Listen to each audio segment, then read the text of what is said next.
On the first day of school, the cold and aloof female CEO angrily cornered me in a corner and threw a cute little toddler at me. Your daughter. You hold her yourself. Looking at the little girl who bore some resemblance to me, I was instantly dumbfounded. Wait, my Barrett hasn't even been unboxed yet. Where did this daughter come from? Little did I know, this adorable toddler was indeed my daughter, and she had traveled back from the future. It all started 2 days ago. A little toddler suddenly appeared at Xia Corporation, hugged Xiao Wanqing's leg, and called her mommy. The scene shocked all the assistants and receptionists. Their CEO Xia was the eldest daughter of the prestigious Xia family in Rongcheng, and more importantly, the workaholic CEO who worked 365 days a year actually had a child. Xiao Wanqing snapped out of it, gently pulled the little toddler away, and her usual cold demeanor instantly softened as she subconsciously smiled. Little one, you can't just call anyone mommy. If you miss your mommy, I can ask a sister to help you find her, okay? Her assistant's eyes widened in shock. Where did my icy CEO go? How did she suddenly become so gentle?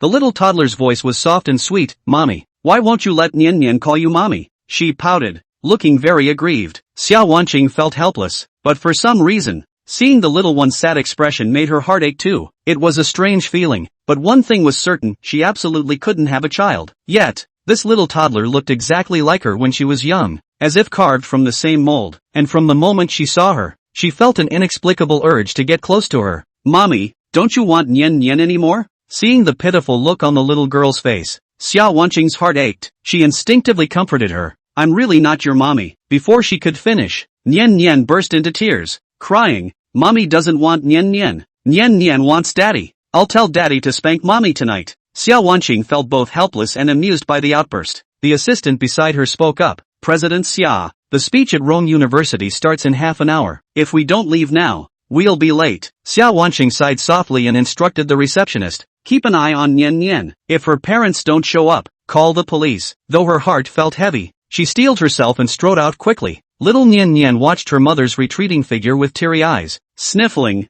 her small face full of grievance. Sensing the gaze behind her, Xiao Wanqing felt an inexplicable pang in her heart. She suddenly stopped in her tracks and, under her assistant's puzzled look, turned around and walked straight back to Nian Nian. Nian Nian, come to mommy, she said. The moment the words left her mouth, everyone around froze, staring at Xiao Wanqing in disbelief. Xiao Wanqing herself was stunned. The words had slipped out almost unconsciously, without any forethought, but she offered no explanation. Nian Nian wiped her tears and ran toward Xiao Wanqing, who bent down and scooped her up. Looking at the pitiful little face in her arms, a smile tugged at Xiao Wanqing's lips, and she found herself pinching the child's cheek on impulse. Nian Nian pouted, turned her head away with a soft huff, clearly signaling, I'm mad, come and coax me. Xiao Wanqing's eyes curved into crescents as she gently scratched the little girl's chin with her fair fingers. Nian Nian shrank her neck slightly, burying her face into Xiao Wanqing's shoulder with a pout. Xiao Wanqing felt no rejection at all. Instead, she thoroughly enjoyed being close to this adorable little child, which even surprised herself.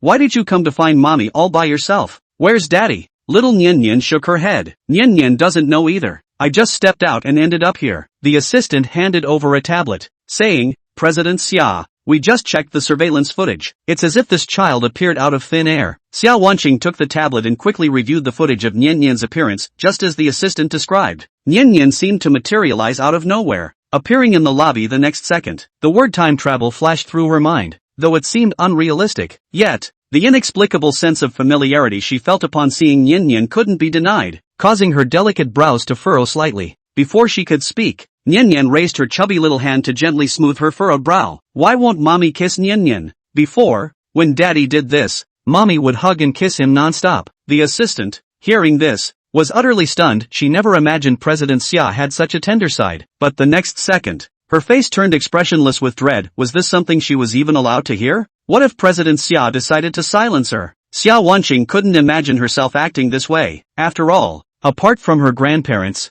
she was cold and distant toward everyone. Yet, she couldn't help but feel curious about the daddy Nian Nian mentioned. Let's go to the hospital first. Notify Dr. Shui to arrange a paternity test. Delay the meeting at Rongda University by 15 minutes. Upon hearing this, Assistant Su was so shocked her mouth fell open, her eyes filled with disbelief. Xiao Wanqing looked at the little child in her arms and asked softly, What's your name? Nian Nian? How old are you this year? Chen Nian Xue, she replied, holding up 6 fingers with a smile. Nian Nian is 4 years old. Xiao Wanqing chuckled and affectionately ruffled her messy hair. Does Nian Nian know mommy and daddy's names? Of course Nian Nian knows. Daddy is Chen Yunzhou, And mommy is Xiao Wanqing. When she mentioned her parents, her face was full of dependence and joy, a clear testament to how much her parents adored this little treasure. A hint of envy flashed in Xiao Wanqing's eyes, something she had never experienced before. But almost instantly, she buried that emotion deep within her gaze. Chan Yunzhou, Xiao Wanqing murmured softly, feeling as though she had heard the name somewhere before,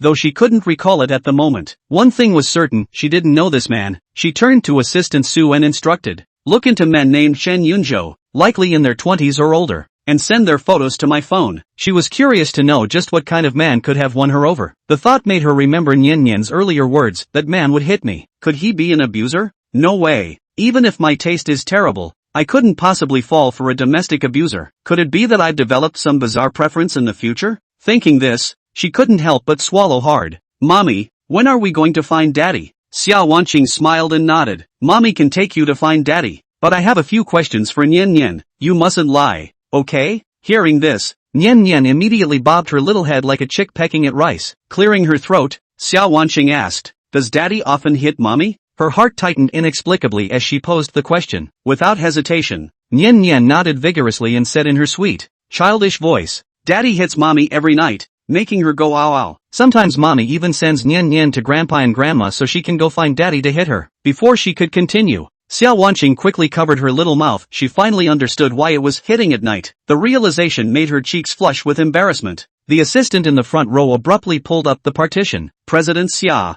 we didn't hear a thing." Xiao Wanqing cleared her throat awkwardly and quickly changed the subject. "Nian Nian, do Mom and Dad have a good relationship?" "They're great, though they sometimes argue. Mom always makes Dad kneel on the washboard, just like Grandma does with Grandpa." Xiao Wanqing burst into laughter, realizing she must hold considerable authority in the family. For some reason, she suddenly felt eager to meet her future husband and her mother-in-law too. Without even noticing, she had quietly accepted the idea that Nian Nian was indeed her daughter. Soon, they arrived at the hospital and headed straight to the paternity testing center. "Run a DNA test between me and this little girl. Expedited. I want the results by this afternoon." After the samples were taken, Xiao Wanqing didn't linger and immediately set off for Rongqing University A. Meanwhile, in the auditorium of Rongqing University A, Chu Ziheng threw an arm around me excitedly and said, "Yunzhou, great news. Rumor has it the school invited the CEO of Xia Corporation to attend the freshman speech." I replied indifferently, "Is the CEO of Xia Corporation such a big deal?" Chu Ziheng rolled his eyes. "You're so out of touch. It's no surprise you wouldn't know. The Xia family is the top of Rongqing's elite circles. Most importantly, Xia Wanqing is a stunning beauty famously known throughout the city, and she's only 24. Yeah, right. How many of those so-called stunning beauties online are actually real?" Chu Ziheng pouted and simply stopped dwelling on the matter. He pulled out a pink letter from his pocket and handed it to me, flashing a sleazy grin. I looked at him in shock and subtly scooted away. "Though I'm undeniably charming, there's no way this could work between us." Chu Ziheng smacked me and snapped, "What the hell are you thinking? Class monitor Zhang Mian asked me to give this to you." "Damn it. If you're just delivering a letter, why flash that creepy smile? Do you have any idea how terrifying that is?" I snatched the pink letter, crumpled it into a ball, and stuffed it into my pocket. Chu Ziheng looked exasperated. "Even someone as beautiful as the class monitor can't win your heart?" Just as I was about to say something, a sudden commotion erupted in the auditorium. There, standing at the entrance, was an absolutely stunning woman holding a tiny baby in her arms. Chen Yunzhou rubbed his eyes and murmured as the bottom of his eyes were filled with amazement. "Holy, that's beautiful, isn't it? If I could marry her as my wife, I'd be willing even if I had to live in a villa and drive a luxury car." When Chu Ziheng heard this, he blankly glanced at him and did not have the good sense to say, "No, you don't want to suffer at all, do you?" Chen Yunzhou let out a light laugh, withdrew his gaze, and preached, "Just kidding, it's nice to think about things like that." Just then, his cell phone vibrated twice, and when he looked down, it was a message from Zhang Mian, asking himself to come out. He sighed lightly and got up, ready to sneak out, when Chu Ziheng, who was on the side, saw this and curiously said, "Well, go cut through the rot." Chen Yunzhou casually returned. Chu Ziheng understood, so he didn't ask any more questions. Just as he was furtively preparing to slip out the back door, a gaze caught him. "Mom, it's Dad." Nian Nian looked at Chen Yunzhou's back and said, Xia Eveningqing just happened to have finished exchanging pleasantries with a group of school leaders and was about to leave, but when she heard Nian Nian's words, she still followed Nian Nian's gaze for the first time, and saw a broad-shouldered, narrow-waisted back disappearing from the back door. She gave a wink to her assistant, then left the studio at a quick pace.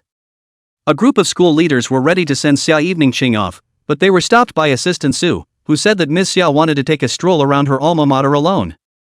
All returned to the studio to continue organizing orientation speeches. Assistant Su, on the other hand, left the studio and quickly chased towards Xia Evening Ching, quickly catching up with the two of them. Nian, you're not mistaken, are you? Xia Evening Ching hugged Nian Nian and chased after the tall figure in front of her, while asking at the same time. With a confident look on her face, Nian Nian preached. That's Daddy, Nian can't be mistaken. Xia Evening Ching nodded her head with a smile, and then she looked at Assistant Su, who was at the side, and instructed. Immediately have someone check out a large named Chen Yunzhou. Send me the photos first thing. Okay, Mr. Xia. Assistant Su nodded in response, then took out his cell phone to send someone to check. And Chen Yunzhou, who was walking ahead, did not realize that someone was following behind him as he followed Jiang Mian's message and walked into the cherry blossom forest. Just as he walked into the cherry blossom forest, he saw Jiang Mian in a white dress. Today's Jiang Mian painted a light makeup, very beautiful, but Chen Yunzhou was indifferent. His heart did not set off half away for this. He walked closer and was about to open his mouth to politely refuse, but before he could open his mouth, Jiang Mian took the lead and said, Yunzhou, I like you. I've liked you since high school. At the same time, Xia Evening Ching happened to approach with Nian Nian in her arms, just in time to hear Jiang Mian's words. For some reason, a strange feeling welled up in the bottom of her heart, and her eyebrows furrowed slightly without her realizing it. Nen looked at her dad in the distance, and then at her mom who was holding her, although at 4 years old she couldn't yet read people's minds. But then she could sense that her mom was angry, and though she didn't know why, it had to be her dad's fault, and after a moment's thought, she said crisply. Mommy's not mad at me, so I'll punish Daddy for kneeling on the board at night. Chapter 4 What if my future husband is still a freshman? When Xia Evening Ching heard this, her mood improved and her brows spread. And not far away from Chen Yunzhou is no reason for a cold spine. The heart vaguely feel uneasy, but did not pay too much attention to retrieve thoughts, was about to open the mouth to refuse. However, Jiang Mian seemed to be aware of it and didn't give him a chance to speak at all, turning around and walking away quickly. Chen Yunzhou looked at her back as she left, sighed, took out his cell phone, opened Jiang Mian's conversation page, and directly rejected it.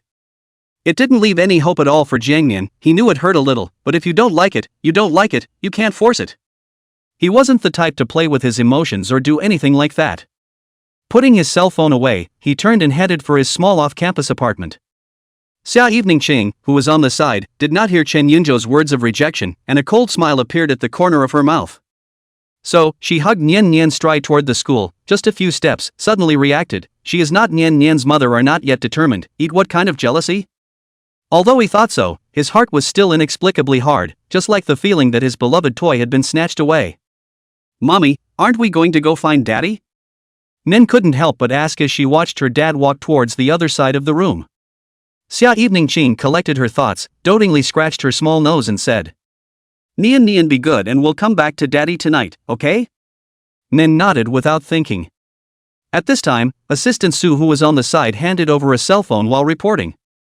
Mr. Xia, there's only one student named Chen Yunzhou at University A. He's still a freshman and the top student of the college entrance exam in Rongqing. Xia Evening Ching took the cell phone. On it was clearly a photo of Chen Yunzhou playing basketball. The photo was obviously a sneak peek, but it was very clear. The man in the photo had deep features, sword brows and starry eyes, and was wearing a black undershirt, juvenile and handsome, but just looked a little dull. Especially those eyes. Even if it was a photo, she could still feel the clear stupidity that only belonged to a college student, which made her hook her lips. Spinning around, she brought her cell phone to Nian and asked, Nian, is this a picture of Daddy?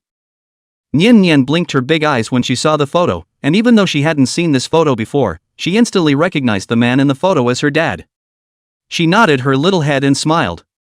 It's a picture of Dad. With that, she reached up and slid her hand across the screen to see if there were any other photos, but touched the back button instead. Xia Evening Ching saw the words on the photo at a glance. Wall to wall, fish to fish, love to love. The moment she saw the text, the corners of her mouth rose slightly. No wonder this photo was taken secretly. It seems that this little man has a lot of charm. Collecting her thoughts, she looked at Assistant Su who was beside her and barked out a command. Check, I want all the information on him. Assistant Su nodded and responded, okay, Mr. Xia.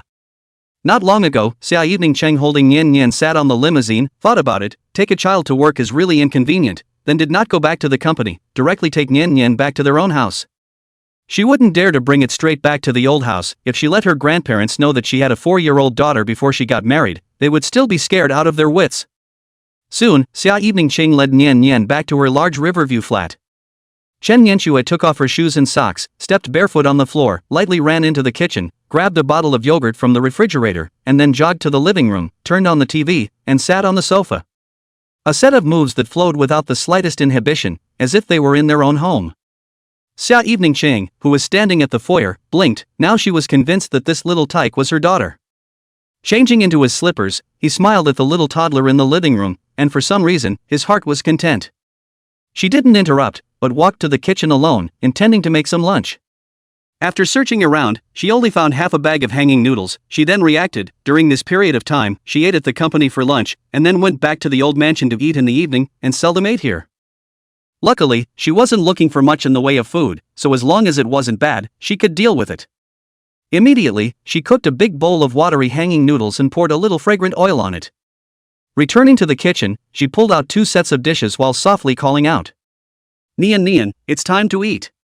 Nian Nian heard the voice and answered, then ran to the dining room and sat down on a chair obediently. Xia Evening Ching looked at the cute little toddler in front of her. The smile on her face grew a few points thicker. She picked up the bowl and clamped some hanging noodles and put them in front of Nian Nian. Chen Yanxue looked at the hanging noodles in front of her. The smile on her face stalled, and after rolling her eyes, she reached out her small hand to push the bowl in the direction of her mother, and crisply said, "Mommy eats, Nian is not hungry." Coo of a dove. As the words left her mouth, her stomach growled at an inopportune time. The two were wide-eyed and the scene was awkward for a moment. Nian heatedly smiled, picked up a spoon aside, and took a mouthful of hanging noodles, swallowing it with difficulty, and she didn't forget to quip, "Mommy makes really good noodles." Xia Evening Ching listened to Nian Nian's compliments against her will and snorted, thinking that although her own craftsmanship was average, it wasn't so difficult to swallow. Thinking about it, she picked up the hanging noodles and took a bite. The next second, those hanging noodles appeared in the trash, and it was clear that she had overestimated her cooking skills. Nian Nian was relieved to see this, her little face showing a hijacked expression. Seeing this, Xia Evening Ching couldn't help herself a little, but she still honestly sent a message to Assistant Su, asking her to bring 2 meals when she came. Can't let the little one go hungry after all. Not long after, Assistant Su came with 2 meals. Nian Nian was probably starving, gulping down her meal, both cheeks stuffed and bulging. Xia Evening Ching was a little heartbroken and a little amused at this. At this time, Assistant Su, who was on the side, put the tablet on the table and spoke. "Mr. Xia, this is all of Mr.'s information." She heard the voice, retracted her gaze and looked to the side of the tablet. Chen Yunzhou 18 years old, father Chen Yi, mother Liao Ting, sister Chen Yunjin. Seeing Liao Ting's photo, her face was full of consternation. Liao Ting she recognized, and was still familiar with, because that was her own high school 3 years of homeroom teacher. No wonder hearing the 3 words Chen Yunzhou was so familiar. Wait, so that means you're married to your teacher's son in the future? Coming to this conclusion made her a little dizzy. She vaguely remembered that she seemed to have taken him for a day during her sophomore year of high school for something. Just as she was confused, Nian saw the picture on the tablet and shouted happily, "Mom, it's a picture of grandparents." But the grandparents up there are so young. Xia Evening Ching retrieved her thoughts, smiled and touched her head, and said, "Nian Nian is good. Wait a while before mommy and daddy take Nian Nian to see grandma and grandpa, okay?" Chapter 5, It's Kinda Cool, Why? Nian nodded, amused. It was also at this time that the doorbell suddenly rang. Assistant Su quickly walked towards the door. Opening the door, an assistant handed Assistant Su a test report. Assistant Su took the report and nodded towards that assistant, then closed the door and came to Xia Evening Ching's side, handed the report over and said, "Mr. Xia, the paternity test is out." The paternity test was expedited by the hospital director and the results came back in just 4 hours. Xia Evening Ching took the paternity test and flipped it open to take a look, and it clearly stated that the two were mother and daughter. She wasn't the least bit surprised by this, instead her heart was a little happy that she had actually given birth to such a cute little thing in the future. Immediately, she looked at Assistant Su, who was at the side, and instructed, "Don't let them spread the word on the company side." How does that make her talk? Do you just come to the door and say I'm your future wife, you're my husband, and this is your daughter? It was too shameful for her to say anyway. Mom. Chen Yanxue pecked her cheeks, her tone glutinous. Xia Evening Ching wanted to procrastinate, but at Nian Nian's big, pitiful eyes, instantly softened, her heart crossed and she nodded her head in response. Okay, we're going to go find Daddy. Interrogative particle classical. When Nian Nian heard this, she clapped her little hands happily, her face full of anticipation. She naturally wouldn't go back on her word, putting down Nian Nian and returning to her room to find a black trench coat. She then led Nian Nian towards the outside. A group of 3 people, according to the address they found out, soon drove to the neighborhood of an apartment not far from the University of A in Rongqing. They quickly found a unit in the 9th building, and the 3 of them took the elevator to 802 on the 8th floor. Standing in the doorway, Xia Evening Ching but suddenly chickened out, but not waiting for her to react, Nian Nian had already raised her hand and knocked on the door of the room while shouting, "Dad!" Xia Evening Ching smiled and shook her head. After all, he had to face it, after all, he was Nian Nian's future father. Doing a good job of building up her psyche made it a lot easier for her, too. It was also at that moment that the door to the room was opened, and a tall man with a cocktail head and sleepy eyes appeared in front of the trio. Xia Evening Ching's eyes flashed with a flash of dislike, but she still quickly sized him up. She had to say that this little man was quite handsome, and the real person was even better looking than the photo. When Chen Nianxue saw Chen Yunzhou, she opened her small hands and sweetly shouted, "Dad!" Chen Yunzhou rubbed his sleepy eyes and returned to his senses slightly, and when he saw the stunningly beautiful woman in front of him, he couldn't help but widen his eyes. The president of the Xia Group, Xia Evening Ching? He blinked, shock on his face, but quickly reacted and muttered, "This must be a dream. How could the president of Xia appear at his own doorstep? I'd better go back and get some more sleep." The words fell, and without giving them a chance to respond, he simply closed the door. Xia Evening Ching looked at the closed door of the room. A touch of helplessness appeared on her face. She was very curious. This little man looked dull. How did he abduct himself? And made himself willingly give birth to a daughter for him? While Chen Yunzhou in the room was planning to go back to take a nap, Cola bumbled over and surrounded him. Coke's tail hit him in the leg, sending a slight pain through him, and he reacted with a jolt that this didn't seem to be a dream. He quickly turned around and opened the door to his room, where the 3 Xia Evening Ching people were still standing in the doorway. Holy, this really isn't a dream. Xia Evening Ching sighed lightly and said in a cold voice, "This is your daughter." Not waiting for her to finish, the door slammed shut again. "No, being rich is great. I'm only 18, where did I get a daughter? Isn't that bullying honest people?" Yunzhou cursed and walked towards. The moment Assistant Su turned her back, the smile at the corner of her mouth suddenly disappeared and she moved her body. She had studied sparring, Muay Thai, and it was still easy to open a door. The next second, she lifted her leg. Num. Bang. After a loud bang, the black wooden door fell down. Chen Yunzhou turned around violently when he heard the commotion, and saw that the door of his house had been kicked down by the just woman. When he saw the scene, his body trembled and his mouth opened wide. Xia Evening Ching collected her legs, patted the non-existent dust on her body, and looked at Chen Yunzhou like he was looking at garbage. Chen Yunzhou actually felt a little bit of pleasure when he met her garbage-looking gaze. Why? No, when did I become so perverted? No. Is this the time to think about that? Chapter 6, Raising a Dog for 1,000 Days. Coke, up.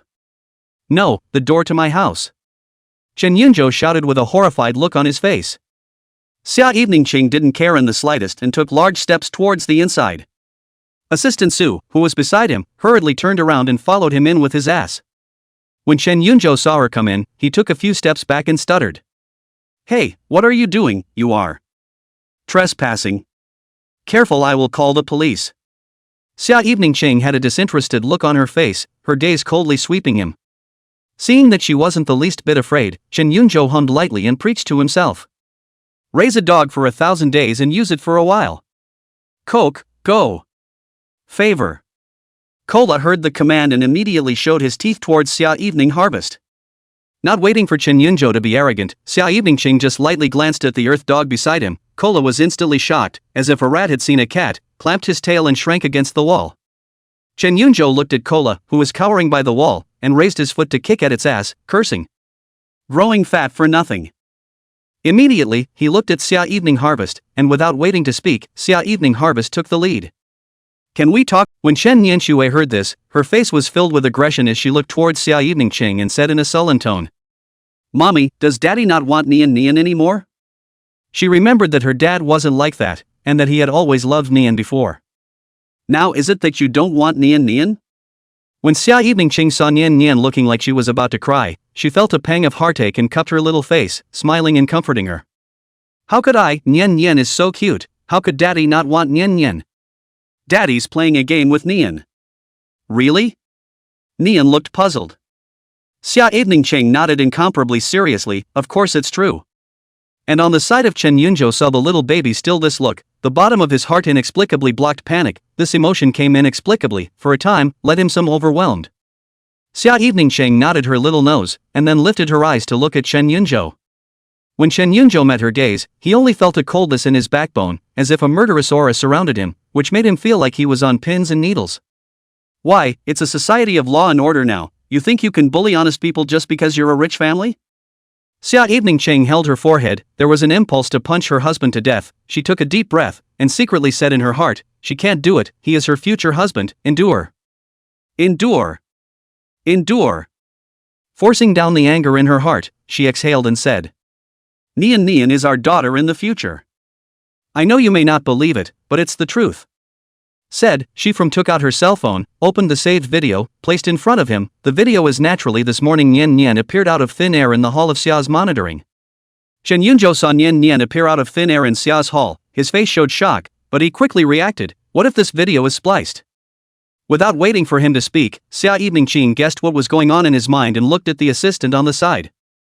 Assistant Su understood and quickly took out 2 documents from her bag and laid them on the table, one of which was clearly a paternity test, and the other was a physical examination report. She continued. The surveillance is real, I don't have to lie to you. This is the paternity test for Nian and I, and my medical report from last month. I've never had sex and I have no record of giving birth. Chen Yunzhou quickly reacted, his own family although a little bit of money but it is impossible to be compared with the Xia family, the woman in front of him really did not have to lie to himself. So this little toddler in front of you is really your daughter? To be rigorous, it should be that one is a future daughter. Seeing that Chen Yunzhou didn't say anything, Xia Evening Ching thought that he didn't believe it, so she continued. If you don't believe me, you can get a paternity test. If you don't want to recognize it, I can raise the baby myself. Without waiting to finish, Chen Yunzhou interrupted in a stern voice. Who says I don't want it? She's my daughter. As the words left his mouth, he looked to the little tyke and coughed softly, his tone gentle. Nian Nian, come too. Dad. When Nian Nian heard this, she jumped off the couch and jumped right into his arms, her eyes full of laughter. Chen Yunzhou took it into his arms as he looked at the little toddler in his arms, his heart softened to the core. Daddy's bad, want a kiss? Not waiting for him to say something, Nian Nian pouted and pouted. Chen Yunzhou didn't even think about it and directly kissed her on the face. How can I say it, this feeling is so peculiar. I woke up and I was actually a father. As Xia Evening Ching watched their father-daughter interaction, a slight unhappiness actually rose in the bottom of her heart. Noticing the flash of displeasure, she startled herself and shook her head, preaching. Let's just go to the hospital for a paternity test. As the words fell out of her mouth, she thought for a moment and added. Don't worry, you don't have to pay for the appraisal. Chen Yunzhou sniffed and gave a light hum with a haughty face, saying. No, brother has money. Saying that, he took out his cell phone and opened his Weixing balance, $20.99, however, the next second, a message popped up. Dear Scribble Puppy, your penguin music has expired and has been automatically renewed for you, minus the balance of $14.90. When he saw the news, he just felt that the sky was falling, and he had just started the school year, and the money had been spent. Chapter 7, I'll have to tell Mom you're hiding money. At this time, Assistant Sue, who was on the side, voiced a reminder. Sir, the minimum fee for a paternity test is between $2,000 and $2,500, and the balance in your phone seems to be a bit insufficient. Chen Yunzhou was dumbfounded and silent for a long time, after which he silently dialed his own mother's phone. Some embarrassed to get up, toward the balcony, soon the phone was connected, not waiting for his mom. Liao Ting opened his mouth, he took the lead and said. Mom, M. What? Little brat, you belong to the gold-swallowing beast? Liao Ting on the other end of the phone sounded rather grumpy. Chen Yunzhou was unconcerned about this and said carelessly. Then prepare to be a grandmother. The caller froze for a long moment at this statement. Instead, he handed the phone to Nian Nian, who held it in her hands, happy, and cried out sweetly. Grandma! Liao Ting was just about to break out in curses when she heard a child's sweet voice, and she rolled her eyes, not having the good sense to say, "Don't give me any of that, play aside." Ms. Liao Ting obviously didn't believe in his words and directly hung up the phone. But still gave him to transfer 2,000, for their own son. She is still very understanding, although spend money fierce point, but all is to buy games, buy sneakers and so on. She didn't really care, but only asked out of habit. She didn't believe that this little brat really had the guts to give his entire grandchildren out. "Dad, grandma's hanging up." Nen looked at the hung-up cell phone, then at her dad, and preached. The moment the words fell, Wei Xing's beep suddenly sounded, and Chen Yunzhou smiled as he pinched her little nose and complimented her. "Nenin is so good." With that, he took his cell phone and put Nenki down, saying, Nian, you go and play with mommy first, and daddy will make you a delicious meal later, okay?" Nian nodded happily when she heard that she could eat her dad's cooking, and gave him a kiss directly on the cheek, crisply. "Yeah." After saying that, she ran into the living room and jumped into Xia Evening Qing's arms. And instead of rushing out, Chen Yunzhou dialed Lao Deng's number. This time the phone rang for a long time, and just as it was about to hang up, it was answered. Chen Yunzhou said with a straight face, "Lao Deng, spit some gold coins." "Little brat, doesn't your mom have all the financial power in the house? You're looking for me to spit gold?" Chen Yi didn't have the good sense to say. "Well then, I'll just have to tell mom that you're secretly hiding personal money." Not waiting for him to finish, Chen Yi interrupted with a smile. "Good Dyer, who are we to each other? Everything can be discussed. How much?" When he said the last three words, his tone was filled with gritted teeth. Chen Yunzhou, however, was not the least bit surprised and laughed. 2,000? 2,000? Are you crazy? Your mom only gives me 200 a week for pocket money. I'll give you my life. Without waiting for him to continue, Chen Yunzhou interrupted. If mom finds out you steal my year-end money every year. Good son, 2,000 is too little, add 500, they are in college, they have to treat themselves better, spend what you need to spend, don't save money for your dad.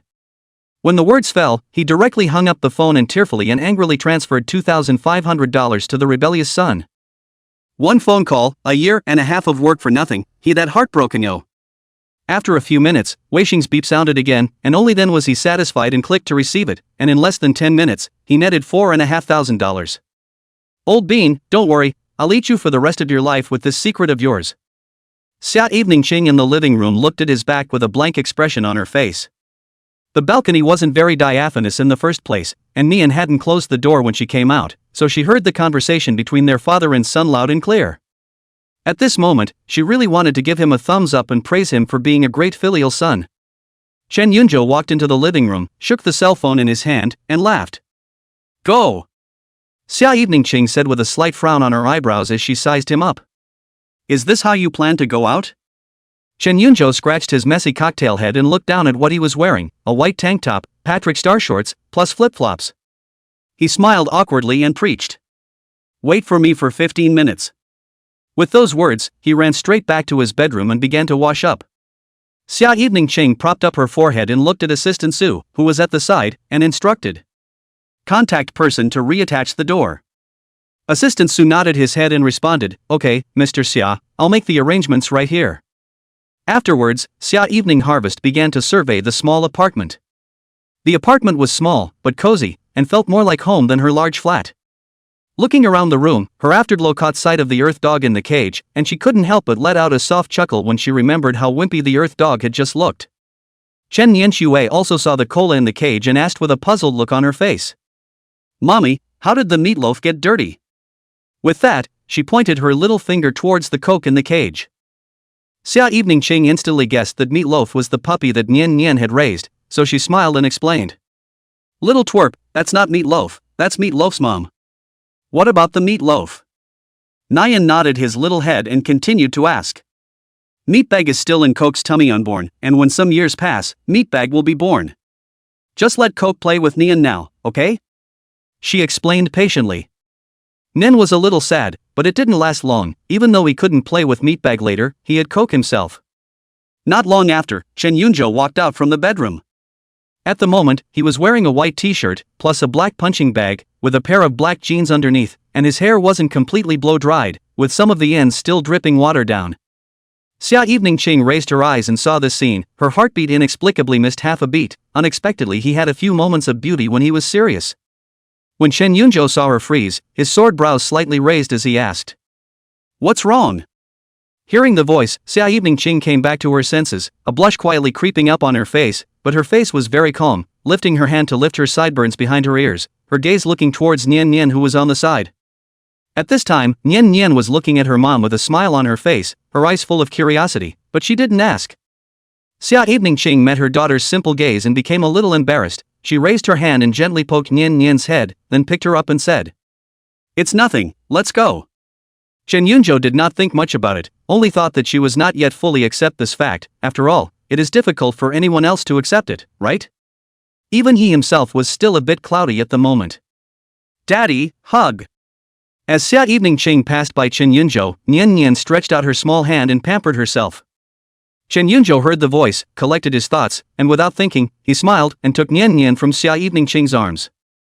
The naturalness of the movement was as if it had been done many times, something that even they themselves did not notice. Xia Evening Ching looked at the door on the floor and coughed lightly. Assistant CEO will be watching the house and someone will reattach the door later. Chen Yunzhou naturally did not refuse and nodded with a smile. Chapter 8 Auntie? Chen Yunjin. The three then took the elevator to the first floor. Chen Yunzhou held Nian Nian and walked in front. Xia Evening Ching followed beside her, her afterglow peeking from time to time at this little man who was a head taller than herself. She was even more curious now as to why she had fallen for this little man. Chen Yunzhou naturally noticed the gazes she cast from time to time, but only thought she was looking at Nian Nian. Although he was confident in his face value, he wasn't narcissistic enough to make $1 trillion president throw himself at him.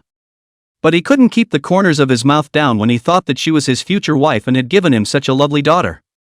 Just as he was secretly happy, Nian Nian, who was lying on his shoulder, stretched out his little hand and directly cupped Xia Evening Ching's face, speaking in a milky voice. "Mommy, why do you keep sneaking glances at Daddy? Look at Nian Nian too." When these words came out, Xia Evening Ching's already flushed face was like a ripe apple, very tempting. She picked at her nails in embarrassment, not realizing that her little gesture would be poked at by her daughter. A wave of unspeakable shame surged through her. Chen Yunzhou slightly inclined his head and looked at Xia Evening Ching on the side. Xia Evening Ching met his gaze, her eyes dodged, and she coughed lightly, speaking.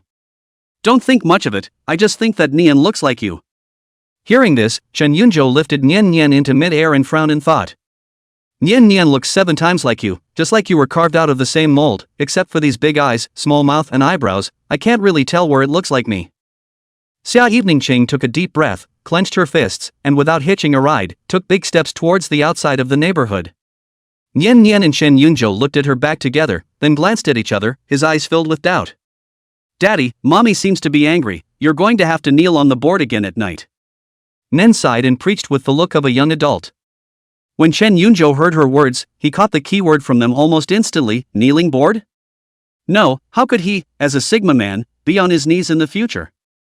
Just as he was pondering, he saw that Xia Evening Ching had already walked out of the neighborhood, and he didn't care to think too much about it, holding Nian Nian and quickly followed him. "Daddy, slow down, Nian is going to be turned upside down." Walking out of the neighborhood, Chen Yunzhou saw an old red flag parked by the road. The driver, standing beside the car, quickly opened the backseat door. Xia Evening Ching bent down and sat in. Chen Yunzhou first put Nian Nian into the back seat. The little guy was very good at sitting on his own, and patted the seat next to him. "Daddy, sit." Chen Yunzhou complied and sat in. The car was spacious, the air was filled with a light fragrance, smelling him a bit apoplectic.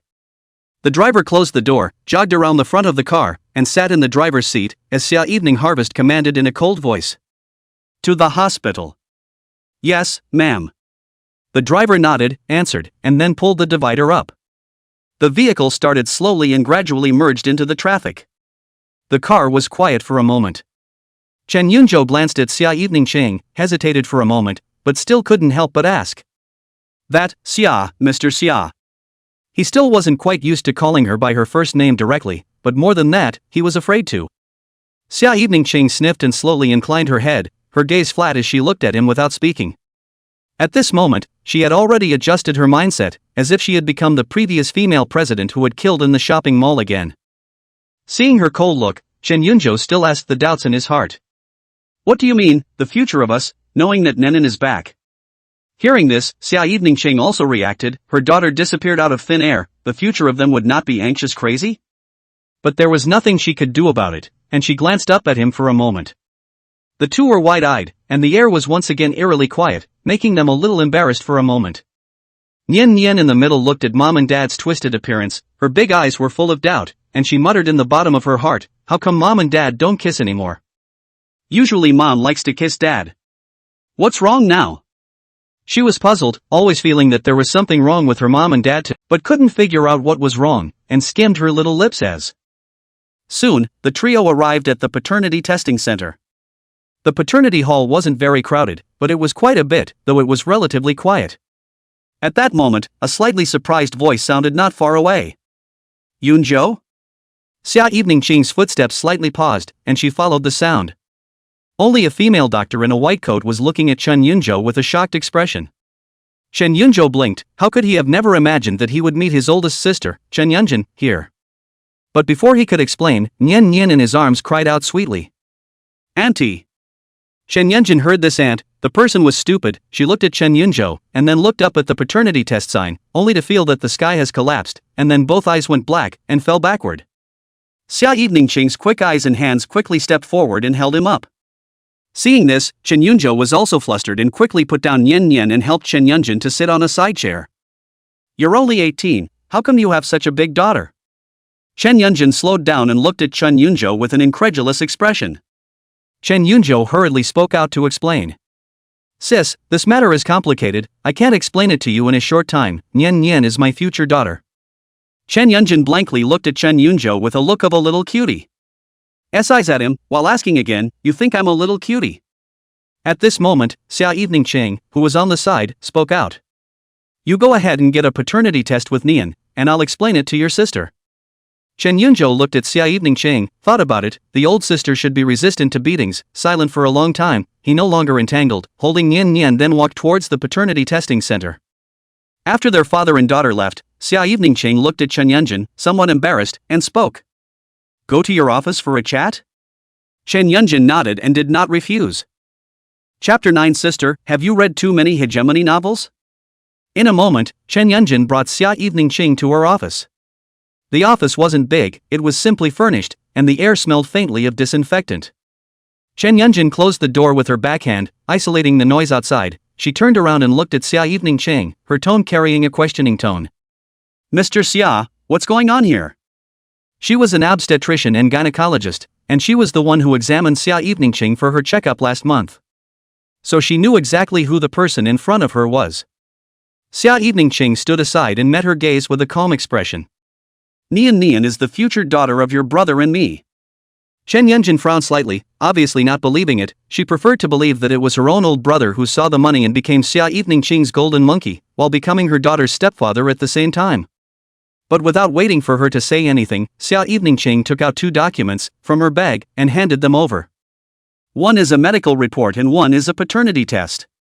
If you don't believe me, you can read these 2 reports first. Chen Yunjin took the document suspiciously, her gaze first falling on the paternity report. Flipping the document over, he saw at a glance that it read, identified as mother-daughter relationship. When she saw those words, her brain went down. No, what do you mean identified as mother-daughter relationship? She had just finished checking Xia Evening Ching's gynecology last month, and she hadn't given birth at all, even her membranes were still there. Chen Yunjin's hand holding the report trembled slightly as she looked up at Xia Evening Ching with complicated eyes. Is Nian really from the future? Xia Evening Harvest nodded and preached. I know it's hard to believe, but it is what it is. The office fell silent for a moment. Chen Yunjin looked at the 2 reports in front of him, his mind in chaos.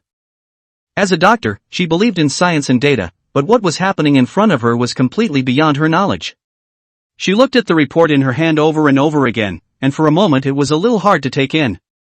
She was silent for a long time, eventually placing the report on the table and rubbing her brow, her tone carrying a hint of exhaustion. Let me digest it for a moment. Not long after, the office door was pushed open and Chen Yunzhou walked in holding Nian Nian. He saw Chen Yunjin sitting on a chair, staring stupidly at the report on the desktop, and couldn't help but look at Xia Evening Harvest, casting a questioning glance. Xia Evening Ching gently shook her head and whispered. She's going to need some time to accept it. Chen Yunzhou realized that anyone else who suddenly learned that they had a niece who had traveled back from the future would probably need time to digest. Just then, Chen Yunjin snapped back to his senses, stood up, and without a second thought, pulled Chen Yunzhou's wrist and dragged him out of the office. The door slammed shut, cutting off the view from inside. "Mommy, why are Auntie and Daddy out?" Nian Nian looked at Xia Evening Harvest and asked. Xia Evening Qing squatted down and stroked her dull fur, laughing. "Dad and Auntie have something to say, they'll be back in a minute." Nian Nian nodded obediently and didn't continue to ask. And the hallway. Chen Yunjin loosened his hands and wrapped his hands around his chest, his gaze sharply. Chen Yunjin didn't respond, but he believed it 3 times. "Sis, won't it all be clear when Nian Nian and I get our paternity tests?" Seeing that she was silent, Chen Yunzhou continued. Chen Yunjin stared at him for a few seconds, seeing that he didn't look like he was faking. The doubts in his heart were slightly reduced, and after thinking about it, it could only be that way, so he nodded his head and said, "Okay, I'll meet you at your apartment tonight with the report." "Okay." Chen Yunzhou nodded in agreement.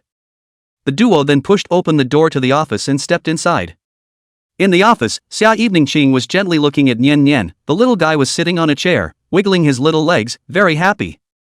Seeing Chen Yunjin enter, Nian Nian immediately revealed a sweet smile and shouted crisply, "Auntie!" Hearing this soft aunt, Chen Yunjin's heart couldn't help but soften a few points. She walked over to Nian Nian and crouched down, a rare, gentle smile on her face. "Nenin is good." She reached out her hand and gently touched Nian Nian's little head, asking softly, "Tell Auntie, what's your name?" Nian Nian tilted her little face up, her big eyes shining brightly as she replied in a milky voice. "My name is Chen Nianxue, I'm 4 years old." Chen Yunjin pinched Nian Nian's little face, somewhat lovingly, and said softly, "Nian Nian is so good, will Auntie go visit you tonight?" Nian Nian's eyes instantly lit up when she heard that her aunt was coming to see her in the evening, and she nodded her head as if she were pecking at a chicken's rice, sweetly responding, Yeah. Saying that, her little head moved forward and gave Chen Yunjin a resounding kiss on his cheek. "Bye, Auntie." Chen Yunjin was filled with joy by the little guy's kisses, and the smile on his face became even more doting. She once again stroked Nian Nian's head, her gaze gentle beyond words, but when her eyes landed on Chen Yunzhou, her smile instantly disappeared and her eyes returned to their previous sharpness. Chen Yunzhou's mouth twitched in shock at the speed of his own old sister's change of face, and he could only smile awkwardly, scratch his head, and say, "Sis, we'll go first then?" Chen Yunjin nodded in agreement. Seeing this, Chen Yunzhou was like an amnesty and hurriedly picked up Nian Nian, then took Xia Evening Qing's hand and quickly walked towards the outside of the office. "Bye, Auntie." Nian Nian waved her little hand as she bid farewell to Chen Yunjin. The smile on Chen Yunjin's face surfaced once again as he waved his hand towards Nian Nian and watched them leave. Until their silhouettes disappeared outside the door, the smile on her face slowly converged, not to mention, Nian Nian's eyebrows really do look a bit like her own oldest brother. The other side. Chen Yunzhou held Nian Nian, holding Xia Evening Qing, and walked quickly out of the hospital towards the old red flag parked by the roadside. Xia Evening Qing looked at the hand that was being held. Surprisingly, she did not shake it off, but subconsciously gripped it a little tighter. At this moment, she seemed to feel some different sentiments. Arriving at the car, Chen Yunzhou let go of her hand and pulled open the backseat door, looking towards Xia Evening Qing and signaling her to enter first. Xia Evening Qing, however, froze in place, a touch of loss flashed under her eyes, but she quickly gathered her emotions and sat straight into the car, followed by Chen Yunzhou. Inside the car, Nian Nian's little head was resting on Xia Evening Qing's leg, and her little short legs were resting on Chen Yunzhou's leg, a happy smile on her face. Seeing this, Xia Evening Qing couldn't help but pinch her nose, making Nian Nian giggle, and when Chen Yunzhou saw the scene, he actually had a feeling that the years were still. Chapter 10 Mom, Nian Nian wants to be a little tiger. Chen Yunzhou glanced at the elegantly poised Xia Evening Qing beside him and couldn't help but ask. "Just now my sister. You seem to know her?" Xia Evening Qing's tone was flat and she nodded, as if she was just stating a trivial and insignificant matter. "Well, Xia has a stake in the hospital," she added after a moment. "It was Dr. Chen who did my physical last month." "So it is." Chen Yunzhou nodded in understanding. No wonder old sister knew Xia Evening Qing, and no wonder she reacted so strongly when she saw herself and Xia Evening Qing showing up at the paternity testing center with Nian Nian. He retracted his thoughts and looked down at Nian Nian, who was lying in the middle of the two of them, a gentle smile unconsciously appearing on his face as he asked, "Nian, what would you like to eat for dinner?" As soon as he heard food, Nian Nian immediately came into the spirit, his little feet shook, tilted his little face, his eyes shining brightly as he looked at Chen Yunzhou and shouted in a milky voice. Sweet and sour pork. Nian Nian wants to eat sweet and sour pork. Chen Yunzhou was amused by his daughter's adorable appearance and reached out to favorably scratch her little nose. Little greedy cat, your mouth is still quite mouthy. He smiled and answered, okay, we'll have sweet and sour pork tonight. After saying that, he raised his eyes to look at Xia Evening Ching and asked in a somewhat unnatural manner. That? Mr. Xia, what would you like to eat? Xia Evening Ching gently stroked Nian Nian's soft hair, sniffing. Her eyes moved away from her daughter and landed on Chen Yunzhou's face. Although she had a light smile on her face, her tone was light. Both. She paused for a moment, as if thinking, and then added. And there's no need to call me Mr. Summer. Chen Yunzhou was slightly stunned, thought for a moment, and asked tentatively. So? Can I call you Evening?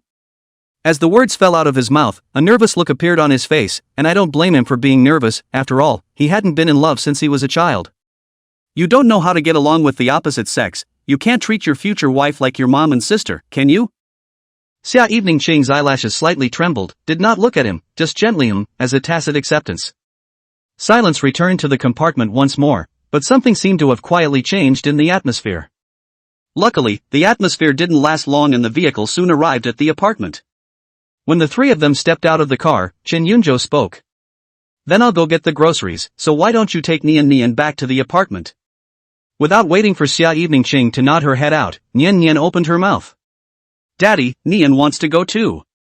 Chen Yunzhou smiled and squatted down, stroking her brain and speaking. Be good Nian, Daddy will be back soon. Nian Nian didn't nod her head and raised her little head to look at Xia Evening Ching, gently shaking her hand with a pitiful tone. Mom! Xia Evening Ching didn't have the slightest resistance to this and opened her mouth without thinking. Come along, there's nothing to do anyway. Yeah, mommy kisses. Hearing this, Nian jumped up and down and shouted.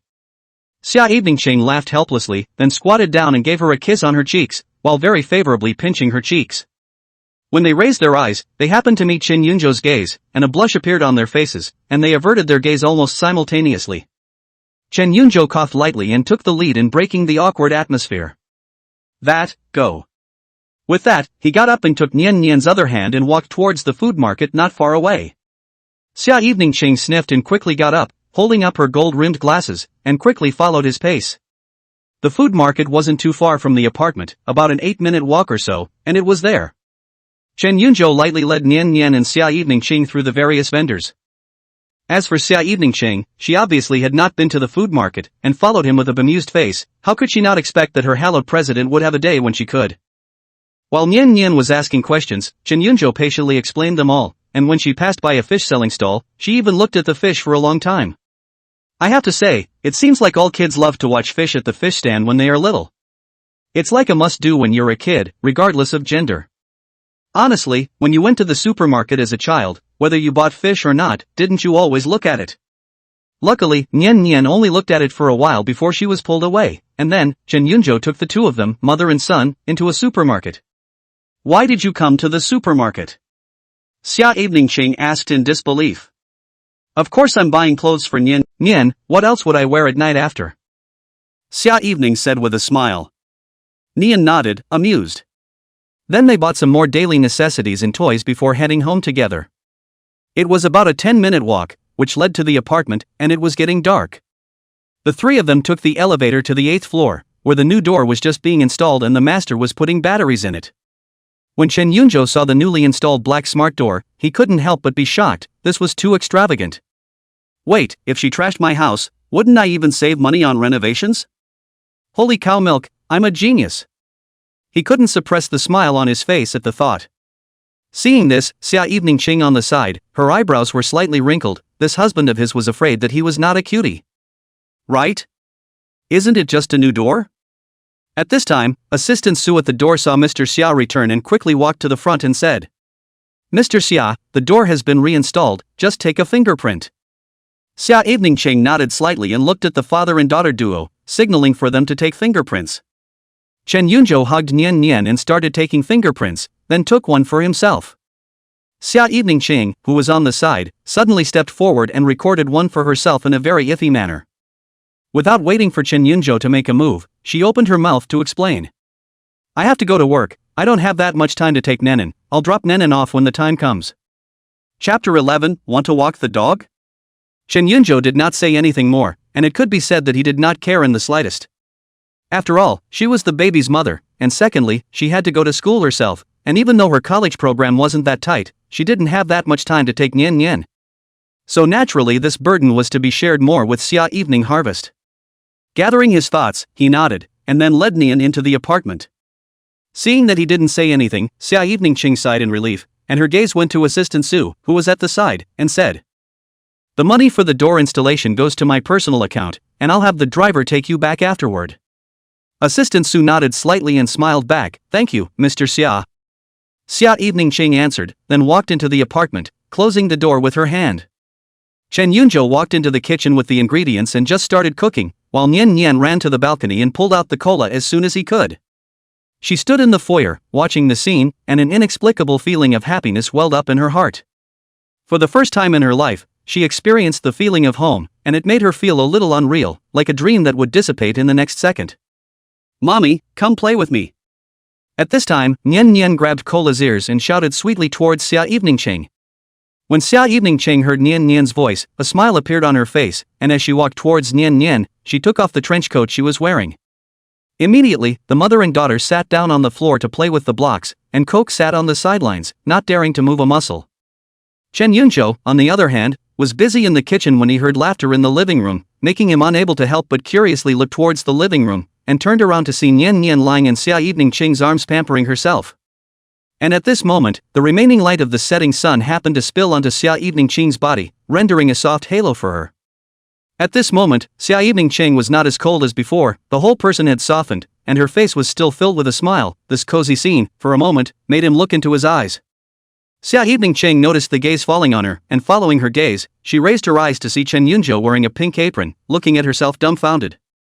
The smile at the corners of her mouth froze, a look in her eyes, how horny had she been to look at him? Chen Yunjo met her gaze, a flash of embarrassment appeared on his face as he turned around in a panic and washed the washed dishes again, putting on a busy appearance. Seeing his shy appearance, Xia Evening Ching could not help but let out a low laugh. Half an hour or so. Chen Yunjo brought out the last bowl of food and placed it on the table, then looked towards the living room and shouted, Dinner!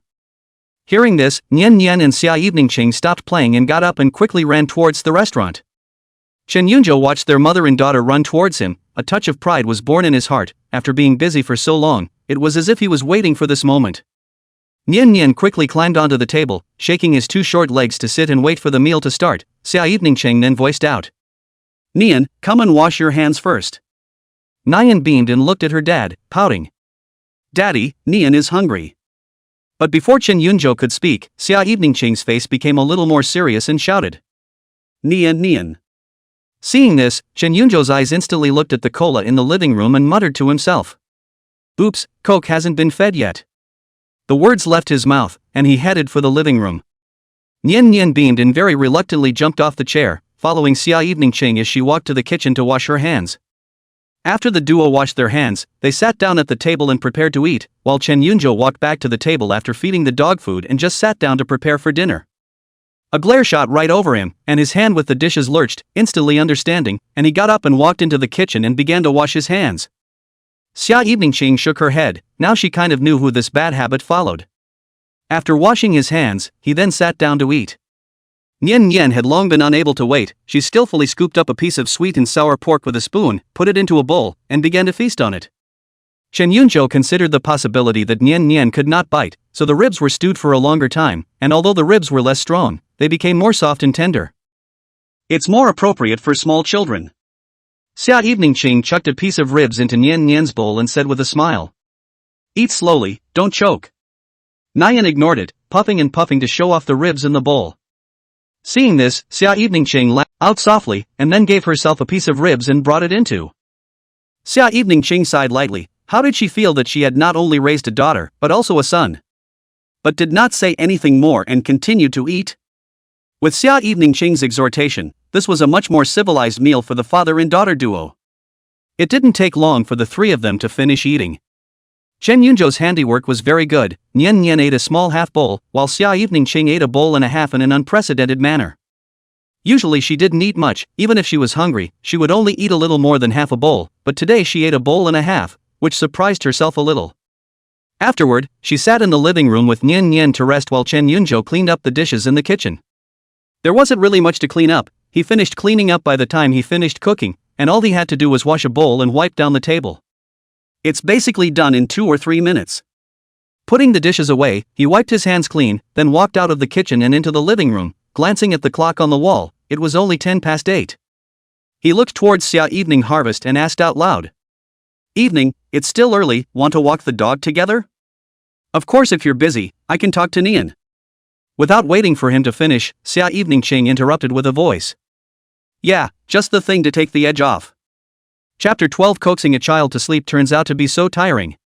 Chen Yunzhou did not think that she agreed directly, froze for a moment, but quickly came back to his senses, turned around and took out the dog leash from the entrance cabinet, skillfully putting it on Coke, who was squatting in the doorway wagging his tail.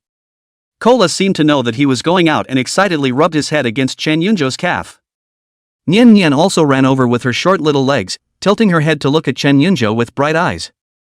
Daddy, are we going to walk, Coke? Yeah, does Nian want to come along? Chen Yunzhou smiled and touched her head. Yes. Nian Nian nodded her head vigorously and took the initiative to hold Xia Evening Harvest's hand.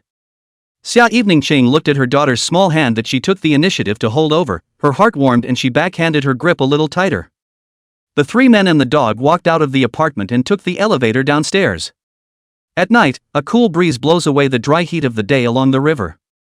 The streetlights stretch along the riverbank, shedding a dim glow, and the river flows quietly in the night, reflecting the dotted lights on the other side. Chen Yunzhou was holding Nian Nian in one hand and Cola in the other, who was happily sniffing the grass on the side of the road. They didn't say much, just walked quietly. The river breeze ruffled Xia Evening Ching's hair as she looked sideways at her daughter bouncing around and following Chen Yunzhou around, occasionally asking curiously why Coke was always sniffing around. Chen Yunzhou also explained all patiently with a gentle voice. A night like this, with this kind of company, made her taut heartstrings unconsciously relax. There was a faint warmth in the air, strange and coveted. It was as if they were really just an ordinary family of 3 enjoying their leisure time after dinner. After walking for about half an hour, the wind from the river took on a slightly cooler flavor. Nian Nian's footsteps slowed down as she tugged on Chen Yunzhou's pants leg, her little milky voice tinged with weariness. Daddy, Nian Nian can't walk anymore, her legs are so sore. Chen Yunzhou stopped walking, turned back to look at his daughter's flushed little face, and bent down with a smile. Okay, then how about Daddy carries you? Yes. Nian Nian immediately stretched out her little arms. Chen Yunzhou easily carried his daughter onto his back, holding her little buttocks steady. Nian wrapped her arms happily around her dad's neck and rested her little head on his shoulder. Seeing this, Xia Evening Ching naturally took the Cola's tow rope from Chen Yunzhou's hand. Chen Yunzhou glanced at her and didn't say anything, only adjusting the posture of carrying his daughter and turning around to walk back. Xia Evening Ching held the still excited Cola and silently followed beside their father and daughter. The street light lengthened and shortened their shadows, intertwining them. Back downstairs in the apartment, Coke seemed tired of playing and dutifully followed into the elevator. Entering the house, Xia Evening Ching first went to put the dog leash, then softly said to Nian Nian, who was about to fall asleep on Chen Yunzhou's back. Nian, let's go take a bath, shall we? Nenki gave a confused him. Chen Yunzhou carefully put Nian Nian down, and Xia Nanqing carried her towards the bathroom. The bathroom was soon filled with the sound of rushing water and the low chatter of mother and daughter. Mom, bubbles. Okay, lots of bubbles for you. It didn't take long for the banter to die down. Xia Evening Ching wiped down Nian Nian, who was wrapped in a bath towel and whose eyelids had already begun to fight. The little one gave a showy yawn, his little head little by little, obviously sleepy. Xia Evening Ching looked at her daughter's sleepy and adorable appearance, and the corner of her mouth couldn't help but evoke a gentle smile. She wrapped Nenki whole in a large bath towel and picked her up and walked out of the bathroom. In the living room, Chen Yunzhou had just finished feeding water to Coke, and when he saw them come out, he greeted them. Looking at Nian Nian, who was wrapped up like a small chrysalis and almost falling asleep, Chen Yunzhou opened his mouth. It's getting late, or let Nian Nian sleep with me tonight. Xia Evening Harvest hugged before he could answer. The Nian Nian in her arms suddenly opened her hazy sleeping eyes, and when she heard her father's words, she immediately came to life, with a thick nasal voice, and said in surprise. That's great. Nyen Nyen can sleep with mommy and daddy. That statement instantly made the air a little more subtle. Chen Yunjin swept her gaze over the brand new door and asked suspiciously. How did you change the door? Chen Yunzhou's mind instantly flashed through the elegance of Xia Eveningqing's kick in the afternoon, squeezing out a dry smile on his face and explaining. That door was a bit of a problem, so I just stopped by and got a new one. Chen Yunjin didn't think much about it and walked straight into the apartment, and at a glance, he saw Xia Eveningqing sitting on the sofa, without much surprise on his face. Her eyes glanced around the living room, not seeing the tiny figure, and she asked casually. Is Nyan asleep? Chen Yunzhou and Xia Eveningqing nodded at the same time. Chen Yunjin walked to the sofa and sat down, and without beating around the bush, he directly took out a document bag from his bag and handed it to Chen Yunzhou. Chen Yunzhou took the document bag and casually opened it up. The file bag contained none other than a paternity report. He quickly flipped to the last page, and a clear conclusion came into view confirming the existence of a parent-child relationship between Chen Yunzhou and the sample sent for examination Nyen Nyen's hair. Seeing this result, he wasn't the least bit surprised. After all, the connection between bloodlines was hard to explain, yet it really existed. Chapter 13, I'm sure I can save your leg. He casually placed the report on the coffee table and looked to his oldest sister. Xia Eveningqing also glanced at the report, although she had already known the results, but seeing the confirmation in black and white, her heart was still flooded with a strange feeling. Chen Yunjin's gaze swept across the two men's faces, finally landing on Chen Yunzhou, his tone carrying a few hints of helplessness and disbelief, but more than anything else, it was a kind of acceptance after being forcibly persuaded by the facts. So Nenin really is from the future. She didn't finish her words, but the meaning was clear. Chen Yunzhou nodded. As things stood now, there seemed to be no more reasonable explanation other than this one. Anyway, Nenin couldn't have popped out of a rock, could she? Xia Eveningqing followed suit and nodded her head gently. Chen Yunjin took a deep breath and rubbed her brow. Quite a headache. Even though she had done a long time of mental construction in the hospital, it still felt unreal. After a moment, she looked to the two men and asked. So what are you guys going to do next? Chen Yunzhou blurted out almost without thinking. Of course I'm keeping it, what else can I do? Xia Eveningqing glanced at him, then nodded in agreement. No one had noticed that there was actually a feeling of husband and wife between the two of them at the moment. Chen Yunjin sighed, a hint of I knew it would be like this expression on his face. Alas, it will have to do. She paused and asked again. So on mom and dad's side? You guys aren't going to tell them? When Chen Yunzhou heard this, he was like a cat that had its tail stepped on and shook his head in a hurry, saying. Don't! Never! You don't know our mom's temper. She definitely doesn't believe in future daughters, and 100% thinks I'm the one who screwed around and got pregnant, and then abandoned her. If she finds out about this, your old man will have all three of his legs broken. He spoke with a look of horror, as if he had foreseen his miserable end. Next to Xia Eveningqing heard his words, his mind instantly remembered the teacher's appearance, could not help but pff out of laughter. However, he soon realized that the occasion was not right and hastily restrained his smile, but his shoulders were still shrugging slightly. She muttered inwardly that her teacher's grumpy personality hadn't changed a bit. But she was also starting to get vaguely worried. If the teacher knew that she, a former student, had abducted her son, would she break her legs along with him? Thinking of this, Xia Evening Harvest couldn't help but shiver. Chen Yunzhou, who was on the side, heard the laughter and looked at Xia Eveningqing suspiciously, frowning, not understanding what she was laughing at. Xia Eveningqing noticed his gaze and coughed lightly, pretending that nothing had happened. Chen Yunjin looked at his own brother's wimpy behavior, and waved his hand in a good-natured and amused manner. Okay, I'm sure I'll keep your secret. But I don't think this can be hidden for long, so you guys have it in your hearts to figure out how to deal with it early. She said, patting Chen Yunzhou's shoulder with a hint of teasing in her tone. Don't worry, if mom finds out and it really comes down to it, sis will definitely help you save a leg. Chen Yunzhou was instantly speechless and had no good words. Can't you wish me well? Chen Yunjin didn't answer again, just gave the two of them a meaningful look before getting up and preparing to leave. What? He didn't react for a moment to what she meant by that. Looking at him in this completely unfamiliar and clueless manner, Xia Eveningqing's eyes flashed with a trace of a few unrecognizable loss, and then quickly covered it up. She shook her head gently, knowing that he must have forgotten all about his childhood, so she didn't say anything more and changed the subject. It's getting late, so I'll head back. I'll come back in the morning to check on Nian. Chen Yunzhou subconsciously nodded, then reacted and said. It's so late, why don't I take you home? It's not very safe for you to be alone. Hearing this, Xia Evening Ching raised her eyebrows and asked in return. You're taking me home in case Nenki wakes up? Chen Yunzhou fell silent. This point he really hadn't considered. She saw his silence and preached. Well, go back, I'll be fine doing it alone. Chen Yunzhou heard, the bottom of the eyes swept through a trace of imperceptible loss, gently hum a sound.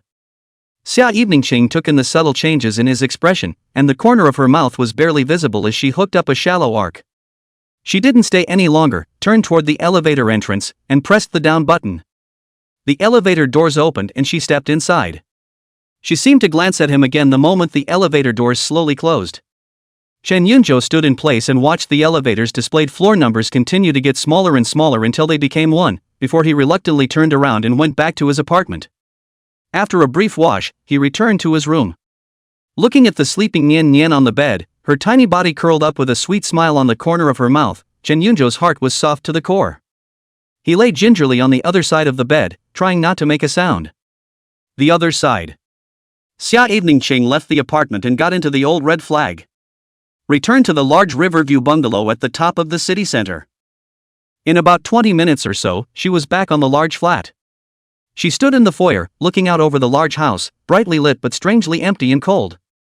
Xia Evening Ching took off her high heels and walked barefoot on the floor, only to feel an unspeakable loneliness welling up in her heart. She stepped into the bathroom and soaked in a hot bath, trying to dispel the exhaustion in her body and the emptiness in her heart. After her shower, she walked over to the bar in the living room in her silk robe and poured herself a half glass of red wine. She took a sip of the wine, the slightly astringent taste spreading across her tongue. In his mind, but unconsciously, Nian Nian's sleeping little face and Chen Yunzhou's lost look appeared. Thinking of this, the corners of her mouth couldn't help but rise slightly. Chapter 14. It's over, I'm on early 8.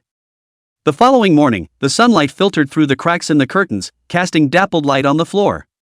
Xia Evening Chang woke up very early. After a simple wash, she changed into a homey beige dress, then drove to find a breakfast store and pack some buns and soy milk. This is what drove the vehicle to the apartment, and about 20 minutes or so later, the vehicle pulled up under the apartment building. Xia Evening Ching carried her breakfast, walked into the elevator, and pressed the button for the 8th floor. The elevator doors opened and she walked to her apartment, fingerprinted it to unlock it, and pushed the door open. The house was quiet. Xia Evening Ching stood at the entrance hall and looked around the living room, not seeing Chen Yunzhou or that tiny figure. Apparently their father and daughter are still sleeping. She smiled helplessly and pulled open the shoe closet out of habit, ready to change her shoes.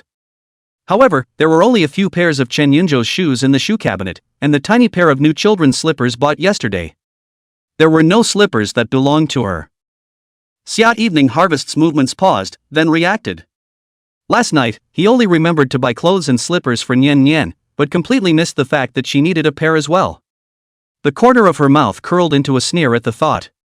I don't know why she was a little upset and sullen inside. It brought back memories of her birthday when she was alone, and the feeling of having her expectations dashed.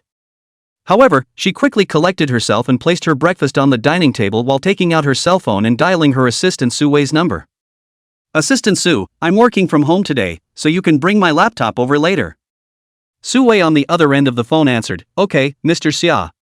Also, bring me a pair of ladies' slippers. Okay, Mr. Summer. Hanging up the phone, Xia Evening Harvest's gaze went to the closed bedroom door. She lifted her steps and headed toward the bedroom. Standing in the doorway, her hand lifted but stopped in mid-air, her fingertips only centimeters away from the door panel.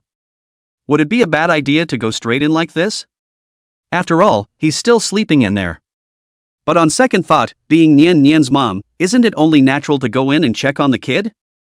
What is there to hesitate about caring for your own daughter? With that in mind, she simply stopped knocking, twisted the doorknob, and walked right in. The bedroom was somewhat dimly lit.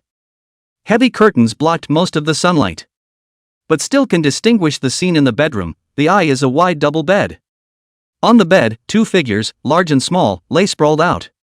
The small figure was naturally Nenin.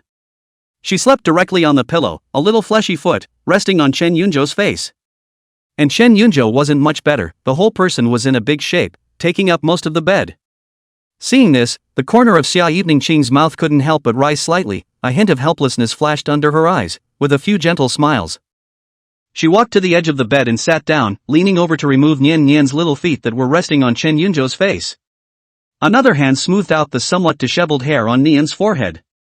Her fingertips touched her daughter's tender face, and she couldn't help but pinch it, her heart softening into a flutter. Couldn't help but murmur.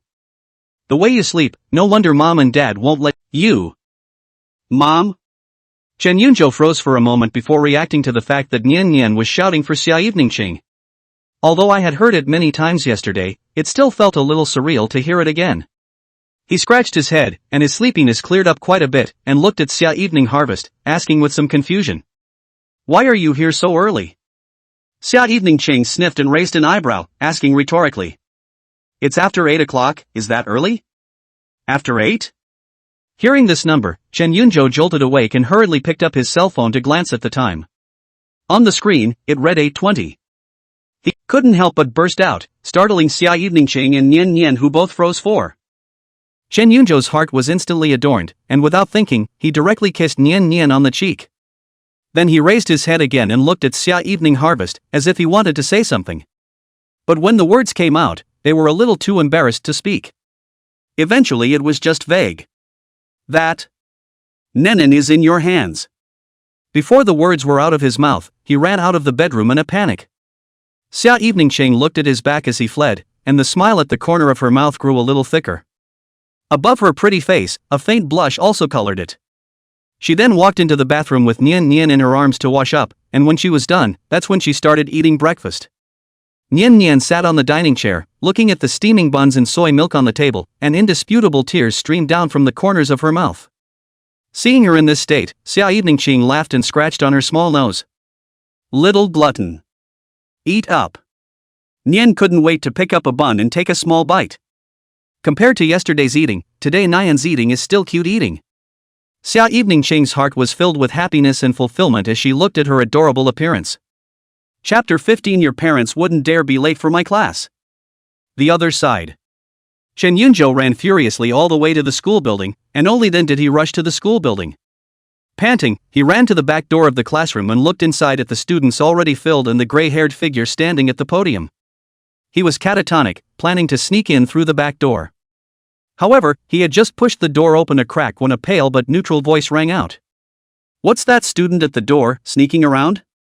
As the words fell, all eyes looked towards Chen Yunzhou. Chen Yunzhou's body stiffened and slowly raised his head, meeting the sharp eyes of the old professor on the podium. Done. He stiffened and stood up straight, not waiting to speak.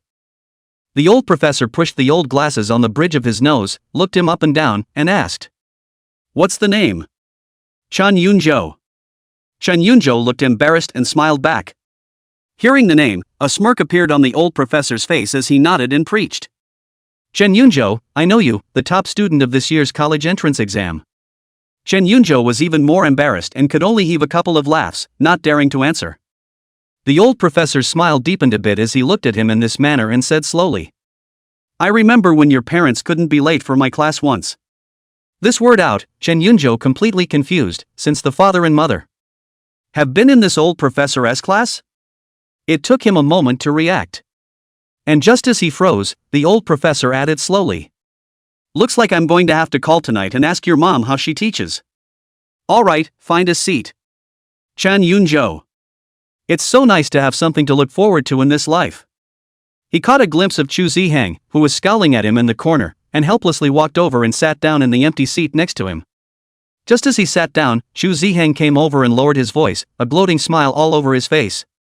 You kidline bold enough to be fat, the first week of school missed a class with Shui Lao.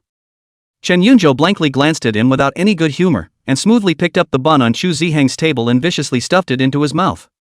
No, what's wrong with you? Chu Zihang asked curiously. Without waiting for Chen Yunzhou to explain, Chu Zihang revealed an expression of I get it and preached. You kid, it couldn't be that you fell in love at first sight with Xia Eveningqing yesterday, and went home to practice hard on your handiwork and over-practiced, right? Chen Yunzhou looked at him with the look of an idiot. Chu Zihang didn't care in the slightest, and with a hefty smile, he came a little closer, curiously pursuing the question. Seriously, what the hell is going on? What could possibly make you, the school bully, late? Chen Yunzhou was silent for a moment, lowered his voice, and said. You guessed correctly, this matter really does have something to do with Xia evening harvest. When Xu Ziheng heard this, his eyes instantly glazed over, and the in his hand almost fell to the ground as he exclaimed. No, your boy's a gigolo. Those two students in the back, are they having a good time? Would you like to come up to the stage and share your high opinion? With a swish, all eyes focused once again. The two of them, Chen Yunzhou and Xu Ziheng, instantly looked like quails that had been strangled, violently shrinking their necks and lowering their heads in unison, itching to bury their faces in their books. Don't dare make a single sound. Silence returned to the classroom, leaving only the sound of Elder Shui lecturing. For the next few moments, the two no longer dared to make the slightest little move, and simmered as if on pins and needles. It was hard to wait until the bell rang for the end of class. Chen Yunzhou and Xu Ziheng almost simultaneously let out a long breath of relief, their faces showing an expression of life after a robbery. However, they were not done with this sigh of relief. Student Chen Yunzhou, come with me to the office. Elder Shui packed up his handouts, stood on the podium, and said indifferently. Chen Yunzhou. Great, now that's more than 6 months of not having to go home. Xu Ziheng froze for a moment, and then with an exaggerated expression of grief on his face, he reached out and patted Chen Yunzhou's shoulder, pretending to wipe the non-existent tears from the corners of his eyes. Brother, go in peace. I'll spend the money in your meal card for you. Chen Yunzhou pushed his hand away with a speechless face. He resignedly stood up, and under Xu Ziheng's gaze of good luck, strong man, he followed Elder Shui towards the office with a stiff upper lip. Chapter 16 Young people, it's normal to fall in love, I understand. Chen Yunzhou followed Elder Shui into the office with some apprehension. It was the first time he had been called to the office for something like missing class. Elder Shui led him to a corner of the desk. There were 2 tables in the corner, the furnishings on them were very simple, the bookshelves against the wall were piled with yellowed books, and the air was filled with a faint scent of ink. Elder Shui walked behind his desk and sat down, picking up a slightly aged teacup from the table and slowly took a sip, raising his eyes to look at Chen Yunzhou, who was still standing, with a kind smile on his face. No need to be nervous, sit down. Elder Shui pointed to the chair on the side of the desk. Only then did Chen Yunzhou pull out his chair and sit down in a formal manner, placing his hands on his knees like an errant schoolboy. Elder Shui put down his teacup, his gaze behind the lenses carrying a hint of a smile as he slowly opened his mouth. Young people, it's normal to fall in love, I understand. But you've got more guts than your mom and dad. Chen Yunzhou froze for a moment, then understood the meaning of Shui Lao's words, and with a look of embarrassment on his face, he hurriedly explained. Teacher, I. Elder Shui waved his hand, signaling that he didn't need to say more, and said in a gentle tone. I know you young people have your own lives, but you also have to pay attention to proportion, and you can't let these things delay your studies, understand? Chen Yunzhou breathed a sigh of relief as if relieved, not expecting Elder Shui to be so enlightened. He nodded his head in a rush, assuring himself earnestly. Don't worry, teacher, I definitely won't delay my studies. Elder Shui nodded his head in satisfaction, the smile on his face grew even wider, and his words changed, asking with a hint of nostalgia in his tone. Speaking of which, is your grandfather in good health? Chen Yunzhou snapped his head up, looking at Elder Shui in surprise, and blurted out. You knew my grandfather? Elder Shui sniffed and laughed brightly, his voice booming, we're like an old professor with gray hair. More than knowing each other, we've been friends for years.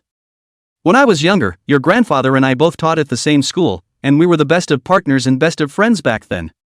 A flash of memories flashed through Elder Shui's eyes, and the smile on his face was more than a little bitter. Chen Yunzhou was even more surprised. He had never heard his grandfather mention his relationship with Elder Shui, and he had never thought that the two of them would have such a layer of connection. Then for some reasons, I left Rongqing and went out of town, and I was gone for decades. Elder Shui's tone carried a faint hint of emotion. Now that I'm getting older, I thought about returning to my roots, so I moved back to Rongqing. He sighed, his eyes a little bleary.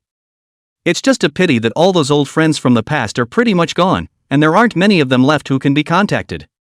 Elder Shui's voice became low, carrying a hint of unspeakable despondency. When Chen Yunzhou heard Elder Shui's words, an inexplicable feeling of emotion also surged in his heart. The camaraderie between the older generation is truly enviable. Noticing that he had lost his temper a bit, Elder Shui gathered his emotions and looked at Chen Yunzhou with gentle eyes as he asked. Well, is your grandfather in good health now? Quite good. Chen Yunzhou replied with a smile, I eat well every day, and I'm in good spirits. That's good, that's good. A pleased smile appeared on Elder Shui's face, it's good to be in good health. He paused, as if remembering something, and suddenly said, Yunjo, give me one of your mom's phone numbers. Chen Yunjo didn't think much and subconsciously had to report the number. 138. Just after the words left his mouth, he reacted furiously and looked at Elder Shui warily, asking tentatively. That Elder Shui, you're not going to tell my mom about me missing school today, are you? When Elder Shui heard this, he immediately blew his beard and eyes out, feigning anger. Brat, in your eyes, am I the kind of person who loves to snitch? Do I look like such a cheapskate? Don't worry, I'm not going to be general with a junior. Chen Yunjo looked at Elder Shui's slightly exaggerated expression and still had some mutterings in his heart. After all, just now Shui Lao had said that he would call and ask his mom how she taught. He was a little hesitant. What if the old man did sue? What, don't believe me?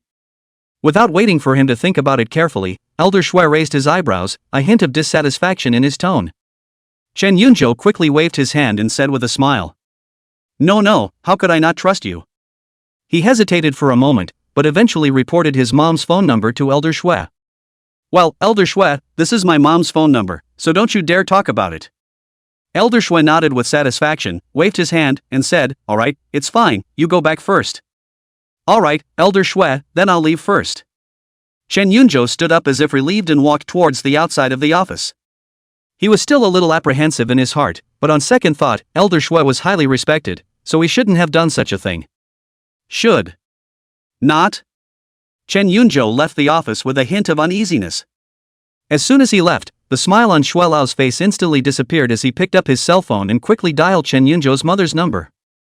On the other hand, Chen Yunjo walked out of the office and saw Chu Ziheng squatting by the corner, swiping the video and giggling there. Hearing the sound, Chu Ziheng looked towards the door and saw Chen Yunjo come out with a few anxious moments on his face. Egu, my brother, you've finally come out. Chu Ziheng quickly greeted him, circled around Chen Yunjo twice, looked him up and down, and eagerly asked. Elder Shui didn't do anything to you, did he? Did he scold you to death? Chen Yunjo shook his head, signaling him to rest assured, and said. It's fine, Elder Shui is quite nice, he didn't give me a hard time. Really? Chu Ziheng was a little less convinced. After all, Elder Shui was notoriously strict in their academy. Whoever dared to be late for his class would be light if they weren't scolded. Really? Chen Yunjo then shook his head, probably because he had missed Xia Evening Qing too much and created an illusion. Without much thought, he slapped away Chu Ziheng's claws that were still gripping his arm and said in a light tone. Okay, stop looking, let's go. You kids are so blind. Chu Ziheng gave him a disgruntled blank look, but his eyes remained glued to those two girls, his tone tinged with awe. You don't want to see this? She's the famous flower of the art department in our school. The one in pink is called Sui Chen, and the one in blue next to her is called Lin Ruoxin, both of them. Without waiting for Chu Ziheng to finish his introduction, Chen Yunjo let out an "oh" sound, as if he was not the slightest bit interested in beautiful women. He didn't really want to look at any beautiful women right now, he just wanted to hurry home to see Nian Nian. I don't know what Nian Nian is doing at home, if she has been good to her mom, and if she misses her dad. When he thought of this, the heart of wanting to go home to see his wife and daughter became even stronger, so he no longer paid any attention to Chu Ziheng, who was still staring fiercely at the back of the beautiful woman next to him, and straightly took a step towards the school entrance. Hey, wait for me. Chu Ziheng saw Chen Yunjo leave without looking back, and hurriedly withdrew his fond gaze and trotted after him. Just as the two brushed past the two girls, the one in the pink dress paused in her steps for a few imperceptible moments. Her gaze landed on Chen Yunjo's gradually fading back, her pretty eyebrows slightly furrowed as a hint of surprise and confusion flashed in her eyes. It's him? Sui Chen clearly remembered that yesterday morning, Xia Evening Qing had followed this boy from afar. In his arms, he was also holding a little girl that was carved out of pink, and that little girl also looked a lot like Xia Evening Qing. So what exactly is their relationship? Sui Chen's gaze towards Chen Yunjo was full of inquiry at the moment. Xia Evening Qing had quite a few suitors, but she had never heard of her getting close to anyone. Was this boy any different? Ariel, what are you looking at? The soul is lost. Next to her, Lin Ruoxin saw her stop, her eyes looking straight in a certain direction, and couldn't help but reach out and shake his hand in front of her eyes, his tone tinged with derision. Sui Chen snapped back to her senses, a trace of unnaturalness flashed across her face, and she hastily withdrew her gaze, gently shaking her head. Lin Ruoxin froze at the words, then widened her eyes, looking in the faraway direction and then at Sui Chen, her face full of shock. Found it? It can't be. That you are specially here to find that Chen Yunjo, right? Su Yichen didn't answer directly, she just smiled and turned around to walk in the other direction. Lin Ruoxin froze in place, looking at her best friend's back, even more convinced of her suspicions. She hurriedly followed up with quick steps and asked after her. No, what's the deal, you got a crush on him? On the other side, Chen Yunjo and Xu Zihang had already walked out of the school gates. Xu Zihang bumped his shoulder and said, Yunjo. That Su Yichen just now, her eyes kept looking our way, and I'm telling you, with my experience of reading romance novels for 10 years, it's 80% likely that she's got her eye on you.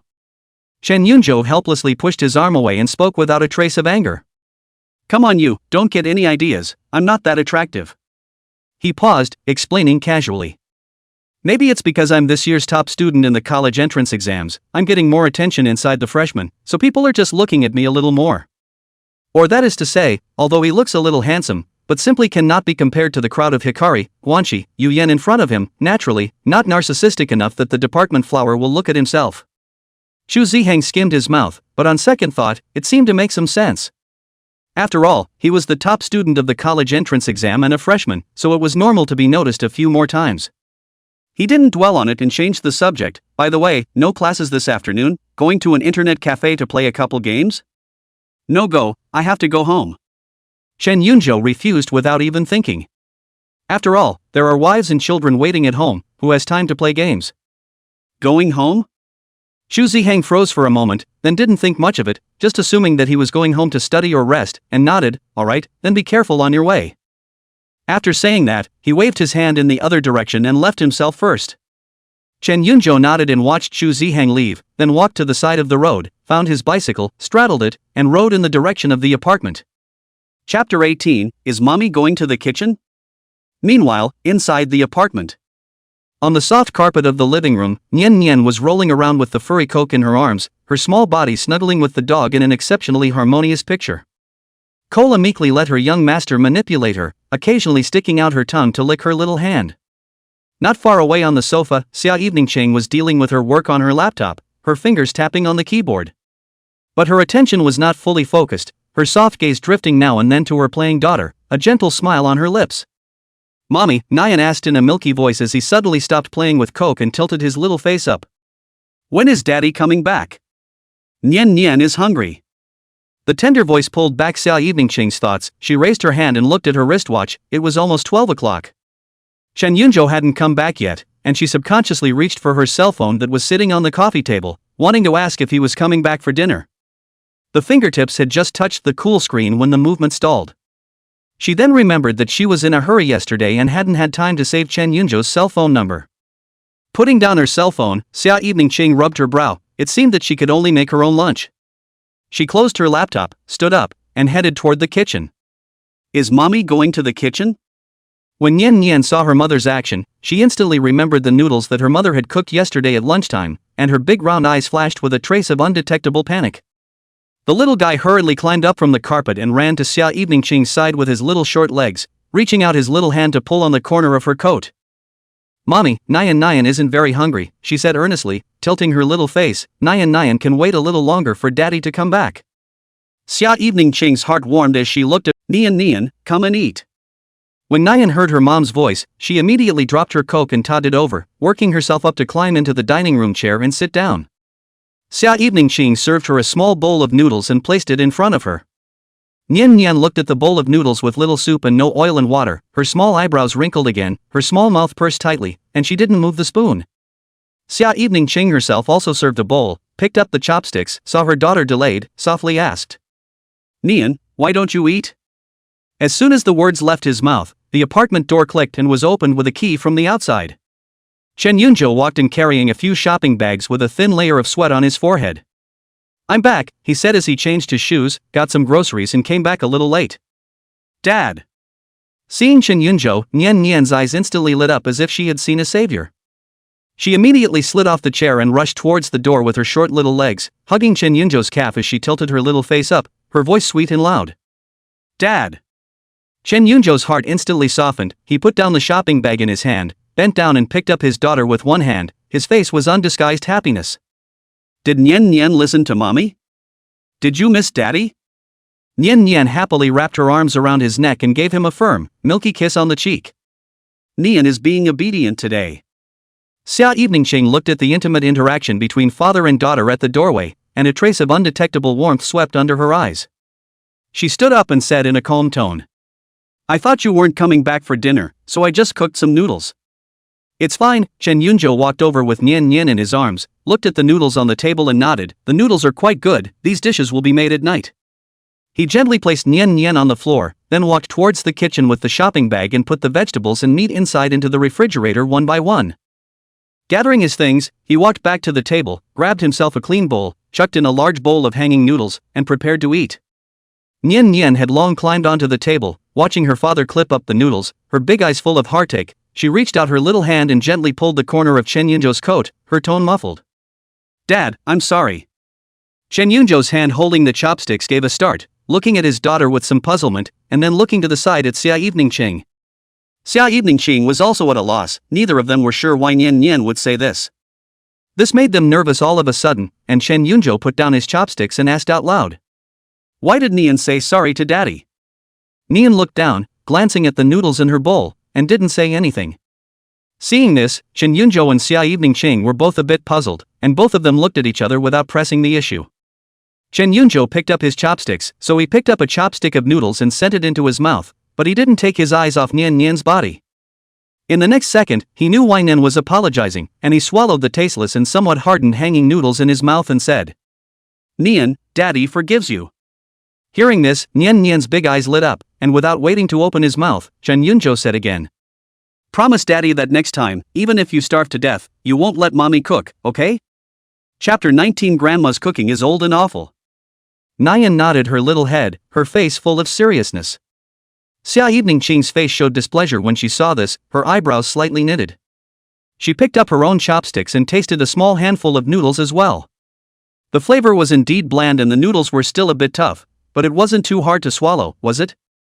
She looked towards Chen Yunzhou, a flash of dissatisfaction surfacing on her face as she said in the back of her mind, "Wasn't he a good eater when he was a kid?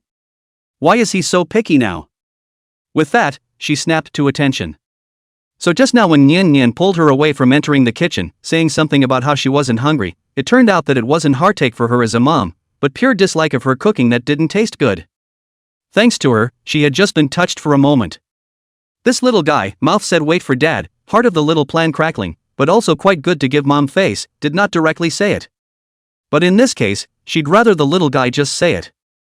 Xia Eveningqing retrieved her thoughts and looked at Chen Yunzhou, still undeterred, asking with a slight hint of uncertainty, "That, really? Hard to eat?" Chen Yunzhou looked at her slightly uncomfortable expression and shook his head in a pleading tone. "It's not awful, it's just, there's a lot of room for improvement." Put. Xia Eveningqing was amused by his cautious look, and without that bit of embarrassment from earlier, she frankly admitted, "I'm not much of a cook. It's fine." Chen Yunzhou immediately picked up, his tone relaxed, "I'll do it from now on, and I'll make sure you two mothers eat and drink well." Nian Nian, who had been listening to the conversation between the two with her ears perked up, heard that her father was going to cook himself and her eyes instantly lit up like two little stars. She immediately straightened up her little body, patted her little stomach which she had just said was not hungry, and said in a milky voice, "Daddy, Nian is hungry." "Okay, Daddy's going to make dinner." Chen Yunzhou smiled and rubbed his daughter's little head. Xia Eveningqing looked at the big pot of barely moved noodles on the table and felt that it was a bit of a waste, and just wanted to open her mouth to say something. Chen Yunzhou seemed to have sensed her thoughts, and without waiting for her to speak, he had already picked up the pot of boiling noodles and turned towards the balcony. On the balcony, Coke, who had heard the commotion, ran over with his tail wagging. Chen Yunzhou poured all the noodles in the pot into the large food bowl of Coke with a splash. Coke looked down and sniffed, then happily wagged his tail and took a big bite, seemingly quite satisfied with the watery noodles. Chen Yunzhou clapped his hands and walked back to the dining room, addressing a large and small group of people. "Why don't you guys sit down for a while, watch some TV, or play with Coke, and dinner will be ready soon." When he finished speaking, he turned and walked into the kitchen, tied on his apron, and began washing and chopping vegetables. Xia Eveningqing looked at Chen Yunzhou's busy back in the kitchen, then looked at Kola who was eating deliciously, and finally her gaze fell on her daughter's little face that was focused on watching cartoons, and the corner of her mouth couldn't help but rise slightly. The kitchen was soon filled with the sound of stir-frying, accompanied by a tantalizing aroma that wafted through the living room. Nian Nian, who was originally still focused on the cartoon, sniffed hard with her little nose, and her big round eyes immediately left the TV screen, frequently looking in the direction of the kitchen. The little mouth unconsciously pursed, the throat gently rolled a little, the little face is written "I want to eat," 3 big words. Xia Evening Ching looked at her daughter's appearance as a little glutton, and smelling the increasingly enticing aroma in the air, she also couldn't help but have some appetite. Curiosity arose in her heart as she looked at that skillful and subdued back of Chen Yunzhou in the kitchen. A few minutes later, Chen Yunzhou walked out of the kitchen with the last plate of food while shouting towards the living room. Dinner is served. On the table, there was a 3-course meal. A plate of golden, tantalizing scrambled eggs with tomatoes, a plate of eggplant with minced pork in a rich sauce, a plate of refreshingly green stir-fried cabbage, and a bowl of seaweed and egg drop soup with a few bright green scallions floating in it. A simple home-cooked dish, yet colorful and appetizing to look at. Wow! Nian Nian looked at the table full of dishes, her eyes lit up, and immediately climbed onto the dining chair herself, picked up her own little spoon, and couldn't wait to start. Chen Yunzhou served both Nian Nian and Xia Evening Ching rice before he served himself a bowl. Xia Evening Ching put a chopstick of scrambled eggs with tomatoes into her mouth. The eggs were tender and the tomatoes were sweet and sour. The flavor was. No, isn't she talking about herself? She remembered that she was also learning to cook for the first time. Her hands were busy. I think she boiled noodles or fried rice. She couldn't remember exactly. She only remembered that the taste was really not good. So, the sister in Chen Yunzhou's mouth who was a difficult cook and left him with a psychological shadow was himself. Xia Evening Ching felt her cheeks burn a little, and a trace of an unspeakable feeling welled up in her heart. She struggled to maintain the curve of her mouth, squeezing out a slightly stiff smile as she looked towards Chen Yunzhou and asked tentatively. Is that our mom's cooking really bad? She was referring to Chen Yunzhou's mom, her mother-in-law. Before Chen Yunzhou could answer, Nian Nian, who had been listening with her ears open next to her, immediately raised her little spoon and loudly snatched the answer. Grandma's cooking is old and awful. The last time we went to Grandma's house, Grandma's braised pork was so dark that Nian couldn't even bite it. The little one said this while also nodding his little head vigorously with a very serious expression. Chen Yunzhou looked at his daughter and couldn't help himself. Xia Evening Ching. She silently lowered her head and took a bite of cabbage, chewing slowly. Instead, though, his heart was a little happier after all. If he didn't have himself, it would be a different matter if he even knew how to cook. Chapter 20, I Have a Friend. Within a short time, the 3 of them were full, and Chen Yunzhou still carried the bowl into the kitchen to clean up. Xia Evening Ching, on the other hand, took out her laptop and sat down on the sofa to start working on emails and work documents. Chen Yunzhou finished washing the dishes and wiped his hands clean and walked out. Then he saw her busy appearance and looked at Nian Nian who was playing with Coke on the carpet aside. He walked over to the sofa and said to Xia Evening Ching. I don't have class this afternoon, so if you're busy, I'll just take Nian. Yeah. Nian wants to play with Daddy. Nian Nian, who was rolling into a ball with Coke, heard this and climbed up to pounce by Chen Yunzhou's legs, tilting her little face and saying with bright eyes. Chen Yunzhou smiled and touched his daughter's head, bending down to pick her up. Nenki happily wrapped her arms around his neck and gave him a loud kiss on the cheek. When Xia Evening Cheng heard this, her hands that were tapping on the keyboard gave a start, and she raised her eyes, looking towards Chen Yunzhou with a hint of caution in her eyes. For some reason, she remembered the girl who had confessed to him yesterday. It irritated her inexplicably, and she put down her laptop, leaning her body back slightly on the couch, her tone inaudible. Are you kicking me out? Chen Yunzhou hugged Nian Nian, the smile on his face froze for a moment, somewhat inexplicably, and explained. No, I see you're pretty busy. Without waiting for him to continue, Xia Evening Ching interrupted him with a voice. Yeah? I thought you were trying to sidetrack me so you could go on a date with that girl you confessed to yesterday. When Chen Yunzhou heard this, he instantly thought of Jiang Mian, his eyes widened and he looked at Xia Evening Ching with an incredulous expression as he asked. How do you know? When Xia Evening Ching remembered that she had followed him with Nian Nian in her arms, her bottom line immediately weakened by 3 points. She averted her eyes and looked away, speaking in a somewhat unnatural tone. You don't have to care how I know. She paused, and when she looked at Chen Yunzhou again, her eyes had regained their calm and her tone was cold. By rights, I shouldn't ask about your personal affairs. However, now that Nian is here, I would like you to be mindful of your influence, and I would like you to refrain from falling in love during the time that Nian is here. Chen Yunzhou reacted, so it was because of Nian Nian, he quickly explained. That girl was my class president yesterday. She confessed to me I was trying to refuse. She ran away without waiting for my answer. I didn't even have a chance to refuse. I wasn't planning on having a relationship in the first place, and now that I have Nian, it's even more impossible." He paused, looked at Xia Evening's tense-eyed face, slowed his tone, and added, "I said that just now because I saw you've been busy working and thought you were busy and didn't mean to kick you out." When Xia Evening heard this explanation from him, the bit of inexplicable unhappiness in her heart quietly dissipated. It turned out that he hadn't even thought about accepting that girl's confession, much less getting into a relationship. Realizing that she was the one who misunderstood him, Xia Evening's cheeks couldn't help but burn slightly, feeling a little embarrassed. She did sound a bit like she was being irrational with that comment earlier. In retrospect, she was shocked at herself that such words could come out of her own mouth. Shen Yunzhou watched the change in her demeanor, and in his heart, he probably guessed that she might have misunderstood. He was just about to say something to lighten the mood. Ring ring. A sharp cell phone ringing suddenly broke the silence in the living room.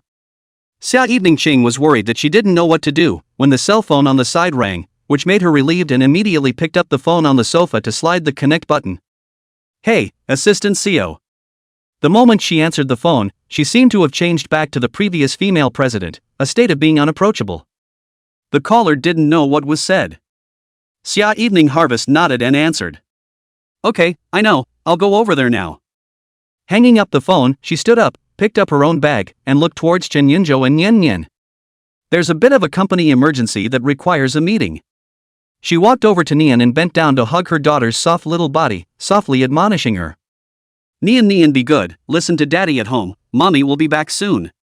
"Aha!" "Nian Nian will be good and listen to daddy." Nian Nian wrapped her arms around her mom's neck and nodded her little head vigorously. Xia Evening let go of her daughter and stood up straight, her gaze landed on Chen Yunzhou's face and paused for a moment, seemingly wanting to say something, but in the end, she just pursed her lips and didn't say anything. "I'll go first, then." Then he left the apartment with a slightly hurried step. Chen Yunzhou watched her back as she quickly disappeared behind the door, a hint of puzzlement on his face. The way he reacted just now, he obviously misunderstood something, but there should be nothing wrong with what he said, right? Why did he let her think in that direction? He looked at his pregnant daughter in disbelief, but saw that the little one was grinning, revealing rows of millet teeth and giggling at him. "Daddy, let's go walk Rocco." The other side. Xia Evening drove to the downstairs of Xia's group. She saw Assistant Su waiting at the door. She handed the key to the security guard and walked straight into the company building. This was followed by a company meeting, which went well, with some routine deployment of work and project follow-up. After spending half an hour, Xia Evening and Assistant Su walked back to the president's office on the top floor one after the other. "A few points mentioned in the meeting just now, you organize them and send them to the department heads this afternoon." Xia Evening sat back in her office chair and instructed Assistant Su. "Okay, Mr. Xia." Assistant Su nodded in response, placing the documents in his hands on the table and turning around to prepare to leave. "Assistant Su." Xia Evening suddenly opened her mouth and called out to him. Assistant Su stopped and turned around with a hint of inquiry on his face. "Mr. Xia, what else do you want?" Xia Evening cleared her throat, her eyes fluttered for a moment, avoiding Assistant Su's gaze, her fingers curling up as she asked. She paused, as if organizing her words. Assistant Su stood quietly, not rushing, waiting for her to follow. I have a friend." Xia Evening's voice lowered a bit, with a hint of unnaturalness.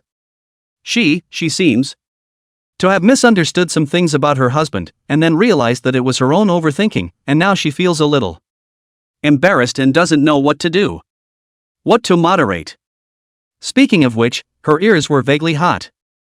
Assistant Su stifled a laugh when she heard this. She had been following Chief Xia since she took over Xia's, and after following her for so many years, she really didn't know that Chief Xia had any friends.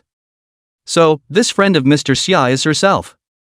Thinking about this, she weakly asked, "General Manager Xia, have you misunderstood Mr.?" When Xia Evening heard this, she was like a cat that had its tail stepped on, immediately raising her head and denying in a sharp tone. "It's not me. It's a friend of mine. Really, just a good friend."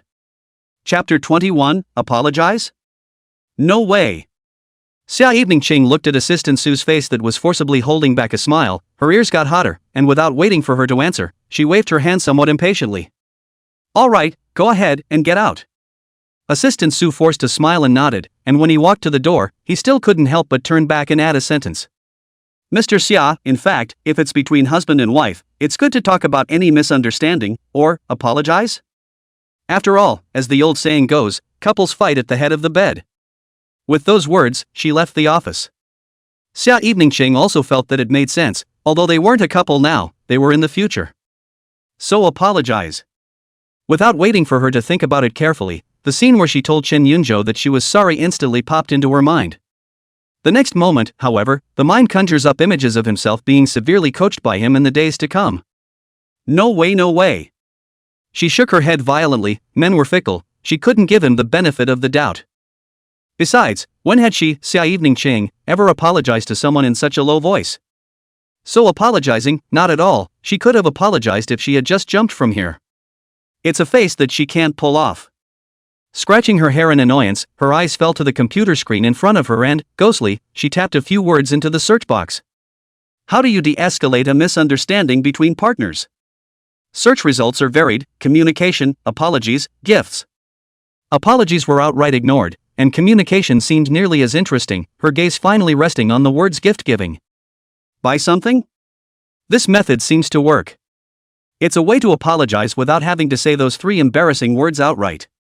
Xia Eveningching's eyes lit up slightly, thinking that this was a good idea. But what to send? She furrowed her brows and thought back carefully, realizing how little she knew about Chen Yunzhou. What does he like? What does he use? She doesn't know anything. Thinking about it, and not coming up with a reason, Xia Eveningching simply gave up, put the idea aside for the time being, and rededicated her attention to her work. On the other hand, Chen Yunzhou took Nian Nian and Cola to play wildly in the neighborhood park for the afternoon, and when he returned home, the clock on the wall was already pointing to 4 in the afternoon. Coke was resting on the floor with his tongue out, and Nenki's little face was flushed, with fine beads of sweat on her forehead. Chen Yunzhou looked at the time, and then looked at the daughter who was tired of playing and paralyzed on the sofa, and pondered about dinner in his heart, and wondered if Xia Eveningchang would come back for dinner. He wanted to ask, but suddenly remembered that he seemed to have no contact information for her. He walked over to Nian Nian and sat down next to her, stroking his daughter's soft hair and asking softly, Nian Nian, let's go pick up mommy from work, okay? Yes. As soon as Nian Nian heard that she was going to pick up her mom, she immediately jumped up from the sofa, her eyes shining brightly, the fatigue from earlier swept away. Nian Nian is going to pick up her mom. Looking at his daughter's happy face, Chen Yunzhou also smiled. Okay, then Nian will wait here for daddy for a bit while he goes to change his clothes and we'll head out. Aha! Chen Yunzhou got up and went back to his room, quickly changed into a clean casual outfit, simply combed his hair, and then led the excited Nian Nian, left the apartment, and took a car straight to Xia's group. In about 20 minutes or so, the cab steadily stopped underneath the Xia Group building. Chen Yunzhou paid the fare and led Nian Nian down. He took Nenin by the hand and stepped towards the entrance of the building. Walking into the lobby, Chen Yunzhou came to the front desk and asked politely, Hello, may I ask if Ms. Xia Wanqing Xia is there? I'm looking for her.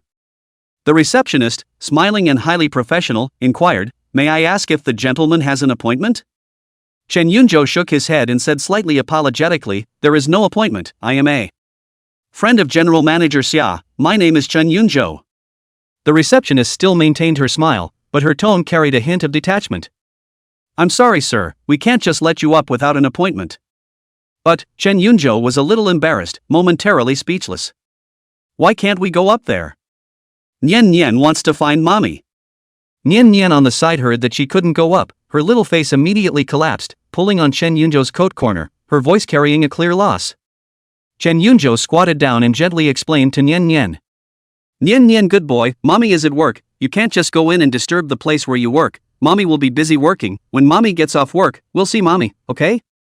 Nian Nian nodded plausibly and muttered in a small voice, okay, then we'll wait here for mommy to get off work. Just as Chen Yunzhou was pacifying Nian Nian, a sharp-eyed lady at the reception desk recognized Nian Nian, and when she remembered the little girl she saw at the company's entrance yesterday, and associated it with the fact that today this man said he was a friend of General Manager Xia, she had a guess in her heart. Not daring to slow down, she picked up the intercom and quickly dialed a number.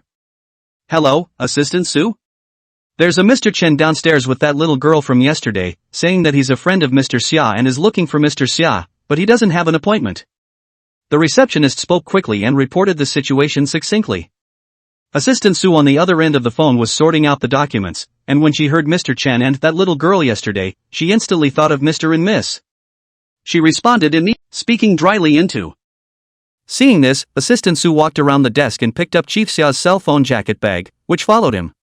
She didn't believe that Mr. Xia would stay at work after meeting her husband and daughter. The two of them, one after the other, left the president's office at a quick pace and walked towards the elevator. Chapter 22. What if this little jacket leaks?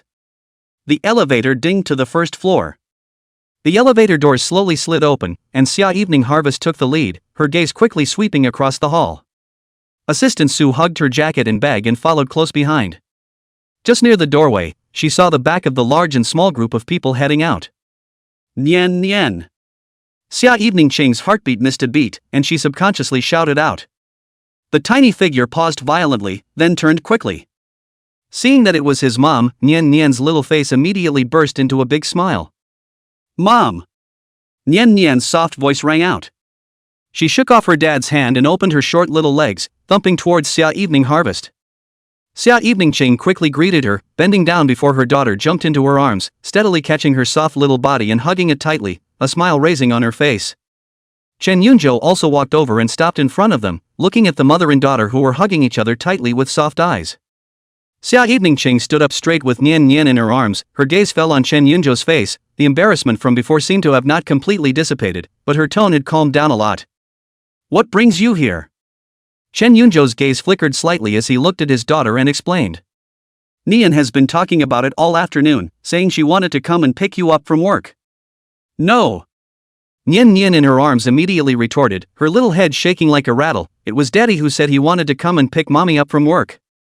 Xia Evening Ching's gaze turned to Chen Yunzhou once again, catching the flash of embarrassment that flashed across his face momentarily, an unspeakable pleasure welled up in the bottom of her heart, and the corners of her mouth couldn't help but rise slightly. Chen Yunzhou was demolished by his daughter on the spot, his face was a little embarrassed, and his ears were slightly red. He coughed lightly, avoiding Xia Evening Ching's eyes with laughter, and explained. I just wanted to stop by and ask if you're coming home for dinner tonight? Xia Evening Ching didn't answer right away, she just looked at his slightly embarrassed appearance, and the smile on her face deepened a bit. Giggle. Nian Nian looked at her father and couldn't help but laugh in Xia Evening Ching's arms. Chen Yunzhou helplessly and amusingly glared at his daughter, secretly saying in his heart, this little cotton jacket, designated as leaking. Nian Nian immediately sensed her father's dissatisfaction, her little head buried towards the nest of Xia Evening Ching's neck, wrapping her arms tightly around her mother's neck, her voice carrying a petulant tone. Look, Mom. Daddy's staring at me. Xia Evening Ching immediately collected her laughter and raised her eyes to look at Chen Yunzhou, her eyes carried a clear implication of protecting her calf, as if she was silently chiding him, don't bully my daughter. A few front desk ladies and passing employees standing not far away looked dumbfounded. They looked at each other with shock and confusion in their eyes. Is this really their usually unsmiling, powerful aura, eyes can freeze to death General Manager Xia? How did you become a gentle wife? Xia Evening Ching noticed the front desk employee's gaze, and her face resumed a few moments of its usual coolness. She turned her head sideways and looked at the crowd on the front stage, her voice cold as she preached. From now on they don't need to make an appointment to come in, just have them come up to me. The several ladies at the front desk hastily withdrew their eyes and nodded their heads in unison, respectfully responding. Okay, Mr. Summer. Xia Evening Ching nodded slightly, her gaze turning to Assistant Sue next to her. Assistant Sue immediately understood and stepped forward, handing over his cell phone, jacket, and bag. Xia Evening Ching was about to reach out and pick it up. I'll do it. Chen Yunzhou's gentle voice rang out as he naturally reached out his hand and took the jacket and bag handed by Assistant Sue. Xia Evening Ching's movement of reaching out paused for a moment, glanced at him, and did not refuse. Xia Evening Ching was amused by her daughter, and the twinge in her heart dissipated quite a bit. Then she looked at Chen Yunzhou, her gaze carrying an inquiry. Chen Yunzhou looked at his daughter's happy smiling face, naturally he would not refuse and nodded. Okay, listen to you. Xia Evening Ching nodded her head and then instructed the driver to go to the busiest downtown business district in Rongcheng. Not long after, the car stopped in front of a large, lavishly decorated shopping center. The three of them got out of the car and walked into the mall together. A wide range of goods and exquisite decor come into view, and a light fragrance fills the air. Xia Evening Ching was obviously familiar with this place and directly led them up to the third floor by escalator. On the third floor is the children's clothing section, and each store is decorated like a fairy tale. Whoa! Nian Nian's eyes were immediately inadequate at the sight of these beautiful clothes, and her little finger pointed to a princess dress worn by a window model in a store. Mom! Look at that dress! It's so pretty! Xia Eveningqing looked in the direction her daughter was pointing and nodded with a smile. Well, it's beautiful, let's go inside. She walked into the fantastically decorated children's clothing store with Nian in her arms. Chen Yunzhou followed behind, his eyes casually sweeping over the small and delicate clothes hanging around. The shopper immediately greeted them warmly. Welcome, what would you like to see? Pick out a few dresses and everyday wear for her. Xia Eveningqing was concise. Okay, this way. The shopper guided them inside. Nian Nian couldn't wait to slide down from Xia Eveningqing's arms and trotted to a row of hangers with tutus, her little hands gently touching the soft gauze material, her eyes full of love. Xia Eveningqing looked at her daughter, a gentle smile on her face. Chen Yunzhou's eyes fell on a powder blue dress. The design was quite good and the fabric looked comfortable. He reached out and picked up the tag to see the material, and when his eyes swept over the price column, his whole body gave a slight lurch. The hang tag is clearly labeled 78,000. He blinked a little incredulously to make sure he hadn't misread the decimal point. A child's dress that costs tens of thousands of dollars? Chapter 23. So what is their relationship? Chen Yunzhou silently put the dress with a price tag of $28,000 back to its original position. His heart slightly moved, but his face did not move. The price, indeed, exceeded his general knowledge of children's clothing, but looking at Xia Eveningqing's appearance, she seemed to be accustomed to it. That's right, he is the president of Xia's, worth trillions of dollars. This amount of money is not in his eyes. Wait a minute, he is his husband in the future. Is it a disguised way of saying that he is also very rich? Xia Eveningqing walked over, looking at her daughter's leaping appearance. Her eyes were also filled with laughter. She nodded to the guide aside, her tone dry. This one wraps up. Okay, Mr. Summer. The guide hurriedly responded, a professional smile piling up on. Sui Chen coped absent-mindedly, her eyes casually scanning the store, picking out styles that might be suitable for a little girl. Suddenly, her gaze fell through the open door of this store on a familiar figure in the children's clothing store diagonally across the street. The woman had a slender figure and a cool temperament, and even from a distance, she could feel the unique sense of detachment in her. It's Xia Eveningqing? Sui Chen frowned slightly, a trace of doubt flashing in her eyes. Why is Xia Eveningqing here? Just as she was puzzled, in the next second, a little milky baby ran back to Xia Evening Harvest's side, tilting her little face up, her voice clear and crisp. Mom! Mom! Do you think I look good in this dress? Sui Chen's gaze instantly froze. Mom? When did Xia Eveningqing have a daughter? How come she doesn't know anything about it? Sui Chen's heart swept through waves of shock, her eyes locked tightly on the two people diagonally across the street. Xia Eveningqing was bending down and gently arranging her skirt for the little girl, her brows and eyes were all soft. Although she had only met Xia Eveningqing a few times, she was always all iceberg face. How could she have such a side? Just as she was shocked beyond words, the little girl in the pretty dress turned around again and shouted crisply in the other direction. Dad! You think it looks good too, don't you? With this call, Chen Yunzhou's smiling figure appeared in Sui Chen's line of sight. He squatted down and seemed to say something else, causing the little girl to giggle. Dad? Chen Yunzhou? Sui Chen only felt a buzzing in her brain, as if she had been hit hard by something, and instantly went blank. She stared incredulously at the happy family of three. They actually have a child? The thought had just popped up and was quickly dismissed by herself. Nope. Sui Chen forced herself to calm down and quickly analyze. Chen Yunzhou was also only 18 years old today, while this child looked to be at least 4 or 5 years old. The time simply did not match. Moreover, Xiao Wanxing didn't even have a boyfriend, no, or even a friend, so how could she have a child? Moreover, if Xia Eveningqing really gave birth to a child, it was impossible for the circle to have no news at all about such a big matter.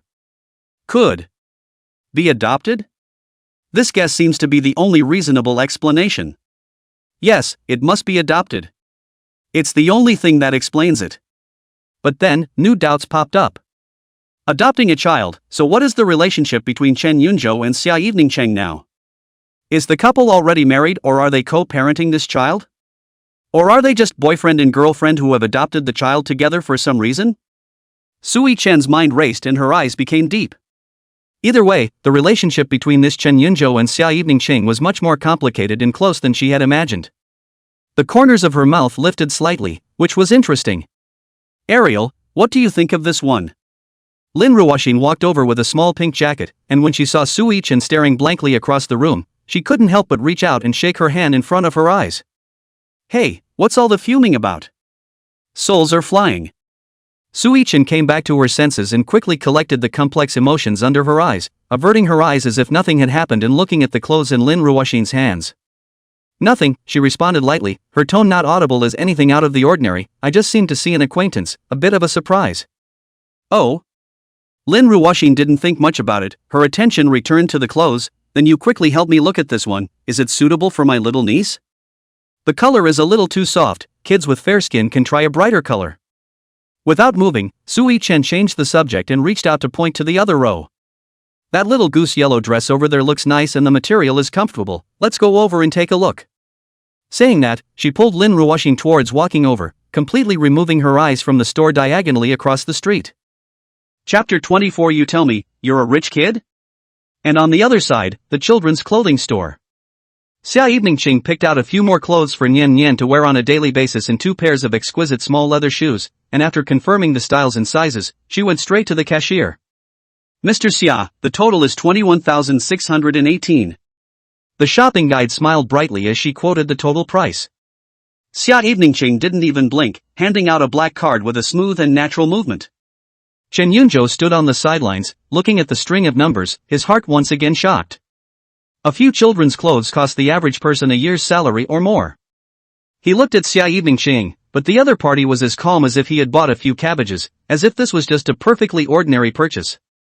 In his heart, he could not help but sigh. It seems that he still knows nothing about the world of the rich. After paying, Xia Evening Ching directly asked the guy to send someone to Chen Yunzhou's apartment. "Let's go." Xia Evening Ching took Nian Nian's small hand and took the lead to walk out of the children's clothing store. Nian was holding a bear doll that the store clerk had just given her, and her other hand was held by her mom, bouncing happily. "Mommy, where are we going next?" "Go buy something for Dad as well." Xia Evening Ching glanced at Chen Yunzhou beside her and said in a flat tone, "Buy for Daddy?" Nian Nian, her little face up to look at Chen Yunzhou. "What is Daddy going?" With a clear purpose, Xia Evening Ching walked straight towards one of the customized suit stores that did not have any fancy decorations at the entrance, and only used simple fonts labeled with the brand name. The store was decorated in a low-key but luxurious manner, with soft lighting, and the well-dressed clerk immediately greeted them when she saw them come in, with a respectful but not fawning attitude. "Take him to be measured." Xia Evening Ching stopped and instructed the clerk with a sideways glance, her gaze signaling Chen Yunzhou who was next to her. Chen Yunzhou froze, finally understanding the purpose of Xia Evening Ching bringing him here. He subconsciously took half a step back, his brows furrowing slightly as he refused. "No, I have clothes to wear." Although his closet are some affordable clothes, but also can be worn, the most important thing is that this kind of suit at a glance is expensive. This if his own mother saw, surely will not be able to avoid some inquiries. Xia Evening Ching seemed to expect him to refuse, her eyes slightly cold, about to open her mouth. A female voice with a hint of teasing came from the side. "Who did I think it was? It turns out to be Mr. Xia's grand entrance." A woman in a bright red dress with exquisite makeup walked in, her gaze swirling around Xia Evening Ching and Chen Yunzhou, finally landing on Nian Nian who was being held by Xia Evening Ching, the corner of her mouth hooking into a playful smile. "I can't believe that our Mr. Xia is really good at this. Not only is he hiding a woman in a golden house, but even his daughter is so old? It's really a good fortune." It was not a loud voice, but it carried a distinctly provocative tone. The person who came was none other than the Chu clan's eldest miss, Xu Ziyu, although the Chu family and the Xia family had cooperation in the business world. However, as the heirs of the two families, Xia Evening Ching and Xu Ziyu had even been at odds since childhood, and could even be said to be incompatible. When Xia Evening Ching heard Xu Ziyu's words, her clear and cold eyes instantly sank, her brows locked. Not waiting for Xia Evening Ching to open her mouth to counterattack, an unexpected scene happened. Nian Nian, who was originally being held by Xia Evening Ching, in the instant she saw Xu Ziyu, her eyes abruptly lit up, breaking away from Xia Evening Ching's hand, and running towards Xu Ziyu with her short legs. "Godmother!" Soft childish voices rang out in the quiet custom store. The mocking smile on Xu Ziyu's face instantly froze, looking at the little milk child who pounced onto his lap, hugging his calf and tilting his face up, smiling brightly. The whole person was dumbfounded, and his brain went blank. Godmother? Who? Her? Xia Eveningching also completely froze, looking at her daughter who hugged Chu Ziyu's thighs and screamed with incomparable affection. The person was dumbfounded. Xia Eveningching and Chu Ziyu exchanged glances, and the air in the store seemed to freeze. Shen Yunzhou stood on the side, also stunned. He looked at Chu Ziyu, then Nian Nian, then Xia Eveningcheng, who had an ugly face, and for a moment he didn't get the situation. It was in this eerie silence that the door to the inner room of the custom store was pushed open, and a man in a tailored suit with a human face stepped out. Sister, do you see this body how? Chu Ziheng said halfway, his voice violently stopped, and he couldn't help but widen his eyes. He couldn't help but mutter when he saw that a little bitty man was hugging his oldest sister's thigh. Sis, where did you steal the kid? As soon as the words left his mouth, he seemed to sense something and raised his eyes. The line of sight crossed over Chu Ziyu and landed on the doorway. When he saw the person standing in the doorway of the station, he froze directly in place. It should be said that he froze in place when he saw Chen Yunzhou beside Xia Eveningching. He never expected to see Chen Yunzhou here. Chen Yunzhou also saw Chu Ziheng almost simultaneously. He first froze, then blinked, his gaze sweeping back and forth between Chu Ziheng and Chu Ziyu. He pointed at Chu Ziyu and then looked at Chu Ziheng, shock written all over his face as he asked. She's your sister? Last night before he went to bed, he had nothing to do and searched the internet for some information on Xia Eveningcheng, which was why he knew about this great lady of the Chu family. Chu Ziheng's face twitched, pulling out a smile that was worse than crying, and nodded stiffly. Well, is my sister. Receiving an affirmative reply, Chen Yunzhou rushed to Chu Ziheng and grabbed him by the collar, his voice carrying suppressed anger. Sun Tzu. You're ing good. Since middle school, you've been rubbing your old man's handkerchief on the toilet. Going to an internet cafe for a night out, every time I say I'm $2 short, pitting my old man against the internet bill. You have to add a sausage to your instant noodles, and you take my ham sausage every time. Chen Yunzhou's speech was fast and furious, obviously furious to the extreme. What's ing outrageous is that you run to my house every week to eat. You eat better than anyone else. Now you're telling me that your sister is the Missy of Chu's group and that you're a rich second generation. Chapter 25. That sis, I believe. Righteous father. Righteous father. Chu Ziheng was grabbed by his collar, but he didn't dare to resist, instead showing a pleasing expression. Listen to my explanation. Give me a chance, righteous father. There's a big misunderstanding here. Chen Yunzhou blared at Chu Ziheng with even more anger. This grandson, after pretending to be poor for so many years, really plays himself like a ghost. However, looking at the other party's wimpy appearance, he eventually did not have the heart to lay a heavy hand on him and violently loosened his hand, his tone still unkind. Okay, I'll give you a chance, you better explain yourself to me. Or this brother won't have anything to do. Chu Ziheng breathed a sigh of relief and was about to open his mouth. Let's talk somewhere, it's not convenient here. Xia Eveningching's clear and cold voice rang out, interrupting Chu Ziheng's words. She swept her gaze calmly over the few people present, clearly not wishing to draw any more attention to herself here. Chu Ziyu immediately nodded her head in agreement, but her gaze fell on Xia Eveningching's body and said in a low voice. I'd also like to know when I got a goddaughter. Saying that, she tentatively touched Nian Nian's little head, and the little one immediately rubbed against her palm and purred even sweeter. Godmother.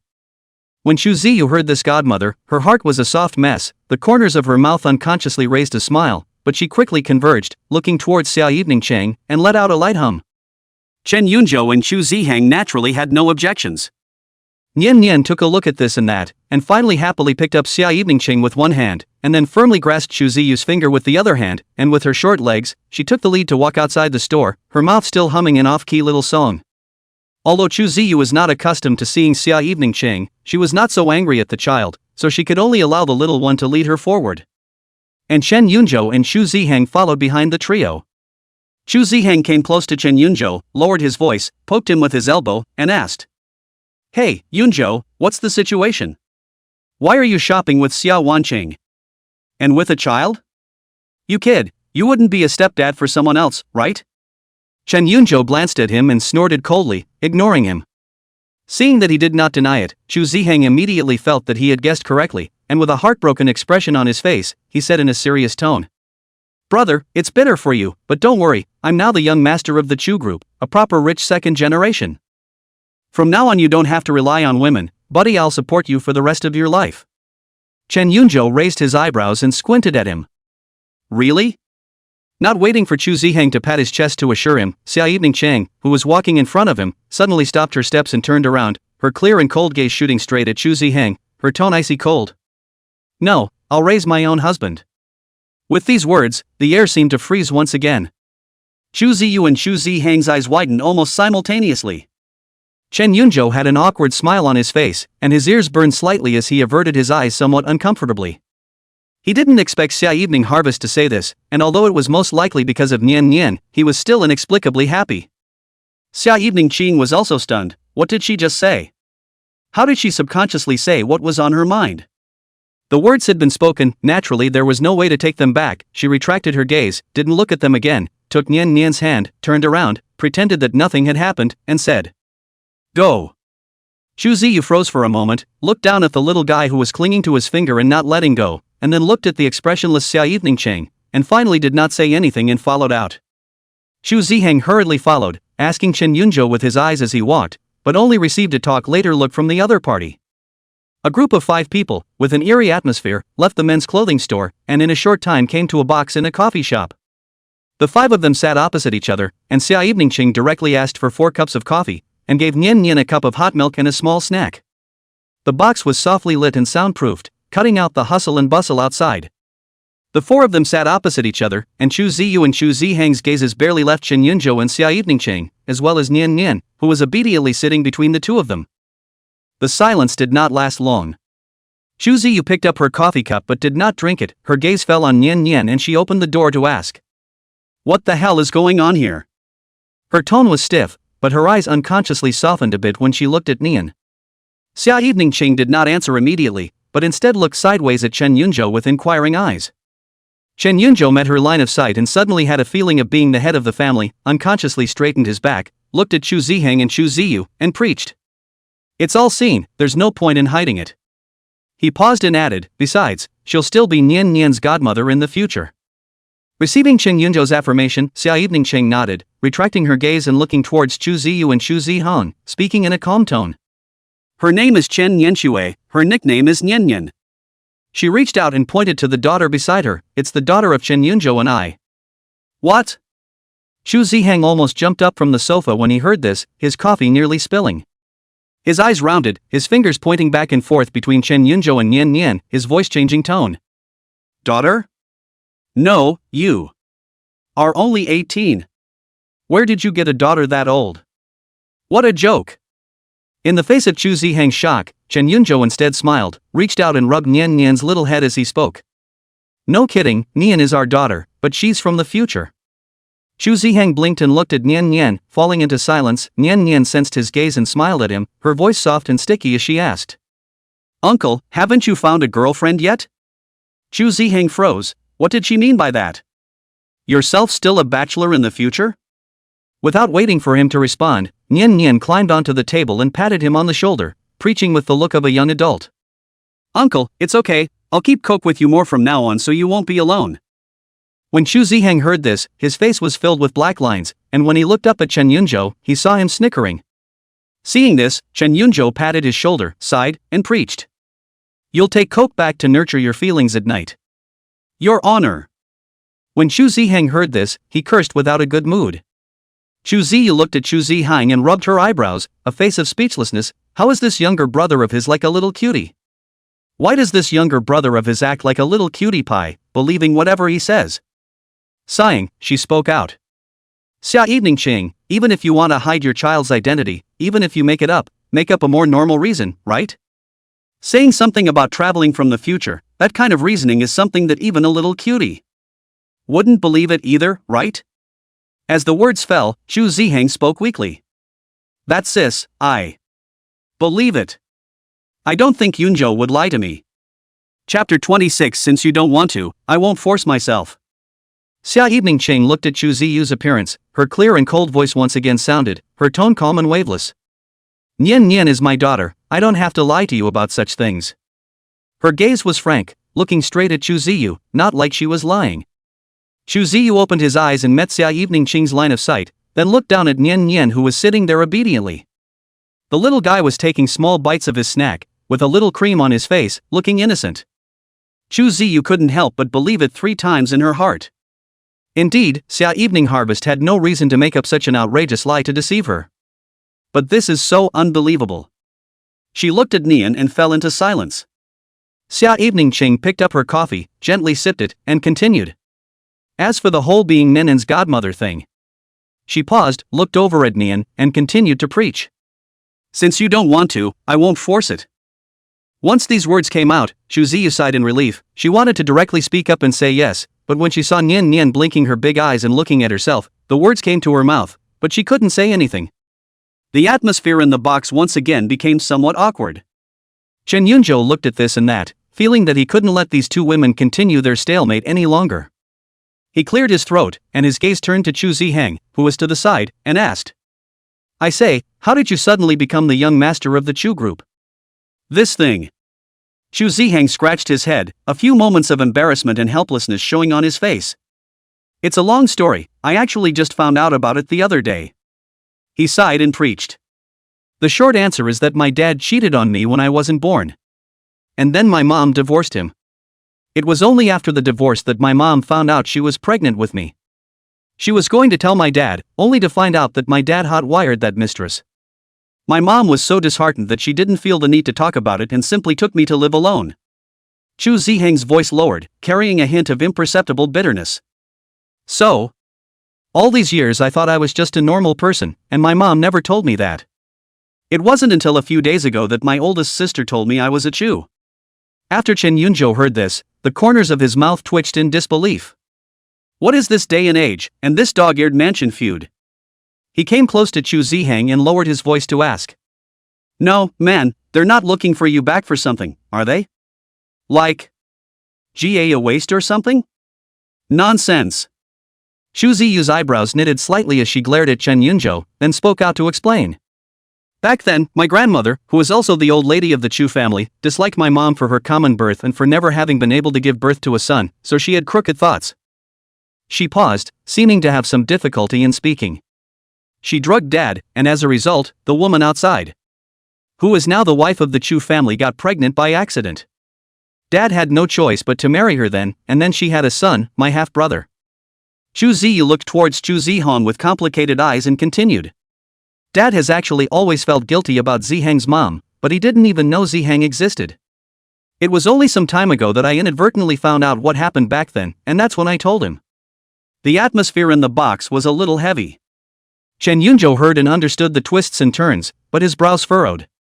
He looked to Chu Ziheng with a few more points of worry in his eyes. This kind of complicated family environment, Chu Ziheng, this lack of heart to go back, will not be gnawed to the bone? He was just about to open his mouth to say something when Xia Evening Qing's cool voice suddenly rang out, breaking the silence in the box. It's getting late, we should go. She stood up and without looking at Chu Ziyu and Chu Zihong, she directly reached out and picked up Chen Yunzhou with one hand, while the other pulled Nian, who had already finished her snack and was playing with an empty milk cup. Chen Yunzhou and Chu Ziheng were both stunned. Chu Ziyu also raised her head in some surprise. Xia Evening Qing, however, didn't give them time to react, holding a large and small group of people and heading towards the entrance of the box. Nian was pulled, and still didn't forget to turn back, waving her little hand forcefully towards Chu Ziyu, her voice clear and loud. Bye, godmother. Chu Ziyu looked at the little one's innocent smiling face, and listening to that godmother, her heart was soft again. Xia Evening Qing's footsteps did not stop, pulling Chen Yunzhou and Nian, and left the coffee shop's box straight away. After exiting the coffee shop and walking out for some distance, Chen Yunzhou stopped and gently broke away from her hand, his brows slightly furrowed. No. Why are you pulling me away? He looked at Xia Evening Qing in disbelief. Ziheng hasn't finished that matter yet. Nian tilted her little face up, looking at her dad and then her mom, her big eyes also filled with doubt. Xia Evening Qing turned sideways, her gaze landing on Chen Yunzhou's face, her tone calm. That's the Chu family's family business, what are you getting involved in? What do you mean by the Chu family's family affairs? Chen Yunzhou was a bit displeased. He took a step forward, moving closer to Xia Evening Qing, and his voice raised a few points. Ziheng is my hairy little brother who grew up wearing the same pants. Xia Evening Qing sighed softly, a hint of helplessness flashed in her eyes as she spoke. The Chu family's situation is much more complicated than you think. A curious look appeared on Chen Yunzhou's face as he asked after him. How is it complicated? Xia Eveningqing didn't hide it from him and said as she walked towards the outside of the mall. The person who is truly in charge of the Chu family right now is Chu Ziyu and Chu Ziheng's grandmother, old Mrs. Chu. This old lady, she thinks highly of Chu Ziyu's half-brother, Chu Zai. She paused and continued. The old lady is bent on making Chu Zai the future successor of the Chu group. When Chen Yunzhou heard this, his mind instantly flashed through countless bridges of luxury family dog and pony dramas, and he subconsciously analyzed it. I understand. This old lady favors sons over daughters, doesn't see her granddaughter, and wants to kick Chu Ziyu out. So Chu Ziyu wasn't willing, so she brought Ziheng back, wanting Ziheng to compete with that Chu Zai for the family fortune, and when Ziheng got it, she would then put Ziheng on the shelf and take control of the Chu clan herself? Not waiting for Chen Yunzhou to continue his brainstorming, Xia Eveningqing stretched out her fingers and gently tapped his forehead. What goes on in this head of yours all day long? Chen Yunzhou rubbed the place where he was knocked and skimmed his lips. Isn't that what I read in the novels? Xia Eveningqing gave him a somewhat breathless look and explained. Chu Ziyu has her own companies and industries that are well run, she doesn't even care about Chu's little things. Then why did she get Ziheng back? Chen Yunzhou was still puzzled. Maybe she just doesn't want Chu's to take what originally belonged to her brother. Xia Eveningqing looked at Chen Yunzhou, her tone serious for a few moments. Chu Ziheng is the Chu family's eldest son and first grandson, the Chu clan should have had his share in the first place. Chen Yunzhou nodded, feeling that what Xia Eveningqing had said seemed somewhat reasonable. Chapter 27, When I say I'm raising you, I mean it. At this time, Xia Eveningqing took out a card from the small bag she carried and handed it to Chen Yunzhou. Chen Yunzhou froze and subconsciously looked at her, unsure. Give me this for what? Xia Eveningqing looked at him, her eyes calm, her tone strong. Here's my affiliate gold card, take it. Chen Yunzhou was even more confused and blinked. I raise my own man. Xia Evening Harvest spoke again, sending the card forward. Only then did Chen Yunzhou react, waving his hand in a hurry and explaining. No, I was just joking with Ziheng that, how could I spend your money? Although he did have a bit of a craving for money in his heart, it always felt strange to be raised like this by a girl, or Xia Eveningqing. I'm serious. And what's wrong with spending my money when you're my husband? Xia Eveningqing's tone remained calm, but there was no intention of taking the card back.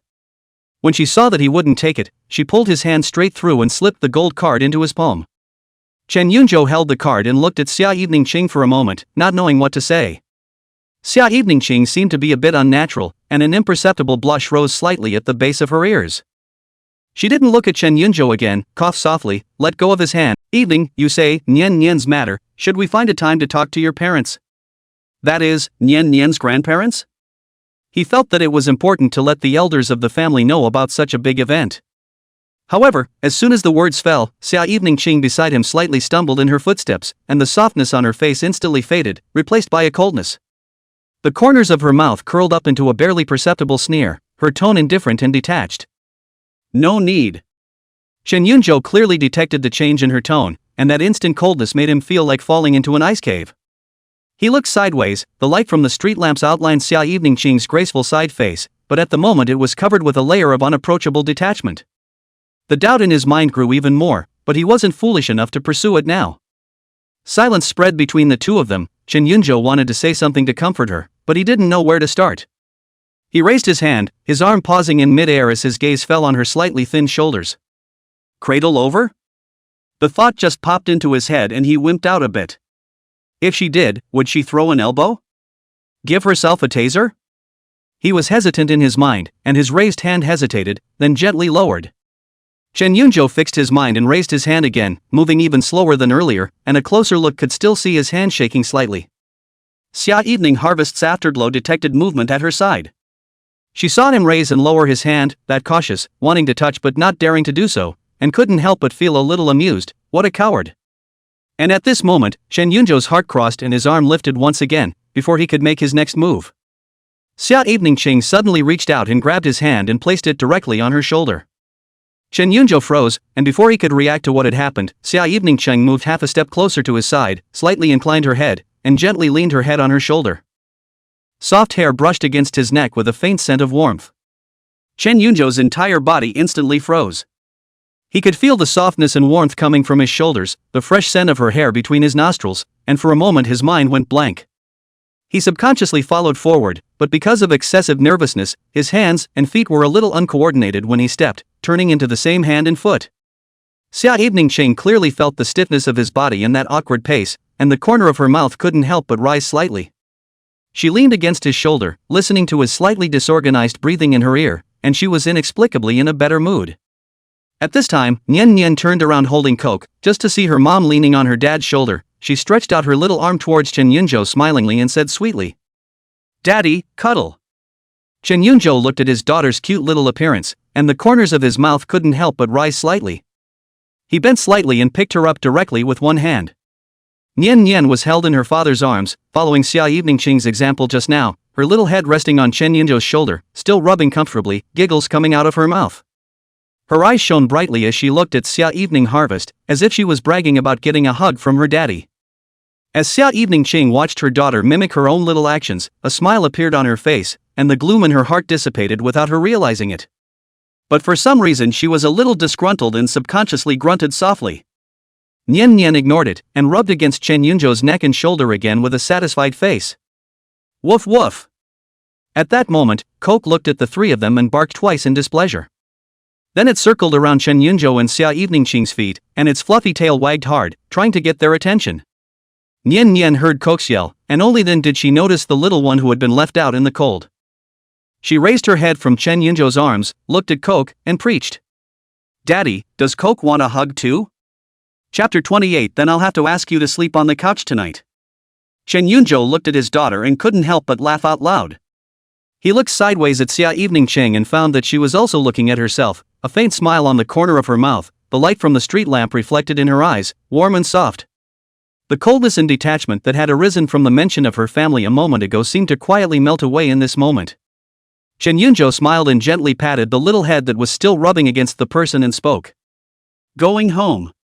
Although Nian Nian was a bit reluctant to give up, she nodded her head obediently. "Okay." Xia Eveningcheng also retracted her head that was leaning on Chen Yunzhou's shoulder at the right time and gently rubbed Nian Nian's hair.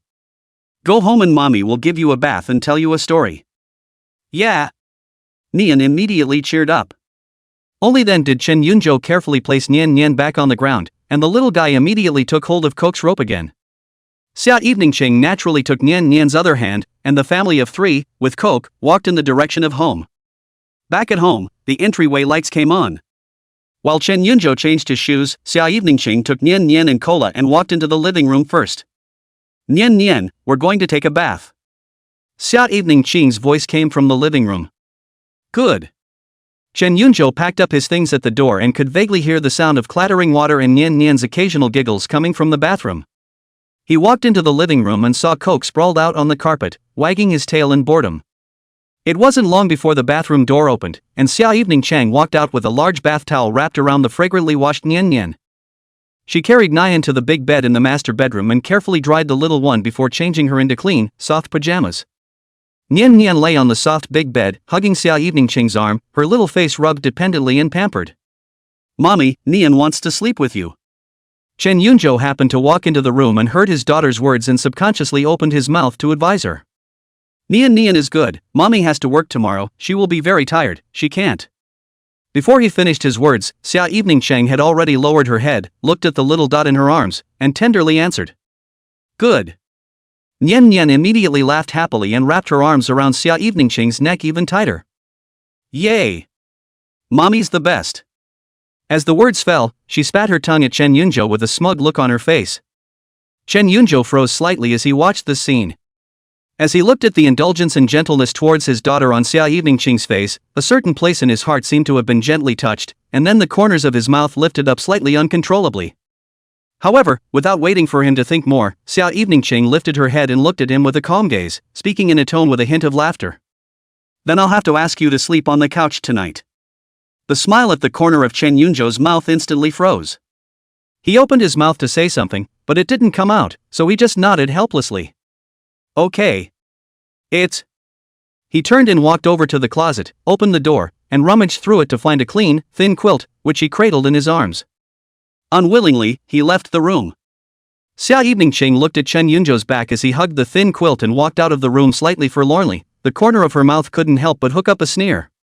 She withdrew her gaze and looked over to Nian, who was already a bit dazed on the bed, and gently patted her little bottom. Nian, be good, mommy is going to take a shower and will be right back with you. Well, mommy come back soon oh. Nian rubbed her eyes and responded obediently. Xia Evening Ching got up and walked out of the master bedroom to see Chen Yunzhou preparing to spread the quilt on the living room sofa. She paused and opened her mouth to ask. Do you have pajamas here?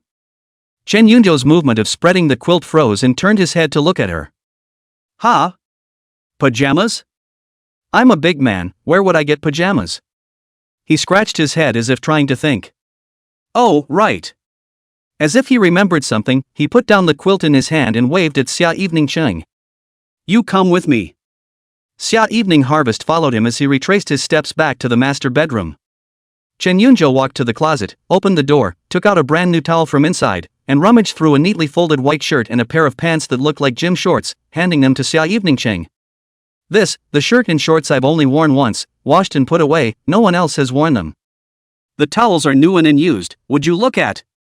Okay? He looked at her with some uncertainty, afraid she might resent it. Xia Evening Ching's gaze fell on the folded shirt and shorts, and then looked at Chen Yunzhou's slightly tense demeanor as she took it, her tone calm. Could be. When she finished, she grabbed her clothes and towel and turned to walk into the master bedroom's own bathroom. Chen Yunzhou watched the bathroom door close, and only then did he breathe a sigh of relief. He walked over to the bed and looked at Nian, who was already fast asleep, and gently tucked her in. The sound of clattering water in the bathroom came vaguely to his ears, and Chen Yunzhou's heart beat a few minutes faster for no reason.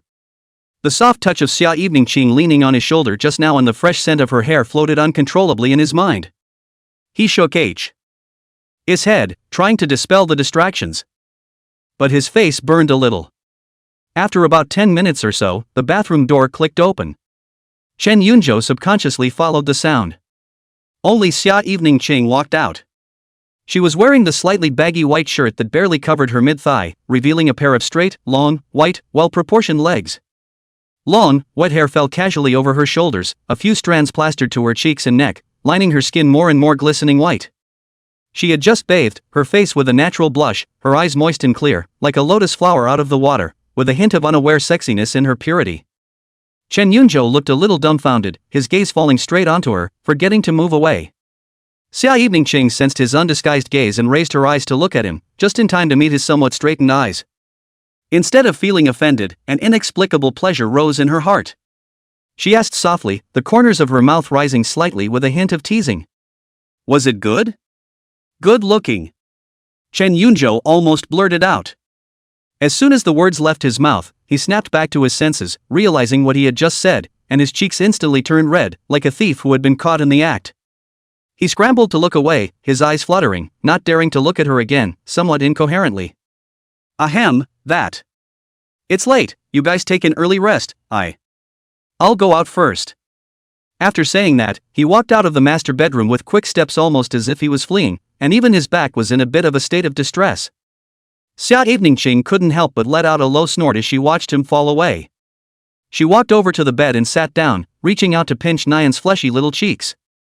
Nian was a little tickled by her mom and opened her eyes in a daze, looking towards Xia Evening Ching and asking in a milky voice. Mommy, Nian is sleepy. She stroked Nian's little head and smoothly lay down on her side, holding Nian close in her arms as Nian smelled the familiar scent and quickly fell into sleep. Chapter 29 Never make a sound, not a sound at all. Xia Evening Ching looked at her daughter's peaceful sleeping face, leaned over and gently planted a kiss on her fleshy cheeks, her heart surging with a soft feeling of happiness. She pulled the thin quilt over the two of them, a faint scent lingering at the tip of her nose, emanating from the shirt and pillow she was wearing. The smell didn't repel her, but rather brought an inexplicable sense of security. So it soon lulled her into a deep sleep. Chen Yunzhou in the living room, on the other hand, was sleepless at the moment. He lay on his back on the couch, his eyes fixed on the ceiling, the light from the street lamps casting a blur of light on the floor through the cracks in the curtains. When he closed his eyes, Xia Evening Ching's appearance in his shirt came clearly to mind: slightly damp hair, fair and slender legs.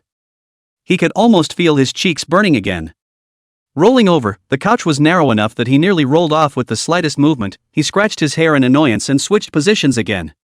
His mind was in turmoil. One moment it was the soft touch of Xia Evening Ching leaning on his shoulder, and the next moment it was her clear and sexy look with a hint of sensuality, just now. Tossing and turning like this, it wasn't until the sky outside the window turned fish belly white that weariness finally hit him, sending him to sleep in a daze. Early morning sunlight shines through the window and lights up the living room. Chen Yunzhou was awakened by the blinding sunlight. He rubbed his eyes and sat up. His head was a little groggy, the auburn under his eyes signaling his poor sleep last night, and a glance at his cell phone showed that it was past 7 o'clock. He lifted the thin, grabbed his wallet and keys, and quietly opened the door and walked out, intending to get some breakfast and return. Shortly after he left, in the bedroom, Xia Evening Harvest was awakened by a feeling of heaviness. She opened her eyes in a daze, feeling like a small stone was pressed against her stomach. Looking down, she saw that Nian Nian had rolled onto her at some point, her little head resting on her stomach, sleeping and drooling. Xia Evening Ching cried and laughed a little, reaching out her hand to gently pat her daughter's little butt. "Lazy little piggy." She laughed in a low voice. Nian grunted twice, her little body twisting and arching into her arms again, muttering vaguely, "Mom, sleepy." Seeing her bedridden appearance, Xia Evening Ching's heart softened and didn't bother to wake her up again. She carefully carried her daughter to the pillow next to her and set her down, then stretched wide. This sleep was extraordinarily comfortable, and the exhaustion of the body was swept away. Feeling relaxed and refreshed, she picked up her cell phone and glanced at the time. It was already 7:30. Xia Evening Ching froze slightly. Her biological clock had always been punctual. She must wake up at 6 o'clock in the morning every day. This habit had been cultivated from a very young age and had never changed. And she also recognizes her bed, and a change of scenery usually results in insomnia or restless sleep. But last night, in this not-so-familiar room, she had slept and slept well. She gathered the thoughts in her head and gently lifted the thin covers and got out of bed. She was still wearing Chen Yunzhou's wide white shirt, the hem of which swayed slightly with her movements. She walked over to the window and pulled back a corner of the curtains. The early morning sunlight wasn't too harsh and carried a warmth. After a brief wash, Xia Evening Ching changed back into her own clothes and put Chen Yunzhou's shirt and shorts into the basket of the washing machine. She then walked out of the master bedroom. The living room was empty. Chen Yunzhou was nowhere to be seen on the sofa, only a messy quilt remained. Where is he? A trace of doubt flashed in Xia Evening Ching's heart. As he was thinking about it, there was a soft click from the door lock, followed by the door being violently pushed open. Chen Yunzhou rushed in like a gust of wind, carrying a few plastic bags filled with steaming buns and soy milk. But the expression on his face was one of obvious panic. What's wrong? Xia Evening Ching asked subconsciously as her heart tightened when she looked at him like this. Chen Yunzhou threw his breakfast onto the table, nearly spilling the soy milk. He rushed to Xia Evening Ching in a few steps, lowered his voice, and spoke in an urgent tone, "My mom is here. Coming soon. The old aunt is here?" Xia Evening Ching's eyes instantly widened, and a wave of panic quickly surged through her heart. What to do? Xia Evening Ching's voice also took on a trace of imperceptible tension. How is she going to explain to her teacher when she's living here with Nian Nian in this condition? Chen Yunzhou obviously didn't have time to think about it in detail, and his mind was racing. He glanced in the direction of the bedroom, then at Xia Evening Harvest, and made a snap decision. You hide first. Without waiting for Xia Evening Ching to react, he pulled up Xia Evening Ching's wrist and headed in the direction of the master bedroom. Hurry! Get in there! Mom! Just then, Nian cried out, rubbing her sleepy eyes, with a just-awakened snort. Chen Yunzhou's footsteps lurched, and he slapped his forehead violently, only then remembering that there was a small one. He let go of Xia Evening Ching, and as soon as he did, he picked up Nian Nian, who had just sat up from the bed and was rubbing his eyes. The little guy wasn't fully awake yet, and wrapped his arms around his dad's neck in a daze. Holding Nian Nian in his arms, Chen Yunzhou walked quickly to Xia Evening Ching's side, and without a second thought, stuffed Nian Nian into her arms. You hold Nian and hide inside first. Where to hide? Xia Evening Ching was a little confused as she hugged her warm and soft daughter. Wardrobe. Hurry! Chen Yunzhou glanced at the large closet on the side and preached. Knock knock.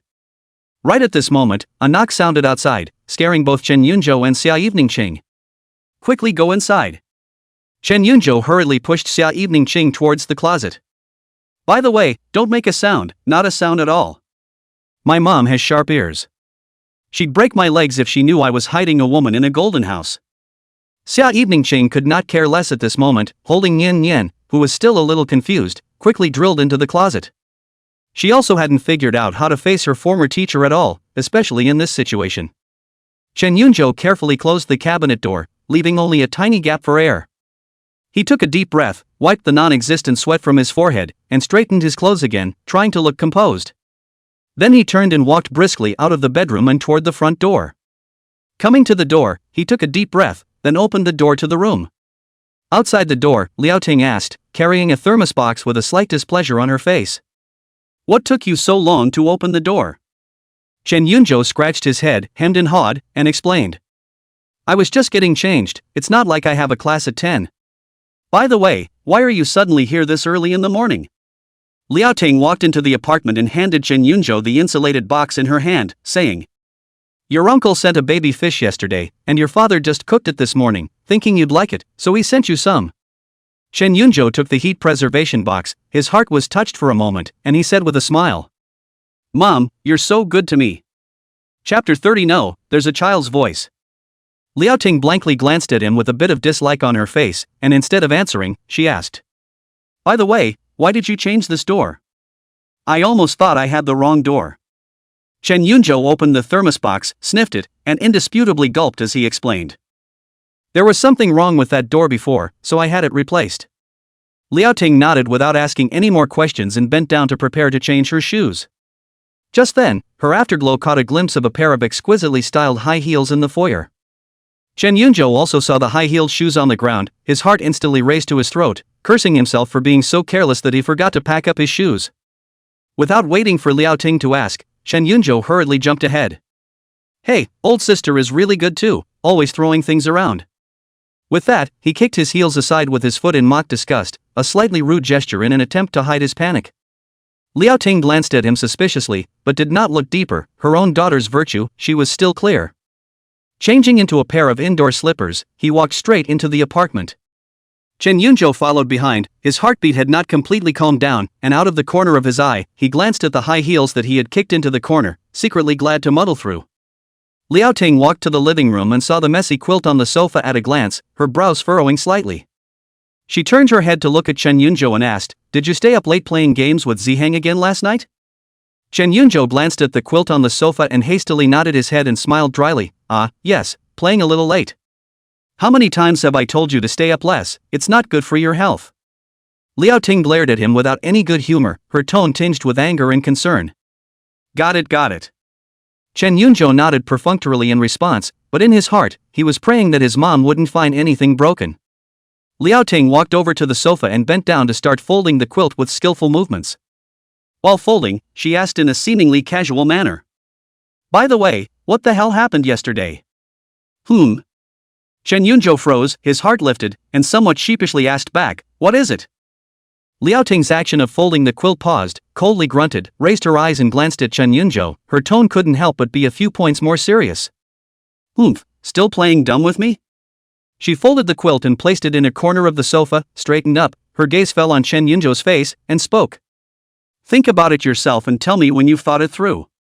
When these words came out, a layer of cold sweat instantly broke out on Chen Yunjo's back. Got it?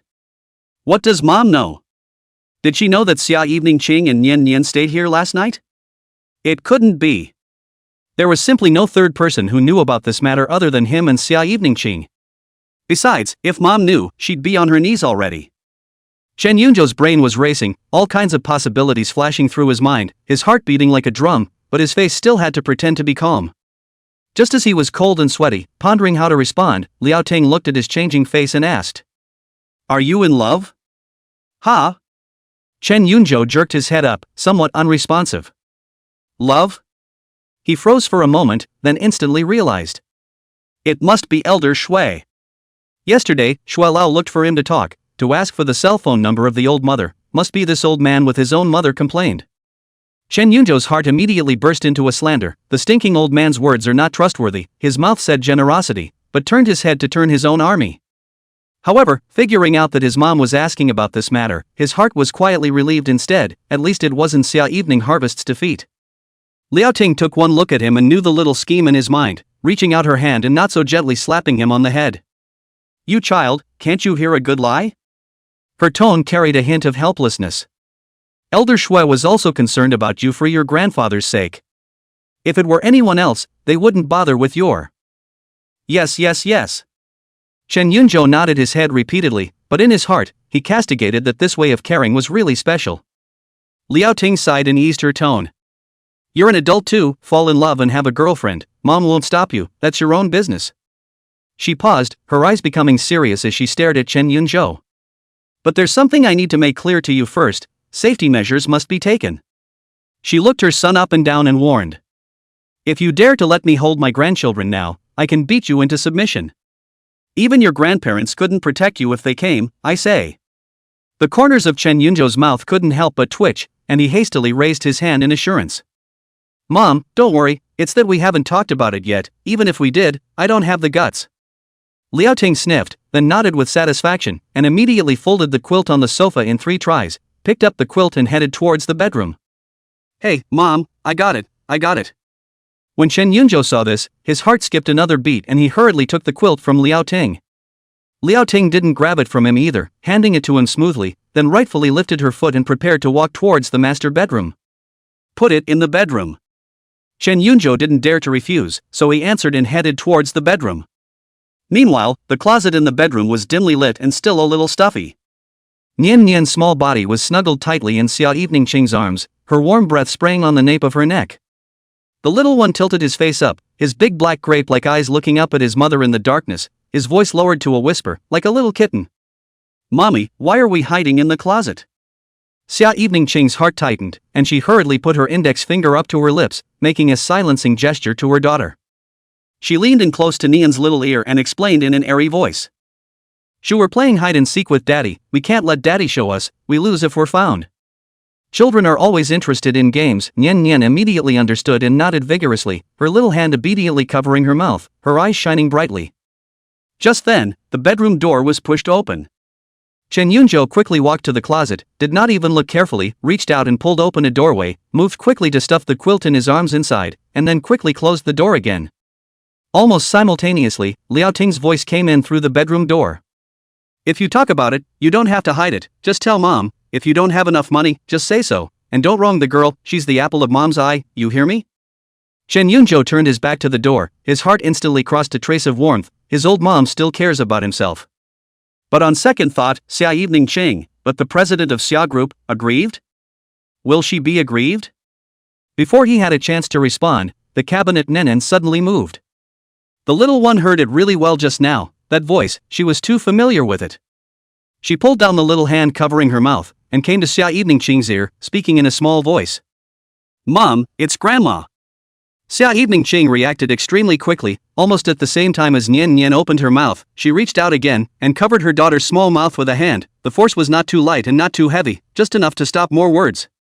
With a look of unprecedented nervousness in her eyes, she shook her head vigorously at her daughter and made the shoe sign again. Nian Nian was startled by her mother's serious expression, her big eyes blinked, and although she didn't understand why she couldn't call her grandmother, she obediently closed her mouth tightly and stopped making a sound. However, this slight sound did not escape Liao Ting's ears. She was about to say something else, but suddenly stopped in her tracks, her brows furrowing slightly as she listened sideways to the movement in the bedroom, and opened her mouth in some confusion. Mom, what's wrong? Chen Yunzhou's heart was beating fast, but his voice could not hear the slightest panic as he asked. She paused, not quite sure. I just think I heard a little kid talking? Chapter 31, Pissing off 3 matchmakers in 1 week, I don't have a daughter like that. A flash of undisguised panic instantly flashed across Chen Yunzhou's face. He felt his heart skip a beat and a thin layer of sweat seep down his back almost immediately. He forced himself to calm down, squeezing a slightly exaggerated smile on his face and trying to cover it up with a flirtatious tone. Mom, you don't want to be a grandmother, do you?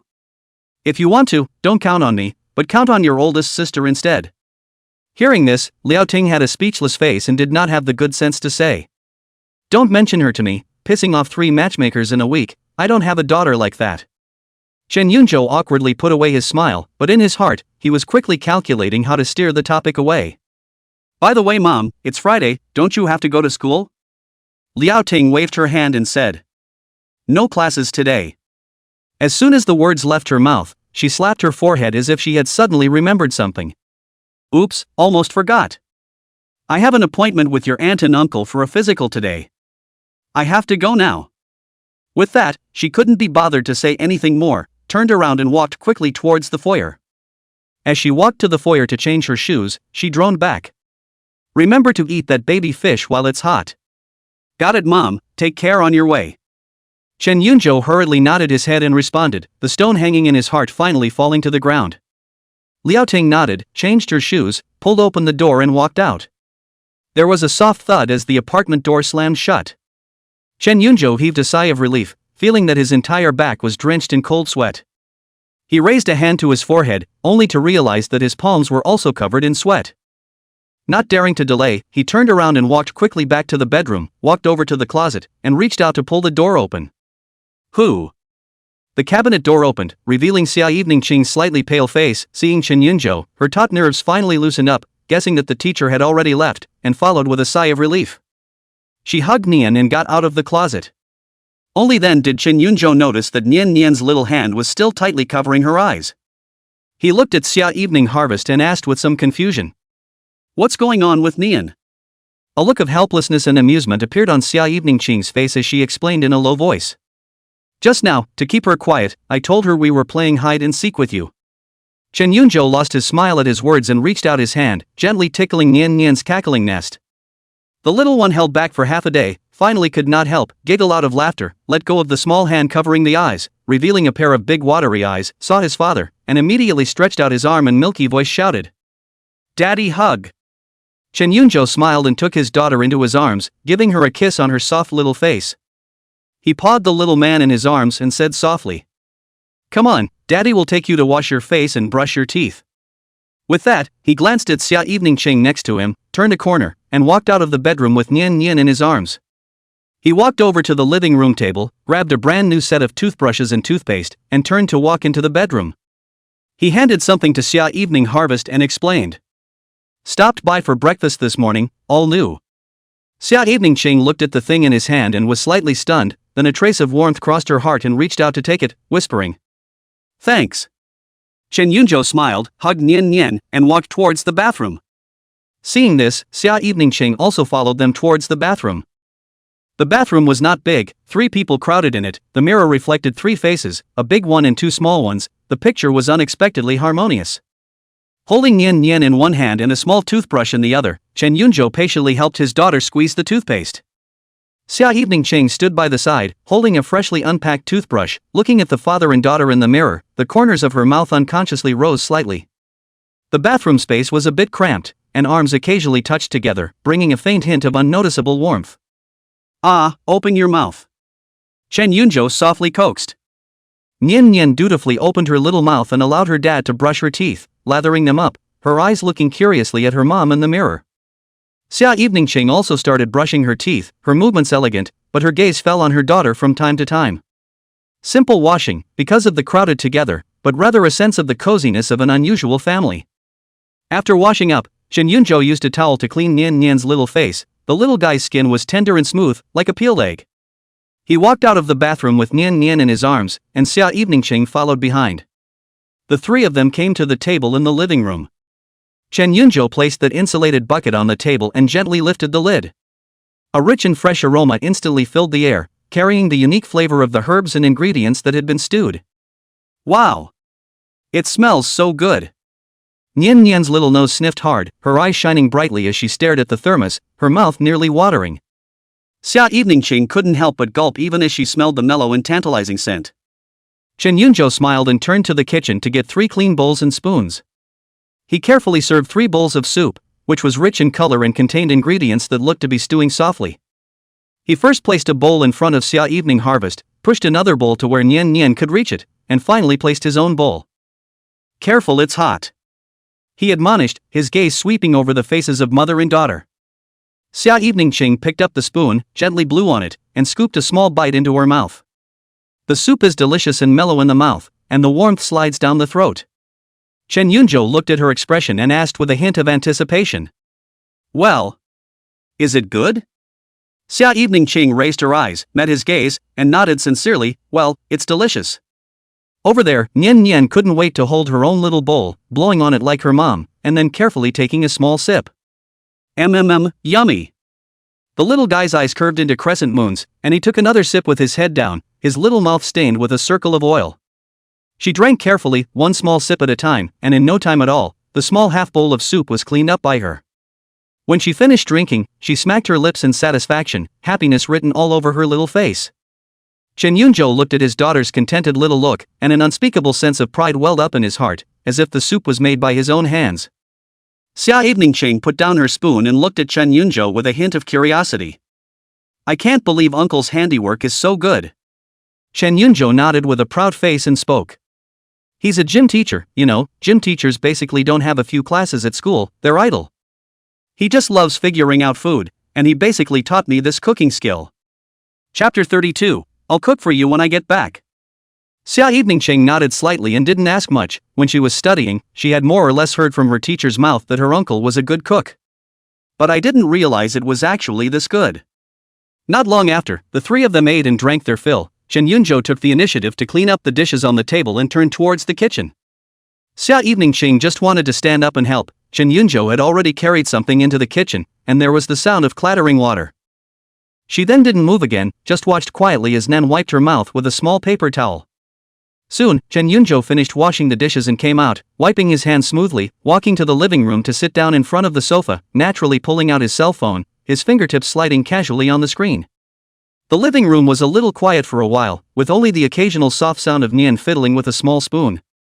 Chen Yunjo swiped his cell phone, and his gaze inadvertently swept over Xia Eveningcheng, who was sitting quietly at the dining table. He remembered that he didn't seem to have her contact information. He raised his head and looked at Xia Eveningcheng, speaking in a still natural tone. Let's leave a contact information? It's convenient to contact in the future. With that, he unlocked his phone, screen facing up, and handed it over. Xia Eveningcheng was slightly stunned, then nodded and reached out to take the phone. Her fingertips cooled slightly as they touched the edge of her cell phone, moving fluidly to enter a string of numbers into the dialing screen. After a pause, she tapped on Weixing again, searched for her number, and added her friend. After doing so, she handed the phone back to Chen Yunjo. Chen Yunjo took the phone, his fingertips subconsciously sliding open the screen. He saw the new contact Xia Eveningcheng, and also saw the extra name in his address book. Xia Eveningcheng's Weixing head was like a pure blue sky, and he ghostly clicked into her friend circle. The circle of friends is blank. Not a single dynamic. Chen Yunjo looked at the blank space, and in his heart, his curiosity about Xia Eveningcheng deepened a few more points. He remembered the momentary dip in her mood yesterday evening, when he had inadvertently talked about her parents. With a movement of his finger, he tapped on the chat interface with Chu Zihang and quickly typed a line. Ask your sister if she knows about Xia Wanqing's family? Especially her parents' side. The message was sent successfully. Almost in seconds, a message from Chu Zihang popped up on the screen, with only a punched emoticon packet accompanied by 2 words. Calling Dad. Chen Yunjo's veins jumped at the corners of his forehead, and he was speechless for a while. This kid, it's really 3 days. He took a deep breath, his finger already pressed on the input box and was about to type and start spraying. Xia Eveningcheng's cool voice suddenly sounded with a hint of inquiry. Yunjo, Nian is already 4 years old, do you see? Want to send her to kindergarten? Chen Yunjo lifted his head from the cell phone screen when he heard Xia Eveningcheng's words. He thought about it for a moment and decided she had a point. After all, he had to attend classes and Xia Nancheng had to go to work, so it was impossible to bring the child with him all the time. Also, at Nenen's age, she really needs to get in touch with her peers and build her own little social circle. He nodded in agreement. You're right, it's time for Nian to go to kindergarten, it's good to meet more kids. As soon as the words left his mouth, he frowned slightly as if he had remembered something crucial. But? Chen Yunjo looked at Xia Eveningcheng, his tone carrying a hint of uncertainty. Can Nian go to school in her current situation, without an account? Xia Eveningcheng sniffed, but her expression was calm, as if she had long considered this issue. You don't have to worry about this. She said softly, Xia's group has invested in a few good kindergartens, I can arrange for Nian to enroll directly. Chen Yunjo was slightly relieved in his heart, and at the same time, he had a clearer understanding of Xia Eveningcheng's ability. He nodded his head. That's good. He turned his head to look at, who was looking at them curiously, a gentle smile on his face. Nian, do you want to go to kindergarten and play with the kids? Nian Nian's big eyes instantly lit up, her little face filled with anticipation and excitement. Want. Nian Nian wants to go to kindergarten. Saying that, she even clapped her little hands happily. Looking at his daughter's happy appearance, Chen Yunzhou's mood brightened as he subconsciously glanced at the time on his cell phone screen. It's after 9. He stood up. I have to get to school, I have a class in the morning. Xia Evening Qing almost subconsciously followed suit and stood up, ruffling her sideburns behind her ears, her voice lowered a few points yet, and said, Shall I give you a ride? Chen Yunzhou picked up the backpack that was placed on the sofa and shook his head. Don't bother, I'll take the car myself quickly. He walked over to Nian Nian, bent down, and gently hugged his daughter's soft little body. Daddy's gone to class, so be good at home and listen to mommy. Then, he straightened up, looked at Xia Evening Qing, and barked. There's fruit in the fridge, so if you're hungry, have some and I'll cook for you when I get back at noon. Xia Evening Qing's eyes moved slightly, the corners of her mouth lifted slightly, but a trace of imperceptible loss crossed her heart, which quickly dissipated as she gently nodded and answered. Okay, you take care on the road. Chen Yunzhou answered, flung his backpack over his shoulder, and waved at them. Let's go. He turned toward the door, opened it, and walked out.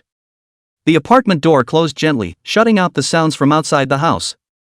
Xia Evening Qing stood still, looking at the closed door of the room, with an indescribable feeling in her heart. Half an hour later, Chen Yunzhou's figure appeared inside the multimedia classroom of University A. A number of students were already seated in the classroom, and the murmur of voices and the sound of flipping books mingled together to create a characteristic preschool atmosphere. Scanning his eyes around the room, he found an empty seat towards the back and walked over, placing his backpack on the chair next to him and just sitting down. Yo, coming pretty early. A familiar voice rang out from the side. Chu Ziheng appeared beside him at some point and sat down on his butt, throwing his bag on the table in his hand. Chen Yunzhou looked at him sideways and lowered his voice to ask. The thing I asked you to ask, how is it going? Chu Ziheng unscrewed the cap of the mineral water bottle and took a large gulp of water before speaking slowly. Asked. He put down the water bottle and said, My sister said that Xia Evening Qing, her parents, are a famously loving couple in the circle, and haven't been red-faced for decades, and haven't heard of any messy gossip. He paused and shrugged. More specifically, like privately, she's not sure. Chapter 33 If I say I'll support you for life, I'll support you for life. Chen Yunzhou's brows furrowed slightly, and after hearing Chu Ziheng's words, he subconsciously shook his head. No way. Chu Ziheng was just about to take another sip of water when he heard the words and moved to look at him curiously. Why is it impossible? My sister could still lie to me? Chen Yunzhou lowered his voice and explained. Last night, I walked around the neighborhood with Xia Evening Harvest and inadvertently mentioned her parents, and her reaction was very flat, one could even say a bit cold, not like what one should expect when bringing up parents who are close. Chu Ziheng stroked his chin and thought. Oh? That's kind of interesting. His eyes rolled and he lowered his voice to speculate. Hey, Yunzhou, do you think it will be like what is written in the novels, a couple on the surface? In fact, it's a business marriage, not much affection. After giving birth to Xiao Wanqing, they go their own way, acting in front of people? Shen Yunzhou's heart stirred when he heard this possibility was not absent. After all, who can say what goes on in the mansion? However, these people tend to be paranoid, very unloved and insecure. However, he carefully recalled Xia Evening Qing's words and behavior, and felt that it didn't quite look like it. She was cool, but treated people normally, was emotionally stable and not paranoid, and didn't have the kind of lack of love or distortion that comes from growing up in a dysfunctional family environment for a long time. He shook his head again. I don't think so. If it's really like what you said, Xia Evening Harvest is definitely a sickly girl, but she looks normal, and I didn't notice her being sickly when I spent time with her. So it shouldn't have been raised in that environment. Unable to figure it out, Chen Yunzhou simply stopped dwelling on this matter. Immediately, he looked at Chu Ziheng and changed the topic. What about you? When are you going back to the Chu family? Chu Ziheng screwed on the cap of the bottle and casually replied. Tomorrow. As if he remembered something, his eyes lit up and he touched Chen Yunzhou with his elbow. It's just as well, there's a dinner party at the Chu family tomorrow night, why don't you come along too? I'll bring you to see the world. Said he, adding. I'll send you the address later. Dinner party? Chen Yunzhou's eyes widened slightly, flashing a hint of novelty and anticipation. In all his life, he had never really attended such an occasion. Okay. I'll definitely go. When Xu Ziheng saw him agree, he grinned and looked happy. He pulled out his cell phone and tapped on a page for a car brand and pushed it in front of Chen Yunzhou. Here, take a look first, which style do you like? Chen Yunzhou looked uncertainly at the cell phone screen, which was filled with pictures of various cool sports cars. What are you looking at this for? Send you a. Xu Ziheng said as a matter of course, when my pocket money arrives, I'll directly bring you one, take your pick. When Chen Yunzhou heard this, his heart shook, his eyes instantly reddened, and a warm current surged in his heart. He looked at Xu Ziheng's expression and knew that he wasn't joking, and was even more touched in his heart. Good brother, that's enough. Xu Ziheng raised his chin proudly and patted his shoulder. That's a must. What kind of relationship do we have? If I say I'll support you for the rest of your life, I'll support you for the rest of your life. Just as Chen Yunzhou was immersed in the touching feeling of brotherhood, the back door of the multimedia classroom was gently pushed open.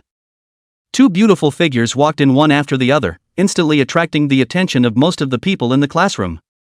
The atmosphere in front of the classroom, which had been somewhat noisy, seemed to quiet down for a few moments. Walking in front was a girl in a white dress with long hair and a gentle temperament. Following her was a girl in a pale yellow top and jeans with a high ponytail, looking like, "Hello, classmate." Chen Yunzhou nodded politely. "Hello.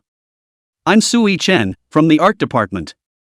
Sui Chen made a brief self-introduction, then pursed her lips as if she was somewhat embarrassed and continued. Can that add a contact? When these words came out, the surrounding area was even quieter than a pin drop. Everyone perked up their ears and waited for Chen Yunzhou's answer. Xu Ziheng was even more nervous and clenched his fists, more excited than if he had been asked for contact information. However, Chen Yunzhou just calmly glanced at her and directly shook his head. Sorry, no micro hinges. The air seemed to freeze. The smile on Sui Chen's face visibly froze for a moment, a trace of dismay and disbelief flashing across her eyes. She obviously didn't expect to be rejected so dryly. There are a lot of people who want to add her contact information in the University of A. This is the first time that she asked for someone's contact information, and she was actually rejected? The surrounding students were also in an uproar, looking at Chen Yunzhou with eyes filled with shock and disbelief. Xu Ziheng, who was on the side, was a pleased man. Sui Chen had seen some scenes after all, and quickly adjusted her emotions. Realizing that she might have been too direct, she took a deep breath and put an apologetic smile back on her face, explaining in a sincere tone. Don't get me wrong, I didn't mean anything by it. She paused, organizing her words before continuing. It's like this, my brother is about to take the college entrance exam and his grades haven't been too good, especially in languages. I heard that you're the Chinese department's school teacher, so I wanted to ask you for a favor, to be his tutor and tutor him in the language. She looked at Chen Yunzhou with sincere eyes. Of course, you will definitely not be shortchanged in terms of remuneration. Chapter 34. Not to mention, the class was a bit hypnotizing. Homeschooling? Chen Yunzhou was slightly stunned and quickly guessed his intentions. After all, he wasn't a cutie pie either. He shook his head again, his tone still calm, even with a hint of detachment. I'm sorry, my grades are actually pretty average, so I probably won't be able to tutor your brother. After a pause, he added. Besides, I'm not too short on money these days. A double rejection, a dry run. The smile on Sui Chen's face froze completely, and those beautiful eyes were filled with disbelief. Her carefully prepared speech, her request that she thought was reasonable and sensible, was dismissed so unceremoniously by the other party. She was Sui Chen, the flower of the art department of University A. With her superior family background and outstanding appearance, she had been the star of the show since she was a child. When had she ever suffered such cold treatment? The surrounding male students even exploded, although their voices were suppressed to a low level. The gazes that shot towards Chen Yunzhou were almost as if they were about to spit out fire. Seeing that the atmosphere was becoming more and more awkward, Lin Ruoxin next to Sui Chen reacted quickly. She suddenly let out an ouch and covered her stomach with a pained expression on her face. Chen, my stomach suddenly hurts, why don't you accompany me to the restroom? Sui Chen looked like she had grabbed a lifesaver, immediately standing up and holding onto Lin Ruoxin with just the right amount of worry on her face. What's wrong with you? Is everything alright? Go, I'll go with you. She didn't even look at Chen Yunzhou again as she helped Lin Ruoxin leave the classroom in a hurry, leaving behind her a sea of whispers and all sorts of complicated gazes. The two walked quickly out of the classroom and left the building. Lin Ruoxin immediately let go of her hand and straightened up, her face not even half as painful as it was. Phew, that was awkward back there too. Sui Chen, however, was still immersed in the emotions of being rejected just now. She bit her lower lip, her eyebrows slightly knitted as she looked at Lin Ruoxin with some loss. Ruoxin, do you think I'm unattractive? How come he's not interested in me at all? How? Lin Ruoxin immediately retorted, pulling on her arm to comfort her. Yi Chen, you're the flower of our art department. The people chasing you can line up from here to the entrance of the school. It's his own fault. She bristled, seeing that she was still sad, and thought for a moment. I think that Chen Yunzhou is a nerd, a typical straight man who doesn't know how to appreciate. Don't take it to heart. Sui Chen listened to her best friend's comforting words, and felt slightly better in her heart, but that unwillingness became even stronger. Why can Xiao Wanqing charm him to death? Why can't you? She herself was younger and more energetic than her, and thinking of this, Sui Chen took a deep breath and her eyes became determined again. If she, Xia Eveningqing, could take a man, why couldn't she, Sui Chen? She gave herself a secret pep talk and a small, confident smile reappeared on her face. Wait and see, Chen Yunzhou, I won't give up so easily. On the other side, inside the classroom. Sui Chen and Lin Ruoxin left in a hurry, but the commotion they brought with them didn't immediately subside. The remaining gazes still drifted towards Chen Yunzhou's side intentionally or unintentionally, mixed with curiosity, jealousy, and incomprehension. Chu Ziheng finally snapped back from his shock, and he jerked closer to Chen Yunzhou, his lowered voice filled with gossip. Hey, Yunzhou, honestly, how did the department flower take the initiative to hit on you? When did you kid meet her? Chen Yunzhou frowned slightly and gave him a somewhat helpless look. I said no. His tone was frank, and I don't know why she came over. Chu Ziheng looked him up and down suspiciously and asked, You really don't recognize him? Really don't recognize? Chen Yunzhou replied affirmatively. Seeing that Chen Yunzhou did not look like he was lying, Chu Ziheng reluctantly believed it. He withdrew his scrutinizing gaze, and then his expression became serious as he put his arm around Chen Yunzhou's shoulders and warned in his serious tone. I say brother, you have to be clear. You have wife and child now, although I know that the department flower is very beautiful, but you cannot be outside. Chen Yunzhou withdrew his gaze and flipped through the textbook in front of him. It was as if the little episode earlier had never happened. Listening to Elder Shue's voice, his eyelids grew heavy. Bracing himself, he tried to keep up with the train of thought, but the exhaustion from last night's tossing and turning on the couch was coming in like a tidal wave at the moment, making it hard to resist. He stifled a yawn, physical tears leaking from the corners of his eyes. Hey, Chu Ziheng next to him lowered his voice and gently touched him with his elbow. What's wrong with you? It's only the first day of class and you're this sleepy? Chen Yunzhou rubbed his eyes and responded vaguely, he didn't sleep well last night.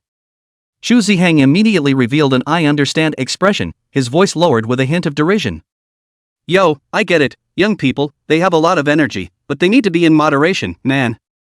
The corners of Chen Yunzhou's mouth twitched, knowing that he had misunderstood, and he glared at him without any good reason. It's not what you think. He opened his mouth, almost blurting out the fact that he'd been kicked off to sleep on the couch. But when the words came to his mouth, he swallowed them back hard. If he let this kid know his true position in the family, wouldn't he be laughed at for the rest of his life? No, that's not going to keep him in the dark, so just shut up. Seeing that he didn't explain, Chu Ziheng instead revealed a knowing bad smile and patted his shoulder. It's okay, Buddy is rich, when the time comes, I'll find an old Chinese doctor for you, and give you a tune-up. Chen Yunzhou didn't bother to break it up with him, only feeling that his eyelids were so heavy that they were about to stick together. He pushed Chu Ziheng and said, Alright, keep an eye on Elder Shue for me, I'll squint for a while. No problem.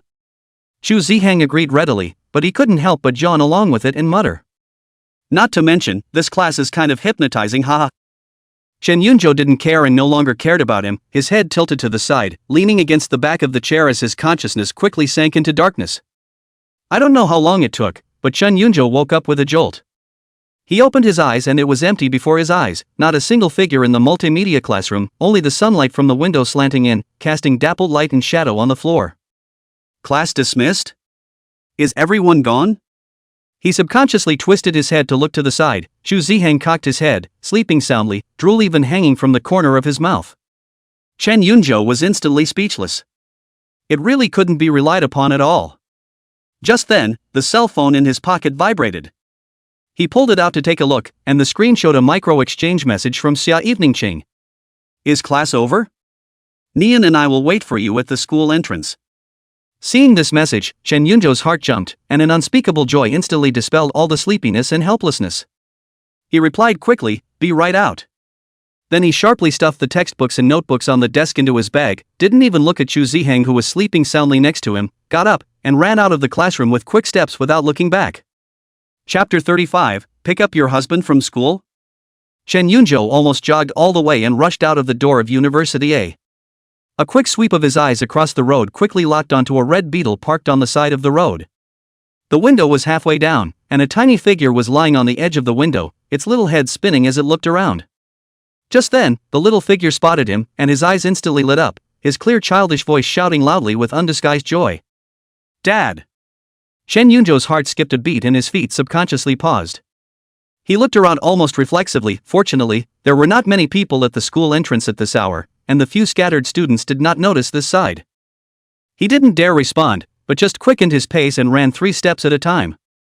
Wouldn't this shock the whole school if the students saw it?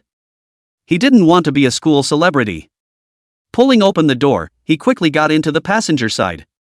Before he could sit still, Nian Nian in the back seat couldn't wait to poke her little head through and come to his ear, saying with a bit of a pouty tone, "Daddy, Mommy, and I have been waiting for you for a long time."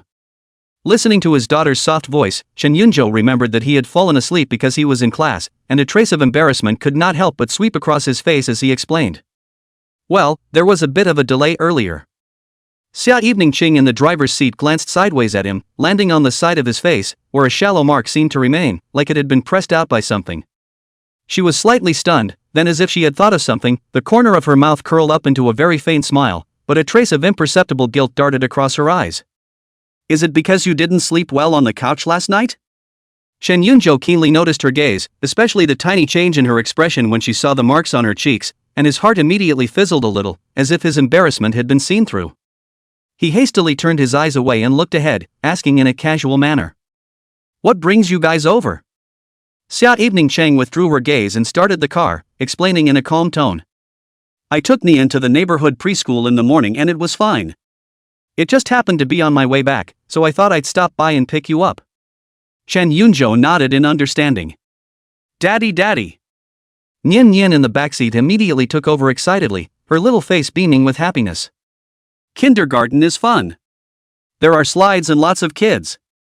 Looking at his daughter's fluttering face, listening to her chattering and sharing her kindergarten experience, Chen Yunjo's previous embarrassment over oversleeping and being caught by Xia Evening Ching suddenly disappeared. He turned his head and looked at the excited little one in the back seat, a genuine smile on his face and warmth coloring the bottom of his eyes.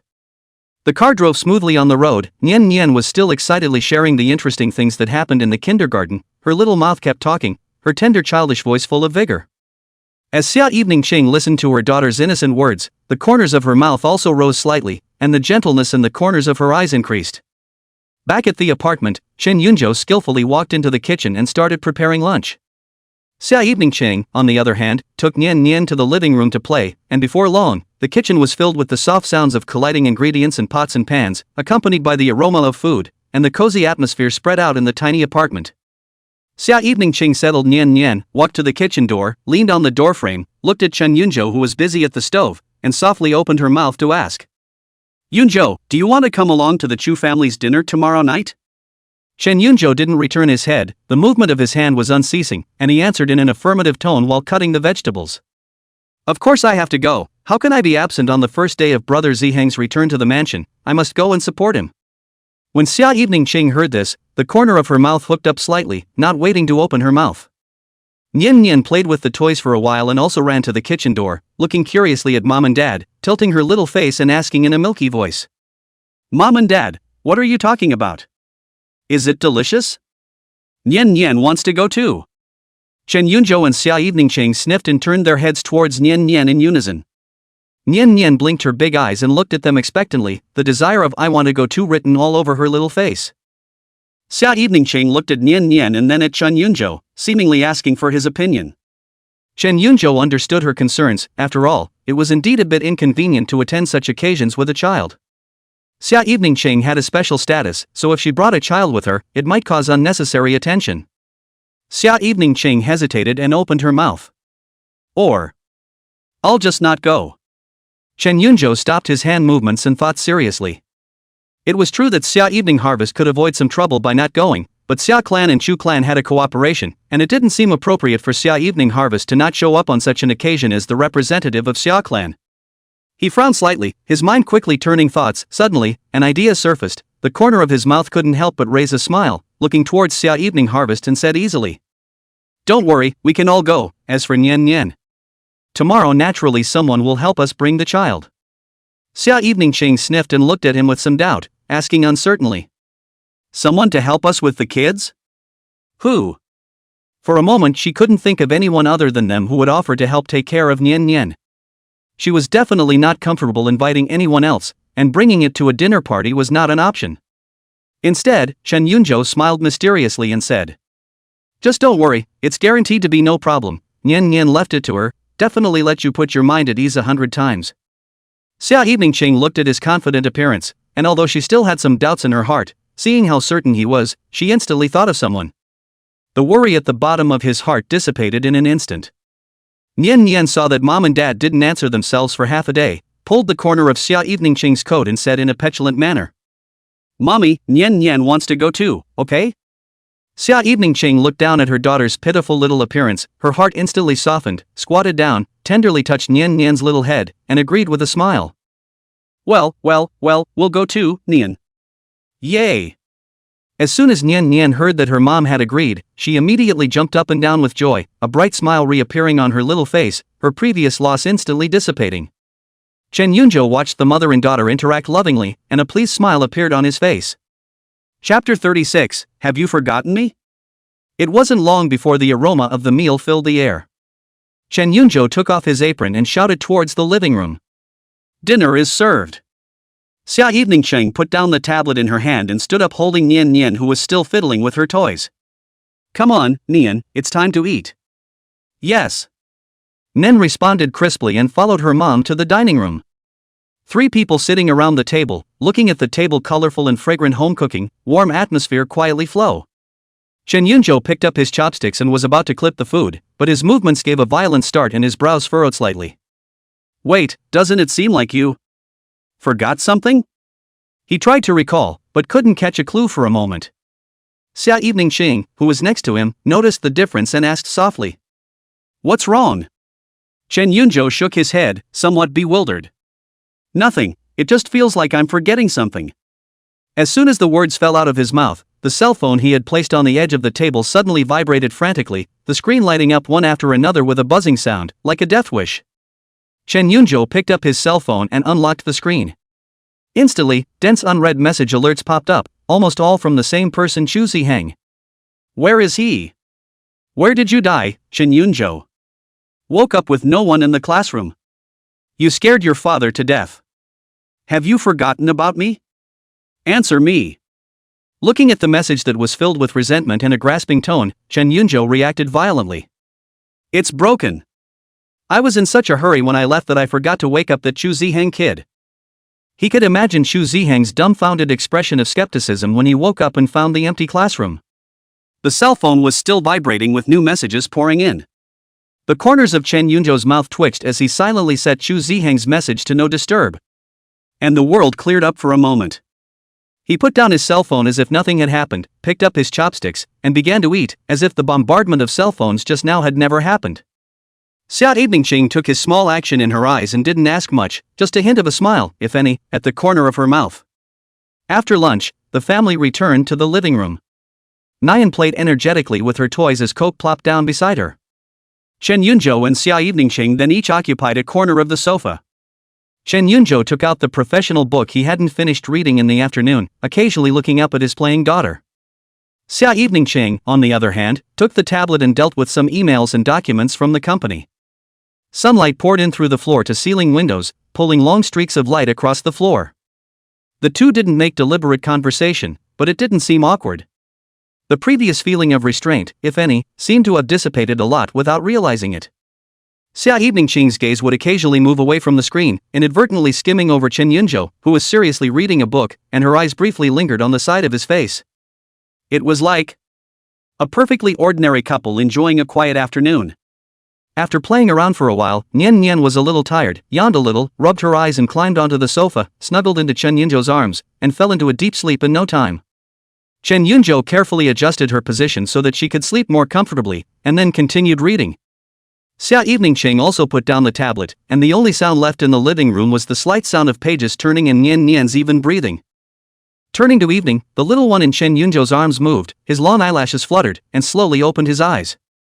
Nian Nian, who had just woken up, was still a bit confused. Seeing Chen Yunzhou, who was holding himself, he immediately stretched out his little arms around his neck, softly and gluttonously pampering him.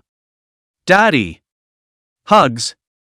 Chen Yunzhou put down the book and gently patted her back, softly coaxing. "Nian Nian is awake?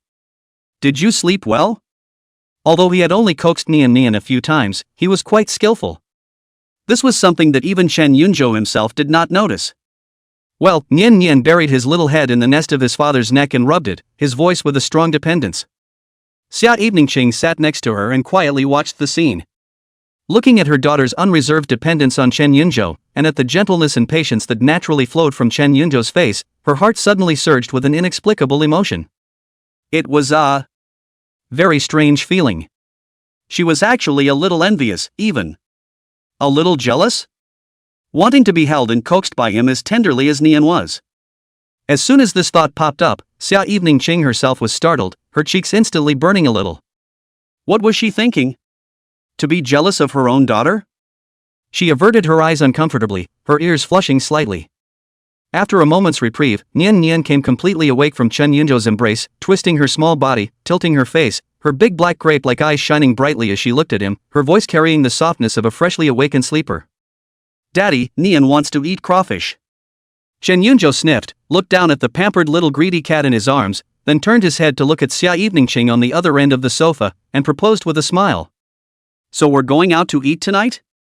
Xia Eveningqing put down the tablet in her hand, her gaze fell on her daughter's expectant little face, and she nodded, her voice gentle. "Aha!" The family quickly packed up and left the apartment. Soon, they arrived at Shrimp's Head, a famous seafood restaurant near the apartment with a neon sign flashing at the entrance and a smoky interior full of people. Chen Yunzhou found a seat by the window and sat down, skillfully ordering. "Boss, 3 pounds of spicy crawfish, and some kebabs, grilled eggplant, and grilled chicken wings." Xia Eveningqing quietly listened, her eyes casually swept through the store, and did not dislike it, but some novelty, come to this kind of store to eat, or the first time in life. Soon, a large steaming, red pot of crayfish was brought up, and the rich spicy aroma instantly filled the air, causing the three to gulp. "Wow! That's a lot of shrimp." Nian clapped her little hands excitedly, her eyes glued to the pot of crayfish. Chen Yunzhou also had his fingers in his mouth and smiled as he picked up his disposable gloves. Xia Eveningqing saw that large pot of red bright crayfish, eyes slightly lurched, seems to remember something long ago, the bottom of the eyes swept through a trace of complexity, the interest instantly faded a few points. However, seeing Nian Nian's excited little face and Chen Yunzhou's leap of faith, she still curved the corners of her mouth, revealing a light smile, but she didn't reach out to touch the crayfish. Instead, she picked up the grilled chicken wings that had just been served next to her, and took a small bite. Chen Yunzhou's attention was all on the crayfish, he didn't pay much attention to Xia Eveningqing's difference, picked up a crayfish and was ready to peel it. Just picking up one, I saw that Nian Nian next to me also followed suit and was struggling to put on small disposable gloves for herself, that serious little look, cute as hell. After putting on her gloves, Nian also grabbed a crayfish, put it on the small plate in front of her, and started peeling it, just like her dad. Her little hands were slow, but the movements of pinching the head of the shrimp, breaking off the tail, and pulling out the threads were done with a skillfulness that did not belong to her age. "Hey, this little guy, he's learned a unique skill?" Chen Yunzhou looked a bit new, and his heart was even more surging with warmth and pride. Chapter 37 My Future as a Lickspittle? Chen Yunzhou saw that his daughter was able to feed herself and have fun. He smiled and nimbly peeled a shrimp, the meat of which was intact and full, glistening with a tantalizing luster. Naturally, he smoothly put it into Xia Nanqing's bowl next to him. Xia Eveningqing was taking small bites of her kebabs when a piece of white tender shrimp meat suddenly appeared in her bowl, and she froze slightly.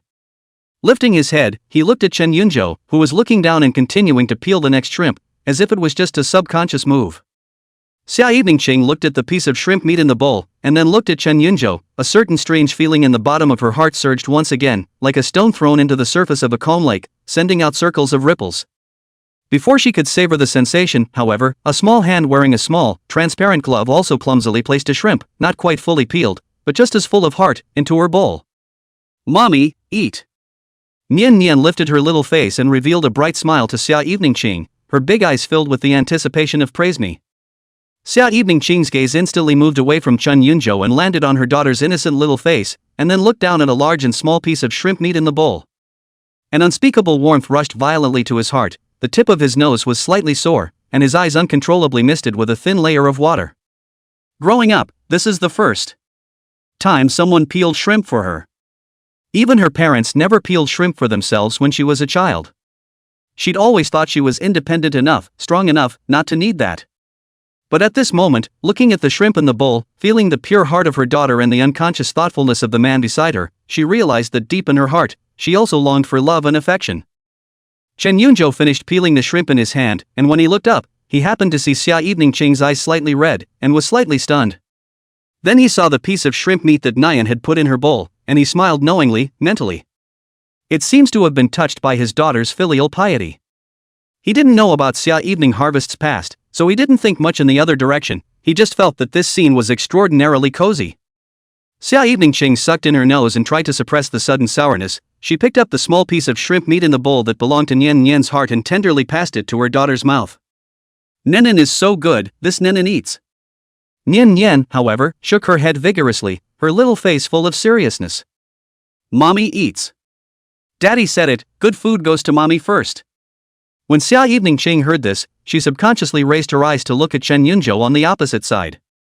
Of course she knew that this could not have been taught by the current Chen Yunzhou, it could only have been the future one. But even so, this thoughtfulness from the future, through her daughter's tender words, still makes her heart well up with unspeakable feelings. Chen Yunzhou was stunned by his daughter's phrase Dad said, and then reacted to the fact that he had been taught by his future self. He squeezed a slightly embarrassed smile on his face, but in his mind he was spitting mad. "What's the deal, your own future as a lickspill? I can't believe I'm even taught that?" His eyes involuntarily drifted to Xia Eveningqing's face that looked softer and softer from being touched, and then he thought of the black card in his pocket. Seems like isn't totally unacceptable? Cough, Chen Yunzhou coughed lightly, quickly collecting his thoughts, nimbly peeling another shrimp, this time directly into Nian Nian's small bowl, changing the subject. Okay, Daddy peeled it for Nian Nian too, eat it, crayfish won't taste good when it's cold." After saying that, he stopped looking at Xia Eveningqing and buried his head to continue fighting with the crayfish. He moved with great speed, and as his fingers flipped, a single intact shrimp was cleanly peeled off and piled on the plate. This speed, thanks to the experience of being poisoned by his own sister since childhood, do not give her peeling shrimp, then waiting for him is a beating. Over time, this peeling shrimp craft, actually practiced by him perfect. Soon there was a small pile of shrimp meat on the plate. Nian Nian got Dad peeled shrimp, immediately smiling, small hands grabbed the shrimp meat into the mouth, eat small mouth oily, cheeks bulging, happiness simply to overflow. Xia Eveningqing looked at her daughter's happy appearance, and a gentle smile played at the corners of her mouth. She hadn't eaten much herself, the flavor of the spicy crawfish was still a little too exciting for her, and her tongue was slightly numb. Her eyes fell on the shrimp that she had been peeling with her head down, and her heart suddenly moved as she watched his serious side face, and the shrimp that was piled higher and higher on her plate. Almost subconsciously, Xia Eveningqing stretched out her chopsticks, picked up a piece of freshly peeled, still warm shrimp meat, and ghostly, just handed it to Chen Yunzhou's mouth. The air seemed to freeze for a moment. Chen Yunzhou's action of peeling the shrimp stopped violently, raised his head, and looked with some dismay at the shrimp meat close at hand, as well as Xia Eveningqing, whose eyes carried a hint of undetectable panic after handing out the shrimp meat. He froze for 2 seconds, then as if the play button had been pressed, he subconsciously opened his mouth and ate the piece of shrimp. The shrimp is tender, with a spicy flavor and a hint of indefinable otherness. Xia Eveningqing's hand was still hanging in mid-air until the shrimp meat was eaten by him, and only then did she violently retract it as if she had been scalded. Her cheeks heated up uncontrollably, and even the roots of her ears were tinted with a thin layer of red, her eyes fluttering, not daring to look at Chen Yunzhou again. And Nian, sitting next to him, witnessed the whole scene. The little one blinked her big black grape-like eyes, looked at her mom's shy sideways face, then at her dad's slightly dumbfounded expression, and then she looked over at her mom and opened her little mouth, pointing her little finger to her mouth. Ah! Xia Eveningqing looked at her daughter with her little mouth open, a cute look of wailing. The bit of shyness that had just arisen from feeding Chen Yunzhou was instantly washed away quite a bit. She reached out with her finger and gently poked Nian Nian's glossy little forehead, her tone tinged with amusement. Little glutton. Xia Eveningqing still picked up her chopsticks again, picked up a piece of intact shrimp meat, and carefully fed it to her daughter's mouth. Nian chewed contentedly, her big eyes narrowing in happiness. Seeing that she liked it, Xia Eveningqing fed her several more pieces one after another. It wasn't until Nian Nian shook her little head, indicating that she was full, that she put down her chopsticks, pulled out a paper towel, and tenderly wiped her daughter's oily little mouth. There, mouth wiped clean. But without waiting for Xia Eveningqing to take back her hand, Nian Nian twisted her little body around and picked up the small pair of disposable gloves on the table again, putting them on her hands earnestly. Chen Yunzhou looked strange and couldn't help but ask. Nian wants more? Nan shook her head, and after putting on her gloves, she picked up another crayfish, placed it on her own small plate, and lowered her head to peel it carefully. After peeling it, she carefully pinched the not particularly intact piece of shrimp meat and put it into Chen Yunzhou's bowl next to her.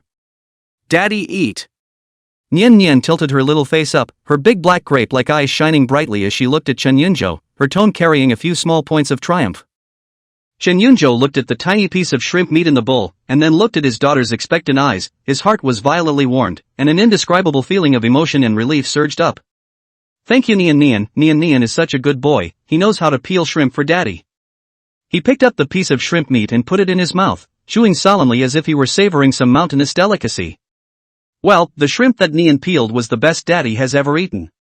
Getting a compliment from her dad, Nian Nian was so happy that her eyes curved into little crescent moons and she sat there giggling. The crawfish meal was made extra tasty by this sudden and heartwarming interaction. The three of them ate and drank their fill, and Chen Yunzhou settled the bill. The family then left the seafood restaurant and took a slow stroll towards the apartment.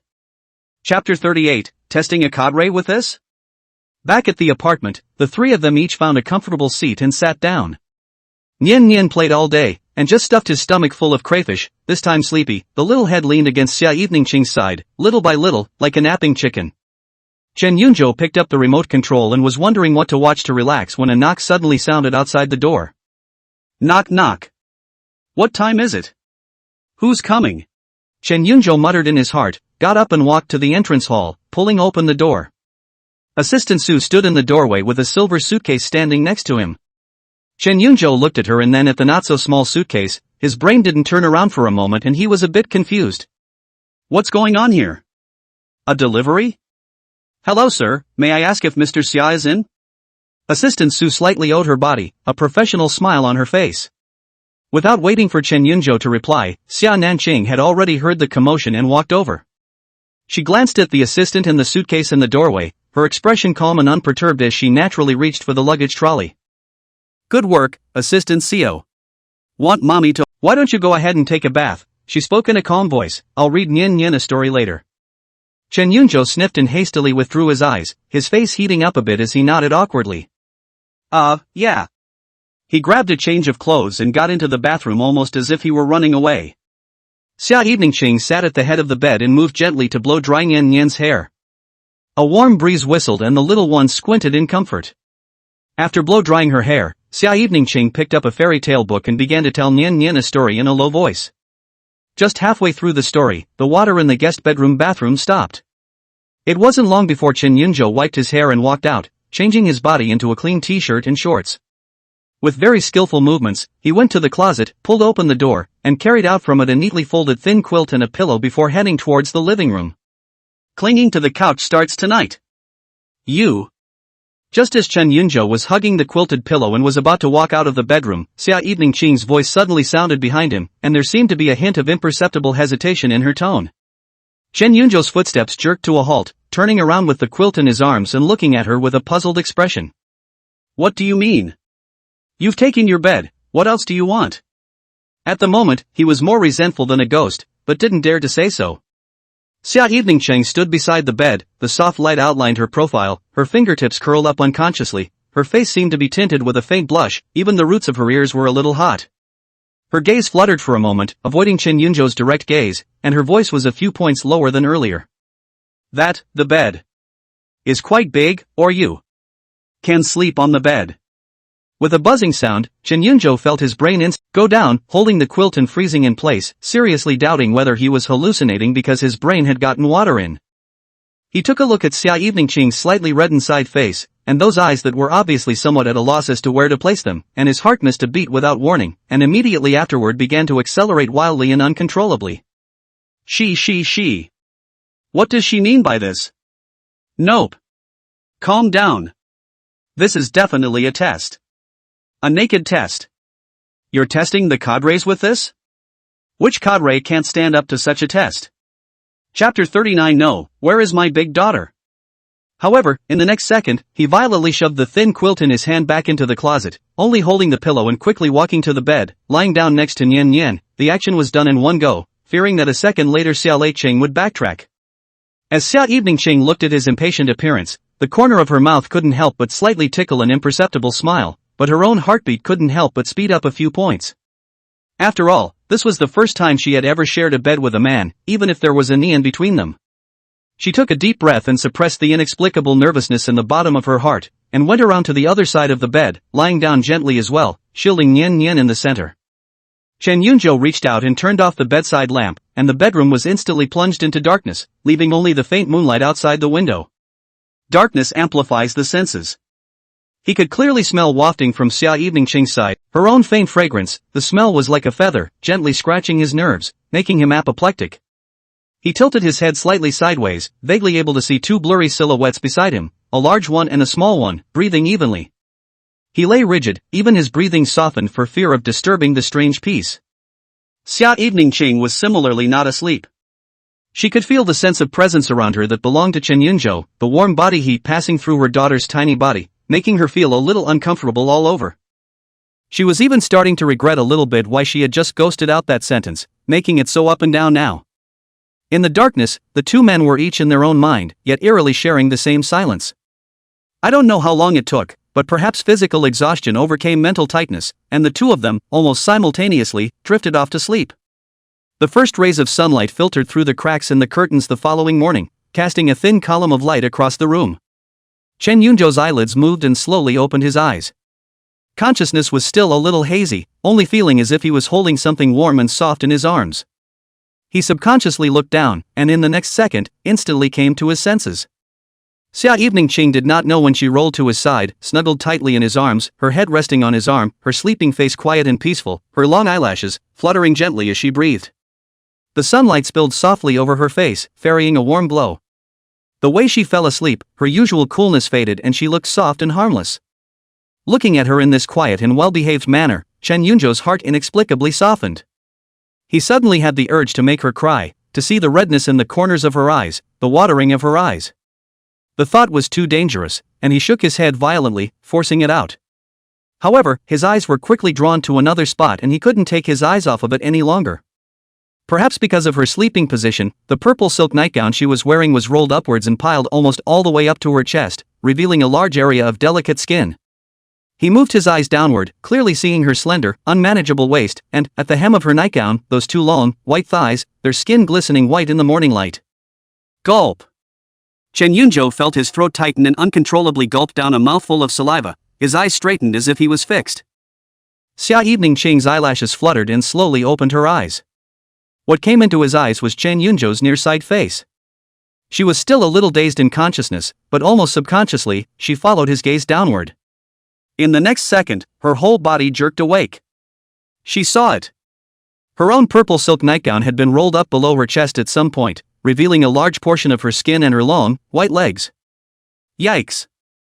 Xia Eveningqing let out a low cry, her cheeks instantly reddening, and her hands were in a frenzy as she tugged down the hem of her nightgown, covering herself tightly.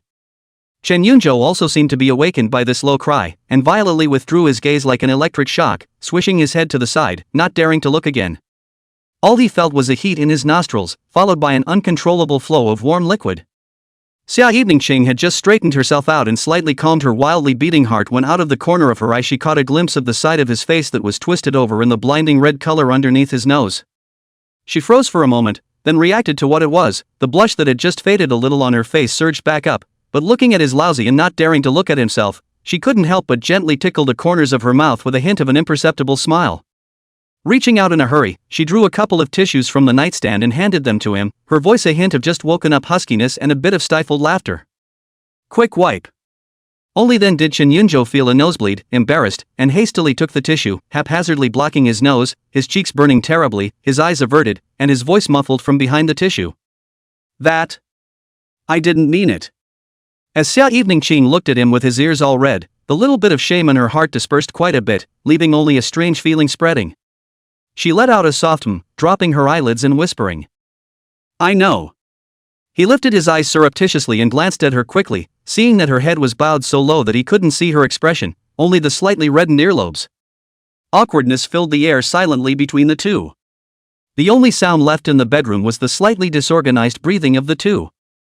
Just then, the two of them looked at each other subconsciously as if they suddenly remembered something. It was this glance that both men noticed something was wrong at the same time. Between them is empty. Where's Nian? The two asked almost in unison, a hint of imperceptible panic in their voices. Spinning around, he searched the bed and eventually saw Nian curled up on Chen Yunzhou's pillow. I only saw Nian hugging a small pillow with a smile at the corner of her mouth, sleeping comfortably. Seeing this scene, the two of them breathed a sigh of relief at the same time, and then they glanced at each other with a tacit understanding and some embarrassment. Chen Yunzhou coughed lightly and spoke. So what, I'm going to go wash up first. The words fell out of his mouth and he ran out of bed in a huff, straight to the bathroom. Chapter 40, Is it bad for you to lie to children like this? In the bathroom, the water rattled. Chen Yunzhou stood under the shower head, letting the cool water pour over his hot skin.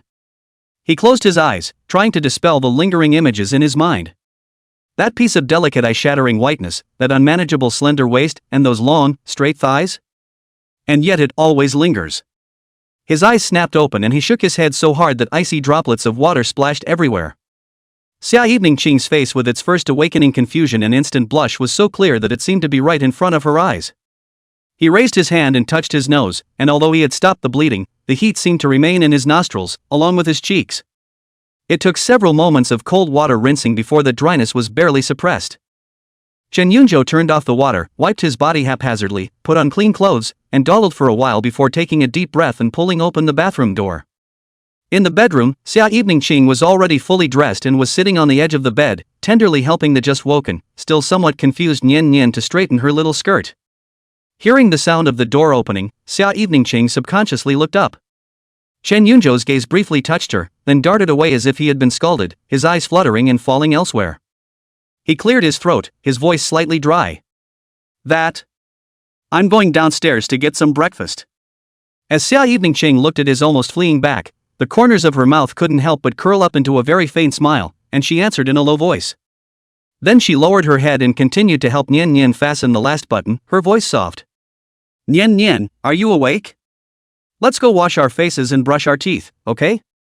Nian rubbed her eyes and responded in a milky voice. Well. Mommy hugs. Xia Eveningqing laughed softly and bent down to pick up her daughter, walking towards the bathroom. By the time the mother and daughter had finished washing up and changed their clothes and came out of the bathroom, Chen Yunzhou just happened to come back with breakfast. Soy milk, donuts, xiaolong bao, and a strawberry-flavored cupcake specially bought for Nian. The aroma instantly filled the small space. The three of them sat around the tiny dining table eating breakfast, the atmosphere much more subdued than it had been a moment ago.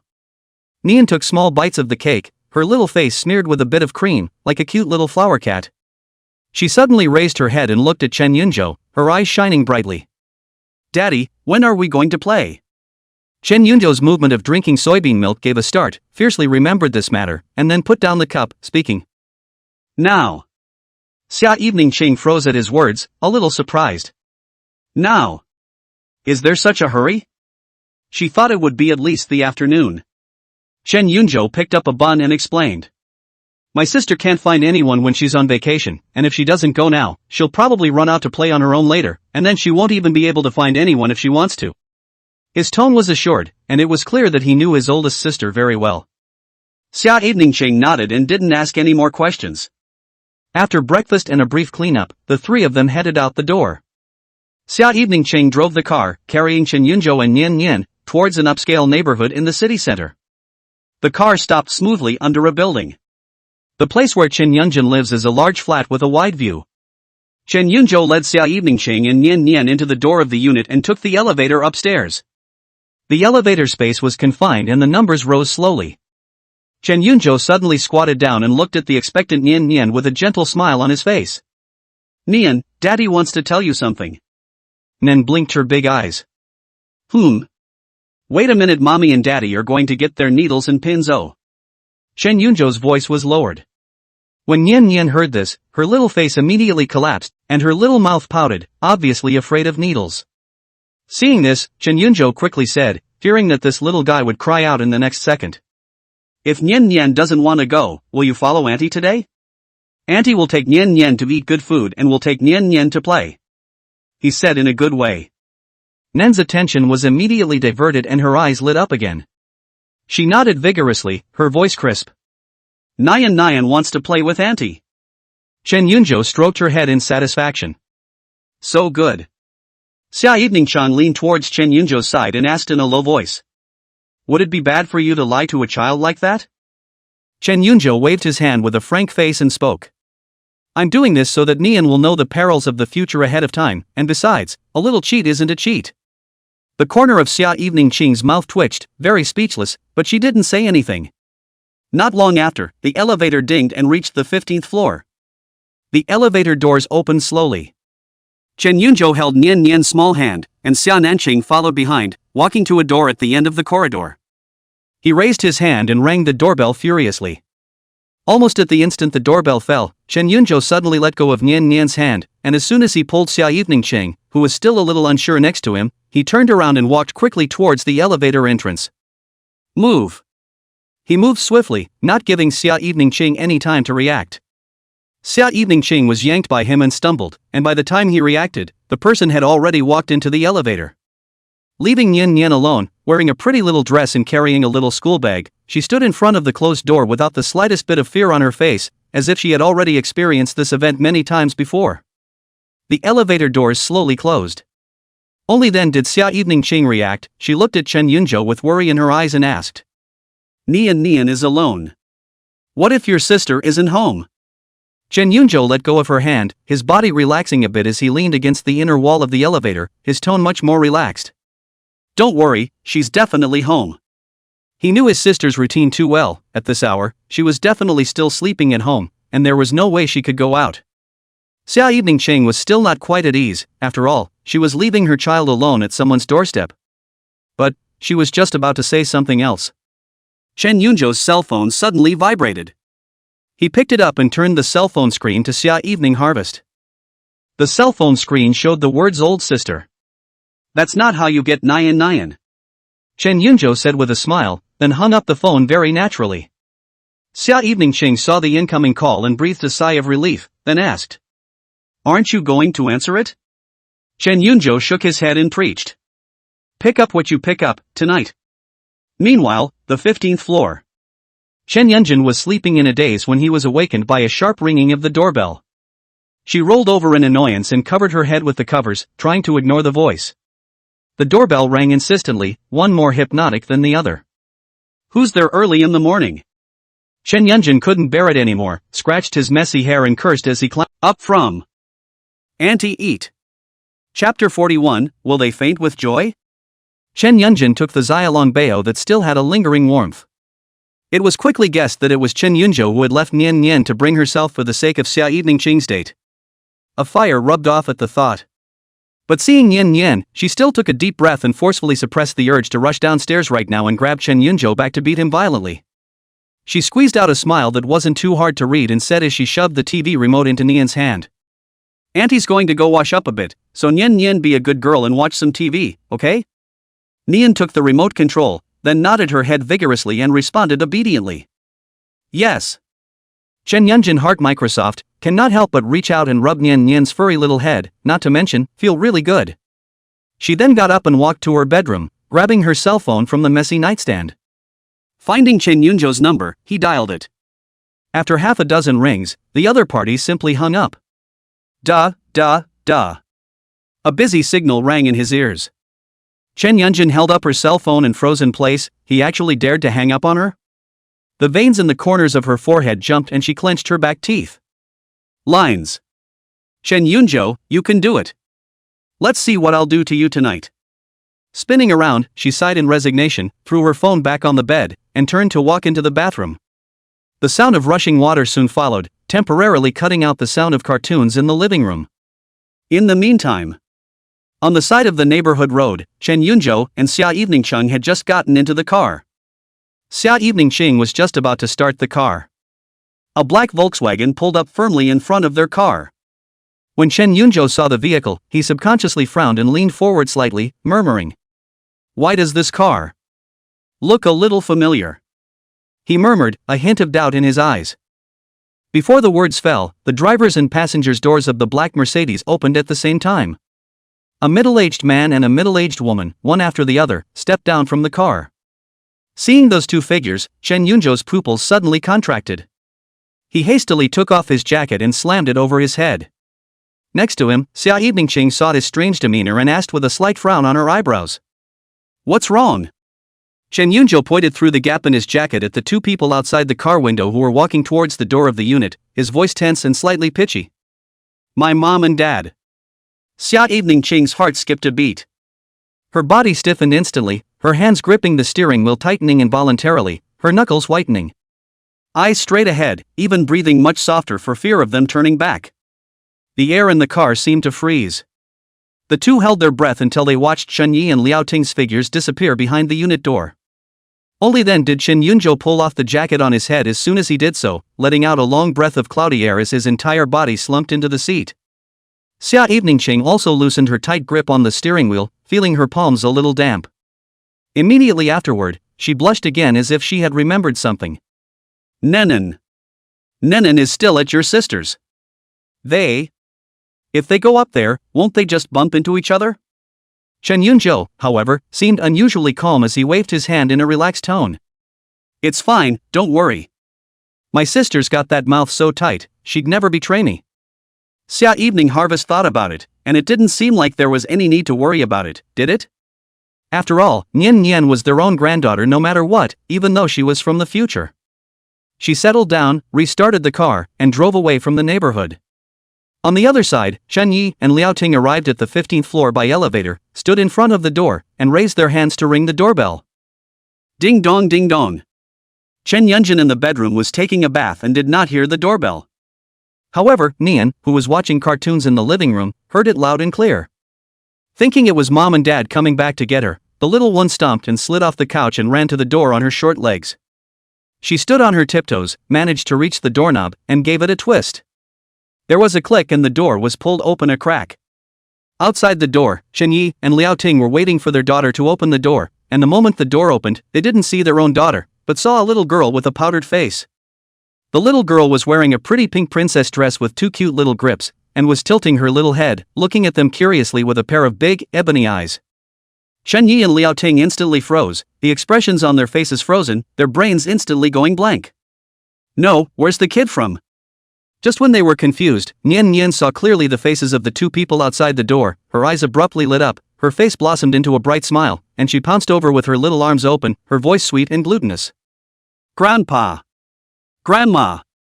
This name calling was like a thunderbolt from the ground, blowing up Chen Yi and Liao Ting's souls to the point where they were about to fly. The two men subconsciously took a small step back, shock and bewilderment written all over their faces as they looked at each other, both seeing in each other's eyes the same "Who am I? Where am I?" Chen Yi fixed his mind, looked at the door number and then the floor, and murmured. "That's right, the 15th floor, 1502, is our daughter's home.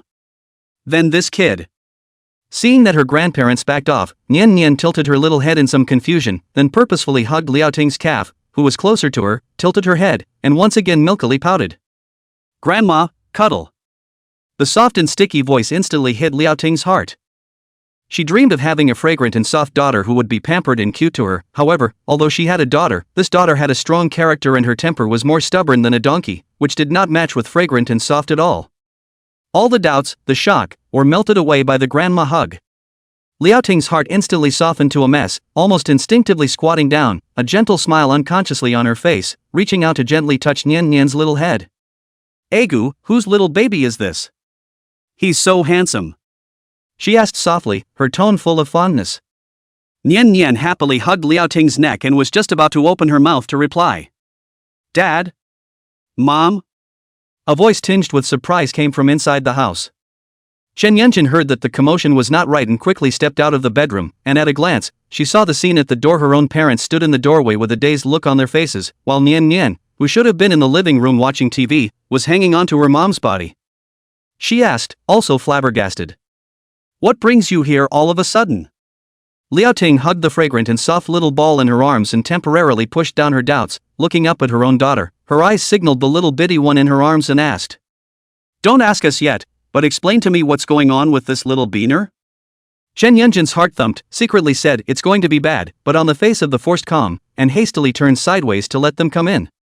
"Come in first, what's the point of standing outside?" As she spoke, she took Nian Nian in Liao Ting's arms and closed the door with her hand. Chen Yi and Liao Ting followed into the living room, their gazes still unable to resist glancing towards Nian Nian. Chen Yunjin placed Nian Nian on the sofa, cleared his throat, and preached.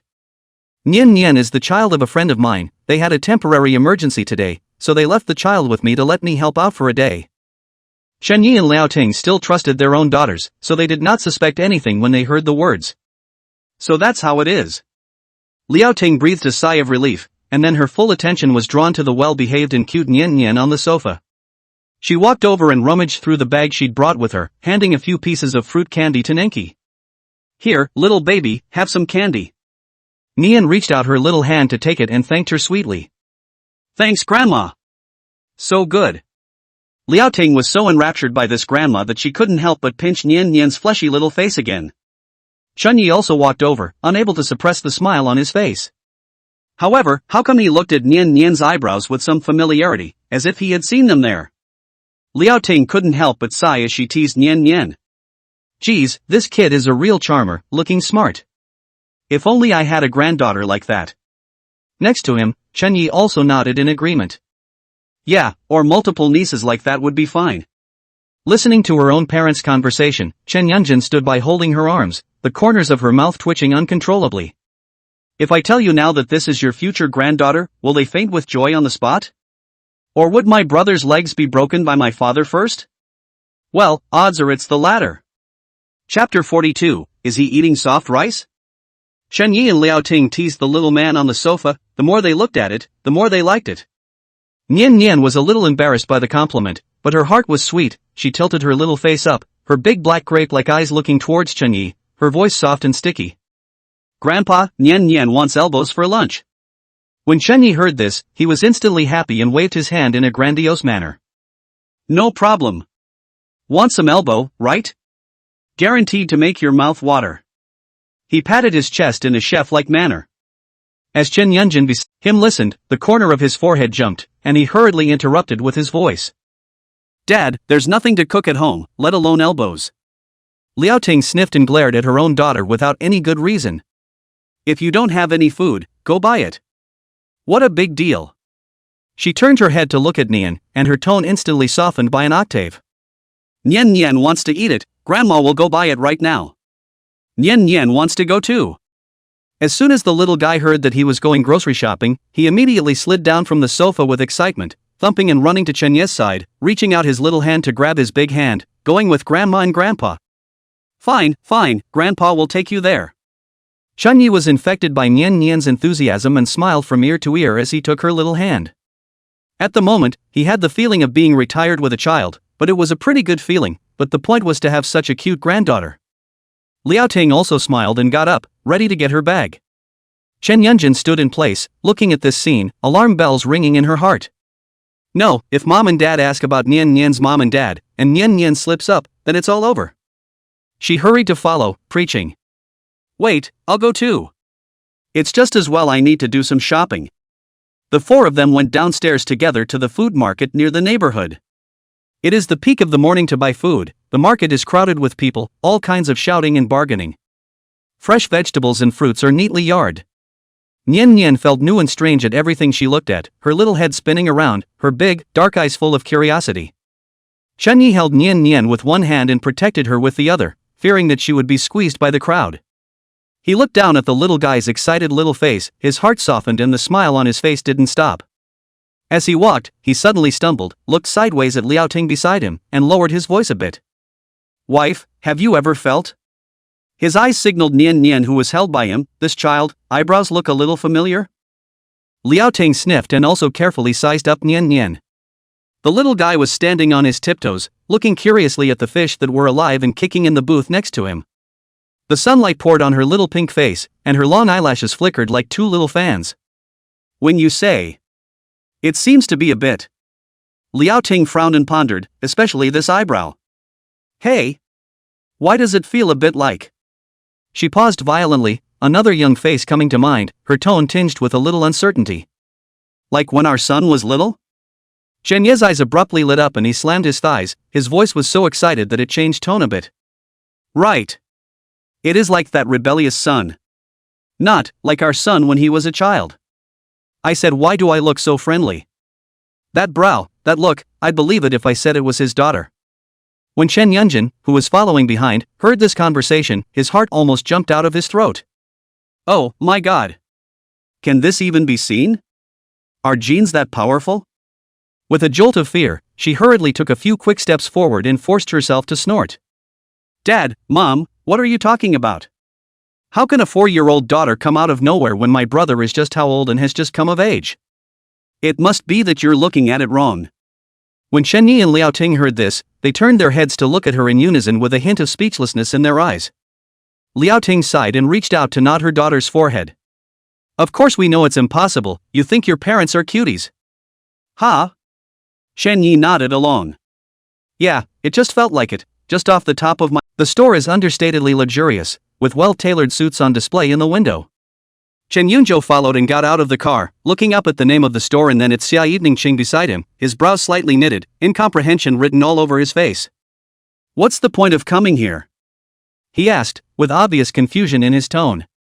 Xia Evening Qing glanced at him sideways, her gaze lingering on the casual sports jacket he was wearing for a split second before she spoke without slowing down. Buy you clothes. Buy clothes? Chen Yunzhou froze for a moment, then waved his hand. No, I have clothes to wear. Xia Evening Qing looked like she had heard something funny, the corner of her mouth hooked up in a shallow arc. She took 2 steps forward and stood in front of Chen Yunzhou, lifting her hand to help him straighten out the collar of his rushing jacket, and asked rhetorically. Are you planning to wear this? To the dinner party? Chen Yunzhou looked at Xia Evening Qing who was close by and couldn't help but gulp. Hearing her words, he hastily retracted his gaze and followed her gaze to look down at what he was wearing. The jersey, sweatpants, and sneakers really don't fit the word dinner. He opened his mouth to retort something, but realized he had nothing to say, and eventually could only close his mouth in silence. Seeing him in this state, Xia Evening Qing's eyes flashed with a hint of amusement and laughed. Go! Chen Yunzhou didn't refuse anymore, and with an arrow step, he crossed over Xia Evening Qing and took the lead in pushing open the thick glass door. The store is covered with soft carpets, the air is filled with a light fragrance, the lighting is soft, and the suits hanging on the hangers are made of exquisite fabrics and have a delicate luster, everywhere revealing delicacy and costliness. A well-dressed clerk immediately greeted him with a smile. Welcome, may I ask what you two need? Chen Yunzhou followed behind Xia Evening Qing, looking at the environment, feeling a little less comfortable, his hands and feet not knowing where to put them.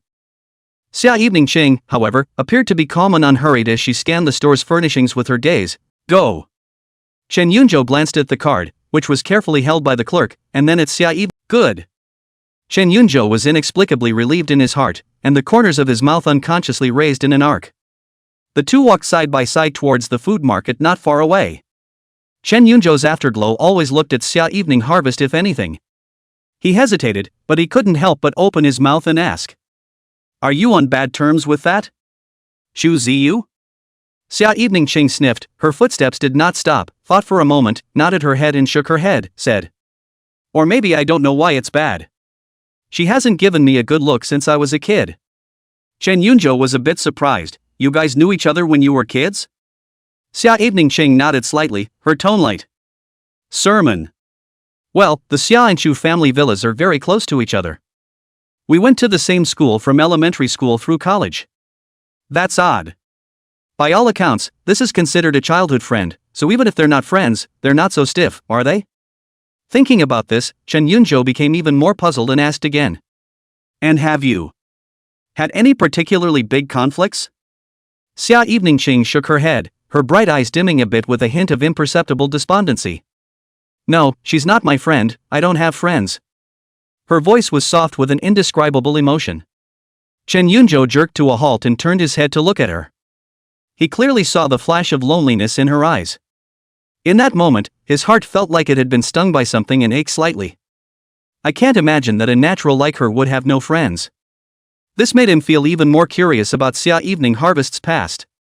Noticing the change in the atmosphere, and perhaps realizing the emotion she had just shown, Xia Evening Qing quickly gathered her emotions. Chen Yunzhou hastily withdrew his sight and murmured.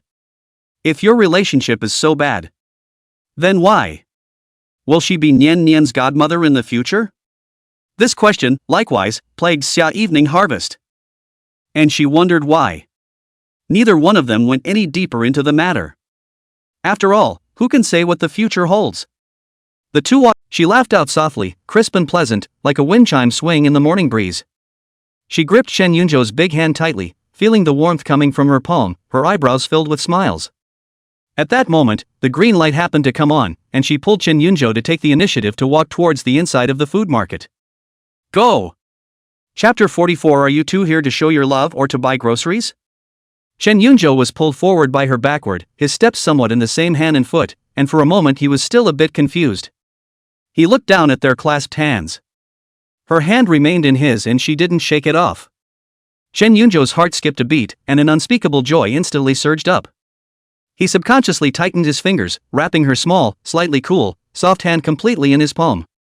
The delicate touch from his fingertips was clear and a little unreal, like a sudden dream. What kind of groceries do you want? Xia Evening Qing's voice rang in his ears, while Chen Yunzhou acted as if he didn't hear it, still immersed in his own world. She inclined her head at the tall man beside her. When she entered her eyes, she saw that the corners of his mouth could not be restrained from rising, revealing a smile with a hint of silliness, at which she could not help but curl her lips. I can't imagine this guy, but he's so innocent. Seemingly sensing her gaze, Chen Yunzhou snapped back to his senses and raised his eyes just in time to meet Xia Evening Qing's smiling eyes. The heat in his cheeks climbed again the moment they met eyes, and his eyes flickered a little. How? What happened? His voice held a hint of imperceptible tension. Xia Evening Qing raised an eyebrow, her tone carrying a few hints of derision. Not here for groceries? It was only then that Chen Yunzhou reacted and nodded his head in a hurry. Yeah, grocery shopping. He asked as he cleared his throat, trying to hide his earlier outburst as his eyes swept over the surrounding stalls. What do you want to eat? Xia Evening Harvest thought about it and answered dryly. Both. As far as she was concerned, it didn't matter what she ate, as long as it didn't kill her. Good. Chen Yunzhou answered and reclasped her hand, much more naturally this time. He took her by the hand and picked his way through the stalls, as if on purpose, picking at each one. This bit of caution, Xia Evening Qing naturally saw through it at a glance, but she didn't say anything and let him hold her, seemingly taking some pleasure in it. The duo came to a stall and the older woman looked at them with an irritated expression. Hey, I say, are you two youngsters here to show your love or to buy groceries? I've been watching you guys hold it for half a day and you didn't even buy an onion. Chen Yunzhou's small mind was revealed, some embarrassment. He hastily took some dishes, let the big mom load it up, during which he did not dare to say anything more, not to mention not dare to look at Xia Evening Qing beside him. But in the bottom of his heart, he had already greeted Big Mother's ancestors. Really just a little bit of eyesight, his reputation is ruined. Seeing this, Xia Evening Qing on the side did not say anything more, but the arc of her lips quietly deepened. A feeling that he had never felt before spread quietly in his heart. After this incident, Chen Yunzhou didn't dare to play any more small minds, and honestly bought some vegetables and went back to the apartment. It wasn't long before the two returned to the apartment together. Standing at the foyer, Chen Yunzhou looked at the two men's hands that were still intertwined, and a few moments of reluctance grew on his face. But still, he slowly let go of Xia Evening Harvest's hand and said, I'll go ahead and cook. The words fell out of his mouth as he carried the groceries, turned and walked quickly into the kitchen. Xia Evening Qing looked at his back and suddenly had the thought of hugging and pampering him like Nian Nian. This thought involuntarily surfaced in her mind, and when she reacted, her pretty face had already been colored with a blush. It was a good thing that Chen Yunzhou didn't see it, so she was relieved. Taking a deep breath, she walked to the living room and sat down by the sofa. Instead, his afterglow involuntarily glanced toward the kitchen, and then down at his empty palm, a subtle sense of loss spreading quietly. It was a feeling that brought back some bad memories from her childhood, but she hadn't had it since she was in middle school, and it made her a little afflicted. At this moment, Xia Evening Ching's cell phone rang abruptly, causing her to retrieve her chaotic thoughts and glance at the caller ID. It was Assistant Sue's. Running her fingertips across the screen, she picked up the phone, her voice resuming its usual cool competence. Mr. Xia. Aha. The dress for the dinner party, do I need to bring it to your side of Mr. S apartment now? Assistant Sue's voice was respectful. Xia Evening Harvest thought about it and preached. No need. I'll go to the store myself this afternoon. Okay, Mr. Summer. Send a driver to pick me up at my apartment over here at 4 in the afternoon. The words fell out of her mouth, and she immediately spoke up to add. Understood. Assistant Sue immediately responded. The phone hung up and the living room was once again quiet, with only the faintest of sounds coming from the kitchen. Xia Evening Ching put her cell phone aside and opened the tablet on the table, so she began to deal with the work at hand. There was a slight clattering of pots and pans from the kitchen, and the sound of ingredients zipping as they went down the pan. The faint aroma of the meal began to waft out in wisps, lingering at the tip of his nose. Not long after, Chen Yunzhou came out of the kitchen with the last soup and shouted towards the living room. It's time to eat. Xia Evening Ching answered, closed her notebook, stood up, and walked towards the dining table. The table was already set with 3 dishes and 1 soup, home-cooked style with attractive colors. Scrambled eggs with red and yellow tomatoes, sautéed seasonal vegetables, and a side of sweet and sour pork with a rich, bubbling sauce. The two sat opposite each other, eating quietly. There wasn't much conversation, yet it didn't seem awkward, rather there was a strange harmony.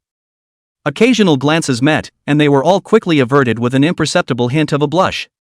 The air was filled with the aroma of food and an indescribably cozy atmosphere that both of them enjoyed extraordinarily. After eating, the two returned to the couch in the living room. This time, they didn't sit very close together, separated by a hugging distance. Xia Evening Ching didn't notice in the slightest, reopening her laptop and continuing to deal with the unfinished work. Chen Yunzhou, on the other hand, was juggling his cell phone on the side, but his mind was not on it at all, so he didn't even notice when Xu Ziheng sent a message. Chapter 45, What's wrong with giving him a daughter and kissing her? Time slipped through his fingers, and it was already 3:50 in the afternoon. Xia Evening Ching gently closed the laptop and the screen went dark. The living room was quiet, with only the sound of shallow breathing around them. She inclined her head, her eyes landing on the couch beside her. Only to see that Chen Yunzhou had fallen asleep against the sofa at some point, his head on his side, his cheek resting on the soft backrest of the sofa, sleeping heavily.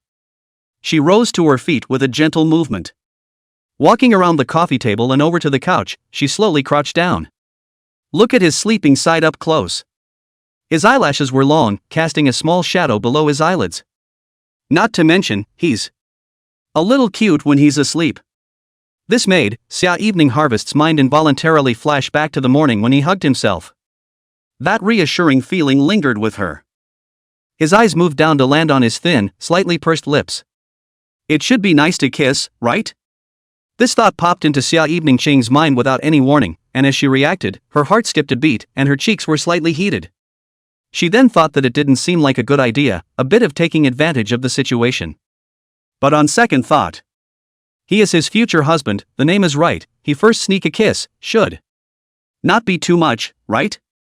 After all, she's given him a daughter, so what's wrong with a kiss? At the moment, it was as if there were two little people fighting fiercely inside her, one representing reserve and the other impulsiveness. In the end, it was the impulse that prevailed. Just kiss it yourself anyway. It's just a little flick. It's not like he's going to notice. Thinking about it, she held her breath, swallowed, and cautiously moved closer to him.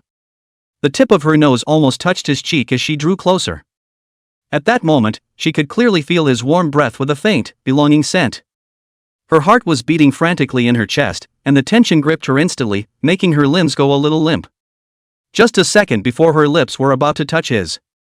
Ring ring. The shrill ringing of a cell phone resounded through the quiet living room without warning, breaking the moment of peace and ambiguity. Xia Evening Ching was violently startled, her body instantly froze, as if the pause button had been pressed. Almost at the same time, she saw Chen Yunzhou's eyelashes flutter gently, his brows slightly furrowed. He seems to be waking up. Xia Evening Ching straightened up almost catapult-like, her heart still beating wildly. She took 2 quick steps back, pulling away from the couch, but the blush on her face didn't fade. She took a deep breath and forced herself to calm down as she reached for the cell phone that kept ringing on the coffee table. The caller was clearly Assistant Sue. The corner of Xia Evening Ching's mouth rose slightly. Really? We'll pick the time. She pushed down her displeasure and ran her fingertips across the screen to answer. What is it? Her voice resumed its usual cool competence, and even took on a bit of a huff. Assistant Sue on the other end of the phone heard her voice and her heart thumped, keenly aware that her boss's tone didn't seem quite right, and seemed to be angry. She had followed Mr. Xia for almost 4 years, and it was still the first time she had heard Mr. Xia use this tone of voice to speak to herself, which made her a little afraid. Could it be that he had disturbed Mr. Xia and Mr.? She didn't think much of it and quickly withdrew her thoughts, respectfully. Mr. Xia, the driver is already downstairs at the apartment. Got it. Xia Evening Ching returned 3 words and then directly hung up the phone. What's wrong? At that exact moment, Chen Yunzhou rubbed his eyes and had sat up, his voice carrying the huskiness of just waking up. When Xia Evening Ching turned around and faced him, the coldness on her face instantly dissipated, quickly switching back to a gentle and natural expression. It's nothing, Assistant Sue called and said that the driver has arrived, reminding us that it's almost time to leave to get ready for the dinner. Chen Yunzhou glanced at the wall clock, the hands clearly pointing to 4 o'clock sharp. He looked at Xia Evening Harvest with some doubt, his eyes carrying a question. Doesn't the dinner start at 7? It's only 4 now. Aha! Xia Evening Harvest nodded and explained. There might be traffic on the way, and we have to change into our dresses and do our styling first, so we'll have to be early. Chen Yunzhou sniffed and nodded without asking any more questions. He raised a hand to pat his cheek, then got up and walked over to the table, picking up the glass of water he hadn't finished earlier and tilting his head back to take a large gulp. The cool liquid slid down his throat, washing away the chaos that came with sleep. Okay, let's go then. He put down his glass of water and looked at Xia Evening Harvest. Xia Evening Ching nodded gently and didn't say anything more. Then, one after the other, the two left the apartment and took the elevator to the first floor. Walking out of the entrance to the neighborhood, I saw the road, quietly parked an old red flag. Assistant Sue, dressed in a competent professional suit, was standing pensively by the car waiting. Seeing Xia Evening Ching and Chen Yunzhou approaching, a respectful smile immediately appeared on her face. Assistant Sue quickly stepped forward and reached out to pull open the back seat door. Xia Evening Ching nodded slightly and without saying anything more, she bent down and sat in, followed by Chen Yunzhou, who also sat in the spacious and comfortable back seat. The door of the car was gently closed, shutting out the clamor of the outside world. Assistant Sue sat in the passenger seat, and the vehicle then started smoothly and merged into the traffic. About half an hour later, the red-flagged car pulled off the main road and turned into a relatively secluded street. Eventually, it stopped in front of a store without any prominent signage. The storefront is dark frosted glass, which gives off a sense of mystery and sophistication. The two of them stepped out of the car, and Xia Evening Harvest walked straight towards the store's door with a calm pace. Chen Yunzhou paused slightly and followed her footsteps. Pushing open the heavy glass door, a scent, if any, hit the room. The store is softly lit and elegantly decorated, with a handful of seemingly simple garments hanging, but all of them revealing a fine texture and design. A middle-aged lady in tailored, elegant clothes greeted her. When she saw Xia Evening Ching, a familiar smile immediately rippled in her eyes. Mr. Xia. Xia Evening Ching nodded her head, her gaze turning to Chen Yunzhou beside her as she commanded. Stylize him. The middle-aged woman followed Xia Evening Ching's gaze to Chen Yunzhou and nodded in response. Okay, Mr. Summer. Xia Evening Ching didn't say any more and followed the middle-aged woman towards the changing room. Chen Yunzhou stood in place, not waiting for him to figure it out. Two young men and women in overalls immediately walked over next to him. He made a pleased gesture to him seemingly, and then Chen Yunzhou was guided towards a separate styling room on the other side of the room. Time passes quietly. Inside the styling room, scissors click and blow. Her red lips curved slightly, and she deliberately took a graceful step, walking slowly to him. The hem of the evening gown flicked gently as she moved, bringing up a very light fragrant breeze that lingered on the tip of Chen Yunzhou's nose. Was it good? The moving voice carried a hint of imperceptible laughter that gently struck his eardrums. Chen Yunzhou snapped back to his senses as if he had been awakened. He nodded subconsciously and returned. Good. Looking. The voice left the room, only to realize it was a little dry.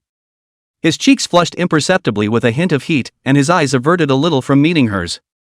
But the gaze, as if pulled by invisible threads, looked over her uncontrollably. Xia Eveningqing clearly captured the flash of shyness and amazement under his eyes, and the curvature of her lips couldn't help but deepen a few points. Just then, Assistant Su walked over with a flat iron suit covered in a dust bag. "Mr. Xia, sir's clothes." Xia Eveningqing moved her gaze away from Chen Yunzhou and turned to the suit, then looked back at him and spoke. "Go change into this one." As if he had been pardoned, Chen Yunzhou almost fled, taking the suit and walking quickly to the styling room he had just been in. Sitting on the chair, he breathed in the air with a big mouthful, which is also hooked, right? Fortunately, bodies have enough determination, or else they almost can't suppress the gun. About 5 minutes later, the door to the modeling room was pushed open again. Chen Yunzhou walked out, the tailored black suit perfectly fitting his figure, outlining the straight shoulder line and smooth waistline. Only, his whole body seemed a bit formal, his hands didn't know where to put, pulling the corner of his coat from time to time, or moving his collar, with a sense of uneasiness permeating his body. Compared to the fresh and clean image from a while ago, at this moment he added a bit more composure, but also a bit more ascetic feeling. Xia Eveningqing's gaze fell on him, but it was an instant light. I have to admit, this outfit made him more and more upright and heroic. From the previous boy in casual clothes with a slight student air, to the current young man in a suit with an incipient temperament, this visual impact could not be described as large. An inexplicable sense of pride quietly rose in her heart, as if her son had grown into a man. Gathering her stray thoughts, she lifted her step forward and naturally reached out her hand to straighten his slightly askew tie. Fingertips unconsciously grazed the skin on the side of his neck. A fragrance that was even clearer and more fragrant than just a moment ago instantly drilled into Chen Yunzhou's nostrils.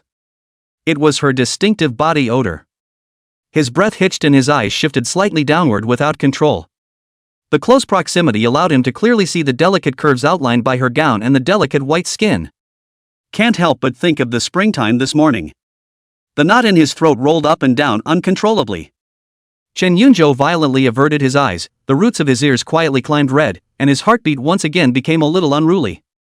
Xia Eveningqing's fingers paused, clearly feeling the pulse beating at the nape of his neck, and also noticing the rapidly rolling knot in his throat. The corners of her mouth lifted imperceptibly in a very faint arc, and she complimented. "Very handsome." When Chen Yunzhou heard these words, his heart felt like it had been gently hit by something, and an unspeakable joy spread quickly. He was a little surprised. It wasn't like he hadn't had girls compliment him on his good looks before, but he mostly didn't feel anything special. But the same words coming out of Xia Eveningqing's mouth made him feel uncontrollably happy, and even his heartbeat seemed to have missed a beat.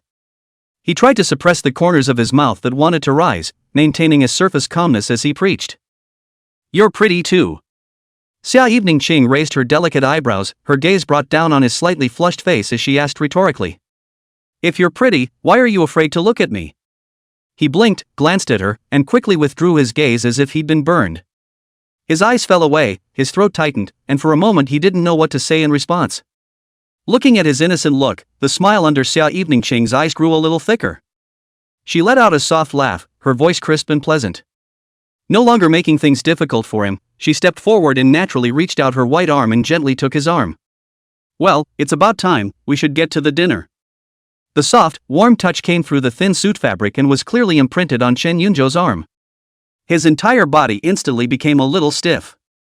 The distinctive, clean, yet sweet aroma of her lingered on the tip of his nose, clearer and more aggressive than when he had just straightened his tie. His heartbeat sped up suddenly, beating like a drum against his chest and rattling his eardrums. The brain seemed to stop functioning at that moment, completely occupied by the strange touch coming from the arm. He didn't even hear what Xia Eveningqing said, he just subconsciously nodded his head. "Good." Afterward, the two walked out of the store side by side, and Assistant Su had already opened the car door and was respectfully waiting at the side. Xia Eveningqing sat in first, and Chen Yunzhou took a deep breath, trying to calm his somewhat disturbed heartbeat, and followed into the back seat. The doors closed and the red car started up and merged into the traffic. The car was quiet. Chen Yunzhou could clearly feel the presence of Xia Eveningqing beside him, her body temperature, her fragrance, all the time tempting him. He had ahead, trying to look as calm as possible, but the slightly taut jawline still gave away his inner unrest. About half an hour or so later, the vehicle stopped in front of the gates of an estate. The doorman confirmed the vehicle's information and the automatic retractable door slowly opened. The red flag car drove into the interior of the estate and traveled along the level road for another short distance before stopping in front of the main building of a brightly lit villa. Assistant Su got out of the car first and pulled open the backseat door. Xia Evening Ching gracefully stepped out, and Shen Yunzhou followed and got out of the car. The evening breeze carried a hint of coolness to his face, easing the temperature of his cheeks slightly. Xia Evening Ching gave him a sideways glance and naturally took his arm and walked towards the villa gate. Chapter 47, You're not a lover, are you? Meanwhile, Xu Ziheng, who was squatting beside the flower bed, saw the two of them at a glance, and when he saw the change in Shen Yunzhou, his eyes widened, his eyes filled with incredulity. Holy, when did this kid get so handsome? Shen Yunzhou also saw Xu Ziheng squatting beside the flower bed at this time. Only that he was wearing a well-tailored silver gray suit, and his hair was obviously tended to, with a few strands of frontal hair held in place by hairspray, revealing a polished forehead, and the whole thing did look a lot more refreshed. He looks like a man, but I don't know, he's quite handsome. Xia Evening Cheng also saw Chu Ziheng, looked around but did not see Chu Ziyu's figure, so she withdrew her gaze. She turned her head to look at Shen Yunzhou beside her and thought for a moment. No need to be formal, feel free, as long as I'm around, no one can bully you. When Shen Yunzhou heard these words, a touch of warmth flowed through his heart, and he felt that his back, at this moment, couldn't help but straighten up a few points. He nodded in response. Good. After saying that, he let go of the arm that was being held by Xia Evening Cheng and walked over in Chu Ziheng's direction. Xia Evening Cheng looked at his back, the corner of her lips hooked into a smile, then she turned around and walked into the villa with an elegant posture. Shen Yunzhou walked up to Chu Ziheng, with a bit of unconcealed smugness on his face. Chu Ziheng was speechless when he saw his villainous look. He stood up and raised his hand to give Shen Yunzhou a not-so-gentle whack on the shoulder, saying without a trace of anger. No, who the hell is going to recognize Dad when you kid gets so handsome? If you didn't know, you'd be the main character tonight, you'll steal all the limelight later. Shen Yunzhou was amused by him and couldn't help but laugh out loud, explaining. It's not like I can't embarrass my wife. When Chu Ziheng heard the word wife, he snorted, his tone filled with yin and yang. Yo, can't disgrace your wife yet. Disgusting. Shen Yunzhou didn't care about his yin and yang and changed the topic. What are you squatting here for? Why don't you go inside? Chu Ziheng skimmed his mouth, the joking meaning on his face faded a bit, and a few more indescribable emotions were added. My sister told me to wait here for her. She said she'd take me to see the old thing later first, to recognize Dad first. He said the word recognize my father very lightly, as if he was talking about an ordinary thing. Shen Yunzhou nodded slightly, so it was like this, and was about to say something else. A clear female voice came from behind herself, Ziheng. Both turned back at the same time. Only to see that Chu Ziyu was walking quickly towards this side. She was dressed in a well-tailored beige and white small fragrance suit dress, her long hair was carefully pulled up, revealing a slender and graceful neck, with a decent smile on her face, her pace was calm and elegant. It was a stark contrast to Chu Ziheng, who was squatting by the flower bed and slightly unruly. Sis. Chu Ziheng responded and stood up straight. Chu Ziyu walked up to the two of them, her gaze first lingering on her own brother for a moment, then turning to Shen Yunzhou, a trace of imperceptible surprise flashing in her eyes, but quickly returning to normal. She nodded as a greeting and then said to Chu Ziheng. Come on, I'll take you to see Dad first. Shen Yunzhou looked at the siblings and thought that he didn't know anyone here, so he followed. Chu Ziheng didn't care, he was still more at ease with him. The duo then followed Chu Ziyu, bypassing the hall and heading straight to the small living room on the second floor. On the road, Chu Ziyu looked sideways at Shen Yunzhou and casually asked. Where's Nian? Didn't you bring her here today? Shen Yunzhou explained without thinking. My sister took her. Chu Ziyu nodded, a little lost, but did not pursue further. It was a loss that even she didn't notice. The three of them quickly arrived at the second floor of the villa. Chu Ziyu led them and stopped at the corner of a small living room. She stopped and looked toward Chu Ziheng, lowering her voice. You guys wait outside for a little bit. Chu Ziheng nodded indifferently. Chu Ziyu then took a deep breath and turned around to walk into the small living room. The small living room was softly lit. On the main seat sat a white-haired, hale and hearty old lady, precisely the old madam of the Chu family. Next to him sat Chu Ziyu's father, Chu Zhenhao, who was wearing a dark suit with a calm face, an unlit cigar between his fingers. On the opposite side of the sofa, there was a pair of elderly couple with elegant temperament. It was Xia Evening Qing's grandfather, Xia Shushan, and grandmother, Wen Shui Rou.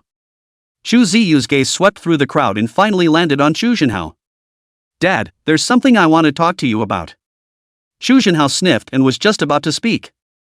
Old Mrs. Chu on the main seat, however, spoke up first, her voice tinged with displeasure. Ziyu, let's wait until there's more dinner to talk about what's going on. Your grandpa Xia, grandma Wan, and I are discussing business with your brother, Z.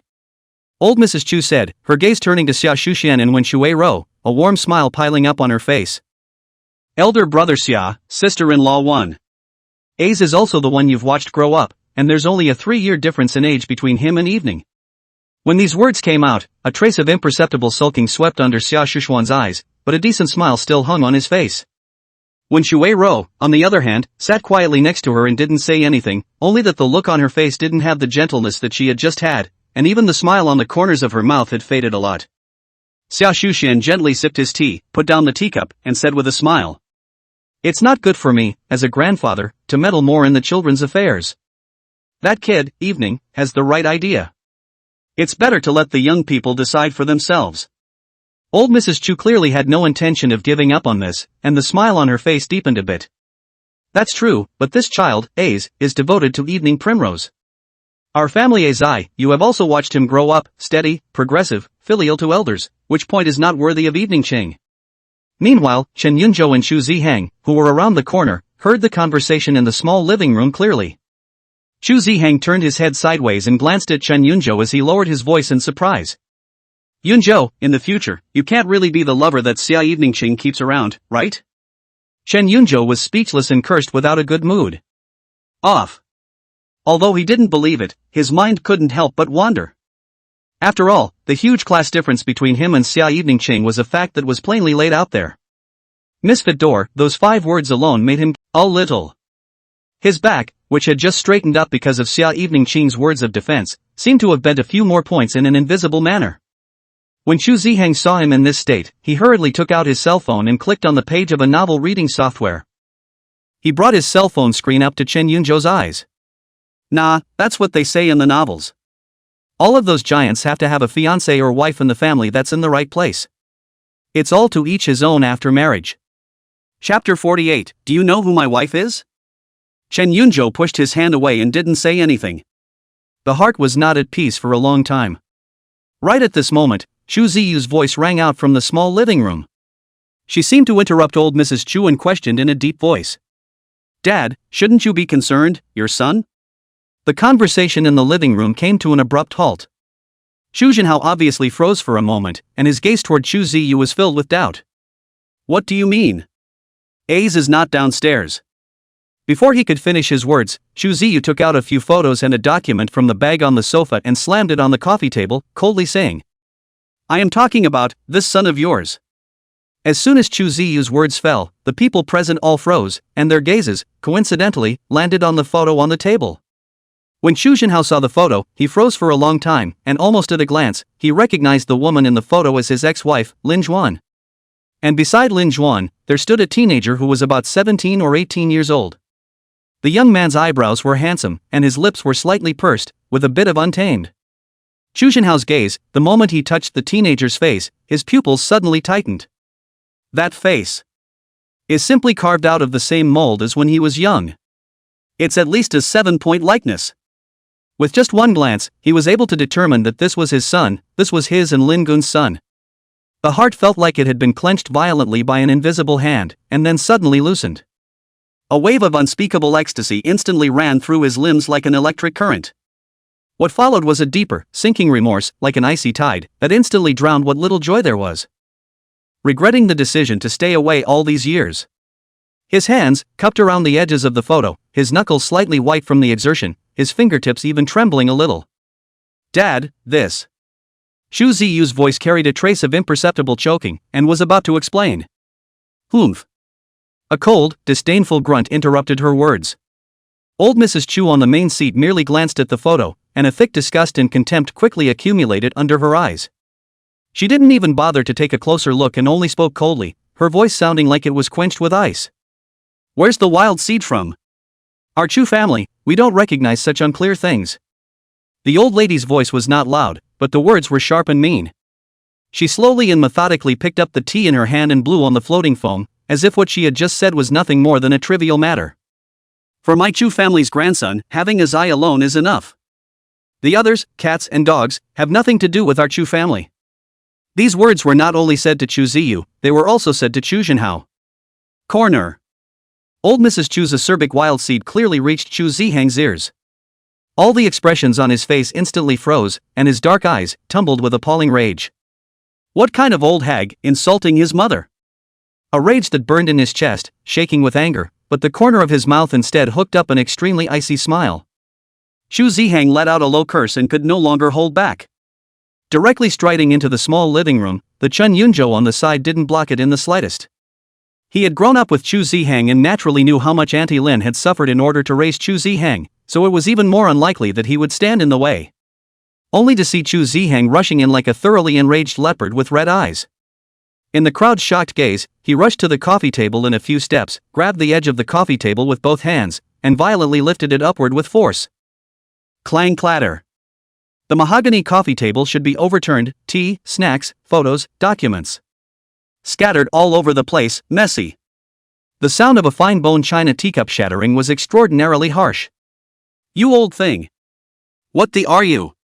Chu Zihang pointed at old Mrs. Chu, who was so shocked by this sudden change that her face turned white and she almost jumped up from the sofa, and cursed with a hoarse voice. Who are you calling a feral? Who are you to talk about my mom like that? His chest rose and fell violently, and his eyes glared at old Mrs. Chu with a death glare, a look that looked like it wanted to eat someone alive. Your Bull Chu family, I don't care to recognize it. Whoever wants to recognize it. After yelling the last sentence, Chu Zihang walked out of the small living room without looking back, followed closely by Qin Yunzhou. The commotion on the second floor eventually startled the guests mingling downstairs. A vague clamor came from downstairs, accompanied by progressively denser footsteps. Many people curiously walked out of the banquet hall and gathered in the hall on the first floor, looking up towards the direction of the second floor and talking. At that moment, the furious Chu Zihang and Chen Yunzhou walked down from the second floor together. Seeing the exquisite cake placed on the side, Chu Zihang scarlet sneered and violently raised his foot, fiercely kicking at the card at the base of the cake. Clang wow! The huge cake collapsed with a crash, leaving a mess of buttercream, fruit, and crumbled decorations glued all over the polished marble floor. The air froze instantly. The surrounding guests let out a low gasp of surprise and subconsciously backed up in succession, their faces covered in shock and incredulity. A gaze of uncertainty, even with a little bit of fear, was cast in unison at these two bold teenagers. Daring to cause trouble at the Chu family's dinner party, these two young men, I'm afraid they're not crazy? Zihang, don't go. At that moment, Chu Ziyu hurriedly chased down and shouted. As soon as she grabbed Chu Zihang's arm, without waiting to speak, he directly and violently shook off her hand.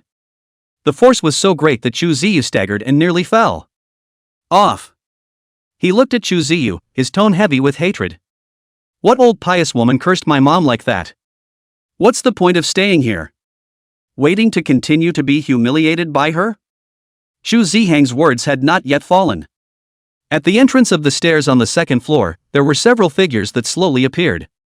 Old Mrs. Chu stood at the very front, her face was blue, and those old eyes were quenched with resentment.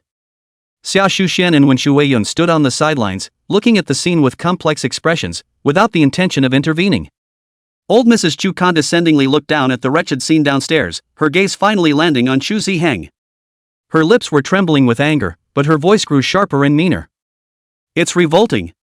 It's really against the world. You shameless bastard. Still think you're a member of the Chu family? I'm telling you. As long as my wife is still around, you'll never set foot in the Chu family's door. The young master of the Chu family? You're also worthy.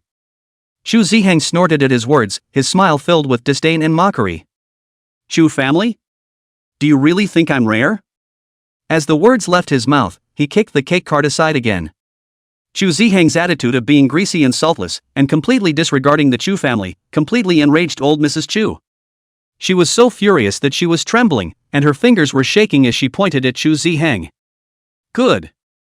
Good. Yes. I'd like to see how you mother and son are going to get along in this wrong city after offending my Chu family. And you guys, my wife remembers. Saying that, her gaze swept towards Chen Yunzhou and Chu Ziyu. Chen Yunzhou blinked, looked at Chu Zihang and Chu Ziyu with a confused expression, and then looked back at old Mrs. Chu, and did not have the good sense to say. No, how big a face do you have, you old thing, that you say we can't mix? Do you even know who my wife is? Chapter 49. Especially don't let my husband get the wrong idea. As soon as Chen Yunzhou's words left his mouth, his own heart was first weakened by a few points. After all, the Xia family and the Chu family were in a cooperative relationship. Would Xia Eveningqing really completely tear her face off with the Chu family for her own sake? He didn't have much of a bottom, and at the same time, he had some regrets in the bottom of his heart, regretting that he was too reckless. This point of imperceptible weakness was keenly captured by old Mrs. Chu. It was as if she had heard a great joke, and a strong sense of contempt and mockery surfaced on her originally ironclad face, as those old eyes looked Chen Yunzhou up and down and said meanly, "Ha, who did I think it was? Turns out it's a little white boy who only relies on women." "What? Trying to scare my wife by taking your wife out?"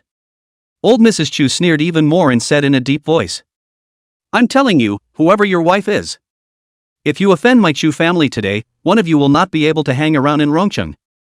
She said this in a loud voice, with unquestionable majesty. The surrounding guests were silent, not daring to take a breath. The Chu family was one of the four major families in Rong City, and its strength, although not as strong as the remaining three families, was something that people did not dare to underestimate. They wouldn't dare to touch Mrs. Chu's bad luck at this time.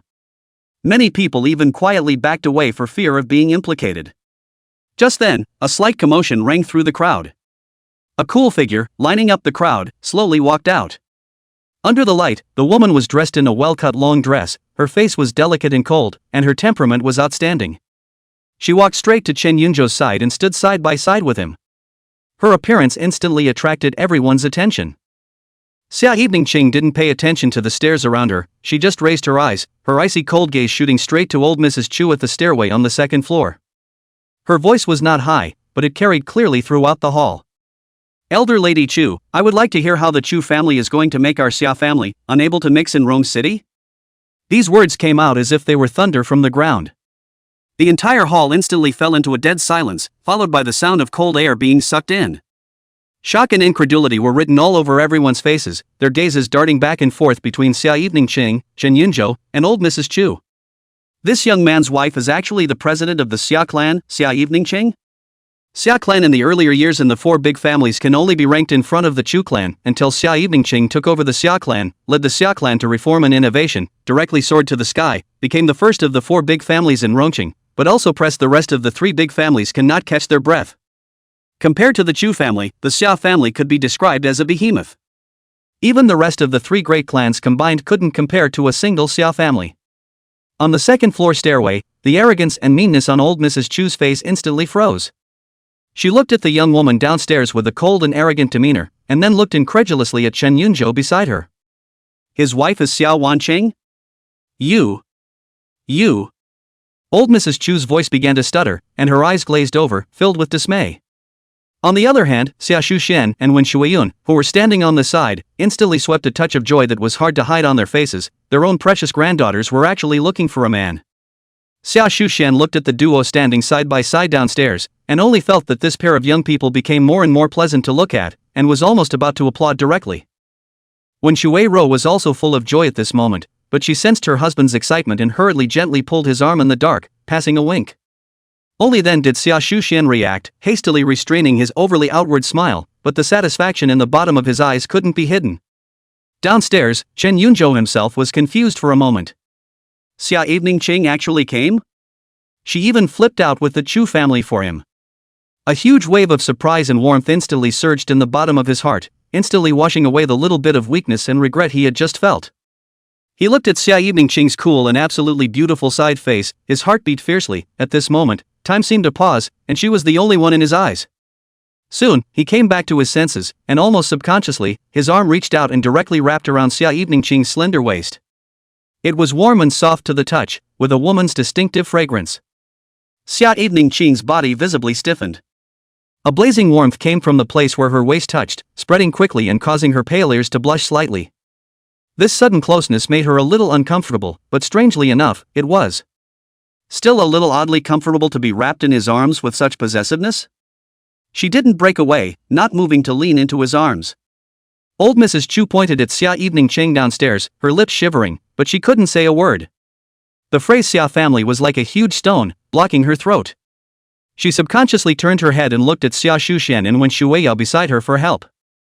Xia Shuxian, however, as if he didn't see her gaze, averted his own eyes and slowly straightened his cuffs. He certainly wouldn't go against his precious granddaughter for an outsider. Wen Shuiyao gently touched her husband, signaling him to collect himself, but the laughter under her eyes was just as obvious. Right in the middle of the suffocating silence, a slightly hurried footstep sounded. The crowd automatically parted a path. A young man in a suit with a somewhat pale, the body subconsciously tensed for a split second, but then quickly relaxed. Strangely enough, she didn't reject the touch with a strong sense of possessiveness. She actually ghosted toward his warm, solid chest and leaned in again. Second floor stairway. Xia Shuxian and Wen Shui rhythm took in that little action of the two young couples downstairs, and the corners of their mouths couldn't help but rise with a flash of refined light under their eyes. He gently touched his wife beside him with his elbow, an antly smile on his face. The bottom of Wen Shui Ro's eyes also rippled with obvious amusement, and she lowered her voice with a few hints of derision. Look, Evening's face is red. Xia Shuxian looked at his granddaughter's slightly reddened ears and side of her face, and nodded in old age, his smile becoming more and more kind. Xia Evening Qing seemed to feel something and subconsciously raised her eyes. I was caught off guard by the smiling eyes of my grandparents on the second floor. The cheeks instantly burned a few degrees hotter, like they were on fire. She dropped her eyelashes quickly, not daring to look again, but an inexplicable blush welled up in her heart.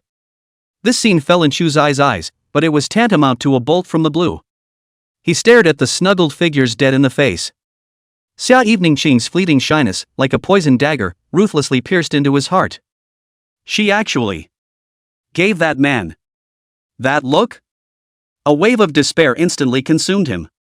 Face, a few points whiter than just now. Chen Yunzhou took Chu Zai's expression of a dead parent in his eyes, and his arm around Xia Evening Qing tightened a few more points.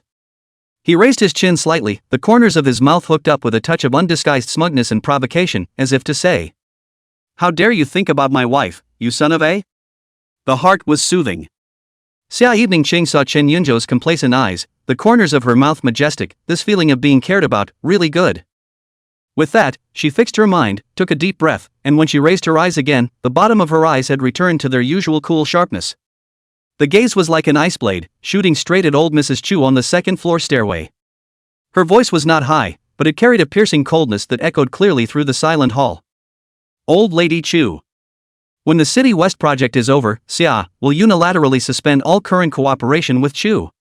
When these words came out, they caused even more shock than when Xia Evening Qing had just declared herself. Suspend all cooperation? What this means is clear in the minds of those present. Xia Evening Qing paused, her icy gaze sweeping across the room as she continued. This includes several new projects that have been tentatively discussed before and have been put on hold. As to whether the collaboration will be restarted subsequently. Her line of sight, if anything, swept over Chu Zai, whose face was as white as paper, and the disgust under her eyes was undisguised. Let's wait until when the Chu family has dealt with their internal problems. After all, we, the Xia clan, never work with companies with bad character. When old Mrs. Chu heard these words, her fingers pointing downstairs at Xia Evening Qing shook like leaves in the wind. You. This one word was squeezed out from between his teeth with endless unwillingness and resentment. Those cloudy old eyes turned violently to Xia Shuxian and Wen Shuiyao on the side, with a final, almost pleading hope. Xia Shuxian, however, looked as if he had just noticed her gaze and slowly withdrew his eyes. He cleared his throat, the soft cough extra clear in the silence. In a voice that was smooth, yet carried an undeniable weight, he preached. This child, Evening, has her own ideas. The decision she made, we as elders, naturally support it. There will be no intervention. The dead silence in the hall was broken as soon as the words left his mouth.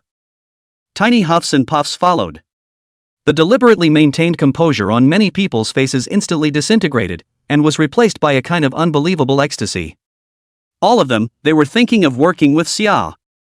Previously, most of Xia's projects had been handed over to the Chu clan, and it was hard as hell for them to get a piece of the pie. Now, Xia is actually suspending all cooperation with Chu? It was pie in the sky for them. It's a once-in-a-lifetime opportunity. How can you not be excited? The overwhelming excitement spread quickly through the crowd like an electric current.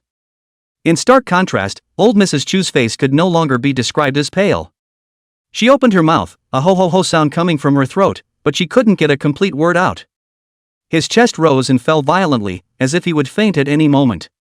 Right at this moment, Chen Yunzhou's arm bent and directly picked up Xia Eveningqing in a horizontal hug. Xia Eveningqing let out a cry of surprise, completely not expecting him to suddenly come with this hand. By the time she reacted, her body had already risen in the air. Subconsciously, she reached out and wrapped her arms around his neck.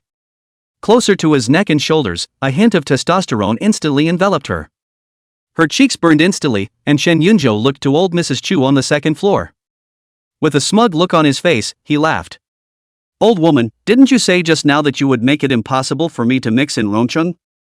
Good, I'll wait for you to make it impossible for me to mix in Rongcheng." That statement was like the last straw that broke the camel's back. Old Mrs. Chu's already precarious body shook violently.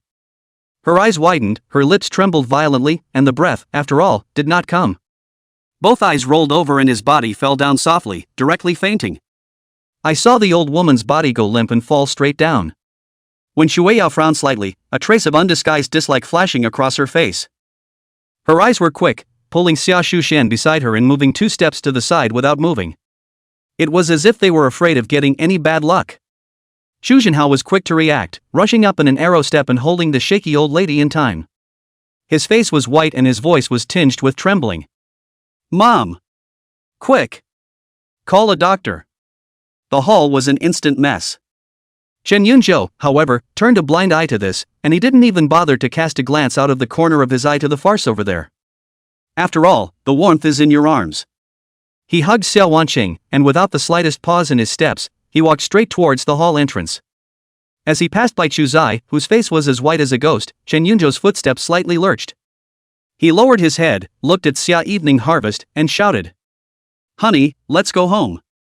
These words were like a resounding slap in the face of Chu Zai. It was also like a heavy hammer that smashed the last bit of faint hope in his heart.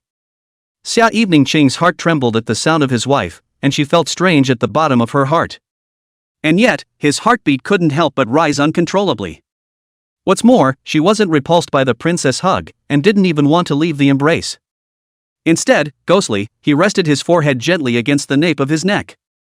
The crisp, good-smelling scent of him lingered on the tip of his nose. An unprecedented sense of reassurance, like a warm tide, instantly enveloped her. The feeling was unfamiliar, and very different from the purely childish feeling of snuggling up to your grandparents when you were a child. This peace of mind seemed to be interspersed with a flutter that she didn't even notice. It made her a little addicted. At this moment, she seemed to know why Nian Nian always liked to be hugged by her dad. Chu Ziheng and Chu Ziyu looked at each other and silently followed. Chapter 51. Brother, your old sister, I'll take care of it for you. Walking out of the villa, the night breeze was cool and brushed his cheeks. Chen Yunzhou snapped out of it, but the warm and soft touch in his arms and the fragrance lingering on the tip of his nose were all reminders of the impulse he had just felt in the hall. At this moment when reason returned, he seemed to have just reacted to the fact that he had just been a little too wanton himself. Chen Yunzhou's arm loosened slightly, carefully releasing Xia Eveningqing.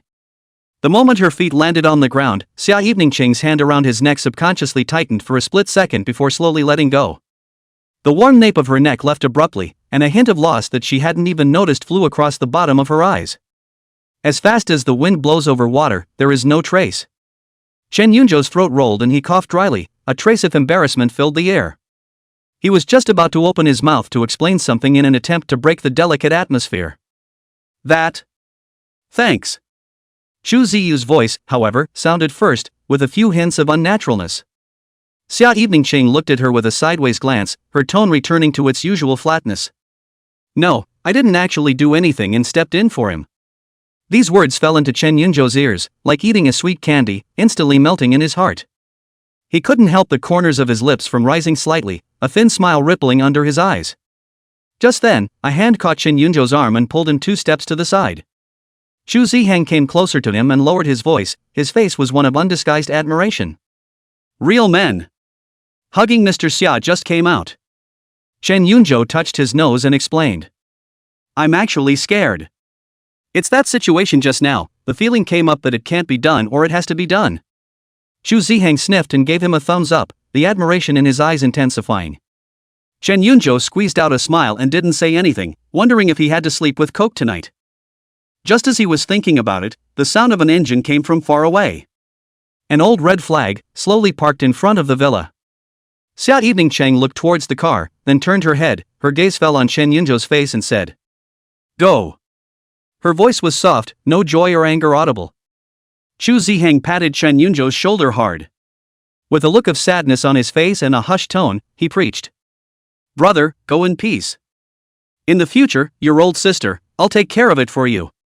Chen Yunzhou rolled his eyes and followed Xia Evening Cheng to the car. The atmosphere in the car was, inexplicably, a little awkward. Chen Yunzhou sat in the car and didn't speak for a long time. Xia Evening Cheng leaned against the back of the chair, looking at the car window. Through the reflection on the car window, see Chen Yunzhou sitting on the side, peeping at himself from time to time. Just do not dare to speak. She is very speechless, simply closed her eyes not to look at this little cutie. Chen Yunzhou secretly glanced at Xia Evening Cheng beside him, and saw that her eyes were lightly closed, her long eyelashes casting a small shadow below her eyelids, her side face had delicate lines, and the corners of her mouth were slightly pursed. Chen Yunzhou's heart was a bit drummed at the moment. Just now in the hall, hugging and shouting, "Wife, did you play it off?" The knot in his throat twitched, and he moved his body unconsciously toward her, almost pressing against the edge of the seat in a careful test. "That. If we fall out with the Chu family today, will it be a big trouble for the Xia family?" His voice was put softly, with a touch of apprehension. Xia Evening Cheng didn't even raise her eyelids and returned, "No." The voice was flat, no emotion audible, as if stating a simple fact. There is no superfluous explanation. Sensing her attitude, Chen Yunzhou stopped trying to continue approaching and began to mutter in his heart. "Is this anger? No, wasn't it fine just now?" In the next second, he jerked back to the fact that he had wrapped his arms around her waist as if he had pinched her soft flesh. Could it be because of this? He swore he really didn't mean it, it was just a passing thing. Thinking of this, he glanced at Xia Evening Harvest and wanted to explain, but after thinking about it, he closed his mouth. The other side. The vehicle that Xia Shuxian and Wen Shuiyun rode in left the Chu family manor. Inside the carriage, the atmosphere was very different from Chen Yunzhou's side. Wen Shuirou's face carried an unconcealed smile, the corners of her eyes stretching out. She turned her head sideways to her husband beside her and smiled. "This vision of our family, Evening Star, is really good, follow me."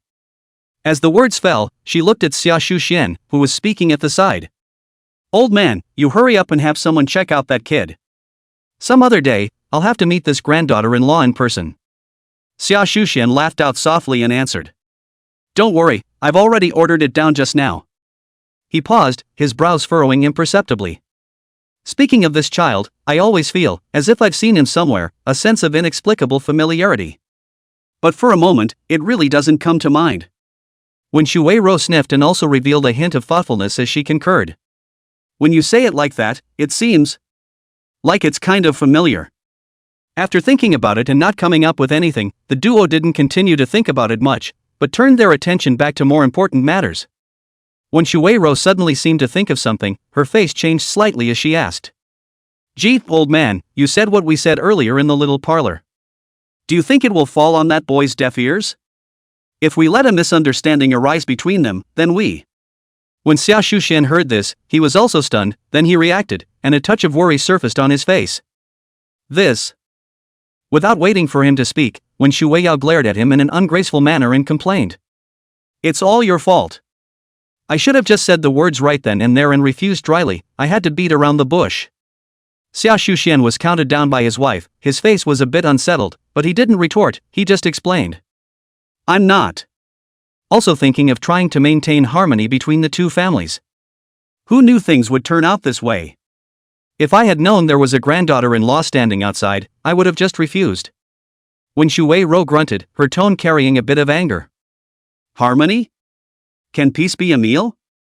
Let me ask you, is it important to hold a great-grandson, or is it important to maintain that bit of peace with the Chu family?"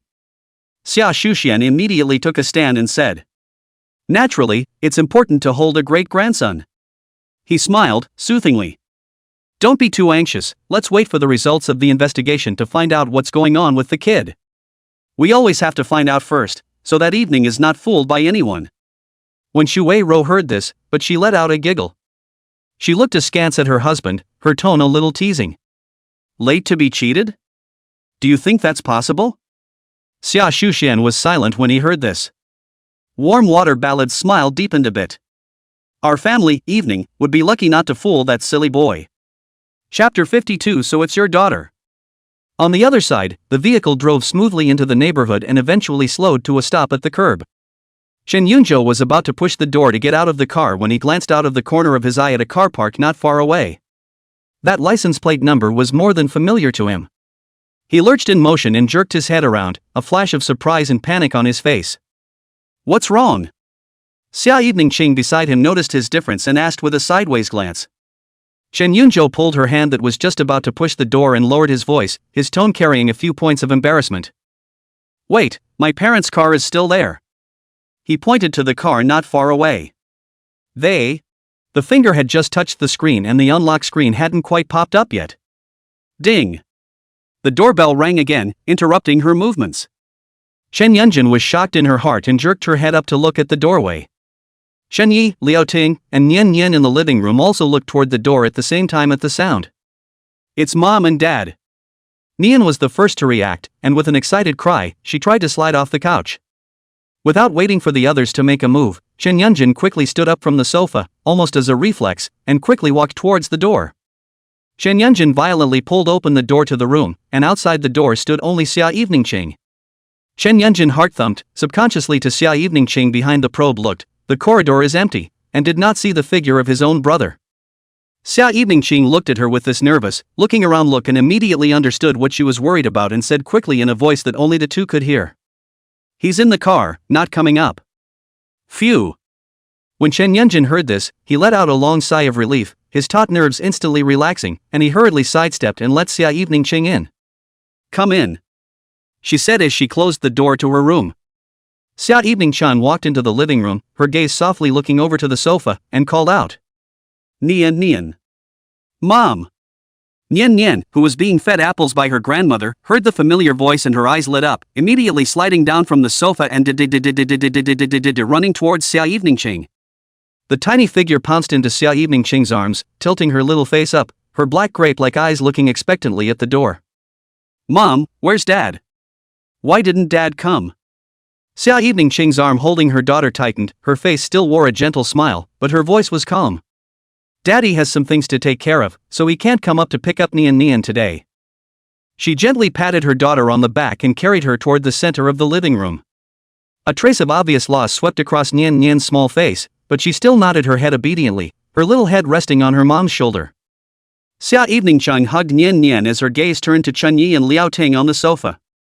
At this moment, Chen Yi and Liao Ting were also looking at her, both old men with a hint of confusion and probing on their faces. They frowned almost at the same time and glanced at each other, both seeming to feel that the young woman in front of them with an outstanding temperament looked somewhat familiar. Xia Evening Qing had just the right amount of smile on her face as she spoke politely and gently. Mr. Liao, Mr. Chen. Although she graduated many years ago, she still remembers that Chen Yi and Liao Ting were both her high school teachers. Ouch. Liao Ting was the first to react, and a surprised smile instantly bloomed on her face as she stood up violently and walked over quickly. Your evening harvest? When Chen Yi heard his wife's exclamation of surprise and then heard the name, his memory was instantly awakened, and a dazed look appeared on his face as he followed suit and stood up. Xia Evening Qing nodded with a smile. It's me, teacher. Egu, it's really you, Evening. Liao Ting looked exceptionally happy as she stepped forward and affectionately took Xia Wanqing's empty other hand. Come over here and sit down, sit down.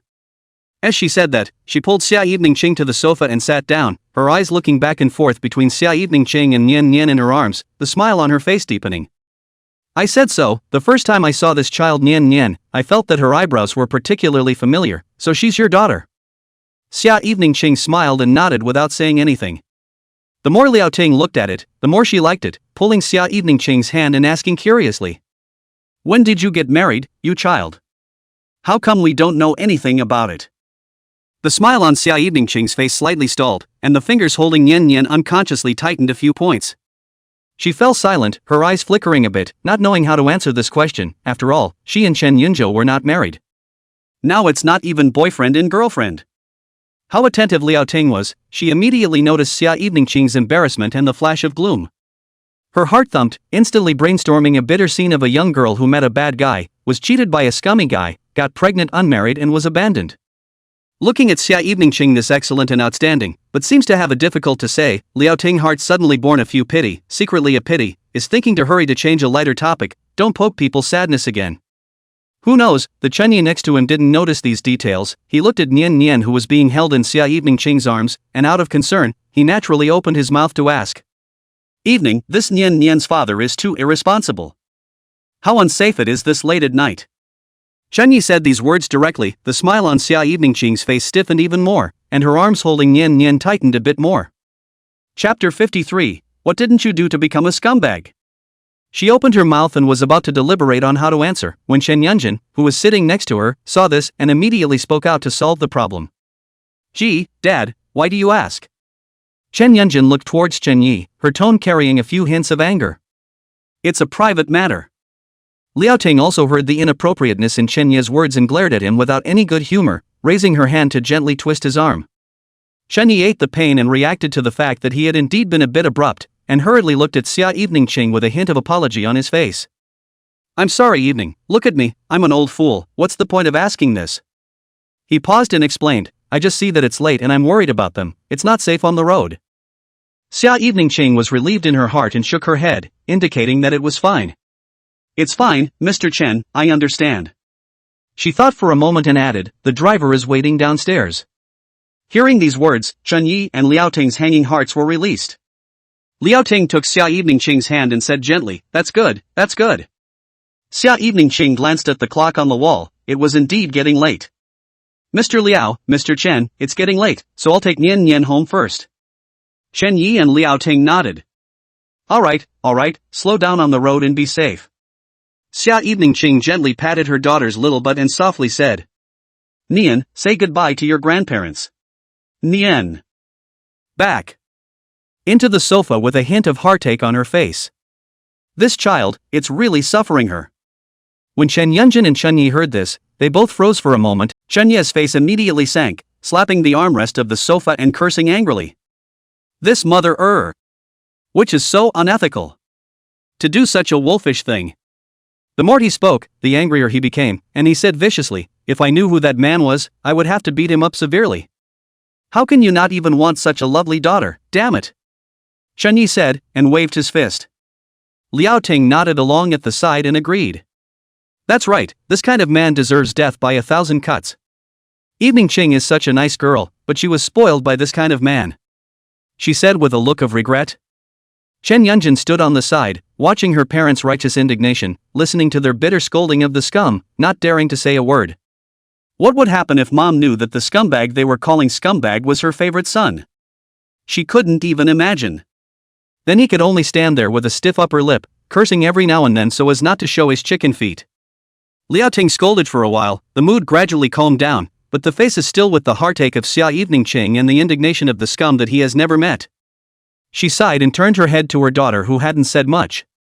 Right, Yunjin, Liao Ting looked like she suddenly remembered something, her gaze falling on Chen Yunjin, how do you know Eveningqing? It looks like you guys are very familiar with each other. Chen Yunjin's heart thumped, and she hurriedly fixed her mind, trying to make her expression look natural.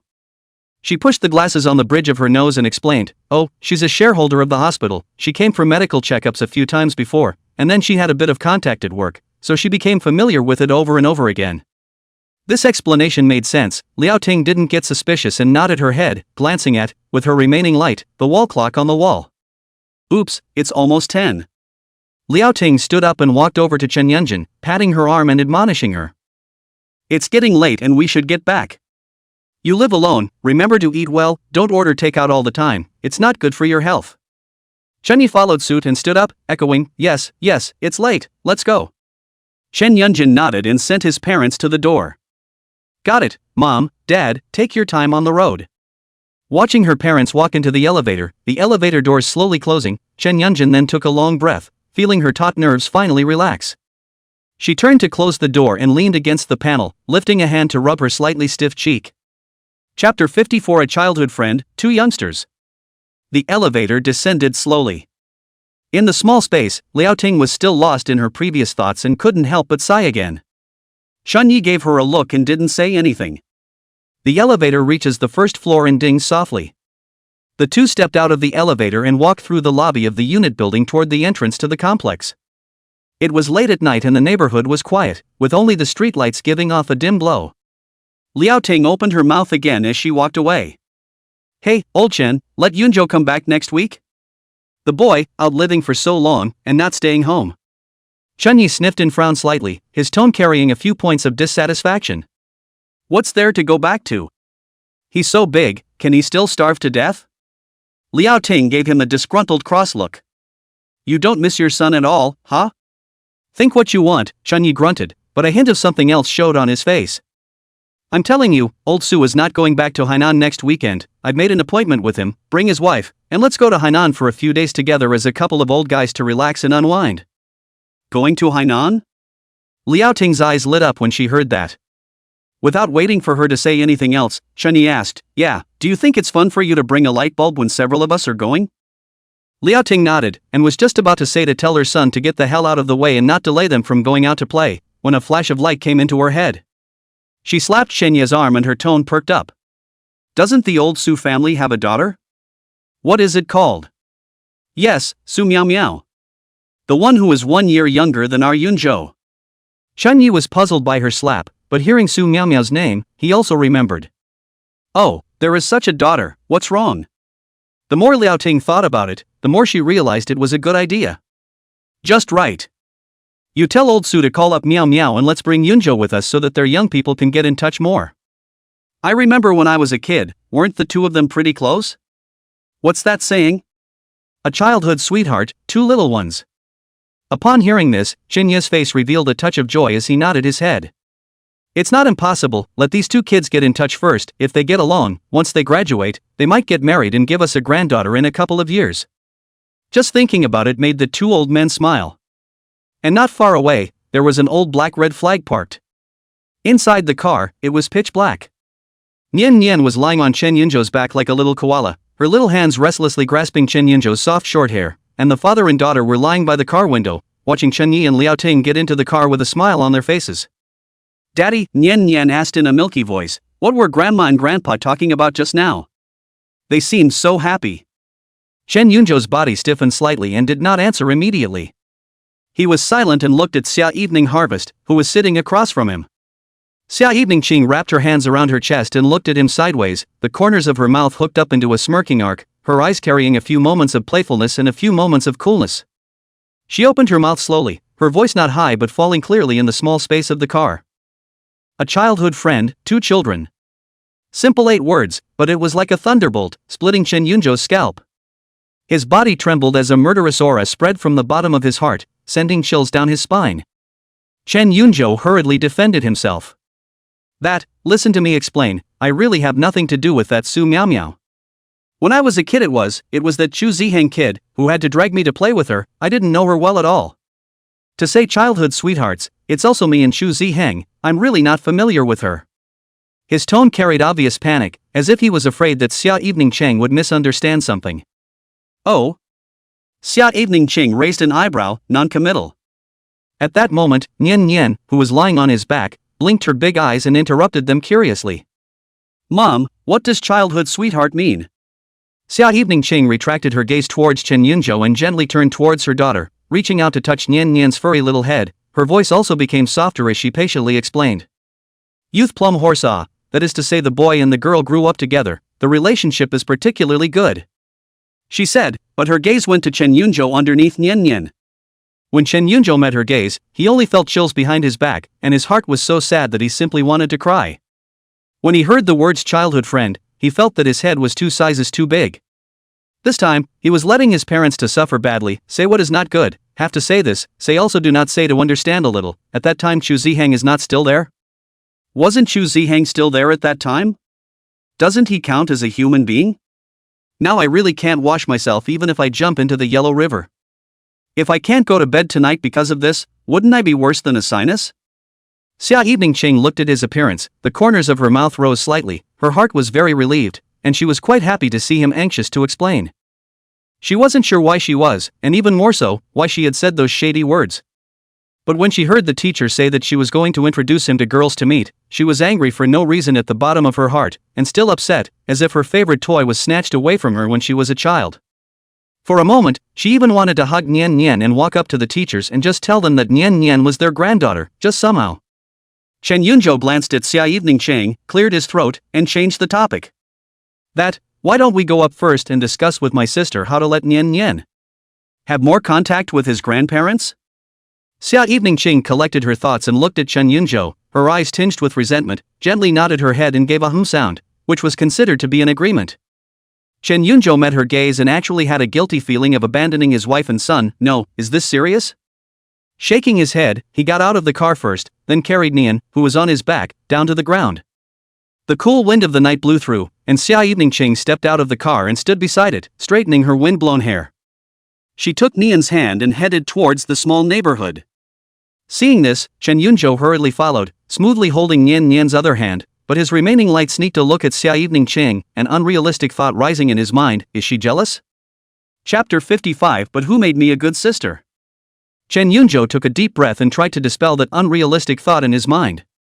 He looked at Xia Evening Ching beside him and Nian Nian, who was holding him, and his heart settled a little. The three of them walked into the unit building together and took the elevator to the 15th floor. The elevator door opened, and Chen Yunzhou took the lead and walked out, arriving at his own sister's door and lifting his hand to ring the doorbell. Ding dong ding dong. The doorbell seemed a little abrupt in the quiet hallway. After a while, an impatient footstep came from the door, and then the door was pulled open with a click. After he finished, he looked at Chen Yunjin somewhat nervously. Chen Yunjin listened to his words with little expression on her face, but her eyes flickered slightly. She recalled the scene of her parents sitting on the sofa, painfully scolding the scum who made Xia Evening Ching pregnant before she got married, and the corner of her mouth couldn't help but curl up into a meaningful smile. She raised her eyes to Chen Yunzhou and asked slowly, "Are you sure?" Chen Yunzhou looked at her with this smile and always felt that something was wrong, but for the sake of his daughter, he still nodded his head hard and forcefully. "Okay. Definitely sure. Sis, as long as you agree, you can ask whatever you want, I'll definitely fulfill whatever I can." Before he could fully finish his sentence, Chen Yunjin interrupted him in an unusually dry manner. "Okay, I promise." "Huh?" Chen Yunzhou's prepared load of words instantly got stuck in his throat, and his entire body was confused. He stared blankly at Chen Yunjin, his face full of disbelief. "Sis, you just say yes? This reaction is not right. According to his understanding of his own sister, shouldn't he have damaged him first and then put up a bunch of harsh conditions? Why is she so nice today?" The more Chen Yunzhou thought about it, the weirder he felt, and he couldn't help but step forward and scrutinize Chen Yunjin, asking skeptically, "Sis, tell me honestly, are you possessed by something?" Chen Yunjin laughed in exasperation at his appearance and rolled her eyes in a good-natured manner. "Off. You're the one who's possessed." She lowered her head and took Nian Nian, who was relying on her legs, into her arms, rubbing Nian Nian's little face affectionately, her tone instantly becoming gentle and incomparable. "Let me tell you, if it wasn't for the sake of our family Nian Nian, I wouldn't bother with your. Our Nian Nian and I are the best in the world." Nian Nian was overjoyed to be held in her aunt's arms, stretching out her little arms around Chen Yunjin's neck and echoing in a milky voice, "Aha! Nian Nian and Auntie are the best in the world." A smug smile immediately appeared on Chen Yunjin's face as he raised his eyes to Chen Yunzhou, who was still in shock, and hummed, "Do you hear me? Just bring me Nian on time every week, and cut the crap." Oh, good." Chen Yunzhou subconsciously nodded his head, in his heart, although he was happy for the smooth implementation of the plan, but looking at his own old sister's overly cheerful appearance, as well as that weird smile just now, a chill inexplicably ran down his back. It always feels like there's a sense of catastrophe on the horizon. Nian Nian's little face was filled with anticipation when she heard that she would see her grandparents every week. So happy. I can see my grandparents again. Seeing that Nian Nian was so happy, Chen Yunzhou didn't think much about it, only thinking that it was caused by the childhood shadow that his oldest sister had given him, rubbed his daughter's head, stood up, and looked at his own oldest sister. "Sis, then it's a deal? We'll bring Nian Nian over every week." Chen Yunjin hugged Nian Nian with an expression that said, "That goes without saying," and waved his hand. Okay, got it." Although his sister's attitude was still not very good, but with the purpose accomplished, Chen Yunzhou didn't care and had an easy smile on his face. "Okay. Sister, then we'll go first. He turned to Xia Nanqing. Shall we go back? Xia Eveningqing gave a soft and took Nian Nian from Chen Yunjin's arms. Nian Nian waved nicely to her aunt. Bye, Auntie. Bye, Nian Nian. Chen Yunjin had a rare genuine smile on her face as she watched them leave. The door closed with a click. The smile on Chen Yunjin's face instantly collapsed as she let out a long sigh of relief and directly dropped herself into the soft sofa, lying on all fours with a happy expression of incomparable satisfaction on her face. She casually grabbed a pillow and put it behind her head, unable to keep the corners of her mouth from rising. Every week, I can eat Dad's sweet and sour pork ribs and braised pork. The key is that there is Nian Nian in himself and he doesn't have to be scolded. This is just awesome. Good brother, don't blame your sister, this is something you took the initiative to mention, not something your sister forced on you. My sister didn't want to, but who made me a good sister? Thinking of having food every weekend from now on, Chen Yunjin rolled twice on the sofa in happiness. Meanwhile, downstairs in the neighborhood, Chen Yunzhou held Nian Nian while Xia Nanqing walked aside. Having resolved a major issue on his mind, Chen Yunzhou only felt relaxed and his steps were much lighter. He looked down at his well-behaved daughter in his arms and couldn't help but give her a kiss on her soft little face. Nian Nian, you're really Daddy's little blessing. You've taken care of your aunt as soon as you arrived. Nian Nian was so happy to be praised by her father that she wrapped her arms around Chen Yunzhou's neck and gave him a big kiss on the cheek. He. Daddy's little blessing. Father and daughter were in a fit of laughter. Xia Eveningqing, who was next to her, watched this scene, but her heart inexplicably surged with an indescribable flavor. It's a little sour and a little congested. As she looked at the spit marks on Chen Yunzhou's face from his daughter's kisses and his unabashedly happy smile, a thought bubbled up uncontrollably. Himself. Doesn't even seem to have kissed him yet. The thought made her cheeks burn slightly, and she hurriedly averted her eyes and looked away, mentally scolding herself for her rambling thoughts. But that faint displeasure was like a small stone thrown into the center of a lake, rippling and lingering. Chapter 56, Mom and Dad, what are you doing? Not long after, the red flag car slowly pulled up under the apartment building. Nian Nian had long since fallen asleep in Xia Eveningqing's arms, her little head tilted to one side, her breathing even and long. I'll carry it. Chen Yunzhou opened the car door, stepped out of the car, and carefully took his daughter from Xia Eveningqing's arms. The little one seemed to sense movement, smacked his little lips twice, arched into his daddy's arms, and fell back into a deep sleep. Xia Eveningqing followed and got out of the car, closing the door, her movements put very gently. Back at the apartment, the house was quiet. Chen Yunzhou moved gently and placed Nian Nian on the bed, covering her with a small quilt and tucking in the corners. Xia Eveningqing then took the lead to go to the bathroom to wash up, and when she finished washing up, Chen Yunzhou followed suit. It was 12 o'clock when the two lay in bed. There were no lights on in the room, and the moonlight from outside the window shone softly through the curtains and reflected in the room. Nian Nian slept in the middle of the duo, her small body occupying a not-so-small spot, like a natural barrier separating the adults on either side. Chen Yunzhou's gaze crossed over his sleeping daughter and landed on Xia Eveningqing on the other side. She was lying flat on her back, her long hair spread out on the pillow, her face extraordinarily soft. Chen Yunzhou's throat moved and broke the silence with a light cough. Pretending not to adjust his sleeping position, he raised his arm and pushed Nin, with her little pillow, in the direction of the bed. Xia Evening Harvest detected the movement behind her, as well as the change in Nian Nian's position beside her. Her eyelashes fluttered, but she closed her eyes and pretended not to know, but she was curious as to what he wanted to do. Seeing that she didn't react much, Chen Yunzhou got a little bolder. He lifted his hand once more, moving Nian more visibly toward the pillows, and even knocking her tiny body right across the room, leaving a distance between them empty. After doing this, he held his breath, and as if his hand had a consciousness of its own, he secretly and tentatively moved towards Xia Eveningqing's side. The fingertips touched her arm, and Chen Yunzhou's heartbeat missed a beat. But his hand didn't linger, sliding down her smooth arm and gently taking hold of her hand. He subconsciously gulped, the knot in his throat rolling. Then he turned slightly sideways and adjusted his position so that the two were closer together. The other hand, very self-consciously, rested on her waist, feeling the slender waist under her palm. The room was quiet, so quiet that you could hear each other's breaths and the unquiet, drumming heartbeats. Warm breaths intertwined, brushing against each other's cheeks and ears, bringing on a tiny shiver of wariness. The air was filled with the fresh scent of the shower gel, mixed with the unique scent of the two men's bodies, forming an unspeakably ambiguous atmosphere. A never-before-seen sensation wound between the two, making the air around them sticky. Chen Yunzhou slightly lowered his head and slowly approached Xia Eveningqing.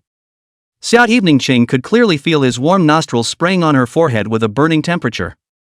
It made her heart beat faster, almost bursting through her chest, and even her breath was subconsciously held, both nervous and vaguely expectant. Just the moment Chen Yunzhou's lips were about to touch her forehead. "Mom and Dad, what are you doing?" A soft, sleepy voice rang out from above their heads without warning. This tender child's voice was like a flat thunderstorm, instantly exploding in the silent bedroom. Chen Yunzhou and Xia Eveningqing were as if they had been cast into stasis, their movements froze violently, and then as if they had been electrocuted, they opened their eyes at the same time. Two suspicious blushes instantly rose to their faces, and they looked upwards in panic, almost simultaneously. Only to see that Nian Nian had woken up at some point and was now sitting on her knees on the pillow over their heads. She tilted her little head and her big, pure black grape-like eyes were blinking with curiosity as she looked at her mom and dad, who were snuggled close together. Those eyes, innocent and pure, but made the two adults' scalps instantly tingle. Almost by reflex, as if they had been scalded, the two of them violently let go of each other, and in a panic, each of them rolled quickly toward either side of the bed. Bang! Ouch!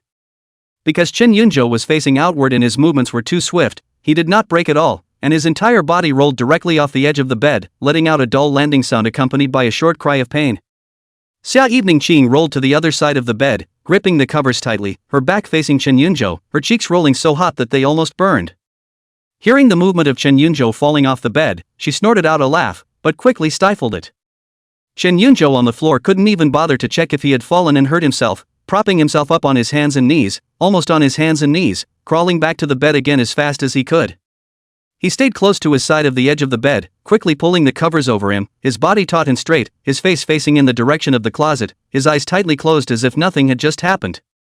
Xia Eveningqing similarly turned her back to the center of the bed and buried her face deep into the soft pillow, only to feel that her heart was still beating abnormally fast, thumping against her eardrums, and the tips of her ears burned terribly. An eerie silence once again fell over the room. The charming and ambiguous atmosphere just now had long been washed away by shock and embarrassment, leaving only the slightly disorganized breathing of the two of them.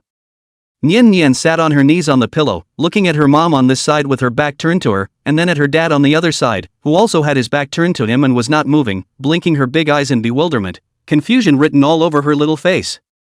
She yawned and didn't pay too much attention. After all, it wasn't like she hadn't seen this kind of thing before. Spinning around, he lay down between the two and fell into a deep sleep. Chapter 57, Old Cow Eating Young Grass? No, it's calves nibbling on old grass. And Chen Yunzhou barely closed his eyes for the night. Repeatedly replaying Xia Eveningqing's scarlet face in his mind, it wasn't until the sky outside the window turned fish belly white that weariness finally struck him and he fell into a deep sleep. I don't know how long it took, but the bed beside him moved slightly. Xia Eveningqing slowly opened her eyes, quietly turned her head sideways and looked at Chen Yunzhou to the side. Seeing that he was still asleep, the memory of last night unconsciously surfaced in her mind, and a touch of blush crept onto her cheeks. The corners of his mouth also lifted slightly without realizing it. At that moment, the little man in the center grunted awake as well, rubbing his eyes and sitting up. "Mommy," Nenki cried out in a milky voice before turning her head to look the other way. "Daddy." She was just about to pounce over to wake up Chen Yunzhou when Xia Eveningqing pulled her small arm with a quick eye. "Shoo," Xia Evening Harvest raised her index finger to her lips and lowered her voice. "Nian Nian is good, Daddy didn't sleep well last night, let him sleep a little longer, okay?" Nian Nian blinked and nodded knowingly. "Okay, don't disturb Daddy's sleep." Xia Eveningqing comfortably touched her daughter's hair, gently lifted the covers and got out of bed, then picked up Nian Nian. "Come on, Mommy will take you to wash up and we'll go out and get breakfast." "Yeah." "Buy soy milk donuts." Nian Nian immediately got excited. Mother and daughter shuffled to the foyer to change their shoes. Xia Eveningqing squatted down and patiently dressed Nian Nian in her bunny sneakers. Nian Nian looked down at her mom's movements and asked curiously as something suddenly came to mind in her little head. "Mommy, what were you and Daddy doing cuddling together last night?" The movement of Xia Eveningqing's hand lurched, and a wave of heat instantly surged up to her cheeks, and even the roots of her ears began to burn. She lifted her head and met her daughter's crystal clear. For a moment she didn't know what to say.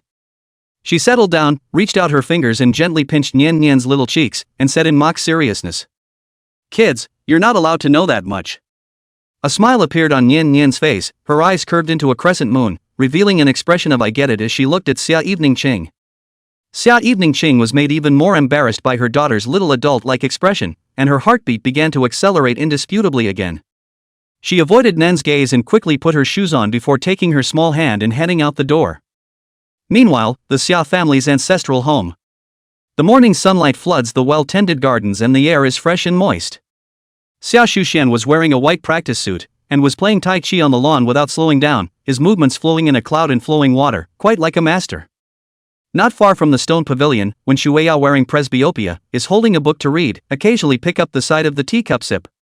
At that moment, the housekeeper Lao Zhou walked hurriedly through the garden with a sealed document bag in his hand and walked straight to the stone pavilion. Xia Shuxian slowly withdrew his momentum, his breath long. He caught a glimpse of the butler approaching, so he paced to the stone table and sat down, picking up the tea the warm ballad had just made for him and blowing on the heat. "How's it going?" Without waiting for the housekeeper to speak, Xia Shuxian asked in a deep voice, his gaze sharp. The butler respectfully handed the file bag forward. "Master, it's all checked out." He paused, glanced at Wenxue Rouge, who had put down the book next to him and was also casting an attentive gaze, and continued. "The man following Miss is called Chen Yunzhou, the top student of this year's college entrance exam, a freshman at university, eh?" "What? Freshman?" The moment these words came out, Xia Shuxian and Wen Shuiyun froze at the same time, their hands holding their teacups stopped in mid-air, incredulity written all over their faces as they looked at each other in unison. The air seemed to freeze for a few seconds. When Shueiro was the first to react, she put down her presbyopic glasses and rubbed her eyes, her tone carrying a few hints of surprise and flirtation. "Freshman? Did I hear it right? In that case, our family evening harvest is an old cow eating young grass?" Xia Shuxian sniffed, his brows furrowed, and he immediately retorted. "What nonsense! What old cow eats young grass? Even evening is only 24 years old. To say also that boy take advantage, is the calf gnawing the old grass." When the words were spoken, Xia Shuxian fell into silence. The analogy wasn't quite right, it always felt like there was something wrong, but he couldn't tell. When Shueiyuan heard this, she couldn't hold back her laughter and waved her hand. "Gee, it doesn't matter whether it's an old cow or an old calf, it doesn't matter. What's important is that our evening star actually found one who was only 18 years old." Xia Shuxian coughed lightly, and his gaze went to the housekeeper old Zhou as he asked. "What is the boy's family history? What do the parents do?" That was his main concern. The age difference surprised him, but it was the other person's family background and character that mattered. The housekeeper old Zhou bowed slightly and reported. "Back to your lordship, according to the investigation, both of Chen Yunzhou's parents are ordinary middle school teachers with average family backgrounds." Hearing this, Xia Shuxian and Wen Shuiyun's complexion both slightly and imperceptibly eased a bit. They didn't care about the family's situation, as long as the family was harmonious and the parents were sensible. The butler continued, "He has a sister, however, who is a doctor." "Doctor?" Wenxue Rouge came to be a little more interested. "Yes, ma'am." The housekeeper nodded, and, currently working at that downtown hospital that our Xia clan invested in, she's already the deputy head of the gynecology department. After saying that, without waiting for them to respond, the butler reminded. "Master, ma'am, you too, why don't you take a look at what's inside the document first?" Xia Shuxian raised his eyebrows slightly, glanced at the butler, then looked at the file bag in his hand, and without asking any more questions, he directly opened it. Chapter 58, Big Ice Cube, have a little ice cube? Xia Shuxian raised his eyebrows slightly, glanced at the butler, then looked at the file bag in his hand, and without asking any more questions, he directly opened it. The first thing he pulled out was a stack of photos. With just one look, Xia Shuxian's entire body instantly froze as if he had been struck by lightning. His hand holding the photo trembled slightly, his eyes were round, his mouth was slightly open, as if he wanted to say something, but he couldn't make any sound, and his face was in total shock and disbelief. "What's wrong, Shuxian?"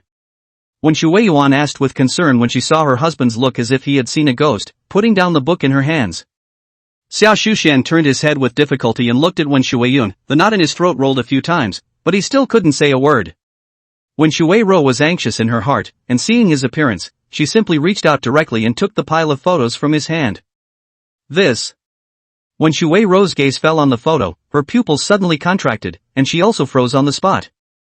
On the photo, Xia Evening Qing was smiling like a flower, holding a little girl in her arms who was carved out of powder, and that little girl's big eyes, small nose, and small mouth were practically carved out of the same mold as Xia Evening Cheng when she was. She can't be wrong, after all, late Cheng was brought up by her. She jerked her head up and looked at the equally shocked Xia Shuxian, her voice carrying a hint of trembling and unbelievable surprise. Shuxian, we have a great-granddaughter? Xia Shuxian first subconsciously nodded, then violently shook his head, confusion written all over his face. He turned his head violently to the housekeeper old Zhou, his voice carrying urgency and incomprehension. Old Zhou, what the hell is going on? The housekeeper, Lao Zhou, pulled out his cell phone and quickly operated it for a few moments, handing it to the two old men, and a fuzzy but legible clip of surveillance video played on the screen.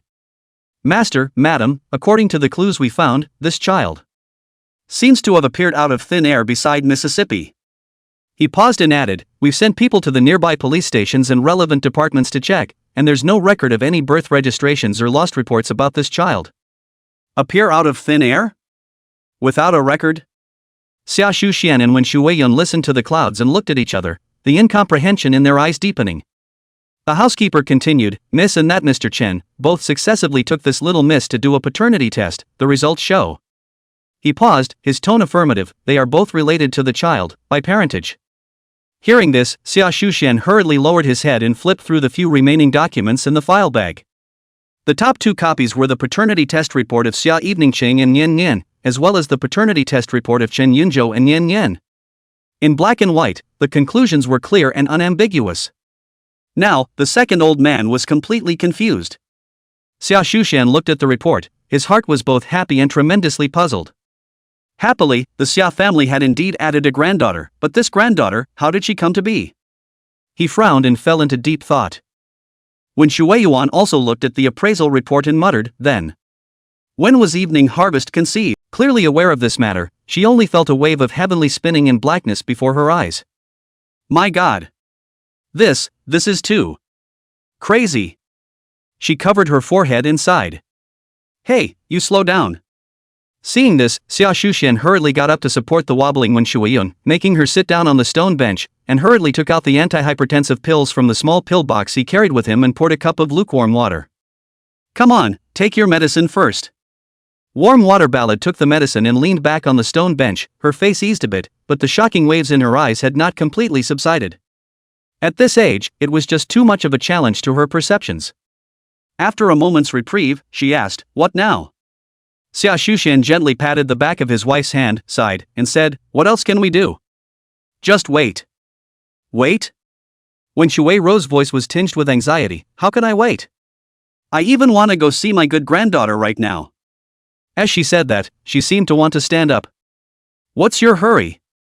Xia Shuxian pressed her, since Evening Cheng has already brought the child back, and the person is in the city, is it far from bringing the child home to see us? He paused and slowed down his tone, it's not good for us to rush over now instead, don't stress the child and the younger two of evening. When Shui Ro listened to her husband's words, and her anxious mood slowly calmed down a bit. She sighed and nodded, you're right, it's about not scaring the child or stressing out evening. Alas, I'll wait a little longer then. Although he said so on his lips, the expectation in his eyes had not diminished at all. Seeing her calm down, Xia Shuxian proposed a compromise. But we can meet this granddaughter-in-law first. Yeah. When Shui Ro's eyes immediately lit up and she said with a smile. Let's meet our granddaughter-in-law first, I'd like to see what charm this brat has that he's actually hooked our Evening Harvest's heart away. Xia Shuxian turned to old Zhou, the housekeeper at the side, and commanded. Xia Evening Cheng looked at her daughter's lovely appearance, the corners of her mouth unconsciously rose as she turned around and gently walked towards the bedroom. Pushing open the door, Chen Yunzhou was still asleep.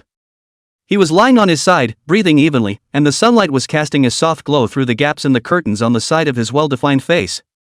Xia Evening Cheng stood beside the bed, quietly looking at him. The kiss that didn't fall last night suddenly came to mind. It couldn't help but make her cheeks burn slightly, and ghostly, she leaned down, her eyes landing on his nicely shaped thin lips. The tips of his fingers moved slightly, with an imperceptible tremor, and gently touched his lips. A warm, soft touch came. Well, it's kinda sexy. Xia Evening Cheng's heart beat a little faster, and a bold idea popped up. How about making up for the kiss that wasn't completed last night? How is it that he owes it, and it's not too much to ask for some interest in advance, is it? She took a deep breath, as if to give herself a pep talk, and then slowly lowered her head towards those tantalizing lips. Getting closer. Eventually, her lips gently imprinted on his. A touch of separation. The soft touch seemed to carry an electric current that instantly traveled throughout his body. Xia Evening Ching's heart thumped and her cheeks reddened like ripe apples, but the corners of her mouth couldn't help but curl into a sweet smile. She didn't dare to stay longer for fear of waking him up, so she straightened up and walked quickly out of the room. Just as he turned around, his footsteps jerked to a halt. Only to see that Nian Nian did not know when she stood in the bedroom doorway, her small figure leaning against the doorframe, was looking at her with a pair of big bright eyes, smilingly. Cough. Xia Evening Ching coughed lightly to hide her panic. Being caught in the act by her daughter, even if she was usually calm, she was a bit at a loss at the moment. But on second thought, she straightened her back again. It's only right that you kiss your own husband. What's there to be ashamed of? It's not a crime. She can kiss as much as she wants. With that thought, the tension in his heart dissipated. She met Nian Nian's smiling gaze, raised her index finger to her lips and made a shoe gesture to lower her voice. Nian Nian, Daddy's sleeping, let's keep it down, don't wake him up.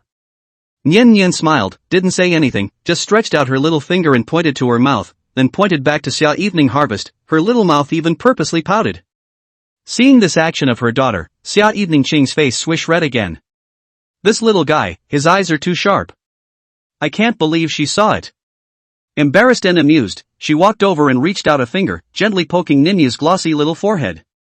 Nian Nian did not comply, the little head raised, with a little bit of arrogance, milky voice threatened said. If mommy doesn't kiss Nian Nian, Nian Nian will go and tell daddy that mommy secretly kisses daddy. Xia Evening Ching's eyes widened in shock. This little guy. I can't believe he's going to tattle. She helplessly scratched her daughter's upturned little nose, her tone tinged with favor. Well, kiss in red. With that, she lowered her head and placed a kiss on Nian Nian's small pink mouth. Then he gently pinched her fleshy little cheeks again and gave her a serious admonition. This is a secret that Nian and mommy can't tell, no telling daddy, okay? Nian Nian immediately patted her little chest and assured like a little adult, Mom, don't worry. Nian Nian promises not to tell daddy. Looking at her daughter's trusting appearance, Xia Evening Ching temporarily put her heart down without suspicion and held her little hand as she left the bedroom door. The two returned to the table and ate the rest of their breakfast. Xia Evening Ching opened her laptop and prepared to start. She looked down, only to see Nian pointing to the empty bowl in the corner of the balcony and tilting her little face in reminder. Mom, we haven't fed Coke yet. Xia Evening Ching followed the direction of Nian Nian's finger and her gaze fell on the empty food bowl in the corner of the balcony. In the cage, Cola, who was originally lying on his back, seemed to have sensed the slightly stern gaze and his ears twitched. In the next second, it violently straightened up, looked at Xia Evening Ching, blinked, and then moved with agility to drill out of the door of the dog cage that had not been closed tightly. He trotted over to the food bowl, lowered his head, and sank his teeth into the exact edge of the empty bowl. Under the watchful eyes of Xia Evening Ching and Nian Nian, Cola placed the bowl on the ground, pulled his front paws against the side of the bucket, probed in, arched his mouth over the scoop of dog food inside, and actually did scoop some of the dog food into his bowl. It was a little clumsy and spilled some on the outside, but the bowl did get filled with food. With that done, Coke picked up the bowl with the dog food in it, ran back to the corner of the balcony, and began to bury his head in the food. Xia Evening Ching retracted her gaze, nothing special on her face, and turned her head to look at Nian Nian. Nian Nian blinked her big eyes and looked at Coke, who was eating in the corner of the balcony, and then at her mom, with a big puzzled look written all over her little face. Can dogs eat on their own too? Though puzzled, she didn't dwell on the issue for too long, and quickly ran to the living room carpet and grabbed her toys to play with. Seeing this, Xia Evening Ching did not say anything more, and returned her attention to the laptop screen in front of her, her fingers tapping on the keyboard, and began to deal with work emails. In the blink of an eye, time slipped to noon. The apartment was quiet, with only the crisp sound of the keyboard tapping. Suddenly, the silence was broken by a sharp ringing of a cell phone. Xia Evening Ching stopped her hand movements, picked up the cell phone placed aside and glanced at the caller ID. It was Assistant Sue. She scratched to answer, "Hello." Assistant Sue's voice came from the other end of the phone. "Mr. Xia, there's a bit of an emergency on the company's side, and we need you to come back to deal with it." Xia Evening Ching frowned slightly and pondered for a moment. "Okay, I know, I'll go over later." Hanging up the phone, she closed her laptop and got up to look over at Nian, who was intently fiddling with blocks on the living room carpet. "Nian Nian," Xia Evening Ching's voice softened, "go get daddy up, okay?" Yes. Nian Nian responded crisply, putting down the toy in her hand and running towards the bedroom with her short legs clattering. She pushed open the bedroom door, ran to the bed, climbed up effortlessly, and moved next to the still sleeping Chen Yunzhou. The little hand gently patted Chen Yunzhou's cheek and shouted in a milky voice. Dad! Get up! Daddy! Chapter 60, Dad, Nian Nian tells you a secret. Chen Yunzhou's long eyelashes fluttered as he slowly opened his eyes, and what met his eyes was his daughter's enlarged little face. He rubbed his eyes and picked up his cell phone next to him to check the time. It was almost 12. Seeing that he was awake, Nian Nian crossed her arms and puffed out her little face in a milky voice. Daddy's a big slob. The sun's on his ass and he's still not up. Chen Yunzhou lost his smile and reached out to pinch her fleshy little face, his voice carrying the lethargy of just waking up. Well, Dad's getting up. At this moment, the bedroom door was pushed open and Xia Evening Harvest walked in. Chen Yunzhou raised his eyes, his sight landed on her, and his mind unconsciously floated back to the dream where she stole a kiss from him. That touch, so real it wasn't a dream, yet a touch so far away that it took him back. Unconsciously, his cheeks inexplicably heated up a bit, and his eyes took on a trace of undetectable panic. Xia Evening Ching didn't notice his difference. She walked straight to the closet, turned her back to him, opened the door and took out a beige thin windbreaker jacket from it. There's something going on at the company, I need to go over there. As she put on her jacket, she said to Chen Yunzhou, Nian Nian will trouble you to bring it. Good. Chen Yunzhou immediately answered, trying to make his voice sound the same as usual. Xia Evening Chang put on her jacket and turned around, her eyes quickly swept over Chen Yunzhou's face, then moved away and landed on Nian Nian, her tone gentle. Nian Nian be good at home and listen to daddy, okay? Nian Nian immediately opened her little arms and pounced on Xia Evening Chang, mommy hug. Xia Evening Ching bent down to take her daughter into her arms and gave her a kiss on her small pink face, then moved to her ear and whispered in a voice that only the two could hear. No telling daddy our secret. Nian Nian nodded vigorously, her little expression extraordinarily serious. Xia Evening Chang put down Nian Nian and turned around, ready to leave. As he walked to the bedroom door, Chen Yunzhou's voice came from behind him, be careful on the road. Xia Evening Ching footsteps slightly paused, did not turn back, just gently but the corner of the mouth is uncontrollably slightly upward, the heart flooded with a trace of imperceptible sweetness. She walked quickly out of the bedroom and left the apartment. The apartment door closed softly. Nian Nian immediately came to Chen Yunzhou's side and said mysteriously, Dad, I'll tell you a secret. Chen Yunzhou was about to get up when he sniffed and looked at his daughter curiously. Oh? What secret?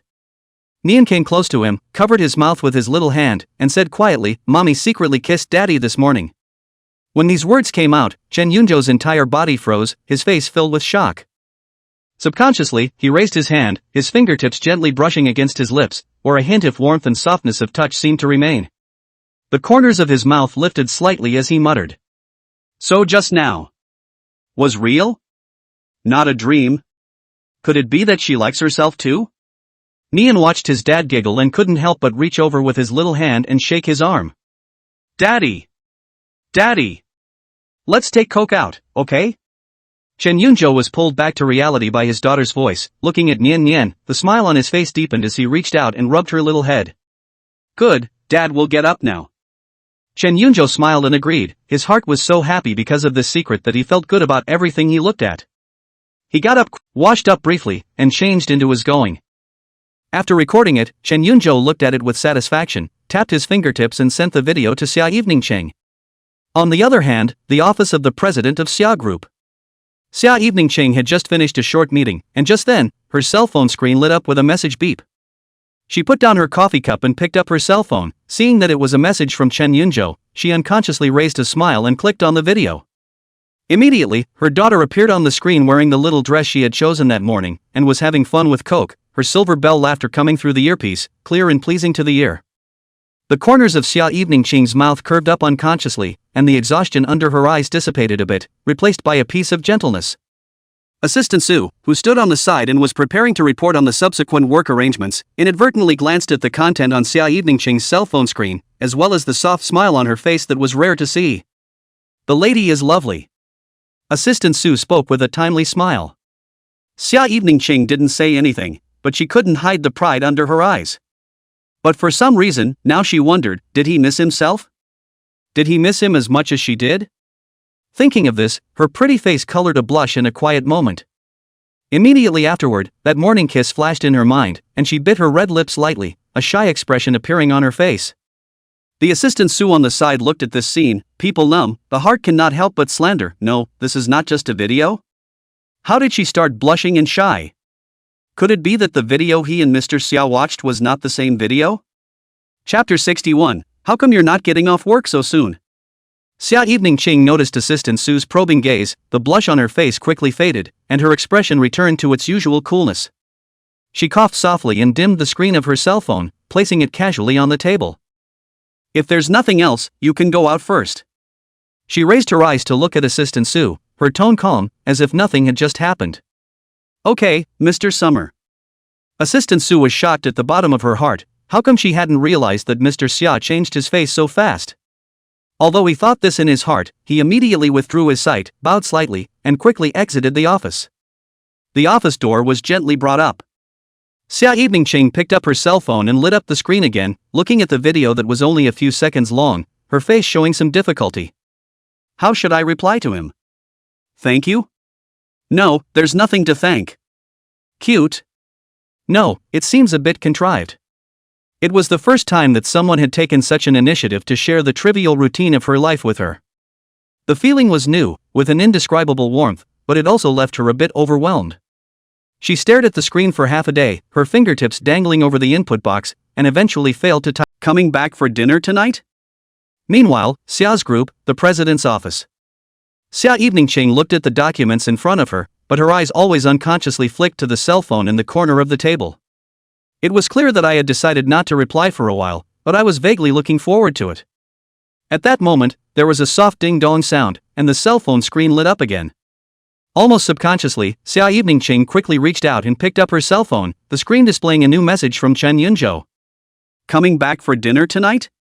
The simple sentence made the corners of her lips unconsciously curve up into a nice arc, and the bottom of her eyes were colored with a smile. This feeling of being thought of and cared for by someone other than her grandparents was something she had never experienced before. Without further hesitation, she tapped her fingertips and replied with a simple word. Will. After sending it, Xia Evening Chang put down her cell phone, her mood inexplicably relaxed and happy. Immediately, she turned her head to look out of the window, her eyebrows furrowing slightly as she murmured out. Why aren't you off work so soon? In this moment, she was as desperate to get off work as a normal employee. She didn't know why. Maybe it was because of Nian? Or maybe it was because of him? On the park bench, Chen Yunzhou looked at the simple word will on his cell phone screen, and the corners of his mouth couldn't help but rise. Nian, go. Chen Yunzhou put away his cell phone, stood up, and shouted towards his daughter who was still playing madly with Coke. Daddy, where are we going? Nian Nian ran over holding Coke and asked curiously with her little face tilted up. Let's go grocery shopping. Chen Yunzhou smiled and took his daughter's small hand. Daddy will make you ribs for dinner, okay? Yeah. Eat ribs. Nian Nian clapped her little hands excitedly, not forgetting to turn around and share the good news with Coke. Cola, there will be ribs for dinner. Coke seemed to understand, and cooperated with the woof woof, tail wagging more vigorously. Chen Yunzhou took Nian Nian and Cola and sent Cola back to the apartment before going to the nearby supermarket together. After picking out fresh ribs and vegetables, and buying Nian Nian a few of her favorite fruits and snacks, the father and daughter returned home with a large bag. Time slipped by and it was soon approaching 5 o'clock in the evening. Chen Yunzhou put on his apron and started to get busy in the kitchen. Washing, chopping, blanching and braising vegetables with skillful movements. For her part, Nian sat obediently on the living room carpet, fiddling with her toy blocks, occasionally looking up at her dad, who was busy in the kitchen. A little over half an hour later, the door to the apartment was pushed open. A rich and enticing aroma of food came to her. Xia Evening Ching smelled the aroma of food, and subconsciously raised her eyes to the direction of the kitchen, the corner of her mouth raised slightly and unnoticeably. A strange feeling welled up in the bottom of his heart. It was cozy, as if he had a home of his own, a little home just for himself. It made her redden her eyes. Mom! Nian Nian in the living room was the first to hear the commotion and let out a yelp of surprise, dropping the blocks in her hands and rushing towards the door like a small calf. Xia Evening Ching immediately bent down and steadily caught the little person who jumped into her arms and picked her up. Mommy's back. Nian Nian wrapped her arms around Xia Evening Ching's neck, her little face rubbing against the nape of her neck as she said in a milky voice. Xia Evening Chung hugged her daughter, her heart softened, the coolness on her face faded quite a bit, and she softly asked. Has Nian been good at home today? Nian is old and good. The little fellow immediately puffed out his little chest, and boasted with a proud face that. Xia Evening Ching was amused by her daughter and reached out her fingers, gently scraping her upturned little nose. Just then, Chen Yunzhou walked out of the kitchen with a steaming plate of braised pork ribs. He caught a glimpse of the mother and daughter hugging at the foyer, and a gentle smile unconsciously appeared on his face. Back? Just in time for dinner, go wash your hands. His tone was natural, without the nervousness he had felt before. Xia Evening Ching's gaze met his, remembering that kiss in the morning, and the rambling thoughts she had just had in the office. Her cheeks burned slightly, and her eyes subconsciously fluttered for a moment. She nodded softly in response. Good. Putting down the bag in his hand, he took off the suit jacket he was wearing, then hugged Nian Nian and turned towards the restroom. Soon the three were seated at the table. On the table were 3 dishes and 1 soup, full of color and flavor: braised pork ribs, stir-fried seasonal vegetables, scrambled eggs with tomatoes, and a bowl of corn soup. Wow! It smells so good. Nian Nian's eyes lit up as she looked at the table full of dishes. Chen Yunzhou chucked a piece of ribs that was stewed softly off the bone and put it into the bowl in front of Xia Evening Ching. The ribs come with a rich sauce that gives off a tantalizing aroma. Xia Evening Ching looked at the ribs in the bowl, and a hint of a smile flashed under her eyes. Try it, I got some good ribs today. Chen Yunzhou's voice carried a hint of imperceptible anticipation. Not waiting for her to answer, he then asked. By the way, did you watch the video that was sent to you this afternoon? Xia Evening Ching was about to pick up the ribs of the hand, slightly lurched, heard his words, gently voice as thin as a mosquito fly. When Chen Yunzhou saw her response, the smile on his face deepened and he asked again, does it look good? Xia Evening Ching nodded and didn't say anything. Instead, she picked up the piece of ribs and took a bite. The meat was soft and sticky, the flavor was really good. Seeing her nod, Chen Yunzhou smiled and preached.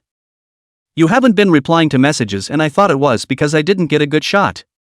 When Xia Evening Ching heard this, she raised her eyes to Chen Yunzhou and explained. Was busy working and for meeting the parents? It was too soon and too sudden for him. The future him may have the backbone to stand beside her, but what about the present him? Just an ordinary college student, the family is well off, and Xiao's group's daughter, the difference between the clouds and mud. If it wasn't for Nian Nian, there was no way he would know Xia Evening Ching now. Xia Evening Ching quietly looked at him, taking in the flash of panic and impatience in his eyes. As if guessing his inner concerns, she slowed down her tone and softened her voice a bit. My grandparents are very nice and open-minded, they don't care about the extraneous stuff. She looked him in the eye, seriously. You don't have to be stressed, I just think that it's only natural that you should be brought to meet them since they know you exist. Of course, if you don't feel comfortable with that, or aren't ready, you cannot go. Chen Yunzhou was silent for a moment and did not answer immediately. Thinking about it, he was going to see it anyway, and there seemed to be no difference between seeing it early or late. Besides, at the last dinner party, he had already met Xia Evening Ching's grandparents from afar, and although he hadn't been formally introduced, he had at least met them, and it didn't seem that scary. With that thought, he was less nervous and was about to answer. He snapped to attention. She was taking herself to meet her grandparents? Introducing herself to her family? Did it mean that she had accepted herself? Reacting, his heart began to beat wildly and uncontrollably. He looked over to Xia Evening, his throat a little dry, and nodded his head in response. Go, I'll go. When Xia Evening Ching heard his words, a glint of obvious surprise flashed under her eyes, not expecting him to agree. You promise? Her eyes widened slightly and her tone held a hint of disbelief. Chen Yunzhou looked at her surprised expression, the corner of his mouth hooked into a smile and asked in return. What? Did you think I'd say no? Xia Evening Ching nodded slightly, not denying it. She had only mentioned it tentatively, not thinking he would say yes. But she had also thought about bringing Chen Yunzhou to meet her grandparents, just not now. Chen Yunzhou, however, looked at her with burning eyes and spoke bravely. I'm your future husband, it's only a matter of time before you meet your parents, sooner or later. The 4 words future husband were like a small stone thrown into a calm lake, stirring up ripples in the bottom of Xia Evening Ching's heart. Her cheeks flushed a light pink uncontrollably, and her eyes averted a little. Chen Yunzhou was also a bit shy when he said this. After all, he was still a Xiao Chunan and hadn't fallen in love yet. Coughing lightly, he turned his head to look at Nian Nian, who was busy putting the ribs into her own small bowl. and then looked back at Xia Evening Ching, asking, "So, should we bring Nian?" When Xia Evening Ching heard his words, she looked at Nian Nian who was at the side, and without thinking, she nodded her head and said, "Naturally, I think they're going to love Nian." Nian Nian. She looked over to Xia Evening Harvest and blinked her eyes, her little head tilting as she asked curiously, "Mom, isn't it time to see old grandpa and grandma yet?" When these words came out, the smile on Xia Evening Ching's face froze. How could she not understand her daughter? An unspeakable sadness instantly surged through her heart, and her eyes instantly dimmed, a touch of sadness appearing on her face. She looked at her daughter and tried to smile but couldn't. Chen Yunzhou's heart tightened as he looked at Xia Evening Ching's instantly dimmed complexion, as well as the trace of sadness that he was forcibly holding back. He put down his chopsticks and stood up, taking a few steps to her side and crouching down beside her. He opened his mouth to say something comforting, but didn't know where to begin. Without waiting for him to speak, Xia Evening Ching, as if she had found an outlet for catharsis, fiercely sidestepped, stretched out her arms and hugged his neck tightly, burying her face in the crook of his neck. The sudden embrace caused Chen Yunzhou's body to instantly freeze. He could clearly feel the light trembling of her body. Xia Evening Ching hugged her daughter and raised her eyes to Chen Yunzhou who was still squatting aside, but she saw that one of his hands was still raised in mid-air, his posture was a bit stiff, and his face still had a few moments of displeasure on it. She froze for a moment, a little confused. "What's wrong with you?" Chen Yunzhou was asked by her, and only then did he withdraw his hand as if waking up from a dream, a trace of embarrassment flashing across his face. He scratched his head, his eyes fluttering a bit, and laughed dryly. "No, it's fine, just my hands are a little sore." Xia Evening Ching looked at him like this, or did not understand what he just wanted to do, and thought of his slightly childish expression at the moment, could not help but to laugh out. This smile seemed to wash away a lot of the sadness that had just permeated his heart, and his eyes were recolored with luster. She carried Nian Nian back to her chair and sat back down. Chen Yunzhou also stood up and returned to his seat. The atmosphere eased, and the three of them picked up their chopsticks again and continued to eat. It was just that Chen Yunzhou's heart was a little bit unfavorable. He picked up a piece of ribs and put it into the bowl, but his eyes couldn't help but flick to Nian Nian who was obediently eating. The more he thought about it, the more he felt that something was wrong. How could this little girl be so skillful when she was only how old? Who the hell taught her that? He muttered inwardly, and his brow furrowed involuntarily. Nian Nian was taking small bites of her ribs when she suddenly noticed a line of sight falling on her. She lifted her little head just in time to meet Chen Yunzhou's gaze, and saw his slightly furrowed brow.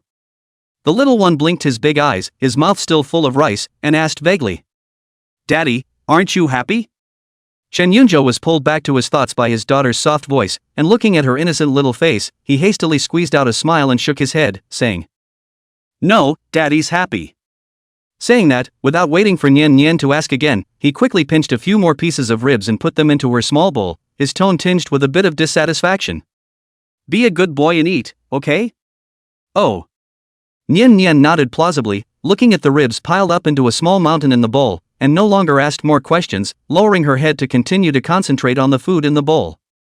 Seeing this, the corner of Xia Evening Ching's mouth couldn't help but rise slightly, evoking an imperceptible smile. I didn't realize he was actually jealous of his daughter, and it's kind of cute. Not long after, having had enough to eat and drink, Chen Yunzhou took the dishes and chopsticks towards the kitchen. In the living room, Nian was sprawled on the carpet, playing with a tail wagging coke, giggling and laughing. Xia Evening Ching, on the other hand, leaned back on the sofa, tablet in hand, reading a document.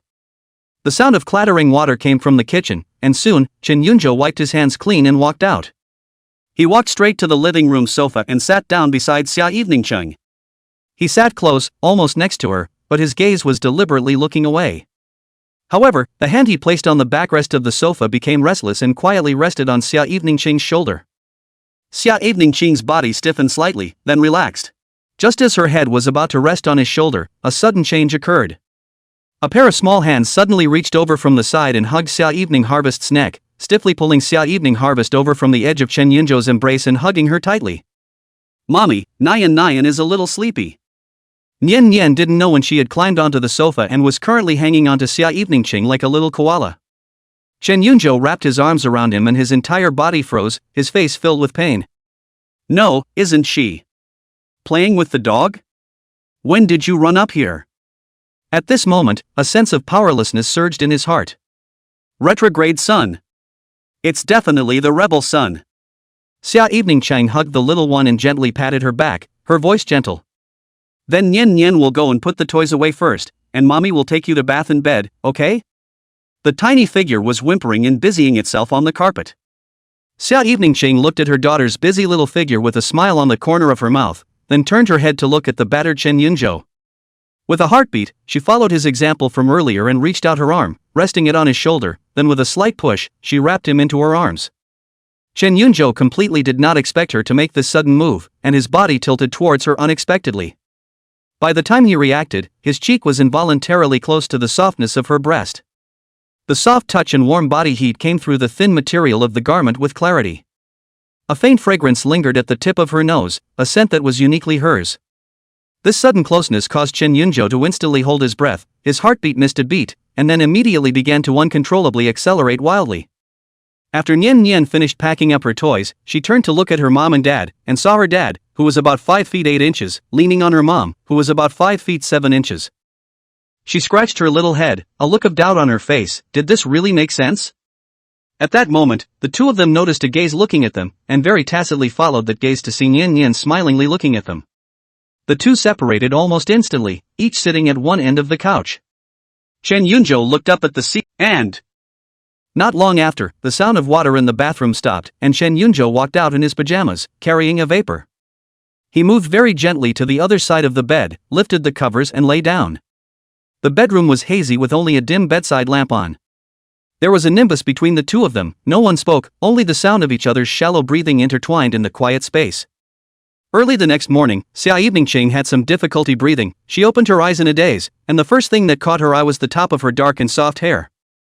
Nyen Nyen at the moment, the whole person like an octopus lying on her, small face buried in the nest of her neck, sleeping sweetly, the corners of the mouth also hung a trace of satisfaction smile.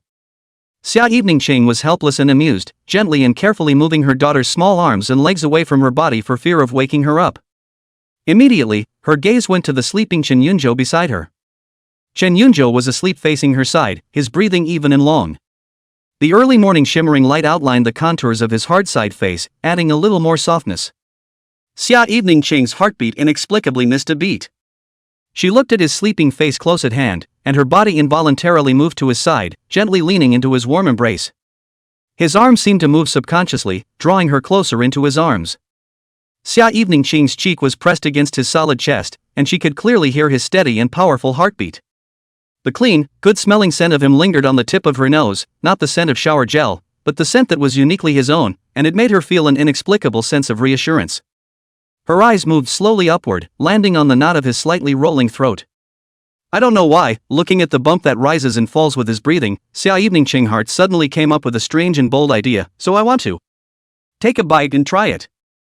The thought made her cheeks burn, but as if her fingers had a consciousness of their own, they lifted uncontrollably, her fingertips touching the knot of his throat gently, tentatively. She held her breath, could feel the warmth and slight vibration of the skin under her fingertips. A snicker had just surfaced from the bottom of his heart, before it spread to the corners of his mouth. In the next second, a large, warm hand suddenly covered her disruptive hand and gently held it in place. Xia Eveningching's breathing instantly stalled, and her entire body froze, violently raising her eyes to look at Chen Yunzhou. His eyes were still closed, his long lashes casting a small shadow under his eyelids, and it was impossible to tell if he had woken up. However, the hand he held her with was slightly harder, pulling her whole body more tightly into his arms. Her forehead was at once against his chin, and a stronger, uniquely masculine scent wrapped her completely. Instead of struggling, she buried her face into his neck, a strong sense of dependence welling up in the bottom of her heart, subconsciously stretching out her arms and tightly hugging his strong and lean waist. Chen Yunzhou's heart was almost in his throat, his body slightly stiffened, he was even ready to be pushed away by Xia Eveningching in the next second, or even kicked off the bed by her in annoyance. However, the expected resistance did not come. Instead, a pair of soft arms held him tightly. This sudden response caused Chen Yunzhou's body to shake, and he snapped his eyes open, the shock in his eyes quickly replaced by incredible joy. He lowered his head, looking at Xia Eveningching, who had buried her face in the nape of her neck, revealing only the top of a shaggy hair. The corners of his mouth uncontrollably and frantically rose, and the laughter in his eyes was almost overflowing. As if he was afraid of disturbing this rare and beautiful moment, he gently closed his eyes again. Instead, his arms subconsciously tightened, holding her soft body more firmly in his arms. His nostrils were filled with the fresh scent of her hair and the faint, uniquely her scent of her body, and an unprecedented sense of peace of mind and fulfillment came like a warm tide, instantly sweeping through all his senses. The two of them just held each other tightly, falling asleep again to the sound of each other's body heat and heartbeats. I don't know how much time has passed. When he opened his eyes again, the sunlight outside the window was already shining through the cracks in the curtains, casting bright patches of light on the floor, making it seem a little harsh. The clock hanging on the wall had quietly crossed the number 9. Chen Yunjo's consciousness returned, and just when he wanted to move his somewhat numb arm, he met a pair of eyes that had also just opened, with a bit of drowsiness, but were still bright and moving. 4 eyes, close together. The air seemed to freeze at this moment, and time seemed to slow down. Clearly reflected in each other's eyes were the other's faces with sleep marks and a hint of bewilderment, as well as the blush in the depths of their eyes that had not yet fully faded from the intimacy of their embrace. In the next moment, it was as if the two of them had been flicked the same switch, and like frightened rabbits, they simultaneously darted away from each other, not daring to look at each other again. Xia Eveningqing's flustered gaze landed on Chen Yunjo's chin, while Chen Yunjo's eyes drifted to the ceiling. Despite being so shy that their ears were beginning to burn and their cheeks were tinged with a suspicious blush, neither of the arms wrapped around the other let go at the first opportunity. A feeling of happiness as sweet as honey flowed quietly between the two of them, silent, yet so real that it made the heart tremble. This cozy and charming silence hadn't lasted more than a few seconds. The two of them simultaneously remembered that today seemed to be Monday, and they had to send Nian Nian to kindergarten. The little remnants of happy smiles on both faces froze instantly. Crap! Late! The two cried out almost in unison. In the next second, the warm quilt was violently lifted, and both of them, as if they were installed with springs, moved in unison and simultaneously bounced up from the bed. I'll go call Nian Nian. Chen Yunjo made an instant decision, looking for Nian Nian on the bed, and soon, on the other side of Xia Eveningqing, he found Nian Nian who was sleeping soundly, and immediately gently patted his daughter who was still sleeping. Nian Nian, wake up! We're going to be late for kindergarten. His voice was tinged with anxiety. Xia Eveningqing also reacted quickly, lifting off her side of the quilt and quickly getting out of bed while hurriedly rummaging through the closet for the clothes that she and her daughter were going to wear today. Well. Nian Nian was shaken by her father, reluctantly furrowing her little brow, a few slurred grunts escaping from her little mouth, her eyes squinting open a slit with difficulty, her eyes lax, obviously still immersed in sweet slumber, confused, not at all clear about the situation. It's too late. Chen Yunjo looked at his daughter's confused appearance, and not caring to gently coax her out of bed like he usually did, he directly bent down, and picked up Nian Nian from the comforter with one hand. And then strides toward the bathroom. Immediately after, Chen Yunjo brushed Nian Nian's teeth and wiped her face carelessly, before Xia Evening Harvest seven-handedly put on the clothes and jacket that she had found for the bewildered Nian Nian. The two of them then changed into a set of clothes before carrying Nian Nian out the door. By the time Nian's little head finally cleared a little, she was already sitting in the car. Chapter 65 One Night, 10 Sisters? Within a short time, the vehicle pulled up smoothly in front of the kindergarten. The three got out of the car in a hurry. The door of the kindergarten was wide open, and a middle-aged woman with a decent dress and gentle temperament stood at the door, none other than the kindergarten's director. She was followed by 2 young teachers. Seeing Xia Eveningqing bring Nian Nian over, the head gardener's face immediately piled up with a warm smile and greeted her with quick steps. Mr. Xia. The gardener's voice was cordial as he shouted. Xia Eveningqing nodded slightly while explaining. There was a bit of a delay this morning. It's fine, it's not that late. The gardener waved his hand, not caring. After all, kindergarten wasn't elementary school, there was no such thing as being late, and it was normal to drop off her child at this hour, and she'd long since seen it happen. Xia Eveningqing squatted down, took care of her daughter's slightly messy hair, and pulled the zipper of her jacket for her, admonishing her in a warm voice. Nian Nian, in kindergarten you have to listen to the teacher, play with the kids, and not fight, okay? Chen Yunjo also squatted down, his big hand gently touched the top of his daughter's head, his voice low and gentle. Mommy and Daddy will pick you up this afternoon. Aha! Nian Nian nodded vigorously and reached out her little arms to hug her mom and dad separately. Bye Mom and Dad. See you later Nenan. Bye. A young teacher smiled as she took Nian Nian's little hand and headed inside the kindergarten. Nian Nian followed the teacher into the kindergarten with 3 steps and 3 turns back. The small figure quickly disappeared in front of the school building. Xia Eveningqing and Chen Yunjo stood in place, watching their daughter leave until they couldn't see her silhouette, then they slowly got up. Both of them breathed a sigh of relief at the same time and turned toward the car off to the side. Sitting in the car, Xia Evening Ching fastened her seatbelt and started the car. Chen Yunzhou sat on the passenger seat, his eyes looking out the window without speaking. At this moment, both of them felt a bit empty at the bottom of their hearts, and their emotions were inexplicably a bit low. There were no words along the way until the car slowed to a stop under the apartment buildings. Xia Evening Ching parked the car and was silent for a few seconds before she turned her head sideways, looked at Chen Yunzhou, and opened her mouth.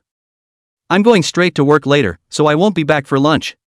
Chen Yunzhou turned back, his eyes met hers, and gave a soft to indicate that he knew. His eyes were calm, but upon closer inspection, there seemed to be an imperceptible hint of softness more than usual. He unbuckled his seatbelt and pushed the door open to get out of the car. Just as he stepped out of the car with one leg, Xia Evening Harvest's voice sounded again. "That, and I'll pick you up at this afternoon." Chen Yunzhou's movements paused for a moment as he looked back at her, a smirk quickly coloring his eyes. Xia Evening Ching's gaze flickered slightly, and quickly added, "Didn't we say that we'd go pick up Nian Nian together?" When Chen Yunzhou heard the second half of her words, the smile that colored the bottom of his eyes instantly disappeared, and he answered in a light tone. When he finished, he got out of the car and closed the door. Xia Evening Ching looked at his back as he walked into the unit building, her eyebrows slightly wrinkled. Why was he unhappy? Did he say something wrong? Or did he not want to pick him up himself? Her eyes darkened at the thought, and her heart clogged a little. Shaking her head, she didn't think any more about it and started the car, heading in the direction of the office. The time turned to afternoon. Chen Yunzhou just walked into the classroom to see Chu Ziheng. Whole person seems to have been taken out of the bone, flopped down on the desk, side face to the wall, only left Chen Yunzhou a written full of lifeless the back of the head.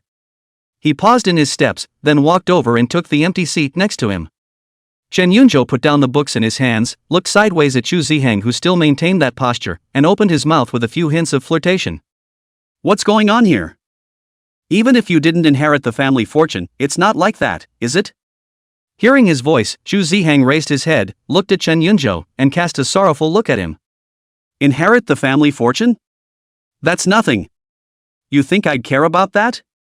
Chu Ziheng's voice was breathless.